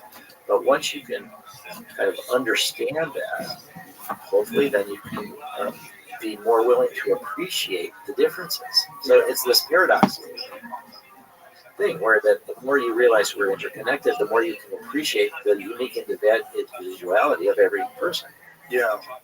I think what you brought up about the suspension of the Eleusinian mysteries, that's just so important that kind of tactic has always existed because the psychotic people in power want to maintain their control over the population, and it's very difficult to do. It's very difficult to get people to fight each other when they're all tripping together. Yeah. And they're like, oh, there's something more to this. Like, we're missing out on a giant piece of this puzzle. And it's like, there's these tools that are available to humanity that can elevate us. And yet, these tools are, by tyrants, are being kept from people. Not just kept from people, but as you're talking about with Nixon's advisor, openly discussed how they lied and used propaganda to pretend that the effects were far worse than they really were. Yeah. Yeah. And I think that it's, again, really important to say that the tools are in some ways less important than the context within which they're used. So the social context. So, for example, religions often cozy up to the people in power. So there's an ayahuasca church, the União de Vegetal, and they came from Brazil. They actually went to the U.S. Supreme Court and got approval for practicing ayahuasca in the United States. But they're a syncretic religion, meaning that in order for them to survive, they had to merge with the church. So they become patriarchal, homophobic, hierarchical, and some of the leaders of the União de Vegetal aligned with Bolsonaro, who was about destroying the Amazon. So that it doesn't, the tools themselves don't automatically make you a better person. It's the context. So it's the same way in therapy, that you can have these experiences, but it's the context in which you interpret them, and then it's the integration work that you do after that really makes the most sense. So you can have psychedelic experiences, but if it's not in this sort of therapeutic context where you're really open to deal with the different issues and things, fears of death, things that come up. So I think we need to make that clear, that it's not just, it's a magic pill and it will produce better people. A great example of that is the Berserkers. Yeah. The Vikings took mushrooms before they killed everybody. Yes. So it doesn't always make you a better person. Really, and again, context of the culture and the times, barbaric time, you know. Yeah. Have we talked about McKenna's stone date theory before? No, we haven't. What is your perspective on that idea? Well, what he's basically saying is that it's a real good chance that early monkeys and stuff would experiment with whatever they could around them to eat, and that they would eat mushrooms, and that mushrooms then elevated their consciousness, started helping develop language. I think it's plausible. I mean, I don't know that we'll know for sure. Have you ever heard Dennis describe it? Dennis, I think, does an even better job of describing it than Terrence. Dennis is like a legitimate hardcore scientist. Yes. He explains Listen here, ambiguously gender. Interact with the brain and glossolalia and all these different effects that could come out Gender of it. man. And then what is that? Professional queer-coded villain? How do you fucking go pro with that? Yes, right. That's what I talked about, this neuroplasticity. Right. It's, that Gould Dolan's talking about, these opening these critical periods. An award-winning writer since age 69 committed to taking into discussing consideration the doubling of the human brain size over a period of 2 million years. Oh, that's a very my extraordinary thing. development. What the fuck? And many biologists call it the biggest mystery in the entire fossil record. Like, what happened? And McKenna's perspective was, ambiguously. And it makes sense because he Gender also, man. He applied You're like the sequel to we know about the climate. Ace and Gary. The climate was changing. And that Everyone has. Oh, here we go. A lot more undulates. Hey, I keep being interactive followed by an account that's always spam generated, but new accounts, and I have watched these pop up because over 30 times. It's good now, and they keep popping back up. Techies, please help. More info and reply. Everyone has an alien / spaceship emoji and some spam that says, please talk to the rabbi with the Discord link. They like to repost or follow me, and these messages are in the description. But it's super bad vibes at a minimum and keeps appearing, so I'm pretty concerned. And I think Yo, dog, that shit sucks. But I think then, what does it mean for us today? Is that I do think that the psychedelic Let's look at UFOs on Reddit. could be part Psych. of this next sort of evolution of humanity. UFOs. More Mystery of the collaborative and Sailing useful Stones. to deal with the incredible technologies that we're developing. Yeah. That we Einstein had this great quote. What's that thing's He said, deal? No the one splitting knows. of the atom has changed our everything. Except our mode of thinking, and hence we are drifting towards unparalleled catastrophe. What shall be required of mankind is to survive as a whole new mode of thinking. And what is that new mode of thinking? It's sort of how we're interconnected. It's what the astronauts have said. So, well, I think we should say that this doesn't depend on psychedelics. The astronauts went up in space, look back, and see the Earth as a whole thing. But that's got to be a psychedelic experience. Just seeing Earth from the stars, well, not from the stars, but from space, looking down and seeing like the nonsense of these imaginary lines that we put on the ground. Yeah, you don't see the borders, you don't see the religions, you just see that this is one really neat planet that we've all grown up from. It's produced all this life, and we're all interconnected. But then there's this thought process that the conflict and evil is important to sort of strengthen and encourage the good, and that this is all part of this evolutionary process that the human race is going through, and that almost in the face of this catastrophe is where real change comes. And we kind of have to understand that evil and terrible behavior is a real thing. And and have some mad search for the tools to mitigate these problems. And so it encourages people like yourself, encourages people to try to figure these things out using these, and again, these tools that are right under our nose that have been here for thousands of years. Yeah, I mean, people say that the stars burn brighter because they're surrounded by darkness. Yeah. That's the weird thing about the human race. It's like, it seems like that has to be there. You have to get rained on to appreciate a sunny day. Well, there's an incredible quote from Carl Jung, so that's Jungian psychology, and what he said was that we need to study more about humanity. We need to study how we operate. He said, because the only real danger that exists is man himself. That we are able to deal with all these things. We said we know virtually nothing about man. We must do more study because we are the source of all coming evil. Yikes. This was in 1959, about 3 years before he died. And it's chilling. We are the source of all coming evil. Well, also that's in the shadow of the bomb, right? Like everybody was still freaking out. Like, what did we do? We just annihilated 2 cities. Yeah. Now, what about the shadow? Something else. So in Jungian psychology, the shadow is the parts of ourselves that we disown. It's our dark sides that we don't see. And so what Jung said is that the most political, therapeutic, and social thing that we can do is to withdraw the projection of our shadow onto others. So when you cannot deal with a part of yourself, you project it out. And so these people become the enemies. These people become the evil, and we're the whole good. It reminds me, actually, I was with Terrence. This was my first DMT experience. So this is about 40 years ago. This was at Esalen at Big Sur. It was with Ralph Metzner, Terrence McKenna, and a bunch of us were trying to gather together to think how to protect MDMA. And one evening, we all were trying DMT. So not 5-MeO DMT, but DMT. And you smoke it in a pipe. It's like 10 or 15 minutes. And then you just go out, and then you come back and share what happened, and then you pass the pipe to the next person. So it's like a 3-4 hour process with this group. And so for me, I gotta find out how this U9 team did. So the first thing I saw was these horizontal line. And then I saw. I wish it was on then it fucking. turned red. They should have celebrity kids baseball games on Then it ESPN. turned into like an MC Escher painting where the This space doesn't quitting seem to make thing, sense it's hard to anymore. have And it I to was break blasted into this once you start other universe, or not, Demon but I was blasted out of myself. Coach Papa Baker. Whereas Did they I felt win? like I was part of everything. Bad news Everything was beers. part of Nothing it. like It was just drinking a beer glorious. while coaching Billions the of years beers. of evolution and Tiger going through thick. all of this. Outlier genetics. But then I can quit after- anything. after all that fighting, Thank I you had for this serving idea us a that if handcrafted I'm dish part and a of microwave, everything not part of microwave. being a Yes. killer, P goes Zempic before TRD and peptides. B.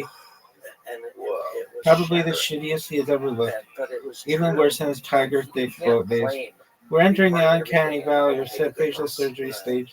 And When it you just think was a there's shock no to more me loose that skin this to pull or logic pump full of shit. brought me So to this. he's And going it to start looking really, like he's really wearing other people's skins. shattering. Add And in it not took me this hydrating, whole, the shitty diet start aided by working on that. And Ozempic then the very and TRT next bullet redness, and it's just day, gonna and look this like gets a back a fucking little ass. bit to legalization. The next The day, heart. Okay. Been working my and some whole life massive the strongest dad strategy. of Little The League next day, field, we and then experimented with Aaron ketamine. Donald showed up, but he Right, was so in wrist my strapped, so I ketamine don't count. experience, Don't count. somehow or other, I was Deep above and cut behind the here, other. but this is Because great. Love me the some Holocaust bad news was bears. this animating idea for me in my whole Baba life. lied So and I'm said above that and someone behind them. leaked the clip to Ketamine gives outlets, you a and bit it's a of close relief, feed. but No, you're it's not, Baba. quite there. So I felt You that I was fucking safe, lied, redact. but I was watching It's a it live with, stream that anyone like, can view. the Shit, I should have reality watched speed, it.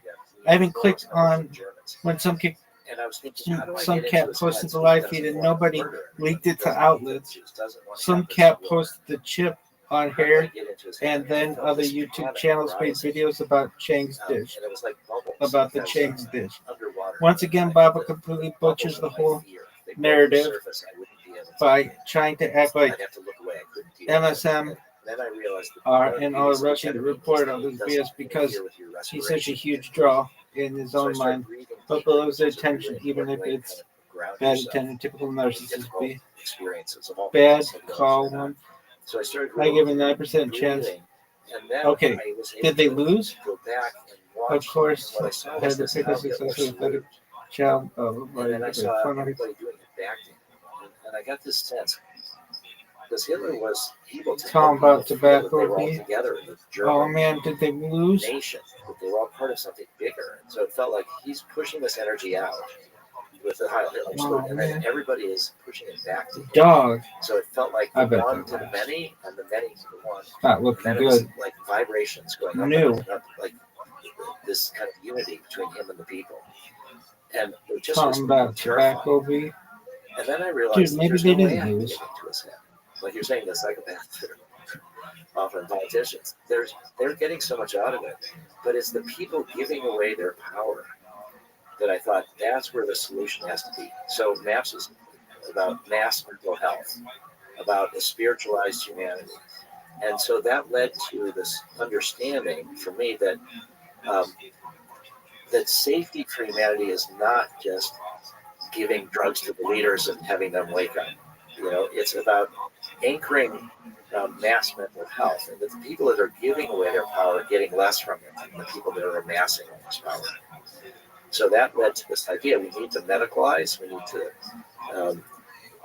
go to produce real scientific evidence about benefits and risks, but at the same time, there needs to be drug policy reform where we need access to people in a way preventative medicine, or if they don't have a diagnosis, so that it's this two parallel paths. One is science and medicine, the other is drug policy reform, and then we talked about earlier about educating young people. We need honest drug education. People have died from taking ecstasy contaminated with fentanyl. You know, we need pure drugs. We need peer support, treatment on demand. But I think the drug war is so counterproductive that if we could just turn a switch, it would be worth it. Yeah. But we need to really anchor. Somebody posted and build the link. Kind of a healthier culture and healthier people, but it has to be a sort of masses rather than just individuals. Have you read Blitzed by Norman Ohler? I've not. We have it right over there, right? Don't we have it over there? Is it in the other room? Phenomenal book on the drug use by the Nazis. It's all about meth. Yeah. They were all methed out of their fucking minds. The quitting Which is, thing is a hard like, habit to break. the That's wrong just start. drugs can ruin everything. You know, and that whole experience of being a part of something and everyone's on amphetamines Yeah. I mean, what the fuck? They were giving them out to the soldiers.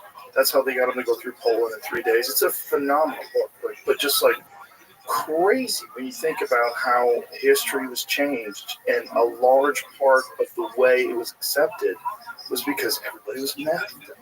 Just on the wrong. I mean, imagine if Hitler was dosing out everybody with mushrooms.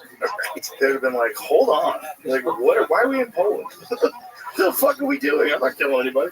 What is this? This is crazy. I gotta get out of this country." People just abandon ship. It's just. All right, we have to watch Drugs it. It's are on the YouTube. ones that are always pushed by the tyrants, YouTube. and I think Blitz is a perfect example of that.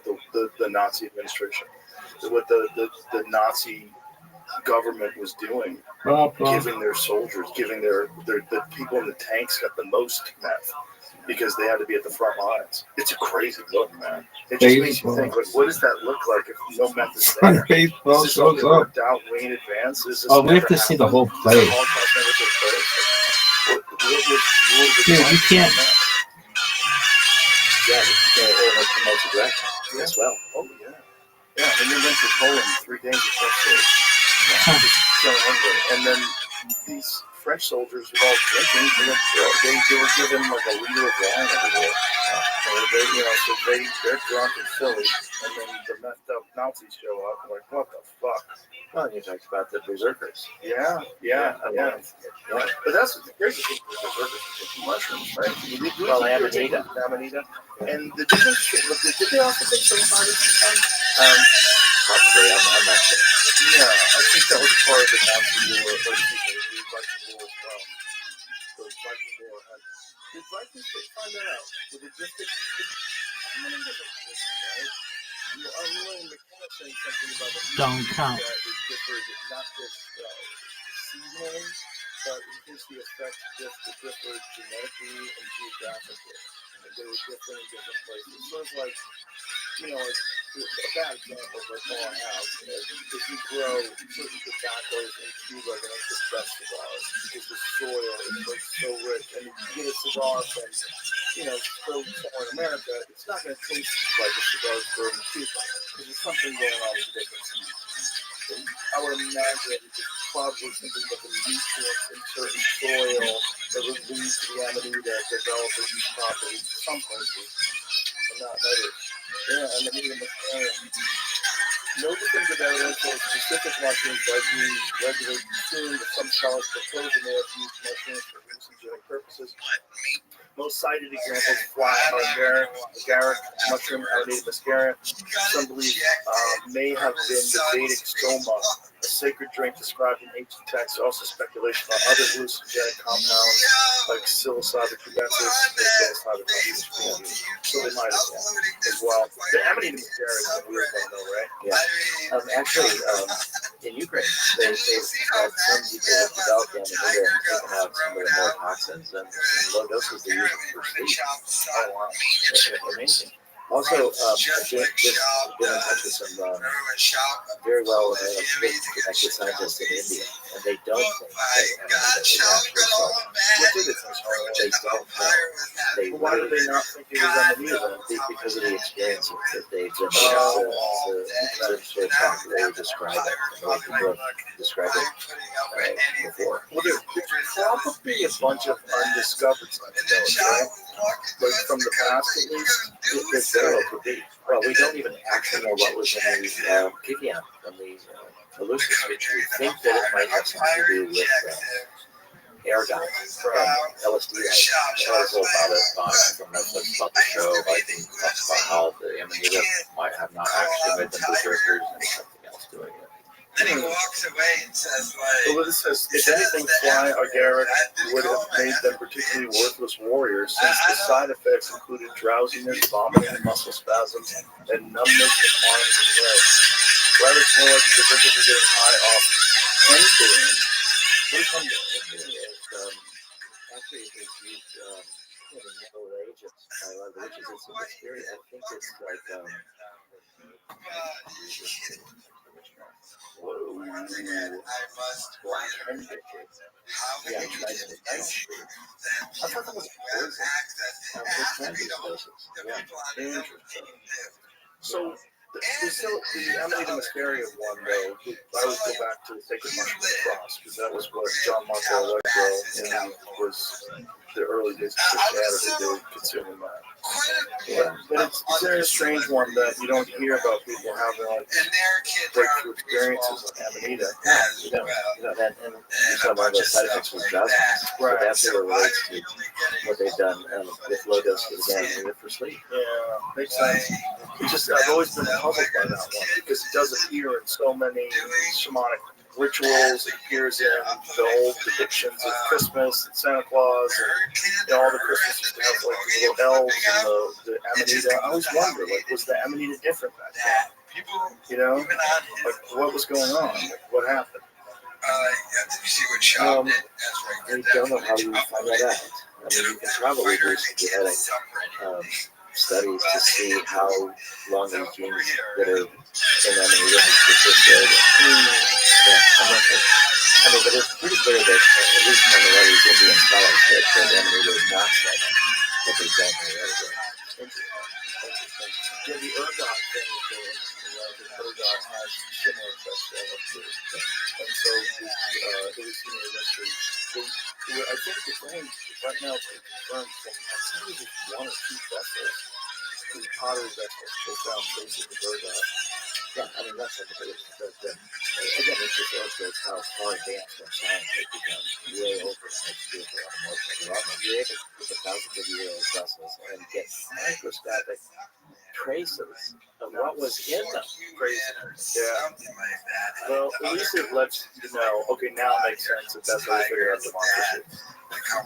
Well, the Greeks are the whole democracy. I mean, and also, like, just this astounding culture. And how much of it is connected to that. And then some people in power are like, yeah, we're going to shut that down. We don't like this aspect. You guys are a little too hard to control. A little too hard to propaganda.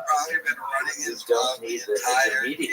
And we want the answers. We want to tell you what. And so I think when we, this gets back to one of the earlier points made about it, which is realize that this is actually thousands of years plus of the suppression of psychedelics. Also, you said something earlier, how 100 years goes by. So, what if something takes a couple generations? That's okay. I think one of the things I like to say is that if your goals are something that you can accomplish in your own lifetime, they're too small. They need to have those multi-generational goals. I grew up outside of Chicago, and there's this Baha'i temple. So Baha'i religion is emerged out of Islam, but it's more of a universal religion, and they're suppressed for that in the Islamic countries. But there was this temple that they built outside of Chicago, this beautiful temple, but it took 3 generations to build it. And when you're a little kid thinking about it, how could they even have built it? Why did they even start something that they didn't even know would ever be finished? Right. But now it's one of the most beautiful temples in the world. And so I think this process of elevating consciousness in humanity so we can learn how to live together and not destroy the planet is however long it happens to take. So things take longer than those are great answers. I think you have to have that attitude. But you're always so happy. Every time I meet you, you're always smiling. Nobody knows who you are. I'm not in jail. There you go. You're not dead. You're not crippled. Yeah, there's a lot of, you're not unhealthy. Yeah, and I think the hope that we had that FDA would improve. Well, they didn't. So, do you just give up? No. Keep on trusting. Welcome, Artie. Yeah. Well, thank you for what you do, man. All right. How's your life going?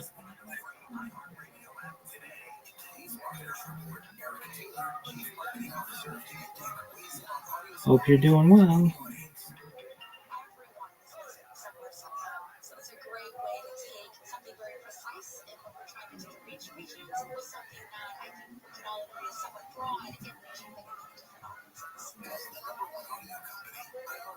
Well, I want to add one thing about the conference. Just to say that It's going to be really, really fun. It's going to be, if people come to it, 500 speakers. 500 speakers, thousands of people, all sorts of ways the psychedelic community is going to be coming together. Do you have a website? PsychedelicScience.org or maps.org. There's actually going to be a, Ooh, look at that. if you That's put, cool. What is that thing? that's a molecule.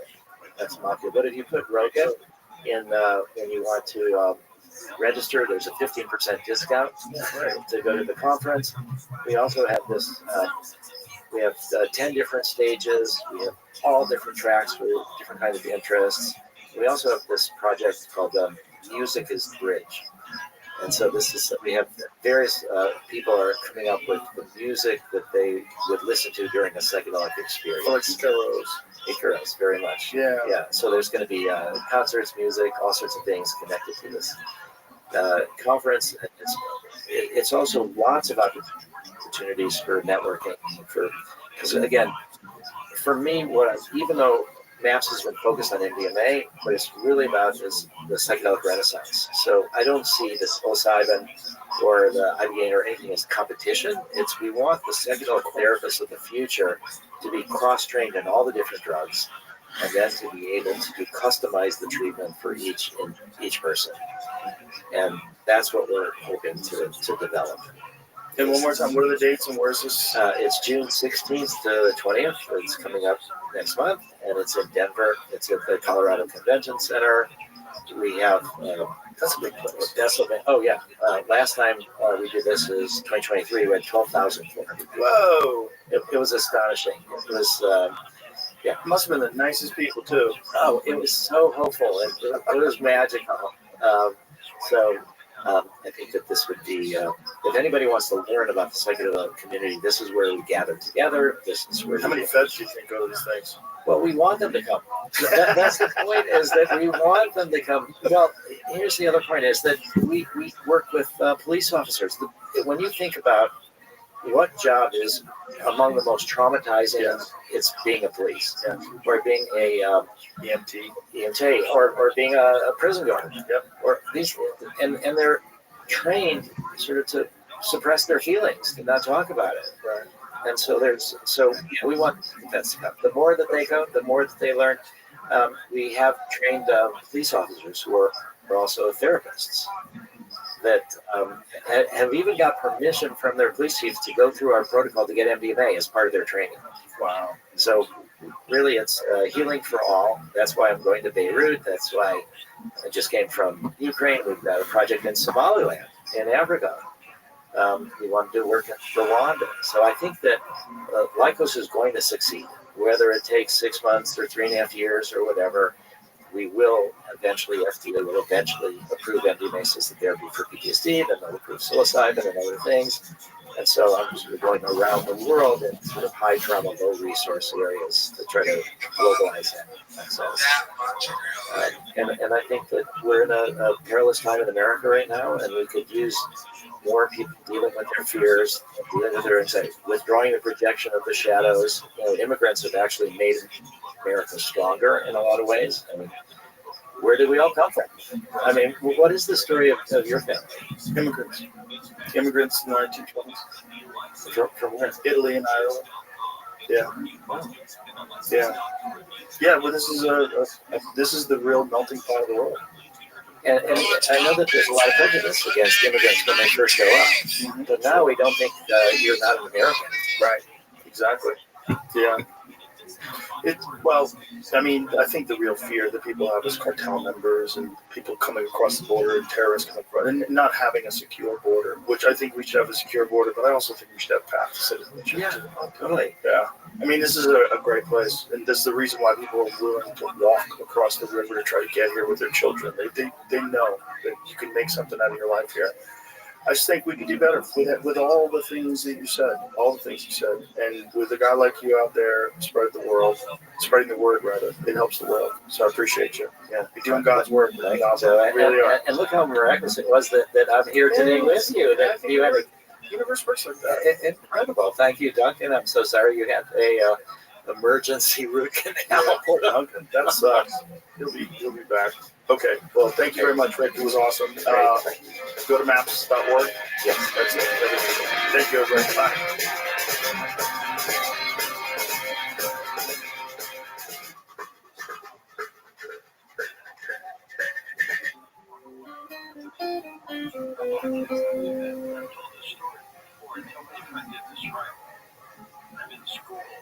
Joe Rogan podcast, check it out. The Joe Rogan Experience. Train by day, Joe Rogan podcast by night. All day.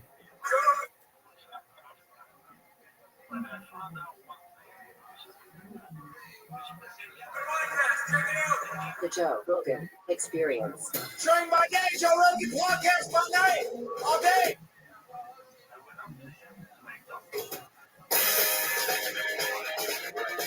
Nice going, Joe. Pleasure to meet you. Yeah, thank you for having me here today. I appreciate it. My pleasure. Well, as soon as I saw the subject, I was like, oh, yeah. Like, what are you doing? Right. Advanced power and propulsion. Kind of been a passion of mine for the last 20 some odd years. I suppose if I kind of look back through the annals of my life, right, I've been thinking about advanced power and propulsion ever since I was a teenager. What do you think inspired that? Was it space missions? Did you look at it and go, I think we could do better? Like, what was it? Well, I grew up in Washington, D.C., and so I got a chance to spend a lot of time in the Air and Space Smithsonian. I don't know if you've ever had a chance to go to that, but growing up in D.C., getting a chance to go to the Air and Space Smithsonian, I got to see all these awesome examples of people working together to try and accomplish amazing things, right? You might walk into the Air and Space Smithsonian and you just think about, wow, this is full of a bunch of stuff. But it's not just about the stuff, right? It's about the people that worked together to do all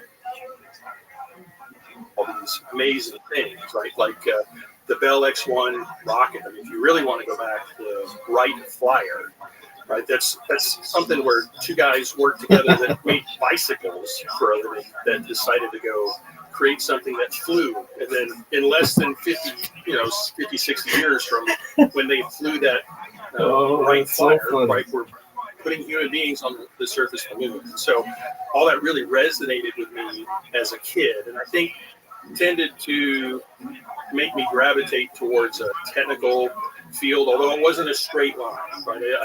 I'd like to say, I knew at an early age what my calling was and what I was going to do, but I bounced around for a little bit until I finally got on a path that I really connected with. So I think I knew very early on in my journey in university, right, when I was going to get my degree, that I wanted to work in advanced power and propulsion. So at that point, everything I did kind of worked towards how do I get the skills, how do I get the math and physics training that helps me kind of work in this domain. So I was thinking about the idea of space works very early on.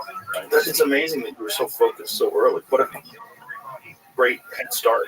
That's a huge advantage to know what you're really interested in at such an early age. There were a few speed bumps along the way.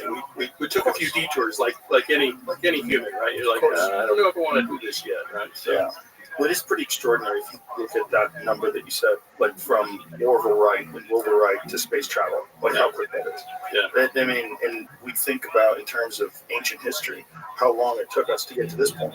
And that kind of acceleration so rapidly inside of a lifetime to see just world-changing events and the internet all happening simultaneously. Right? Absolutely. There's another interesting story, right? So my background is I've got a PhD in physics and a master's in mechanical engineering. So I'm both a scientist and an engineer. So I have deep appreciation for both disciplines.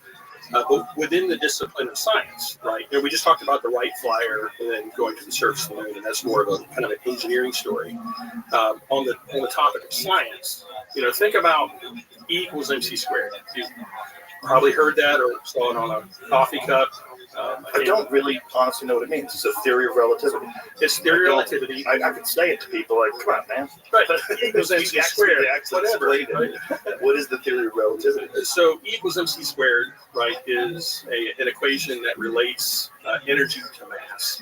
If you were to take some modest piece of mass. Say you've got some pivots here, the mass that's in this pen right here. If you take the mass that's in this pen and you convert it to energy, that equation helps you understand exactly how much energy you can potentially release. And so that equation, why it might sound very humble, right? Oh, equals MC squared. That's cool, but it had super big implications. And you just talked about how quickly things move. So let's talk about that for just a second. E equals MC squared. Einstein comes up with this equation, 1911. Some of you will look it up on the internet and correct me if I'm wrong. Comes up with the equation in 1911. They split the first atom in 1928, 1932 time frame. I can't remember the exact time frame. 1942, we had the first nuclear reactor underneath the squash court at University of Chicago. They did things very differently in the 1940s, Joe. Under a squash? Yeah, right. Yeah. Did they let the people playing squash? No. Who knows, right? What happened to them? Are they X-Men now? Yeah, right, exactly. That's the origin story. That's the Spider-Man origin story, right? So, That's where Phoenix came. Yeah. Your friends tell you. I think I can hear the color blue now.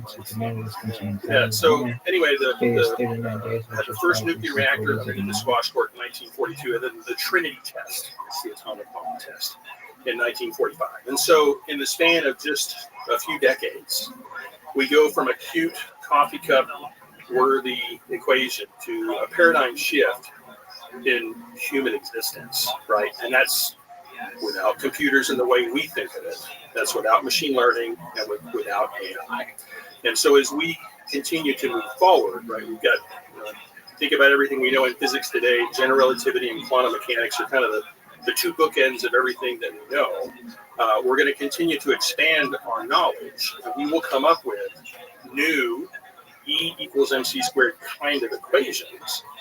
But now we're equipped with computers, we're equipped with machine learning, AI, and so it's going to be exponential growth, right? So it'll be interesting to see how quickly we go from, hey, I have this new insight, found this funny thing in a lab, to, wow, it changes everything, how we do everything as a culture and community, right?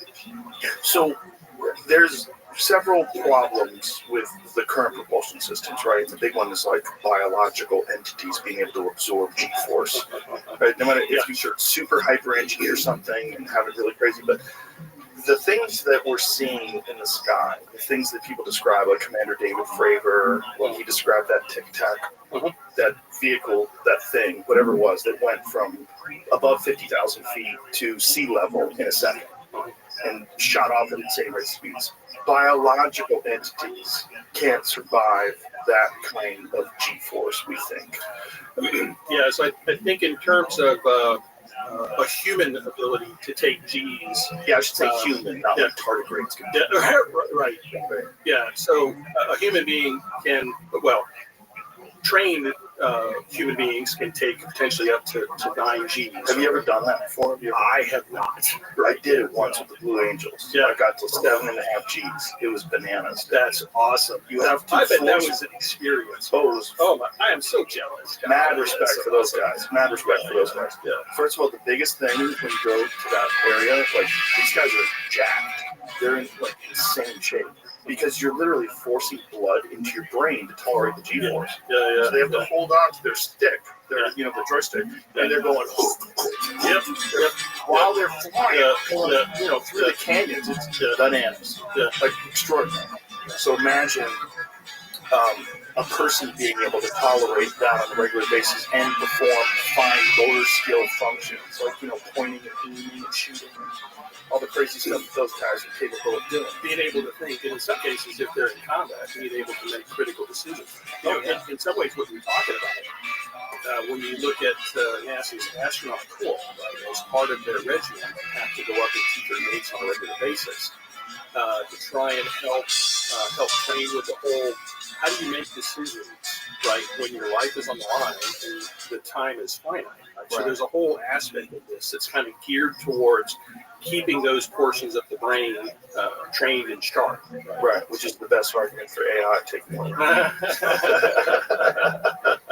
So when you hear about stories about these fighter pilots finding these objects in the sky that exhibit extraordinary capabilities and don't have all the signatures of traditional propulsion systems.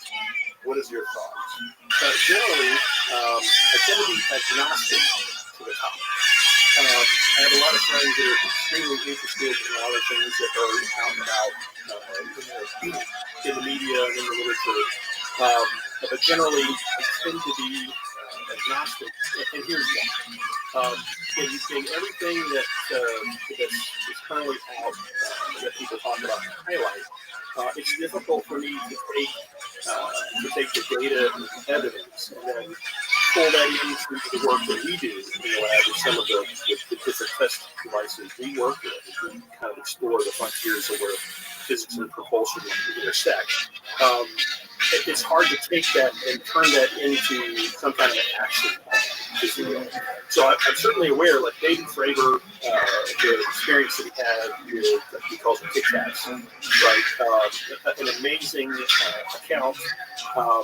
And there's multiple people that saw it, multiple platforms that saw it. And so to start with, right, I thought maybe there was a small chance that was, just like we have stealth technology, where if you want to hide a plane, what if we had the ability to project something, right, through some mechanism where we could make people go where we wanted them to go, right? Because I know there's a technology that uses like two different lasers that triangulate a certain point in open air, and they put enough energy into a particular location that they ionize the air, and so it creates like a bright pixel. And so they use that to create three-dimensional displays that kind of look like they're just floating out in air. Now, they're not quite as big as what we saw described with the Nimitz encounter on the West Coast. So I thought for a little while, maybe that might be something that we're seeing. They can project plasma as well, right? It's the same thing. So the two lasers intersect, they ionize the air, which creates a plasma. And they can do this over long distances as well, right? I don't know about long distances. I know they can do it over short distances. So for a while there, I wondered if that might be something that could explain some of what David Fravor and the group saw. The only problem would be the radar, because I don't know you wouldn't pick up that on radar, would you? Because it's not a mass, right? So the plasma would certainly absorb it, because it's going to polarize any electromagnetic wave that tries to get So it might. Would it be possible to make something that big that's 20 feet long out of that? It's hard for me to imagine. I think that there's one piece of data that just came out in the last few weeks. I think David Fravor's wingman, Alex, her name is Alex. She came out, and so in all the things associated with that particular encounter, right? One of the things I've been trying to figure out is how do they describe the specular surface of the Tic Tac? Right? If it's these plasma pixels that I'm talking about that kind of creates a volumetric display, I would speculate it might be kind of a glowy looking thing. But I think Alex, in her account, described it as kind of a flat type of So that kind of torpedoes my working theory. So, but again, while it's amazing and incredible, and it's something that people want to go think about and then try and collect more data, it doesn't help me run what I'm doing in the lab. And so I think I kind of keep, my eyes dark every once in a while over to that. Yeah, I mean, I'm honestly agnostic as well. I've bounced back and forth and been really excited about it still all the time. Jamie and I talk about it all the time. I'm back. Jamie's back in, and Jamie will find something. So I pick up back in. I'm looking through the article about the latest and maybe laser they can do is to try and figure out how big the objects are that they can make move. But they're designed to trick missiles. They got Okay, so they make a heat signature, so they trick the heat signature, which makes sense, right? Because they're plasma. Yeah, from tens to hundreds of meters away. Where are you at right now with UFOs? In or out? I'm still in on something, but I don't know what the object is or what is. But we've both been in and out. Consciousness of thing. I'm on that this week or month. Oh, the one where they think they can call them in. Not just that you need consciousness to use it or talk to it or see it. Maybe. There was some talk of gravity propulsion systems in the 1950s, I believe. There was some work that was being done, and there was some discussion about whether or not it would be possible to use nuclear energy to create some sort of a gravity drive. What is your thoughts on that stuff? Well, I think in order to do so, I'm gonna use a different parlance, right? Instead of obviously, I don't know what I'm talking about. It's okay. It's okay. Right. So in terms of some of the language that we use in the literature when we talk about something that would, I think, trace to what you mean when you say a gravity drive, right? We might use the parlance space drive, right? And so conceptually, it would be a form of propulsion that instead of using some form of onboard propellant in a tank, right, it's found some way to couple to some external field, whatever it might be, and can generate some kind of a propulsive force. And so, in my mind, in order for us to ever be able to go down a path where we're trying to create something like that might look like that or smell like that or what have you, we need to have a deeper understanding of gravity, right? And so, we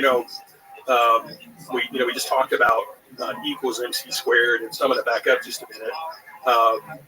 If you think about everything we know today in physics as a Venn diagram, there are two circles on this Venn diagram, and they touch at a little tangent point.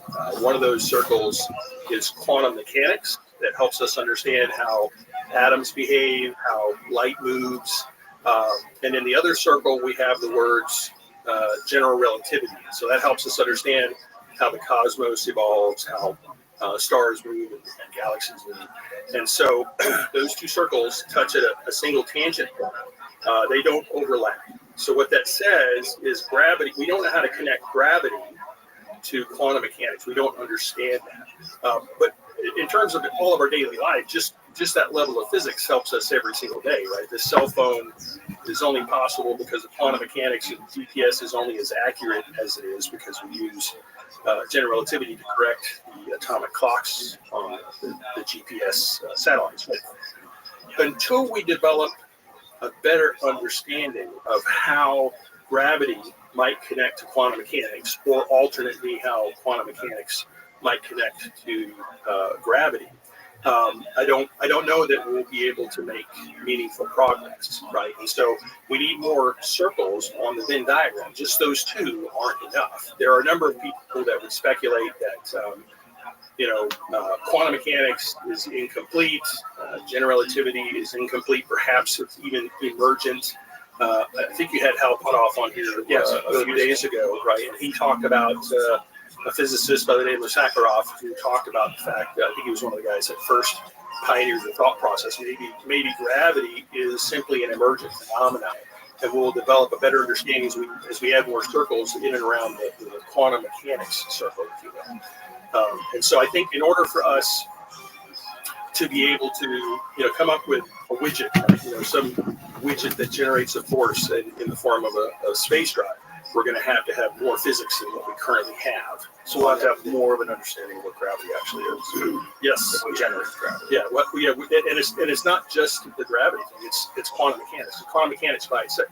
Quantum mechanics is completely incompatible with general relativity.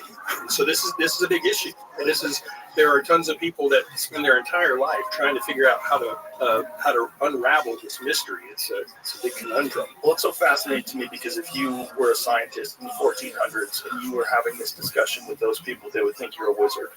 Absolutely, especially if you held up something like that. Yeah, I get burned at a stake. Right? They showed the screen. Right, I said, Jamie, pull something up. Yeah, pull something up. Doing. What is happening? What is it that you show it upon thy wall, right? So imagine, extrapolate. Imagine going to the future and seeing what all this stuff is going to look like once we gain more and more understanding.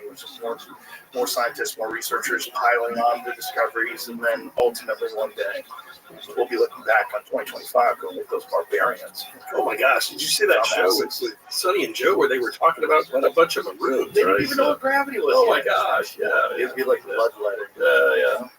Really kind of interesting because I bet every current civilization thinks it's at the pinnacle and that we've this is everybody else is a moron, and we are a seriously advanced society. Right. It's interesting. I get a chance to go do a bunch of discussions with students all over the globe, right, and talking about space exploration, specifically, advanced power and propulsion. I really kind of get into this whole difference between to space and through space. And so as part of that narrative, right, I always spend a little bit of time telling them, right, we live in a society where everybody likes to pretend like we got all this stuff figured out. Right? There's nothing left to figure out, right? We got cell phones and internet and airplanes and all different kinds of stuff. There's really nothing left. Just maintain what we have. Right. Well, yeah, exactly. Yeah. And so I like to remind them, right, when I talk about, well, let's talk about that. What do we know? And then I kind of take them through that little thought process of the Venn diagram, just to say, hey, look, right, these two models are not compatible. That says there's a bigger circle, right, that connects the dots between all this stuff. And I highly doubt we'll ever come up with a single circle, a single step that goes from just the two circles on the Venn diagram to a final one, some grand unified theory. I don't think we'll ever take like one single step. I think it's going to be a series of a bunch of different steps by a bunch of different people over many generations. And it's like there's so much stuff to go figure out. Come help us push back against the darkness. Help us, forever hunting the edge of the map, if you will, right? And so I think sometimes in today's society, we get lulled into this sense of security that we got it all figured out. I mean, we got AI, says all kinds of neat helps us out, all these different things. And so we get lulled into this sense that we've got it all figured out. And there's so much mystery out there for us to go figure out. Also, there's a lot of people full of shit that are muddying up the water. So it's very difficult to know what is exactly true at any current moment. I mean, just in the UAP world, there's a ton of grifters. There's a ton of people that are just putting sensational nonsense out to get a bunch of clicks. In some ways, when I talk to students and I kind of give them suggestions and advice and mentoring, it's like if you've got some particular area that you're interested in and it's highly technical, go do the work that's necessary to give yourself the math skills, the engineering skills, the science, whatever you need. Make sure you're equipped, right, so that you can, whatever's in front of you, you can go look at it with a discerning eye, right? Because like you said, the internet's changed the world for both the better and the worse, right? The signal to noise ratio has changed a lot. There's a lot of noise out there. And so the best thing you can do to try and cope with something like that is just to make sure you're trained, right? You're capable of being able to discern something that's real versus something that's nonsense. So what is real in terms of, at least conceptually, what is real about warp drives? The great question. When we talk about space exploration, right, a lot of times people